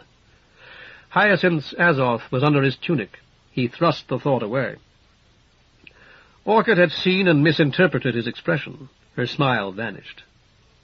I didn't get to finish telling you about Orphan, Pedro. All right if I go on about her? Silk said, certainly, if you wish. I found her on the street, like I told you. That's something I do sometimes, go around looking for somebody if I've got an empty room. She said her name was Pine. You don't hardly ever get a straight name out of them. And she was 15, and it never hit me. It just didn't. I understand, Silk said. Somebody dusted her dial, you know what I mean? So I said, listen, lots of girls live with me, and nobody lays a finger on them. You come along, and we'll give you a good hot meal, free, and you'll see. So she said she didn't have the rent money like they always do, and I said I'd trust her for the first month. That's what I always say. After she'd been here nearly a year, she ducked out of the big room. I said, what's wrong? And she said her father had come in, and he'd made her do certain things for him when she was little, and that was why she'd run out on him. You know what I mean, Pedro? Silk nodded, his fists clenched. She told me his name, and I went out and looked at him again, and it was him. So then I knew who she was, and by I told her all about it. Orchid smiled. It seemed strange to Silk that the identical word should indicate her earlier expression as well. I'm glad I did it now. Real glad. I told her not to expect any favors, and I didn't give her any. Or at least not very often. What I did, though, Silk waited patiently, his eyes averted. What I did was start having cake on the birthdays so we could have it on hers. And I called her Orphan instead of Pine, and pretty soon everybody did. Orchid daubed at her eyes with the hem of the pink peignoir. All right, that's it. Who told you? Your faces, to begin with. Orchid nodded. She was beautiful. Everybody said so. Not when I saw her, because there was something in her face that didn't belong there. Still, it struck me that her face was a younger version of your own, although that could have been coincidence or my imagination. A moment later I heard her name, Orphan. It sounds a great deal like yours, and it seemed to me that it was such a name as a woman named Orchid might choose, especially if she had lost an earlier daughter. Did you? You don't have to tell me about it. Orchid nodded. Because orphans, which only sound like orchids, have another name. Country people call them live-forevers. And when I thought of that other name, I said, more or less to myself, that she had not. And you agreed. Then when Blood suggested that she might have stolen the dagger that killed her, you burst into tears, and I knew. But to tell you the truth, I was already nearly certain. Orchid nodded slowly. Thanks, Pater. Is that all? I'd like to be alone for a little while. Silk rose. I understand. I wouldn't have disturbed you if I hadn't wanted to let you know that Blood's agreed that your daughter should be buried with the rites of the chapter. Her body will be washed and dressed, laid out, as the people who do it say, and carried to my Mantean on Sun Street. We'll hold her service in the morning. Orchid stared at him incredulously. Blood's paying for this? No. Silk actually had not considered the matter of expenses, though he knew only too well that some of those connected with the final offices of the dead could not be avoided.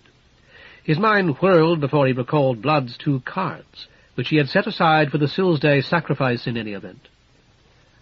Or rather, yes, Blood gave my Mantean, I should say, a generous gift earlier. We'll use that. No, not Blood. Orchid rose heavily. I'll pay it, Pater. How much? Silk compelled himself to be scrupulously honest. I should tell you that we often bury the poor, and sometimes they have no money at all. The generous gods have always seen to it. I'm not poor. Orchid flushed an angry red. I've been pretty flat sometimes, sure, hasn't everybody? But I'm not flat now, and this is my sprat. The other girl I had to... Oh, shag you shaggy butcher! How much for a good one? Here was opportunity, not merely to save the Mantean the cost of Orphan's burial, but to pay for earlier graves bought but never paid for.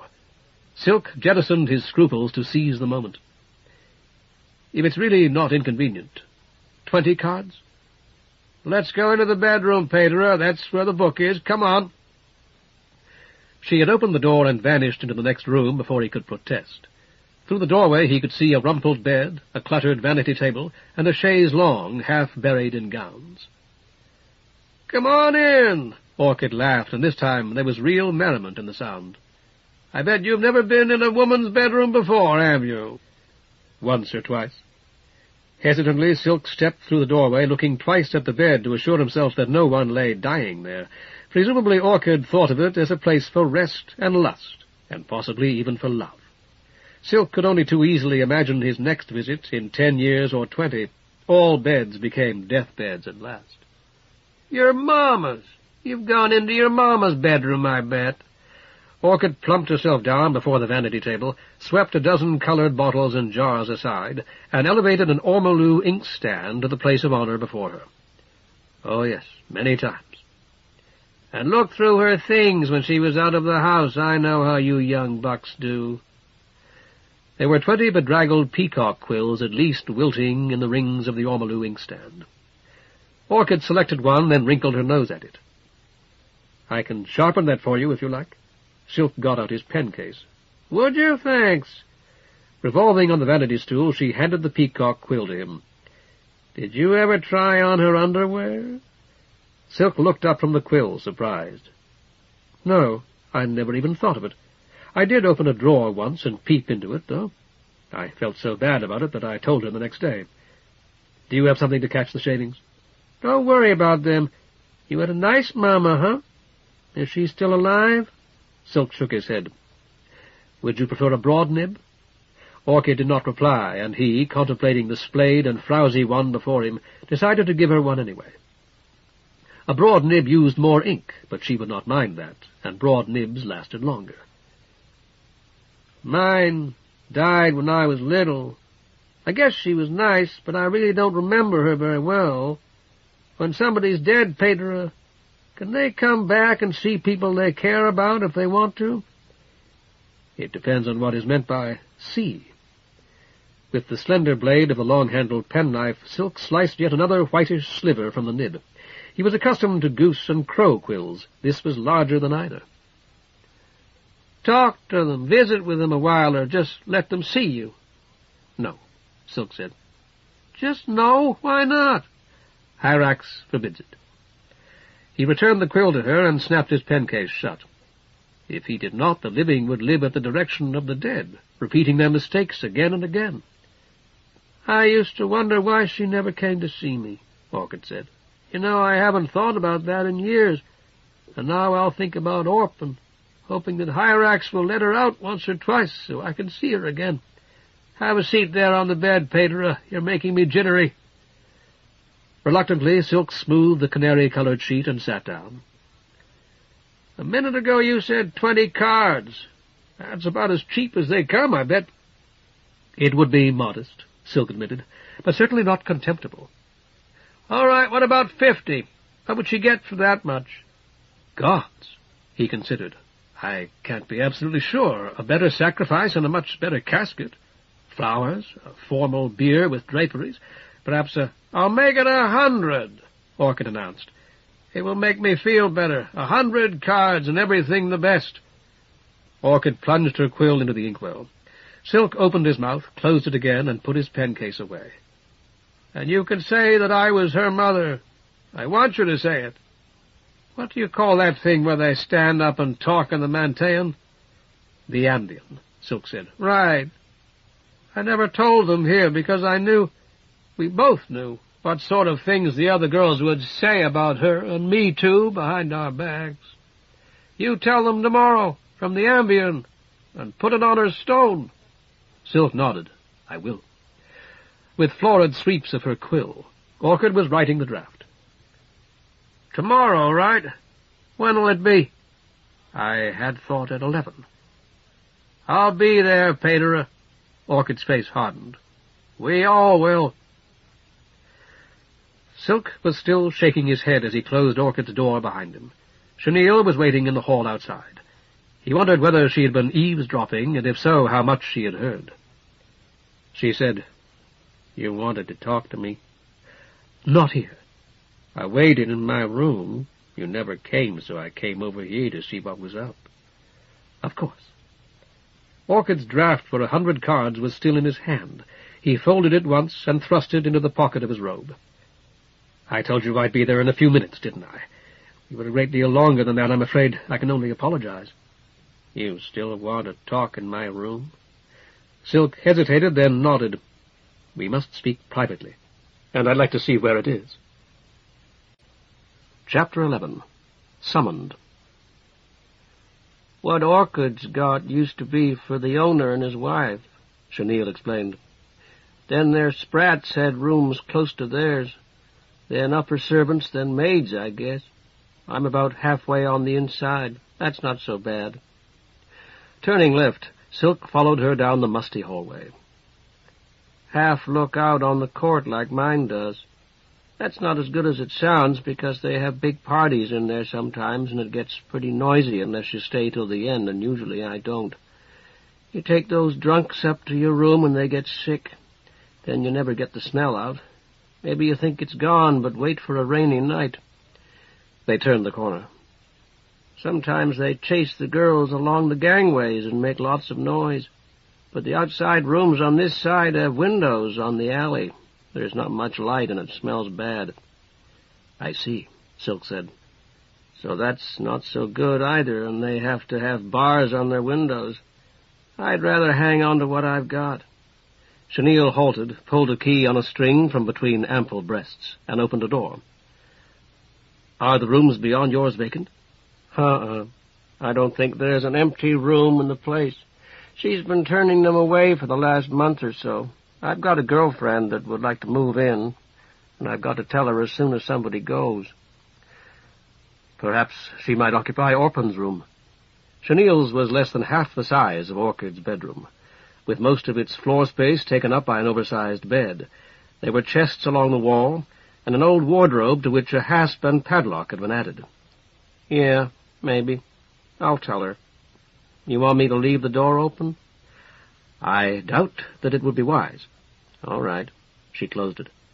I won't lock us in. I don't lock when there's a man in here. It's not a good idea. You want to sit on the bed with me?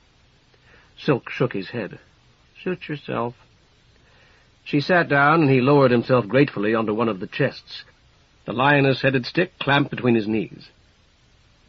All right, what is it? Silk glanced toward the open window. I should imagine it would be easy for someone to stand there on the gallery, just out of sight. It would be prudent for you to make sure no one is. Look here. She aimed a finger at him. I don't owe you one single thing, and you're not paying me, not even a couple bits. Orphan was kind of a friend of mine. We didn't fight much, anyhow.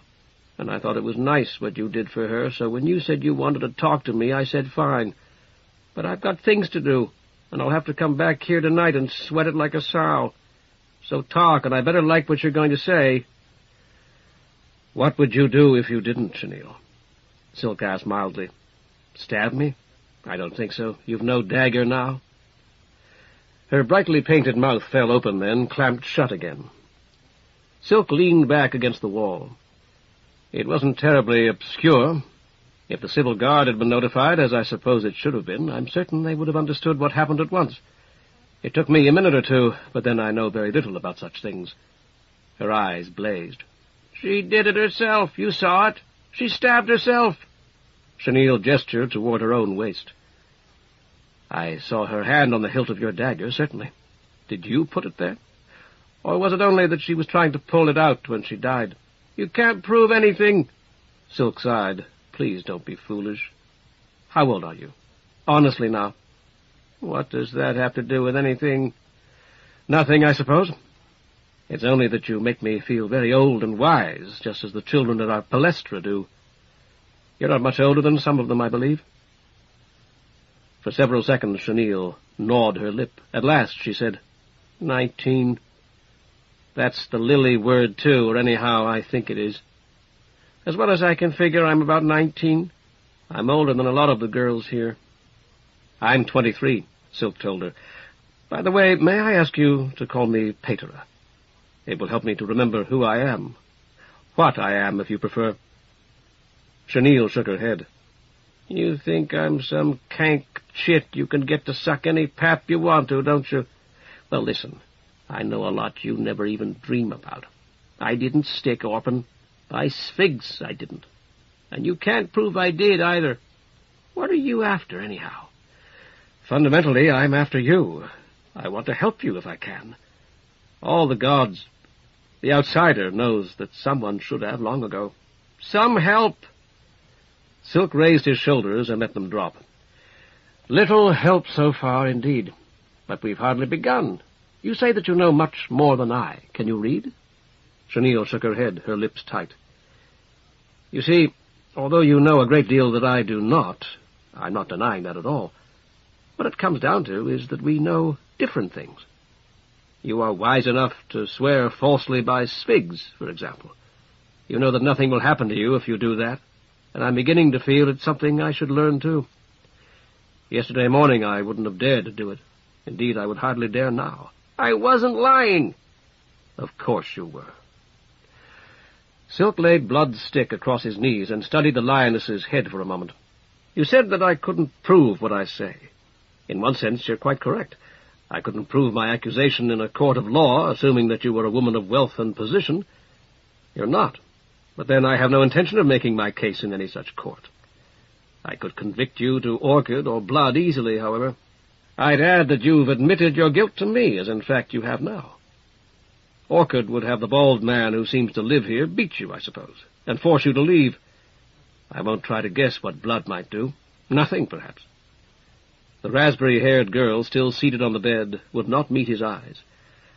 I could convince the civil guard also, if I had to.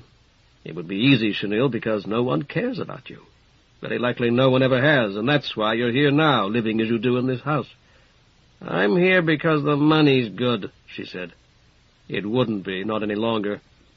The big bald man, I never learned his name, would knock out a tooth or two, I imagine. What Musk might do if Blood allowed him a free hand, I prefer not to speculate on. I don't like him. And it may be that I'm prejudiced. You know him much better, I'm sure. The girl on the bed made a slight, almost inaudible sound. "You don't cry easily, do you?" She shook her head. "I do." Silk smiled and shrugged again. "Another of my all too numerous faults. I've been close to tears since I first set foot in this place, and the pain in my ankle is no help, I'm afraid. Will you excuse me?" He pushed down his black stocking and took off Crane's wrapping. It was warm still to his touch, but he lashed the floor with it and replaced it. "Shall I explain to you what happened, or would you prefer to tell me?" "I'm not going to tell you anything." "I hope to change your mind about that.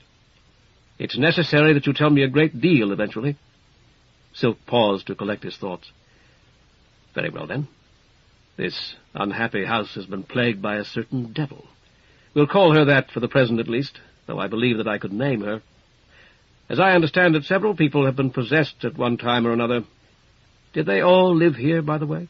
Or were patrons involved as well? Nobody's talked about that, if some were." "Only girls." "I see. What about Orchid?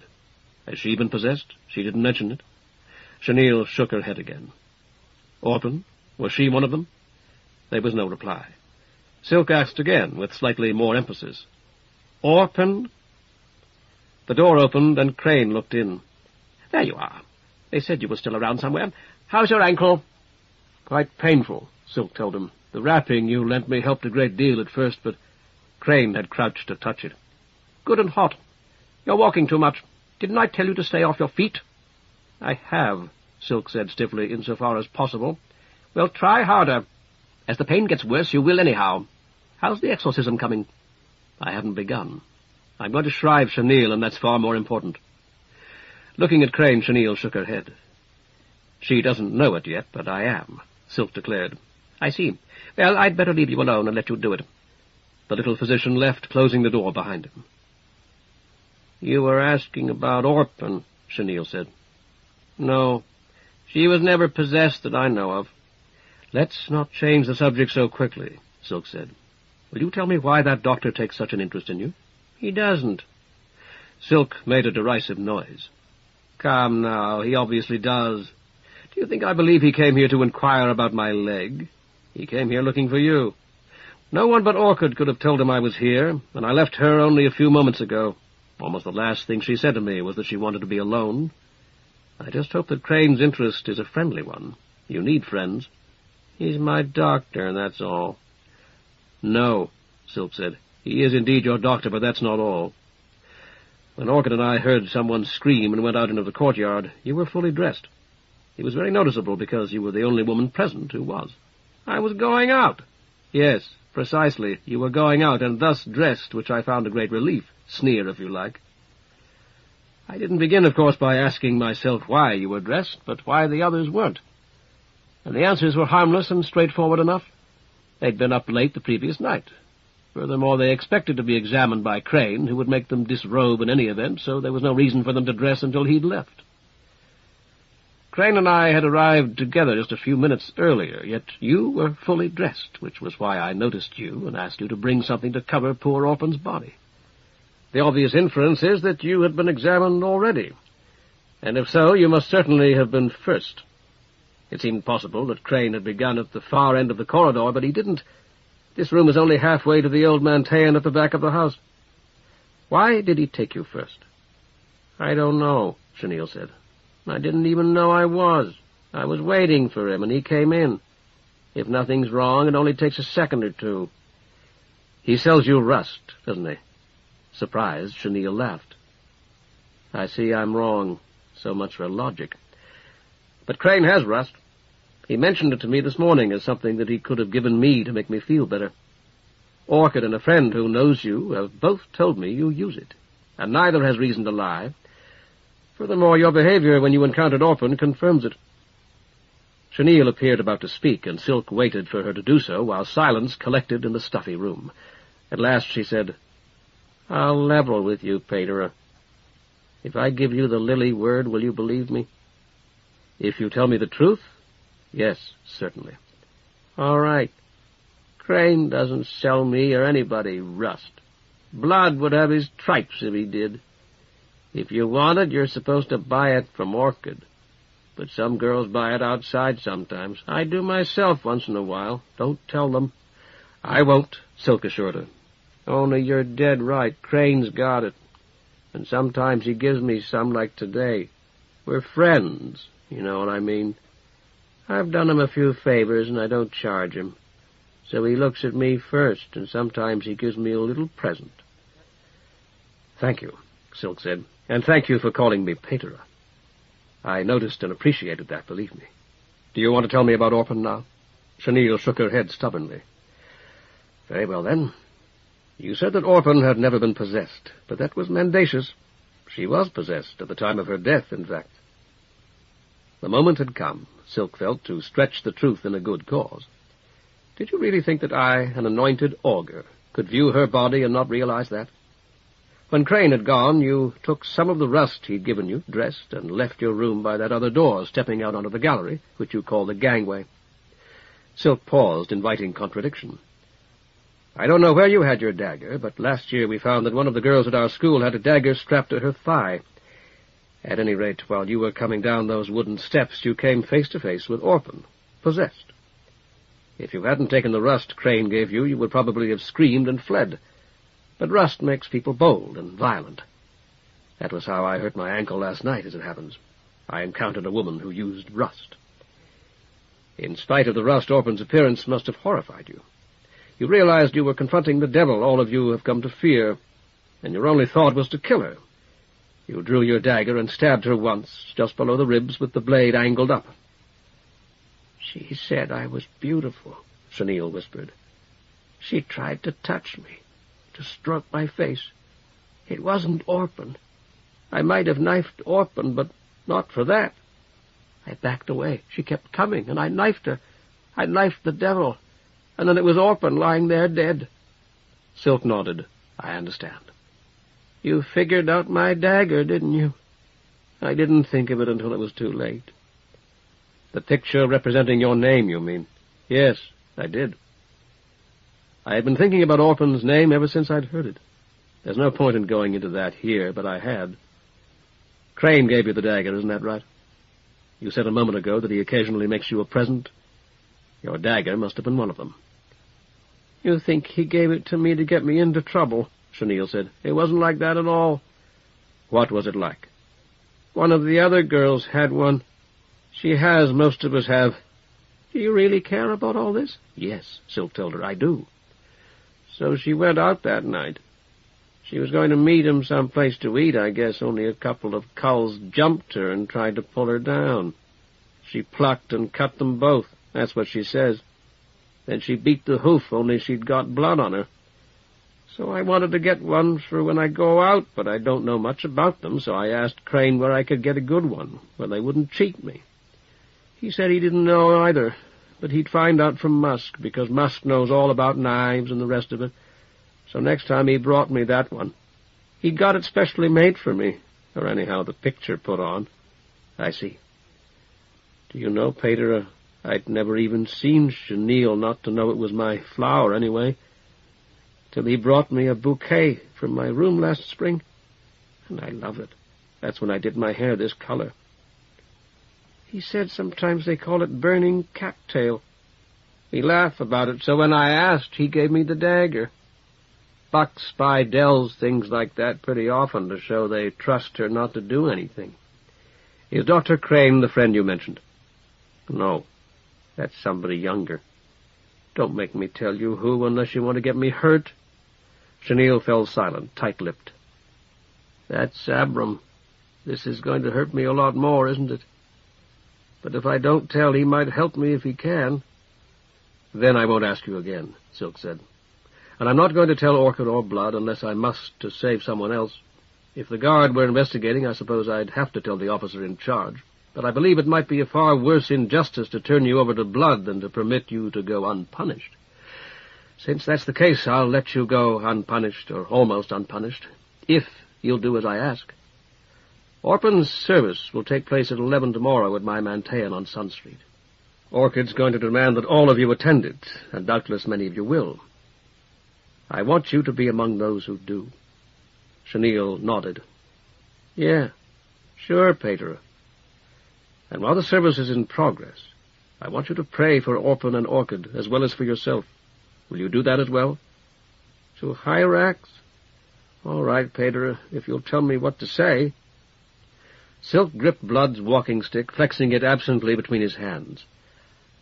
Hyrax is indeed the god of death and the Chaldee of the dead, and as such is the most appropriate object of worship at any such service. It will be Syl's day, however, and thus our sacrifice cannot be his alone. Uh-huh. That's about the only prayer I know. What they call her short litany. Will that be all right? Silk laid aside the stick and leaned toward Chenille, his decision made. There is one more god to whom I wish you to pray. A very powerful one, who may be able to help you, as well as Orchid and poor Orphan. He is called the Outsider.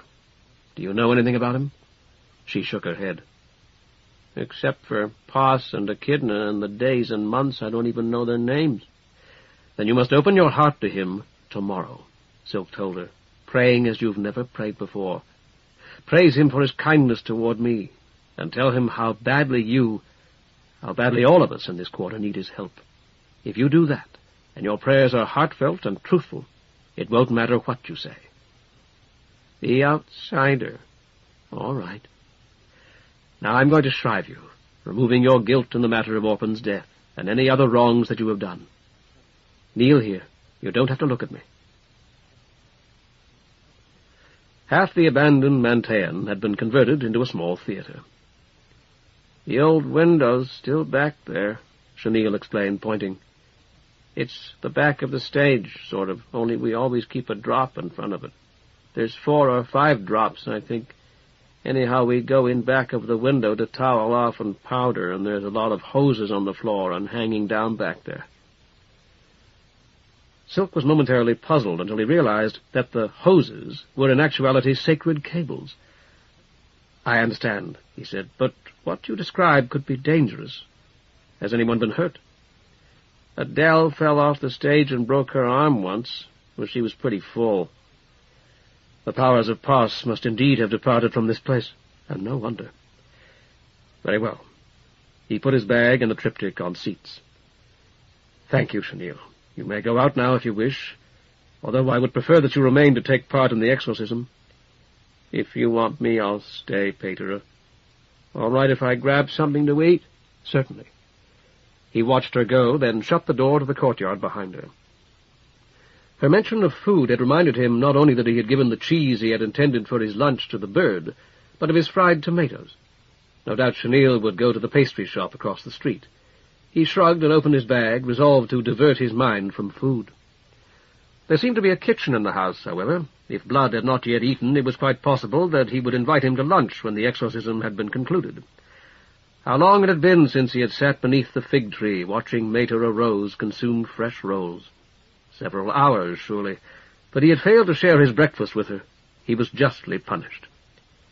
I will not eat, he muttered to himself as he unpacked the glass lamps and the little flask of oil, until someone invites me to a meal. Then and only then shall I be free of this vow. Strong Svigs, hardship is yours. Hear me now. Perhaps Orchid would wish to speak to him again about the arrangements for tomorrow. Judging from her appearance, and thus, as he reminded himself very possibly unfairly, Orchid ate often and well. She might easily fancy a bowl of grapes or a platter of peach fritters. Largely to take his mind off food, he called, "Are you here, Mucor? Can you hear me?" There was no reply. "I know it was you, you see. You've been following me, as you said you would last night. I recognized your face in Teasel's father's face this morning. Was it you that drank her blood? This afternoon I saw your face again in poor Orphan's." He waited, but there was no whisper at his ear, no voice except his own echoing from the bare shiprock walls. "Say something!" A gravid silence filled the deserted Mantean. "That woman screaming in this house last night while I was outside in the floater. It was too apposite for mere chance. The devil was there because I was, and you're that devil, Mucor. I don't understand how you do the things you do, but I know it's you that do them." He had packed the glass lamps in rags. As he unwrapped one, he caught sight of what might almost have been Mucor's death's head grin. Carrying a lamp in each hand, he limped to the stage to look more closely at the painted canvas. It was presumably what Chenille had called a drop behind it. The scene was a crude mockery of Campion's celebrated painting of Pos enthroned. As depicted here, Pos had 2 erections as well as 2 heads. He nursed one in each hand. Before him, worshipful humanity engaged in every perversion that Silk had ever heard of, and several that were entirely new to him. In the original painting, 2 of Pos's taluses, mighty machines of a peculiarly lovely butter yellow, were still at work upon the whorl, planting a sacred golden shower in back of Pos's throne. Here the taluses were furnished with obscene war rams, while Pos's blossom-freighted holy tree had been replaced by a gigantic phallus. Overhead, the vast, dim faces of the spiritual Pos leered and slavered. After carefully setting the blue lamps on the edge of the stage, Silk extracted Hyacinth's Azoth from beneath his tunic. He wanted to slash the hateful thing before him to ribbons, but to do so would certainly destroy whatever might remain of the window behind it. He pressed the demon, and with one surgical stroke slit the top of the painted canvas from side to side. The detestable painting vanished with a thump in a cloud of dust. Blood came in while he was setting up his triptych in front of the blank, dark face of the window. Votive lamps burned again before that abandoned window now, their bright flames stabbing upward from the blue glass as straight as swords. Thuribles lifted slender, pale columns of sweet smoke from the 4 corners of the stage. "What did you do that for?" Blood demanded. Silk glanced up. "Do what?" "Destroy the scenery." Blood mounted the 3 steps at one side of the stage. "Don't you know what that stuff costs?" "No," Silk told him, "and I don't care. You're going to make a profit of 13,000 cards on my Mantean. You can use a fraction of it to replace what I've destroyed if you choose. I don't advise it." Blood kicked the pile of canvas. "None of the others did anything like this." "Nor were their exorcisms effective. Mine will be, or so I have reason to believe." With the triptych centered between the lamps to his satisfaction, Silk turned to face Blood. "You are afflicted by devils, or one devil at least. I won't bother to explain just who that devil is now, but do you know how a place or a person, any person, falls into the power of devils?" "Pah! I don't believe in them, Paterer, no more than I do in your gods." "Are you serious?" Silk bent to retrieve the walking stick Blood had given him. "You said something of the sort yesterday morning, but you have a fine effigy of Scylla in front of your villa. I saw it." "It was there when I acquired the property. But if it hadn't been, I might have put up something like that anyway, I admit. I'm a loyal son of Viren, Paterer, and I like to show it." Blood stooped to examine the triptych. "Where's Pos?" Silk pointed. "That whirlwind? I thought he was an old man with 2 heads. "Any representation of a god is ultimately a lie," Silk explained. "It may be a convenient lie, and it may even be a reverent one, but it's ultimately false. Great Pos might choose to appear as your old man, or as the spiraling storm, which is his eldest representation. Neither image would be more nearly true than the other, or more true than any other. Merely more appropriate." Blood straightened up. "You were going to tell me about devils." "But I won't, not at present, at least. It would take some time, and you wouldn't believe me in any case. You've saved me a decidedly unwelcome walk, however. I want you to assemble every living person in this house, in this theater. Yourself, Musk, if he's come back, Crane, Orchard, Chenille, the bald man, all the young women, and anyone else who may be present. By the time you get them in here, I will have completed my preparations." Blood mopped his sweating face with a handkerchief. "I don't take orders from you, Paterer." "Then I will tell you this much about devils." Silk freed his imagination and felt it soar. "They are here, and one person has died already. Once they have tasted blood, they grow fond of it. I might add that it is by no means unusual to find them acting upon merely verbal resemblances, notions that you or I might consider only puns. It's apt to occur to them that if ordinary blood is good, the blood of blood should be much better. You'd be wise to keep that in mind." The women arrived by 2s and 3s, curious and more or less willingly driven by Musk and the muscular, bald man, whose name seemed to be Bass. Soon They were joined by Loach and Moorgrass from Silk's own Mantean, both frightened and very glad to see him. Eventually Crane and a dry-eyed, grim Orchid took seats in the last row. Silk waited for Blood, Bass, and Musk to join them before he began. "Let me describe—" His words were drowned by the chattering of the women. "Quiet!" Orchid had risen. "Shut up, you sluts!" "Let me describe," Silk began again, "what has happened here, and what we will be trying to accomplish. The entire whorl was originally under the protection of Great Pass, the father of the gods. Otherwise it could never have existed." He paused, studying the faces of the 20-odd young women before him intently, and feeling rather as if he were addressing Mater Amint's class in the Palestra. Great Pass planned every part of it, and it was constructed by his slaves under his direction. In that way were the courses of all our rivers charted, and Lake Limna itself dug deep. In that way were the oldest trees planted, and the Manteans through which we are to know him built. You are sitting, of course, in one such Mantean. When the whorl was complete, Pass blessed it. Silk paused again, counting silently to 3, as he so often had at the Ambion, while he searched the faces of his audience for one that had come to resemble the mad girl's, however subtly. "Even if you're inclined to dispute what I've said, I require that you accept it for the present, for the sake of this exorcism. Is there anyone here who cannot accept it? If so, please stand." He stared hard at Blood, but Blood did not rise. "Very well," Silk continued. "Please understand that it was not merely the whorl as a whole that received Pass's blessing and with it his protection. Each individual part received it as well, and most have it still. At times, however, and for good reasons, Pass withdraws his protection from certain parts of this whorl he created. It may be a tree, a field, an animal, a person, or even an entire city.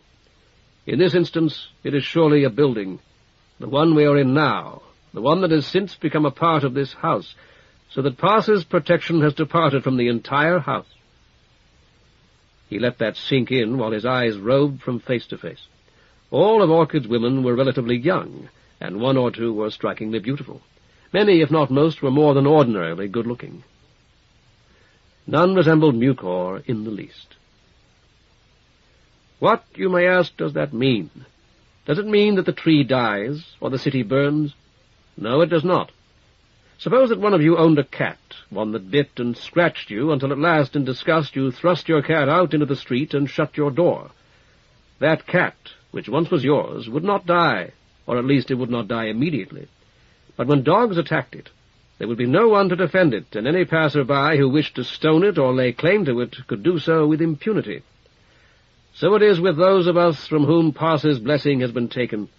Some of you, I know, have suffered possession here, and in a few moments I am going to ask one of you who has been possessed to describe it."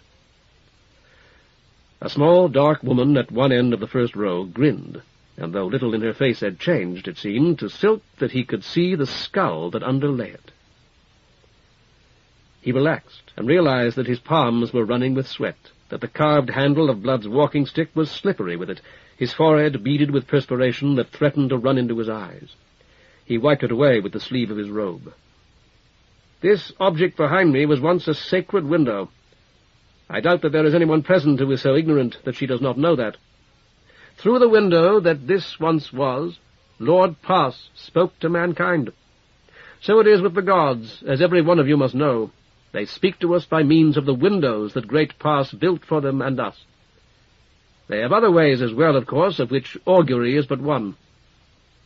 That doesn't alter the fact that the windows are the primary means.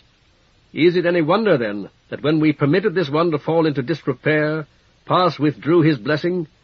I say we because I include myself. We, every man and every woman in Viron, let this devilish thing happen. In preparation for this exorcism, I did everything that I could to repair your window. I cleaned and tightened its connections, spliced and reconnected its broken cables, and attempted certain other more difficult repairs. As you see, I failed. Your window remains lightless and lifeless. It remains closed to Pass, and we can only hope that he will take the will for the deed, and restore his blessing to this house as we pray." Several of the young women traced the sign of addition in the air. Silk nodded approvingly, then looked straight at the dark woman. "Now I am going to speak directly to the devil who has come among us, for I know that it is here, and that it hears me. That very great God, the outsider, has placed you in my power. You also have a window, as we both know. I can close it and lock it against you if I choose. Depart from this house forever, or I will so choose." Silk struck the stage with Blood's stick. "Be gone!" The young women started and gasped, and the dark one's grin faded. It was, Silk told himself, as though she'd had a fever. The fever was draining away as he watched, and her delirium with it. "Now I have spoken enough for the present. Orchid, I asked Chenille a while ago whether you'd been possessed, and she said you hadn't. Is that correct?" Orchid nodded. "Stand up, please, and speak loudly enough for all of us to hear you." Orchid rose and cleared her throat. "No, Pater, it's never happened to me, and I don't want it to." Several of the young women tittered. "It will never happen to any of you again. I believe that I can promise you that, and I do. Orchid, you know to whom it has already happened. Who are they?" "Violet and Crastula." Silk gestured with the walking stick. "Will they stand up, please?" Reluctantly, they did so. Violet, taller than most, with sleek black hair and flashing eyes. Crastula, thin and almost plain. Silk said, "This isn't all. I know that there's one more at least. If you've been possessed, please stand up, even if Orchid did not name you." Blood was smiling in the back row. He nudged Musk, who smiled in return as he cleaned his nails with a long-bladed knife. The women stared at one another. A few whispered. Slowly, the small, dark woman rose. "Thank you, my daughter," Silk said. "Yes, you're the one. Has the devil gone now?" "I think so." "So do I. What's your name, my daughter?" "Poppy, Pater.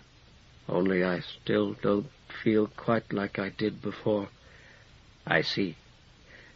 You know, Poppy, Orchid mentioned you to me when we were talking earlier, I suppose." He was on the point of saying that it had probably been because she was Chenille's opposite physically.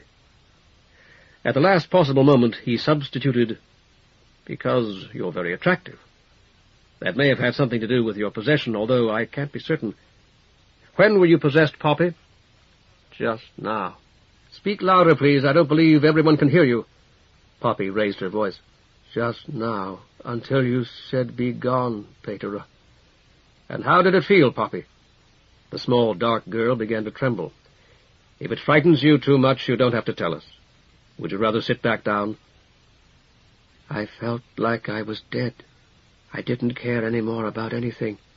And I was right here, but far away. I was seeing all the same things, but they meant different things. And I can't explain. People were hollow, like clothes nobody was wearing. All of them except you." Violet said, "I had my best pins in my hair, and I laid one on the washstand. I didn't want to, but I did. And the drain sort of reached up and ate it. A real good pin with a turquoise head, and I thought it was funny." Silk nodded. "And for you, Crastula?" "I wanted to fly, and I did. I stood up at the bed and jumped off and sort of flew around the room. He hit me, but I didn't care." "Was this last night?" "One of you was possessed last night. Was it you, Crastula?" The thin woman nodded wordlessly. "Was it you who screamed last night? I was here then, outside the house on Lamp Street, and I heard someone scream." "That was Orphan. It had come back, and I was throwing things. The flying was the first time last month." Silk nodded, looking thoughtful. "Thank you, Crastula. I should also thank Poppy and Violet, and I do. I've never had the opportunity to speak with anyone who's been possessed before now, and what you've told me may be helpful to me." Mucor was gone, or at least he could no longer see her in any of the faces before him. When they had met in Sun Street, Blood had told him that there were human beings who could possess others. He wondered whether Blood did not at least suspect that the devil who had troubled this house was his daughter. Silk decided that it might be best not to give him more time in which to think of it. "Now we're going to sing the song that we will sing in the course of the ceremony. Stand up, all of you, and join hands. Blood, you and Musk and the rest must sing with us. Come to the front and join hands." Most of them did not know the Hymn to Every God, but Silk taught them the chorus and the first 3 verses, and eventually achieved a creditable performance, to which Musk, who so seldom spoke, supplied a more than adequate tenor. "Good. That was our rehearsal, and in a moment we'll begin the ceremony. We'll start outside. This little jar of paint and this brush," Silk displayed them, "have been blessed and consecrated already. 5 of you, chosen from among those who live in this house, will participate in the restoration of the voided cross over the Music Street door, while the rest of us sing. It will be best if the 3 who have been possessed were among that 5. After that, we'll circle the house 3 times in procession, and then assemble in here once more for the final casting out."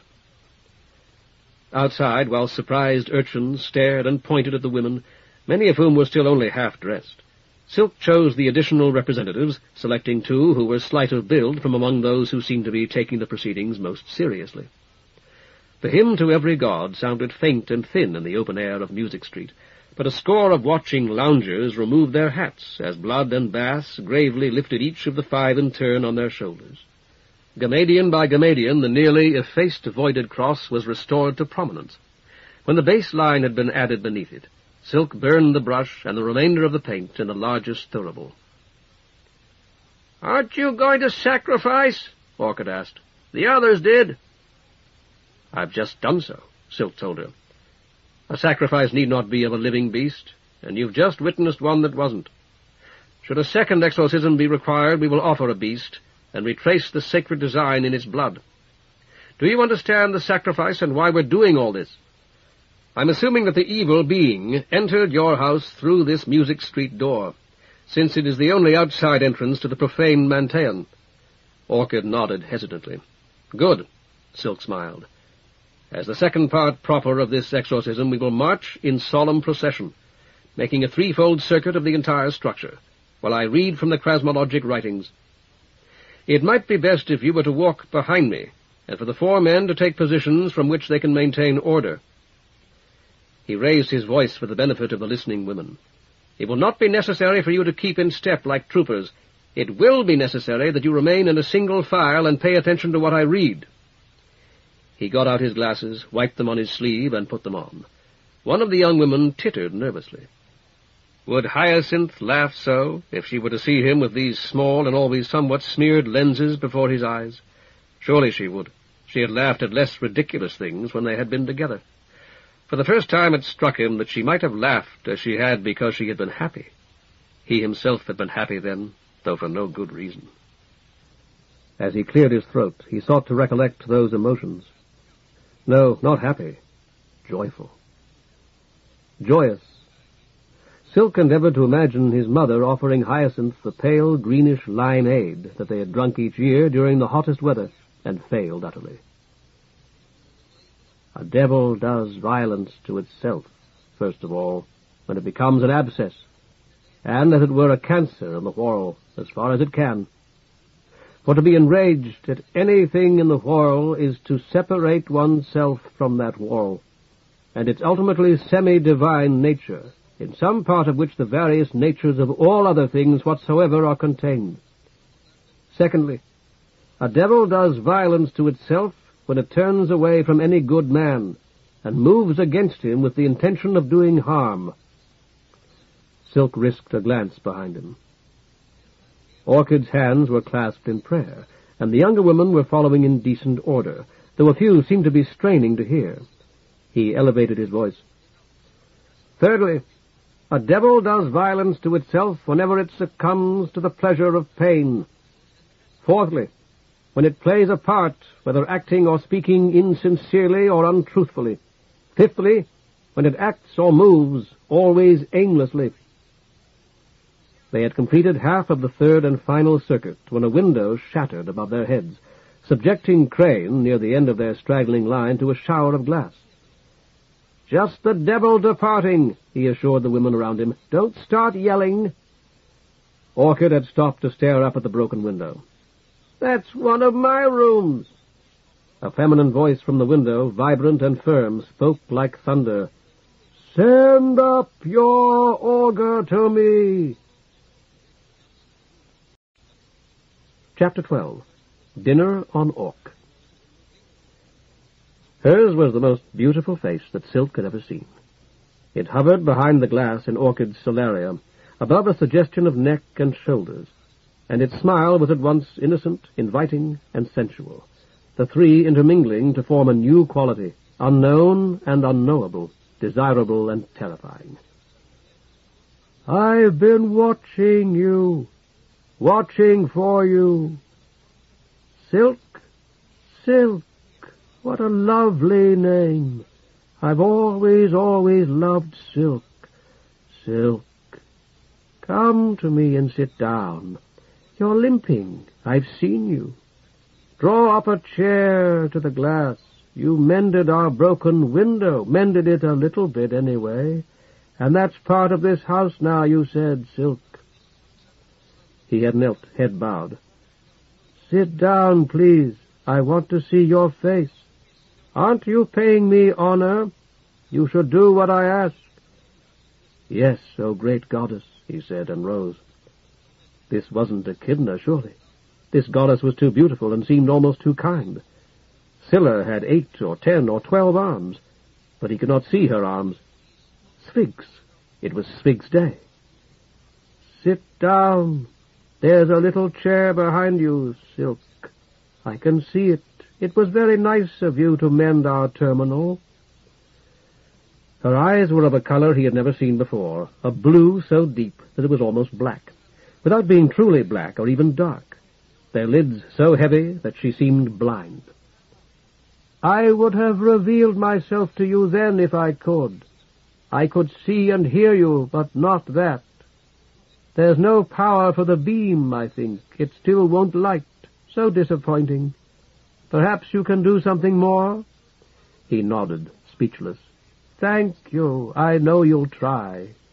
In mending that, you mended this, I think. It's dusty." She laughed, and her laughter was the chiming of bells far away, bells cast of a metal more precious than any gold. "Isn't it funny? I could break that window by making the right sound and holding it until the glass broke, because I could hear you outside reading something. You didn't stop the first time I called. I suppose you didn't hear me?" He wanted to run, but shook his head instead. "No, great goddess, I'm terribly sorry." "But I can't wipe the glass. Wipe this glass for me, Silk, and I'll forgive you." "If you'll... My handkerchief has blood on it, great goddess. Perhaps in there..." "I won't mind, unless it's still wet. Do as I asked, won't you, please?" Silk got out his handkerchief, stained with Orphan's blood. At each step he took toward the glass, he felt that he was about to burst into flames or dissolve into the air like smoke. "I watched him kill 1,000 once, men mostly. It was in the square. I watched from my balcony.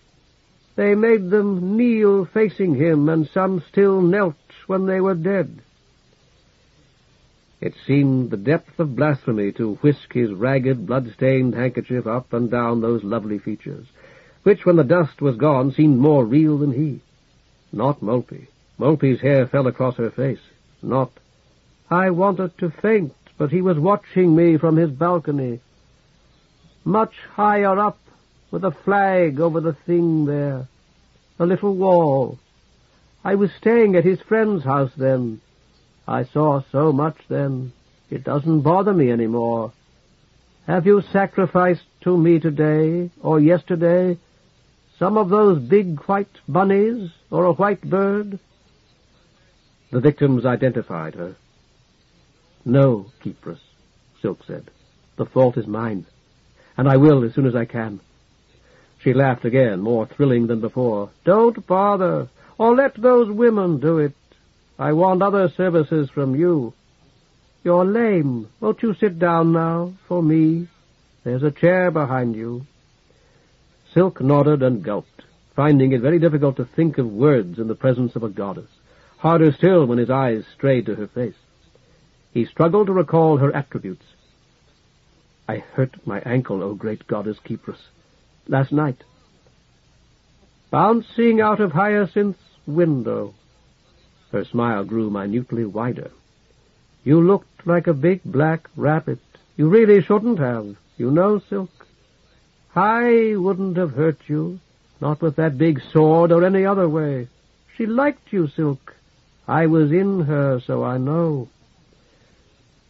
He took a deep breath.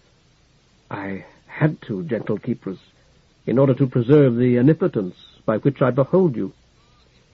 Because Echidna lets you see us in our sacred windows, then, like a child. Yes, gentle keepress. By her very great kindness to us, she does. And am I the first, Silk? Have you never seen a god before? No, gentle keepress. Not like this. I had hoped to, perhaps, when I was old, like Pater of Pike, then yesterday in the ball court, and last night. I went into that woman's dressing room without knocking and saw colors in the glass there, colors that looked like the holy hues. I've still never seen them, but they told us we had to memorize the descriptions, actually, and recite them. Silk paused for breath, and it has always seemed to me, ever since I used the glass at the Schola, that a god might use a glass. May I tell them about this at the Schola? Keepress was silent for a moment, her face pensive. I don't think... No, Silk, don't tell anybody. He made a seated bow. I was there last night. Yes, but not for you. Only because I play with High sometimes. Now she reminds me of the way I used to be, but all that will be over soon. She's 23. And you, Silk, how old are you? 23, gentle keepress. There, you see, I prompted you. I know I did. She shook her head almost imperceptibly. All that abstinence. And now you've seen a goddess, me. Was it worth it? Yes, loving keepress.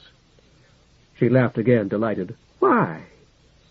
The question hung in the silence of the baking solaria while Silk tried to kick his intellect awake. At length he said haltingly, We are so much like beasts, keepress. We eat and we breed, then we spawn and die. The most humble share in a higher existence is worth any sacrifice. He waited for her to speak, but she did not. What Echidna asks isn't actually much of a sacrifice, even for men. I've always thought of it as a token, a small sacrifice to show all of you that we are serious. We are spared 1,000 quarrels and humiliations, and because we have no children of our own, all children are ours. The smile faded from her lovely face, and the sorrow that displaced it made his heart sink. I won't talk to you again, Silk, or at least not very soon. No, soon. I am hunted. Her perfect features faded to dancing colors. He rose and found that he was cold in his sweat-soaked tunic and robe, despite the heat of the room. Vacantly, he stared at the shattered window. It was the one he had opened when he had spoken with Orchid. The gods, Keepress herself, had prompted him to throw it open, perhaps. But Orchid had closed it again as soon as he left, as he should have known she would. He trembled and felt that he was waking from a dream. An awful silence seemed to fill the empty house, and he remembered vaguely that it was said that haunted houses were the quietest of all until a ghost walked. Everyone was outside, of course, waiting on Lamp Street, where he had left them, and he would be able to tell them nothing. He visualized them standing in their silent, straggling line and looking at one another, or at no one. How much had they overheard through the window? Quite possibly they had heard nothing. He wanted to jump and shout, to throw Orchid's untasted goblet of brandy out the window or at the empty glass. He knelt instead, traced the sign of addition, and rose with the help of Blood's stick. Outside, Blood demanded to know who had summoned him. Silk shook his head. You won't tell me? You don't believe in the gods or in devils either. Why should I tell you something at which you would only scoff? A woman whose hair had been bleached until it was as yellow as Silk's own exclaimed, "That was no devil!" You must keep silent about anything you heard, Silk told her. You should have heard nothing. Blood said, Musk and Bass were supposed to have found every woman in the place and made them come to this ceremony of yours. If they missed any of them, I want to know about it. He turned to Orchid. You know your girls? Are they all here? She nodded, her face set. All but Orphan. Musk was staring at Silk as though he wanted to murder him. Silk met his eyes, then turned away. Speaking loudly to the group at large, he said, "We've never completed our third circuit. It is necessary that we do so. Return to your places, please." He tapped Blood's shoulder. "Go back to your place in the procession." Orchid had kept the writings for him, her finger at the point at which he had stopped reading. He opened the heavy volume there and began to pace and read again, a step for each word, as the ritual prescribed. Man himself creates the conditions necessary for advance by struggling with and yielding to his animal desires. Yet nature, the experiences of the spirit, and materiality need never be. His torment depends upon himself, yet the effects of that torment are always sufficient. You must consider this. The words signified nothing. The preternaturally lovely face of Kypros interposed itself. She had seemed completely different from the outsider, and yet he felt that they were one, that the outsider who had spoken in so many voices had now spoken in another. The outsider had cautioned him to expect no help, Silk reminded himself, as he had so many times since that infinite instant in the ball court. He felt that he had received it, nevertheless, and was about to receive more. His hand shook, and his voice broke like a boy's. "Has of all merely wholly intellectual ambition and aspiration—" Here was the door of the derelict Manteon, with Pas's voided cross, fresh and bright above it in black paint that had not yet dried. He closed the writings with a bang and opened the door, led the way in, and limped up the steps to the stage that had once been a sanctuary. "Sit down, please. It doesn't matter whom you sit with, because we won't be long. We're almost finished." Leaning on Blood's walking stick, he waited for them to get settled. "I am about to order the devil forth.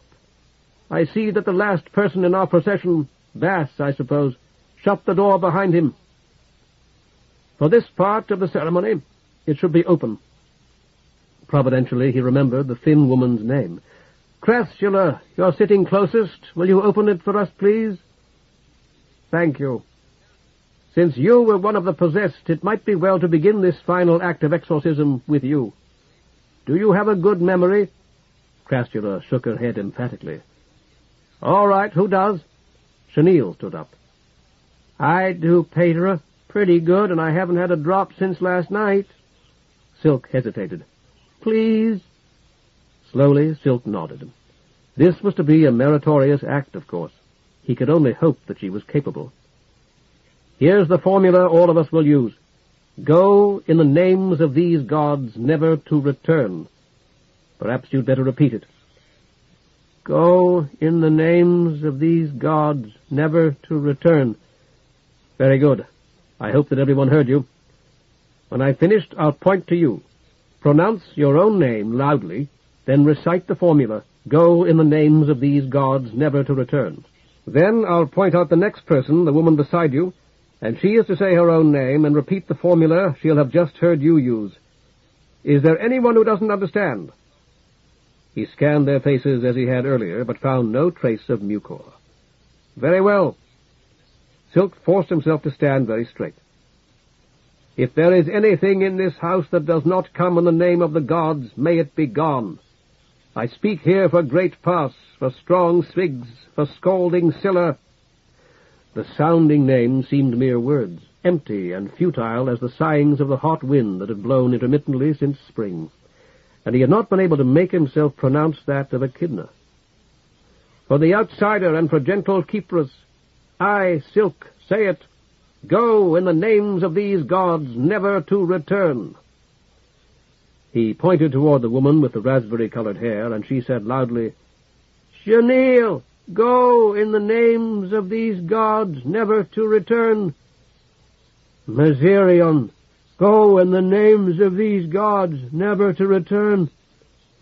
Orchid spoke after the younger women in a firm, clear voice. After her, Blood positively thundered. There was, Silk decided, a broad streak of actor in the man. Musk was inaudible. Silk could not help but feel that he was calling to devils rather than casting them out. Silk waited on the uppermost of the 3 steps as he pointed to Bass, who stammered as he pronounced his own name and rumbled out the formula. Silk started down the steps, hurrying despite his pain.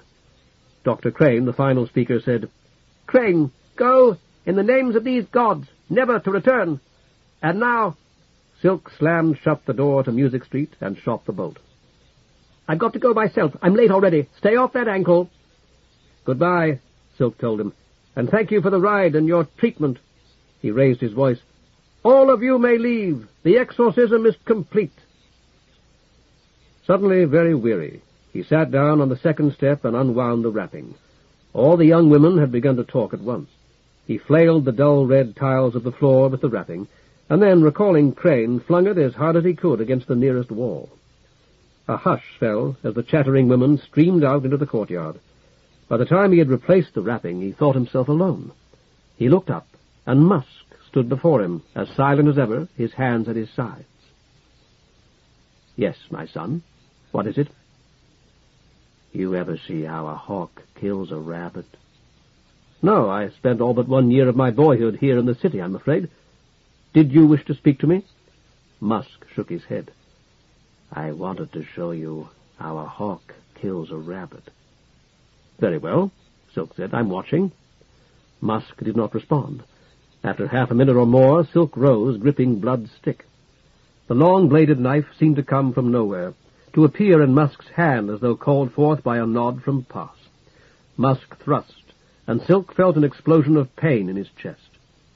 He staggered and dropped the walking-stick. One heel struck the step behind him, and he fell. By the time that he was able to pull himself up, Musk was gone. Hyacinth's Azoth was in Silk's hand, though he could not recall drawing it. He stared at it, dropped it clattering to the floor, clutched his chest, then opened his robe. His tunic showed no tear, no blood. He pulled it up and touched the spot gingerly. It was inflamed and very painful. A single drop of darkly crimson blood appeared on the surface and trickled away. He let his tunic fall again and picked up the Azoth to examine its pommel, running his fingers across the faceted gem there. That was it, and there had been no miracle. Musk had reversed his knife with a motion too swift to be seen as he had thrust, striking hard with its pommel, which must itself be in some fashion pointed or sharply angled. And he himself, Pater Silk, the outsider's servant, had been ready to kill Musk, believing that Musk had killed him. He had not known that he could come so easily to murder. He would have to watch his temper, around Musk particularly. The gem, which he had supposed colorless, caught a ray of sunlight from the guard gate in the roof and flashed a watery green. For some reason it reminded him of her eyes. He put it to his lips, his thoughts full of things that could never be. To spare his broken ankle, he had waited until Moorgrass had finished washing and dressing the body, so that he might ride back to the Mantean in Loach's wagon. They would need a coffin and ice. Ice was very costly, but having accepted 100 cards from Orchid, he could not refuse her daughter Ice. Mutes could be engaged easily and cheaply. On the other hand, Loach's wagon lurched to a stop, and Silk looked up in surprise at the weather-stained facade of his own Mantean. Loach inquired, "Lay her on the altar for now, Peter?" He nodded. It was what they always did. "Let me help you down, Peter. About my pay—" The Fisk was closed, of course, and would not open at all on Sill's Day. "See me after sacrifice tomorrow," Silk said. "No, on Molp's Day. Not before then." The icemongers might cash Orchid's draft for him if he bought enough ice, but there was no point in relying on that. Orc came out of the Mantean, waved, and wedged the door open. The sight of him snapped Silk out of his calculations. "I'm sorry I'm late," he called. "There was a death." Orc's heavy, brutal face took on what seemed intended as an expression of concern. "Friend of yours, Pater?" "No," Silk said. "I didn't know her." Orc smiled.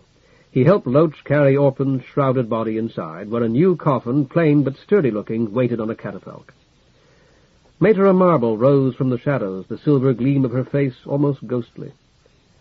"I arranged for these, Pater. The man you sent said that we'd require them. They can be returned if they're not suitable." "We'll need a better casket tomorrow." Silk fumbled in his pockets and at length produced Orchid's draft. "Take this, please. It's payable to bearer. Get ice, half a load of ice, and see if they'll cash it for you. Flowers, too. Arrange for a grave if it's not too late." A tiny but abrupt and uncoordinated movement of her head as she glanced at the draft betrayed Mater Marble's surprise. "You're right." Silk nodded as she looked up at him. It's a great deal. I'll get the victims in the morning, a white heifer, if I can find one, and a rabbit for keepers. Several, I ought to say.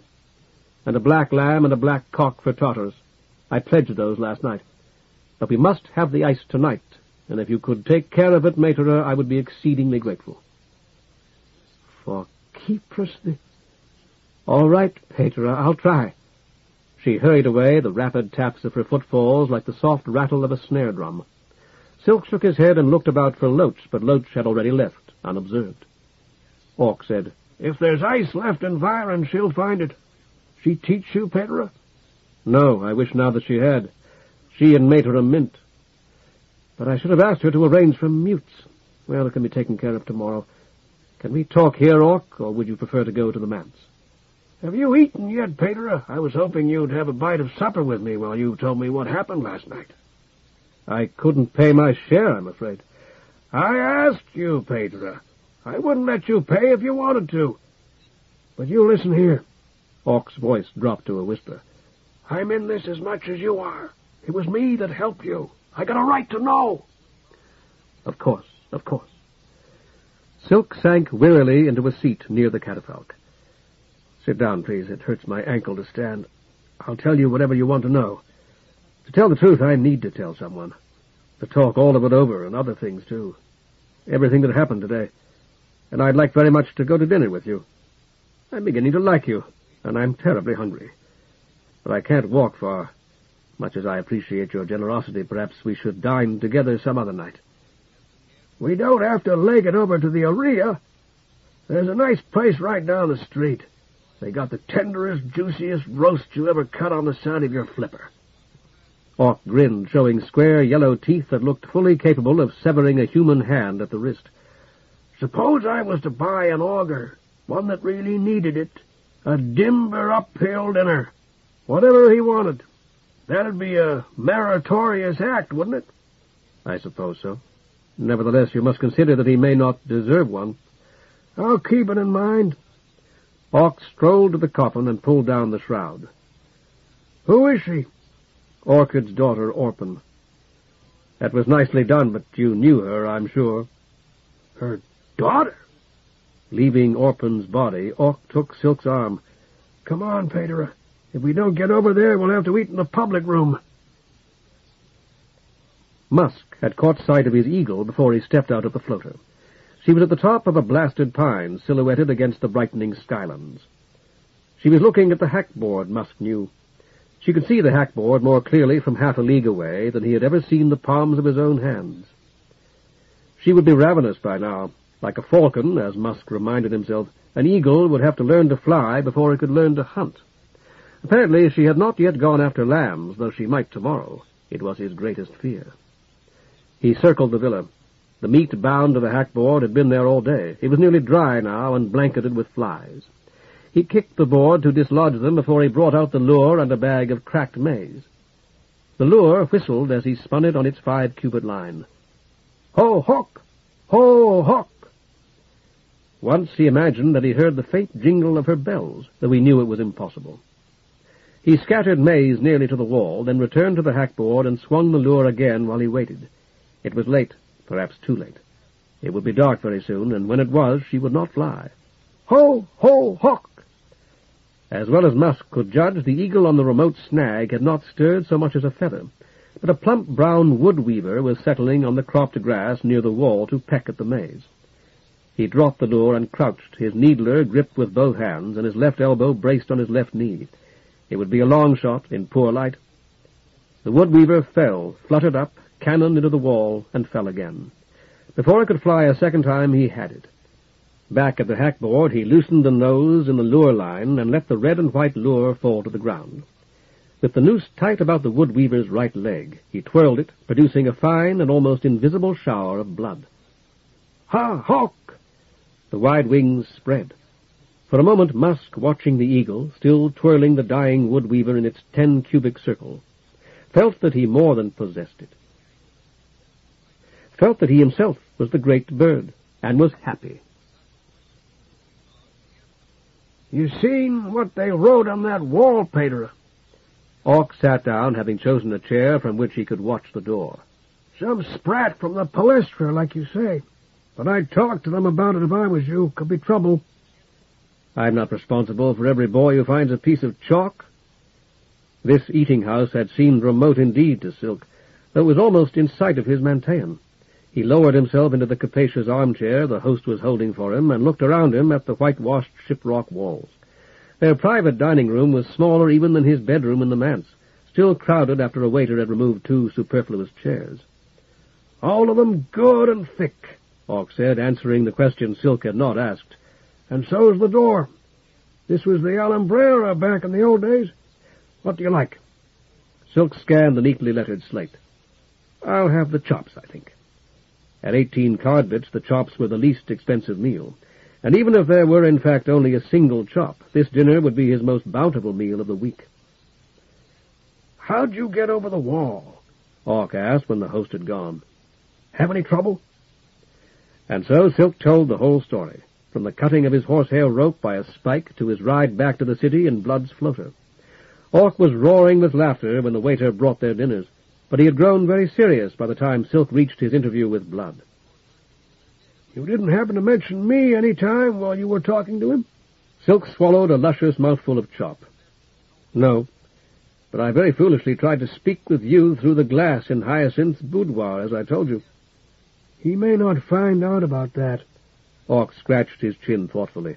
The monitors lose track after a while. But he may, Silk said. You'll have to be on guard. Not as much as you will, Pater. He'll want to know what you wanted to talk to me about, and since you didn't, he can't get it from me. What are you going to tell him? If I tell him anything at all, I'll tell him the truth. Hawk laid down his fork. That I helped you? That I knew you were concerned about my safety. That you had warned me about going out so late at night, and that I wanted to let you know I had not come to harm. Hawk considered the matter while Silk ate. It might go, Pater, if he thinks you're crazy enough. If he thinks I'm honest enough, you mean? The best way to be thought honest is to be honest. Or at any rate, that's the best that I've ever found. I try to be. But you're going to try to steal 26,000 for him, too. If that's what I must do to save our Mantean, and I can get it in no other way, yes. I'll be forced to choose between evils, exactly as I was last night. I'll try to see that no one is hurt, of course, and to take the money only from those who can well afford to lose it. Blood will take your money, Pater, and have a good laugh over it. I won't let him take it until he furnishes safeguards. But there's something else I ought to tell you about. Did I mention that Blood wanted me to exorcise the Yellow House? Orchid's place? Sure. That's where that girl Orphan lived. Only I never knew she was Orchid's daughter. She was. There was butter and soft, fresh bread in the middle of the table. Silk took a slice and buttered it, wishing that he might take the whole loaf home to the manse. I'm going to tell you about that, too. And about Orphan, who died possessed. Hawk grunted. That's your lay, Pater, not mine. Possession? It's really no one's now. Perhaps there was a time when most augurs believed in devils, as Pater Pike certainly did. But I may be the only augur alive who believes in them now, and even now I'm not certain that I believe in them in the same sense he did, as spirits who crept into the wall without Parsa's permission and seek to destroy it. What about Orphan? Was she really Orchid's daughter? Yes, Silk said. I spoke to Orchid about her, and she admitted it. Practically boasted of it, in fact. What was Orphan like? Good-looking. Hawk hesitated. I don't feel right talking about this stuff to you, Pater. She could be a lot of fun because she didn't care what she did or what anybody thought about it. You know what I mean? She would have made more money if she'd been better at making people think she liked them. Silk chewed and swallowed. I understand. I wanted to know because I've been wondering about personalities and so on. Whether there's a particular type of person who's more prone to be possessed than another. And I never saw Orphan alive. I'd been talking to her mother, and we heard a scream and hurried outside and found her lying there on the stair. She had been stabbed. Someone suggested that she might have stabbed herself, her face. Have you ever seen a possessed person? Hawk shook his head. Neither had I until this morning, shortly before I saw Orphan's body. Silk patted his lips with his napkin. At any rate, she was dead. But even in death, it seemed that her face was not quite her own. I remember thinking that there was something horrible about it, and a good deal that was familiar as well. At first, the familiar part seemed quite easy. After I'd thought about it for a moment, the eyes and the shape of her nose and lips and so on, I realized that she looked rather like Orchid, the woman I'd just been speaking to. I asked her about it afterward, and she told me that Orphan had been her daughter, as I said. Maybe I should have known, too, Orc said. But I never guessed Orphan was a lot younger. Silk shrugged. You know a great deal more about women than I do, I'm sure. Perhaps I saw as much as I did, mostly because I know so little about them.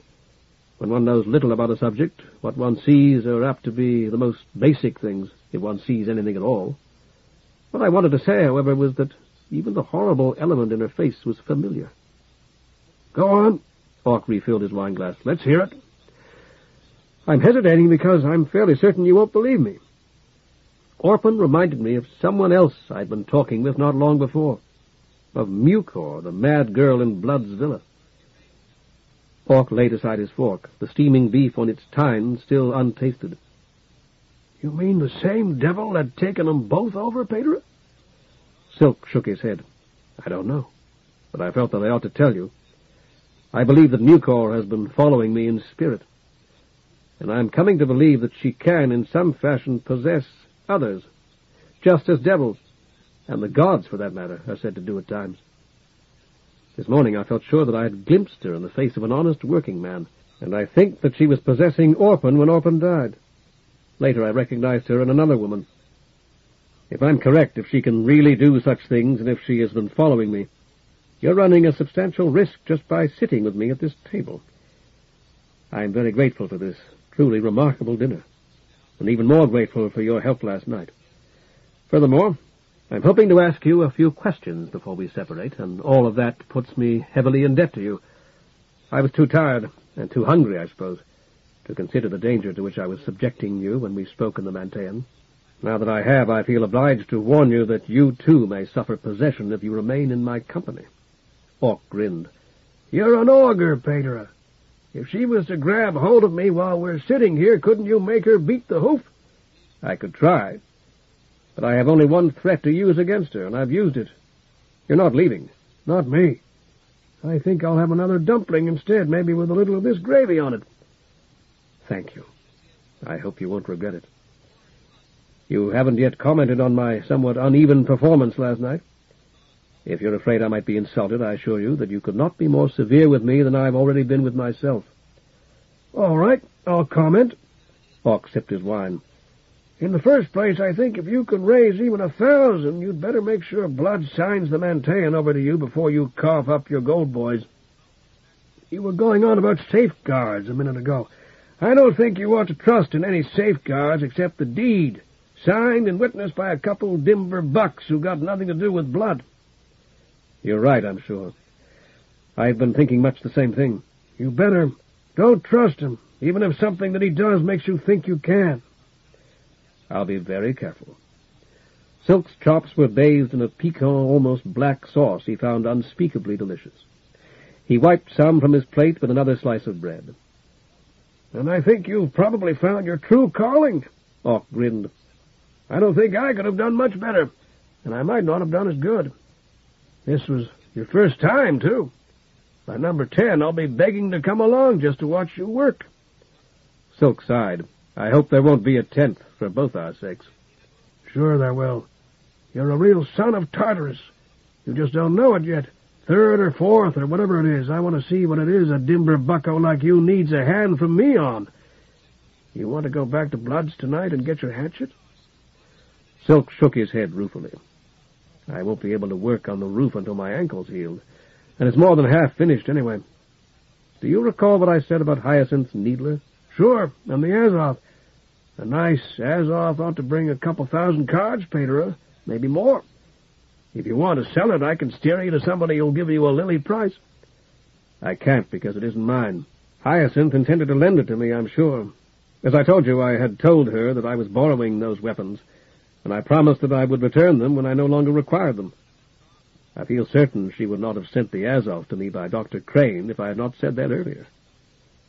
When Orc did not reply, Silk continued miserably, 2,000 cards. if I actually received that much, would be an appreciable fraction of the 26,000 that we require. More than 5%, in fact. You'll laugh at me. I ain't laughing, Pedro. You should. A thief who can't bring himself to steal. But Hyacinth trusted me. I cannot believe that any god would wish me to betray a friendless woman's trust. If she lent it to you, I wouldn't sell it either. Orc told him. Just to start out, she's there in Blood's house, and if you've got yourself a friend on the inside, that's not anything you want to fight clear of. You got any notion why this doctor would take on something as risky as that for her? Perhaps he's in love with her. Uh-huh, it could be. But I'll bet he's got some kind of lock. It'd be worth your while to find out what it is, and I'd like to hear about it when you do. I'd like to see this Azoth you got from her, too. Suppose I come around tomorrow night. Would you let me see it? You may look at it now, if you like. Silk pulled the Azoth from beneath his tunic and passed it across the table to Orc. I brought it to Orchid's today because I feared I might require some sort of weapon. Orc whistled softly, then held the Azoth up, admiring the play of light along its gleaming grip. 2,800 easy. Might bring 3,000. Whoever gave it to her probably paid 5 or 6 for it. Silk nodded. I believe I may have some idea who that was, although I don't know where he could have gotten that much money. Orc regarded him quizzically, but Silk shook his head. I'll tell you later if it appears that I may be correct. He held out his hand for the Azoth, which Orc returned with a final grunt of admiration. I want to ask you about Hyacinth's needler. Blood took out the needles before he gave it back to me. Can you tell me where I might buy more without a brevet? Sure, Pedro. No problem at all. Have you got that with you, too? Silk took Hyacinth's engraved needler from his pocket and passed it to Orc. The smallest they make. I know 'em. He returned the needler and rose. Listen, can you get by without me for a minute? I got to, Of course. Silk directed his attention to his chops. There had been 3, and hungry though he was, he had thus far eaten only the first. He attacked the second without neglecting the tender dumplings, buttered squash with basil, and shallots in oil and vinegar that the eating-house had provided, apparently at no additional charge, to accompany them. Mere worry, mere concern would not save the Mantean. It would be necessary to devise a plan, and that plan need not necessarily involve stealing 26,000 cards. Enlisting the sympathy of some magnate might do as well, for example, or... Silk was discovering that he had devoured his third and final chop, without realizing he had finished the second when Orc returned. Chapter 13. Silk for Calde. Dr. Crane shut and bolted the door of his infirmary. It had been a hard day. He was glad to be back again, very glad that Blood, who had put in a grueling day as well, was not entertained tonight. With luck, Crane thought, he might get a good night's sleep, an uninterrupted night's sleep, a night in which the cats clawed no one. Musk's hawks refrained from footing Musk and his helper. Most of all, a night in which none of the fools that Byron called women decided that some previously unnoticed mole was in fact the first symptom of a fatal disease. Shuffling into his bedroom, which had no door to the hall, he closed the door to the infirmary and bolted it as well. Let them call him through the glass if they wanted him. He removed his shoes and flung his stockings onto the pile of soiled clothing in a corner, reminding himself again that he must take those clothes to the laundry in the other wing. Had he put the black stocking he'd cut off that fellow's silk in there? No, he'd thrown it away. In bare feet he padded to the window and stood staring out through the grill at the shadowy grounds. The weather had been fine all summer, glowing with the hot, dry heat of home. But it would be autumn soon. The sun would dim, and the winds bring chill, drenching rains. The calendar called it autumn already. He hated rain and cold, snow and coughs and runny noses. For a month or more, the thermometer would fluctuate between 10 and 10 below, as if chained to the freezing point. Human beings were never intended for such a climate. When he had pulled down the shade, he glanced at the calendar, his eyes following his thought. Tomorrow would be Sill's Day. The market would be closed, officially at least, and nearly empty. That was the best time for turning in a report, and the trader would be leaving on Hyrax Day. There were still 5 of the little carved sphinxes left. He squared his shoulders, reminding himself that he, too, was a trooper of a sort, brought out his pen case, the black ink, and several sheets of very thin paper. As always, it would be necessary to write in a way that would not reveal his identity, should his report be intercepted, and to report sufficient progress to prevent his being withdrawn. Tonight, that would not be difficult. Not that he would not like to go home, he told himself, and particularly to go home before the rains arrived, though they said that home had once been as wet as this place, or rather as wet as this place normally was. He chose a crow quill and meticulously touched up its point. There is a movement to restore the charter. It is centered upon one Silk, a young augur of no family. He is said to have been the object of miracles, attributed to Pas or Scylla. Thus far it seems confined to the lower orders. The watchword Silk for Calde is written on walls, although not, it was a guess, but Crane felt confident of his ground, on the Palatine. I am in contact with him and am gaining his trust. I have seen to it that he has an Azov. This can be reported if it proves necessary to destroy him. Crane grinned to himself. That had been pure luck, but it would open their eyes. The Civil Guard is being expanded again. All units are at or over full strength. There is talk of forming a reserve brigade officered by veterans. For nearly half a minute he sat staring at what he had written. Better to say too little than too much. He dipped the crow quill for the 20th time. The bird has been freed. Its trainer says this is necessary. He will try to lure it back within the next few days. Lemur and Loris are reported to have observed its release, and to have emerged from the sub-cellar, as upon several previous occasions, Crane reminded himself. Unquestionably, the Ayuntamiento was making extensive use of the half-flooded construction tunnels, though its headquarters was not there, or could not be located if it was, although so many had perished there searching for it. Besides Viron's dormant army, there were Vironese soldiers in those tunnels, as well as several taluses. Crane shook his head, then smiled at the thought of the Rani's reward. Turning to his glass, he clapped his hands. "Monitor!" The floating face appeared. "Code, snake root. What have you got for me?" Blood's fleshy features filled the glass. "Councillor Lemur ought to hear this." Blood's face was replaced by the deceptively cheerful-looking visage of Potto. "You can give me the message." "I'd rather—" Crane smiled at Blood's reluctance. "That doesn't matter. What is it?" Crane edged nearer the glass. When Blood had faded and the monitor reappeared to tell him there were no further exchanges of interest, Crane dipped his quill again. Later, the bird has come back of its own volition. It is said to be in good condition. He wiped the quill carefully and returned it to his pen case, blew on the paper, and folded and refolded it until it was scarcely larger than his thumbnail. When he pressed it into Sphinx's swordless left hand, the hand closed upon it. Crane smiled, put away his pen case and the remaining paper, and considered the advisability of a long soak in the tub before bed. There was a good light in the bathroom. He had installed it himself, and if he read for an hour, the tightly folded sheet would have taken on the brown hue of the elaborately carved wood before he retired. He always liked seeing that, enjoyed making sure. He was, as he had to be, a very careful man. "Thanks," Hawk said as he resumed his seat. "I feel better now. Listen, Pedro, do you know how to use that thing?" "The needler?" Silk shrugged. "I fired it, as I told you. Not other than that." Hawk refilled his goblet. "I meant the Azov."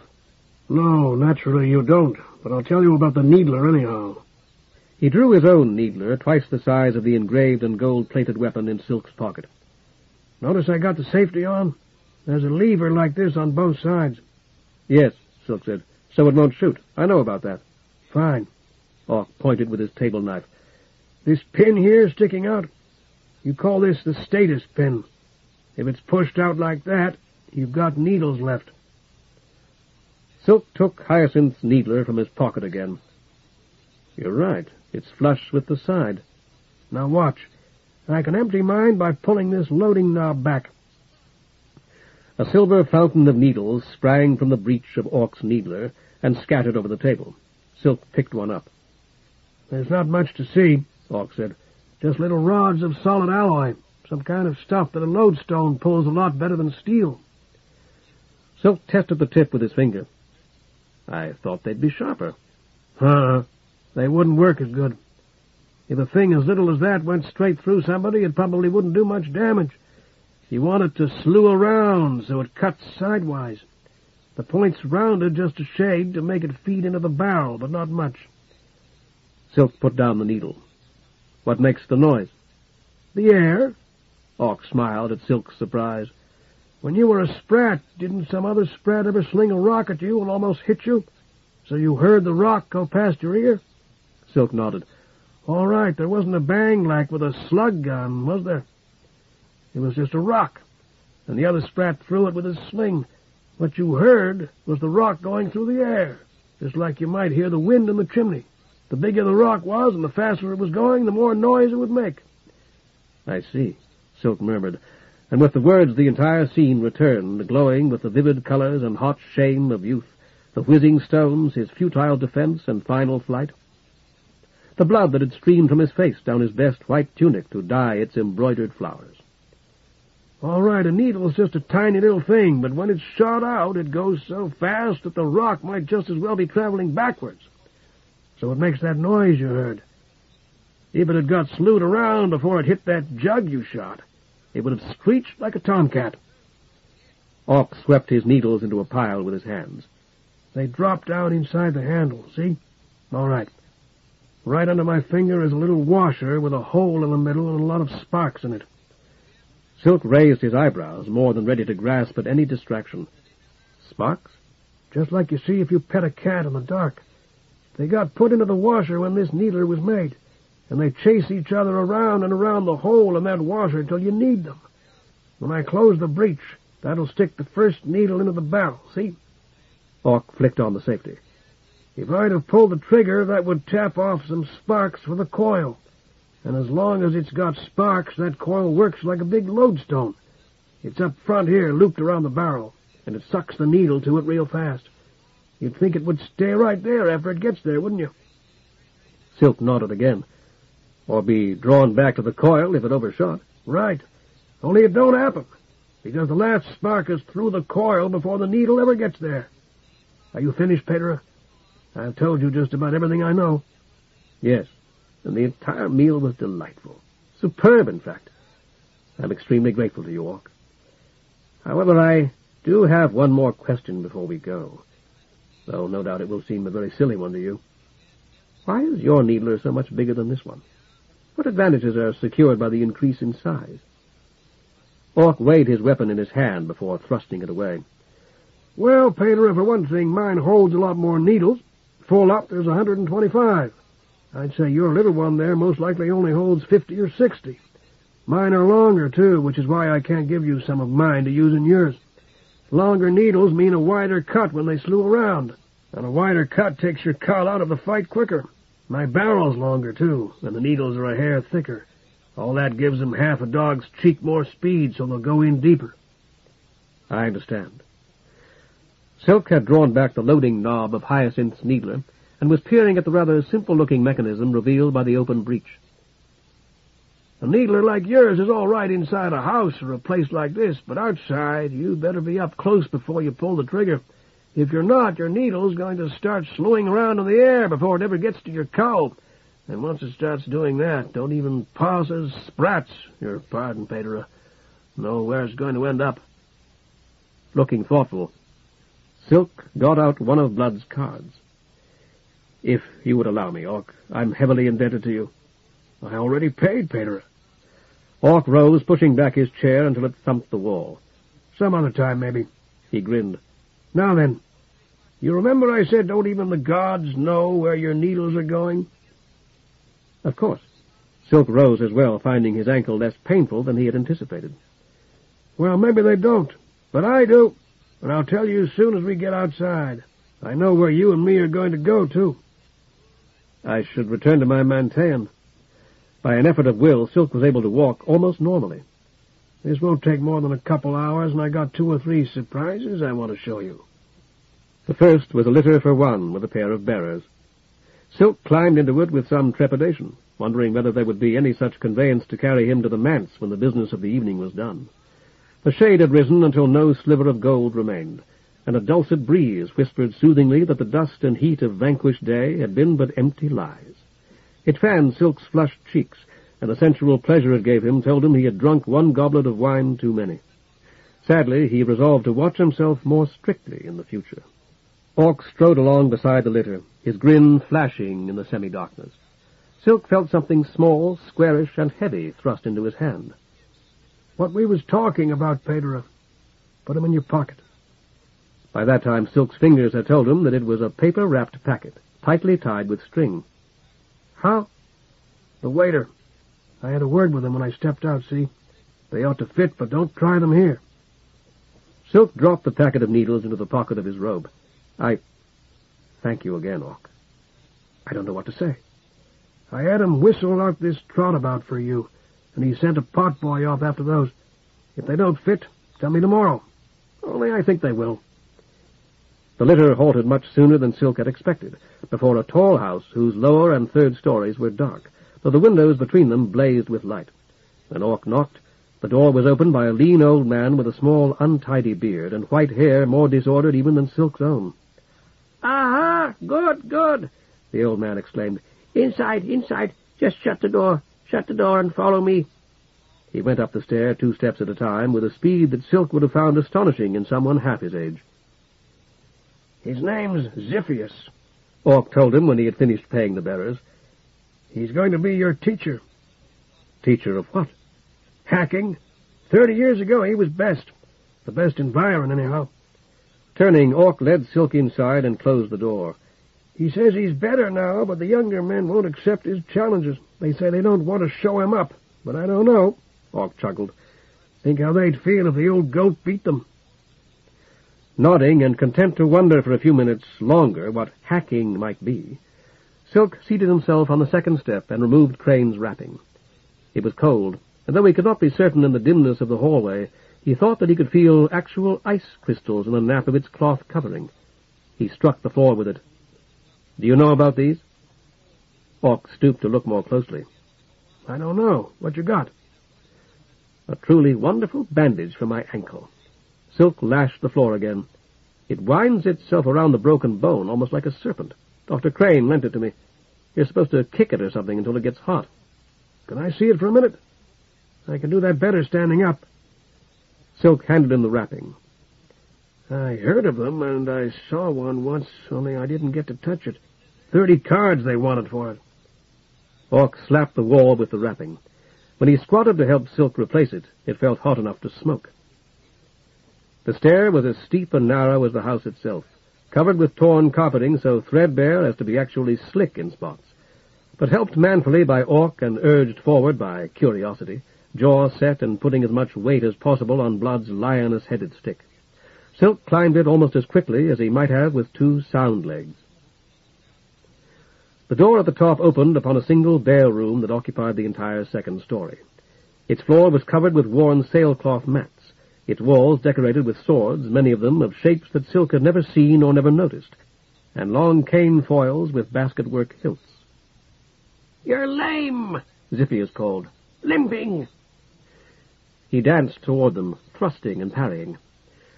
"I injured my ankle," Silk told him. "It should be better in a few weeks." Ziphius pushed his foil into Silk's hands. "But you must start now. Begin your lessons this very evening. Do you know how to hold that? You're left-handed? Good, very good. I'll teach you the right, too, eventually. Keep your stick in your right, eh? You may parry, but not thrust or cut with it. Is that understood?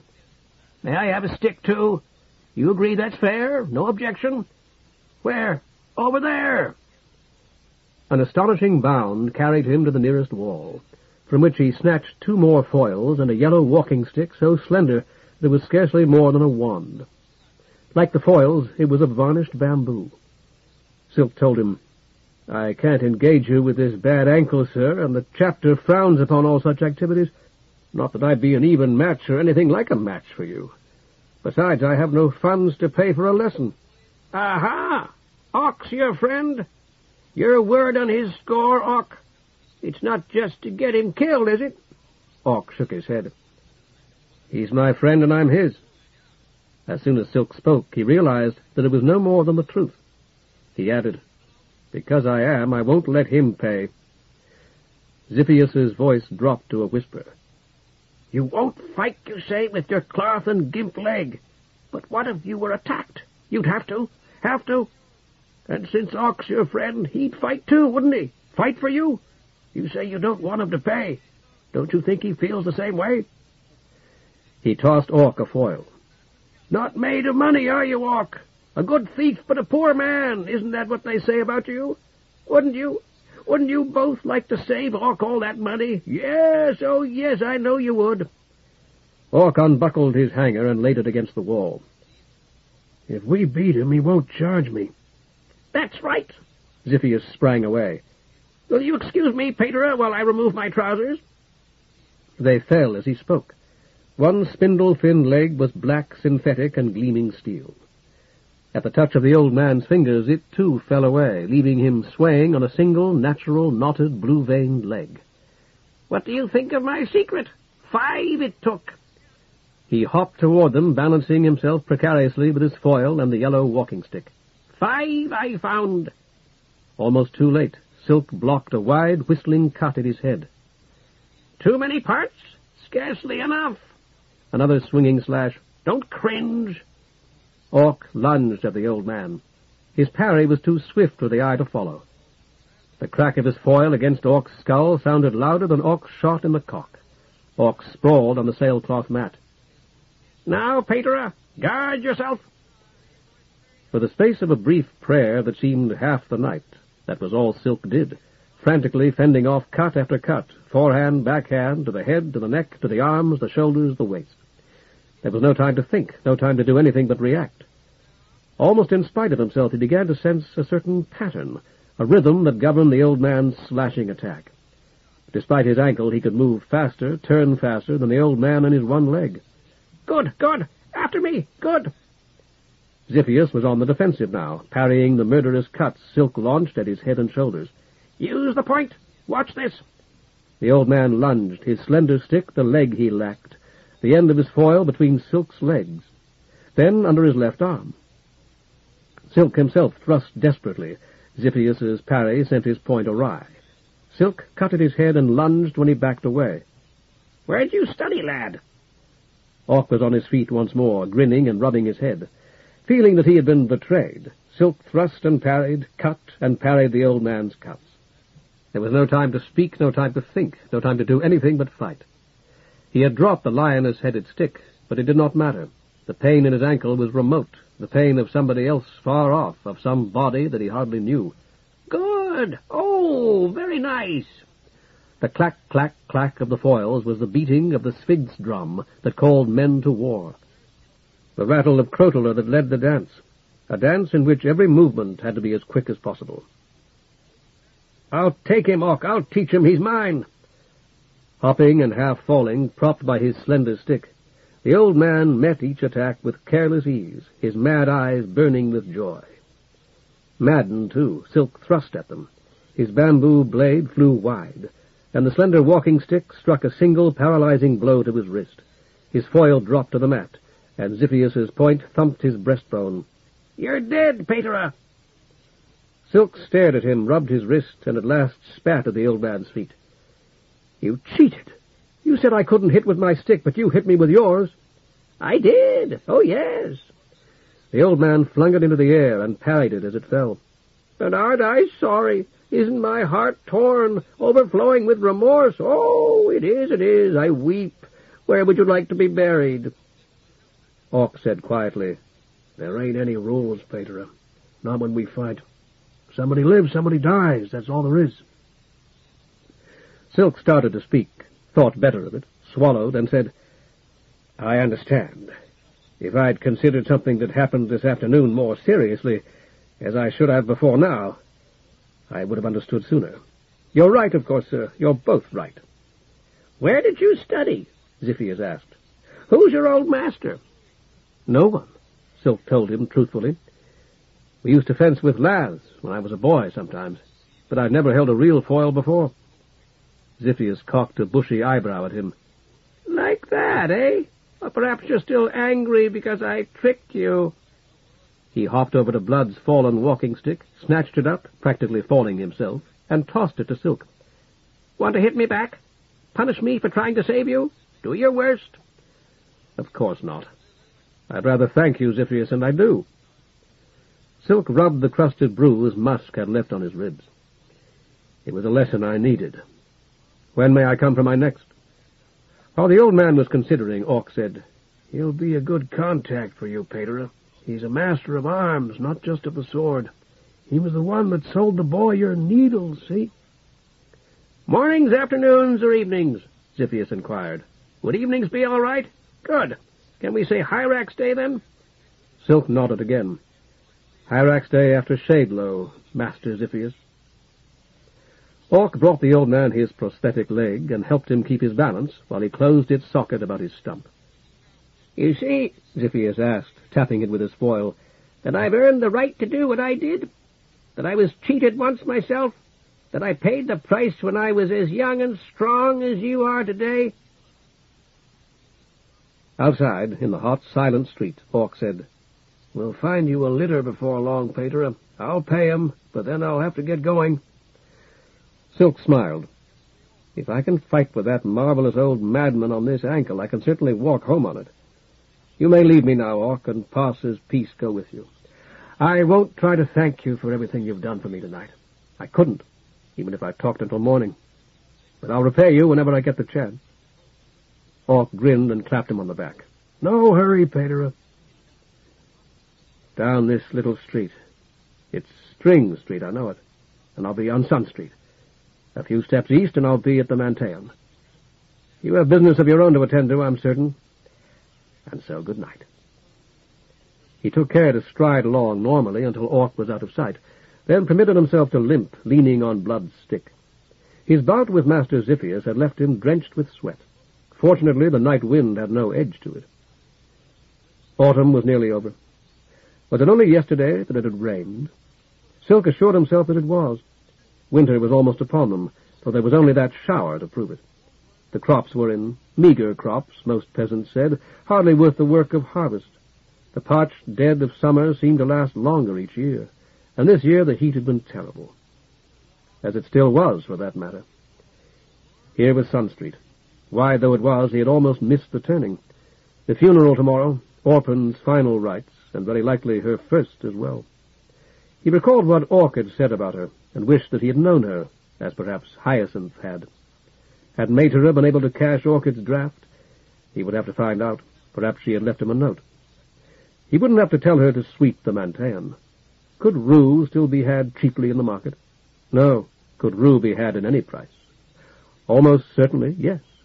And there was the manse, with the Mantean beyond it. But he had barred the Sun Street door. He hobbled diagonally across Sun Street to the garden gate, unlocked and opened it, and locked it again carefully behind him. As he went along the narrow path to the manse, where no one slept or ate or lived except himself, voices floated into the garden through the open window. One was harsh, rising almost to a shout, then sinking to a mutter. The other, speaking of Pars and Echidna, of Hyrax and Mulpi and all the gods, was in some odd fashion familiar. He paused for a moment to listen, then sat down on the old worn step. It was, surely it was, his own. "Who makes the crops to shoot forth from dirt," said this second voice. "You sprats have all seen it, and you'd think it wonderfully wonderful if you hadn't." It was his talk at Mantean from Mope's day, or rather a parody of it. But perhaps he had really sounded like that, had sounded that foolish. No doubt he sounded that foolish still. Thus, when we see the trees dancing in the breeze, we ought to think of her, but not only of her mother too. For we would not have her without her mother, or the trees, or even the dance. He had said that, surely. Those had been his precise words, that babble. The outsider had not only spoken to him, but had somehow split him in two.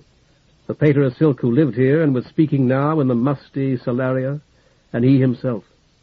Silk, the failed thief. Silk, the foe and tool of blood. Silk, who was Orc's friend, who had in his waistband an Azoth lent him by a whore and her trumpery needler in his pocket. Silk, who longed to see her again. The harsh voice, "Silk, good!" Perhaps. But was it that Silk or this one, himself? Was it this one with Hyacinth's Azoth in its hand, drawn unconsciously. This Silk who feared and hated Musk and ached to kill him. Of whom was he afraid? That other Silk would not have harmed a mouse, had postponed getting the rat snake he needed again and again, visualizing the suffering of rats. And yet it would be a fearful thing to meet that Silk whom he had been, and was a fearful thing to meet him now in voice and memory. Had he truly become someone else? He tore open the heavy paper-wrapped packet Orc had put into his hand, dropping several needles. More filled the open breech of the needler like water. He released the loading knob and the breech closed. The needler would fire now, if he needed it. Or perhaps would not. Pater Silk and Silk Nightside. He found that he, the latter, was contemptuous of the former, though envious too. His own voice echoed from the manse, "In the names of all the immortal gods who give us all we have."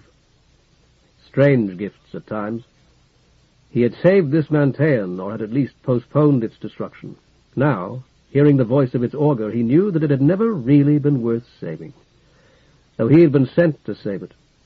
Grim-faced, he rose, thrust the Azoth back into his waistband, and dropped the needler into his pocket again with what remained of the packet of needles, and dusted the back of his robe. Everything had changed because he himself was changed. How had it happened? When he climbed Blood's wall? When he had entered the Mantean to get the hatchet? Long ago, when he had helped force the window with the other boys? Or had Mucor laid some spell on him, there in her filthy, lightless room? Mucor was one who might lay spells, if any did. Mucor was a devil, insofar as devils were. Was it she who had drunk poor Teasel's blood? "Mucor," Silk whispered. "Are you here? Are you still following me?" For a moment he seemed to hear an answering whisper as the night wind stirred the dry leaves of the fig tree. Gabbling now, his voice from the window, Hear what the writings here have to say, ilk. Hear the high hopes of horrible Hyrax." "Hear axe," repeated the harsh voice, as though mocking his finding the hatchet, and Silk recognized it. No, it had not been Mucor, or his deciding to take the hatchet, or any such thing. All gods were good, but might not the unfathomable outsider be good in a dark way, as Orc was, or as Orc might be? Suddenly Silk remembered the whorl outside the whorl, the outsider's immeasurable whorl beneath his feet, so dark, yet lit by scattered motes.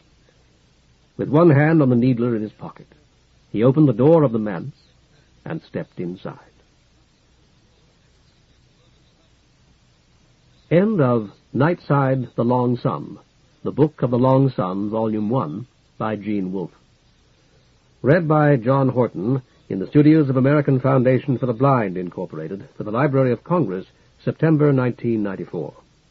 For special distribution as authorized by Act of Congress under Public Law 89-522, with the permission of the copyright holder and the publisher, Tom Doherty Associates, Incorporated, 175 Fifth Avenue, New York, 10010.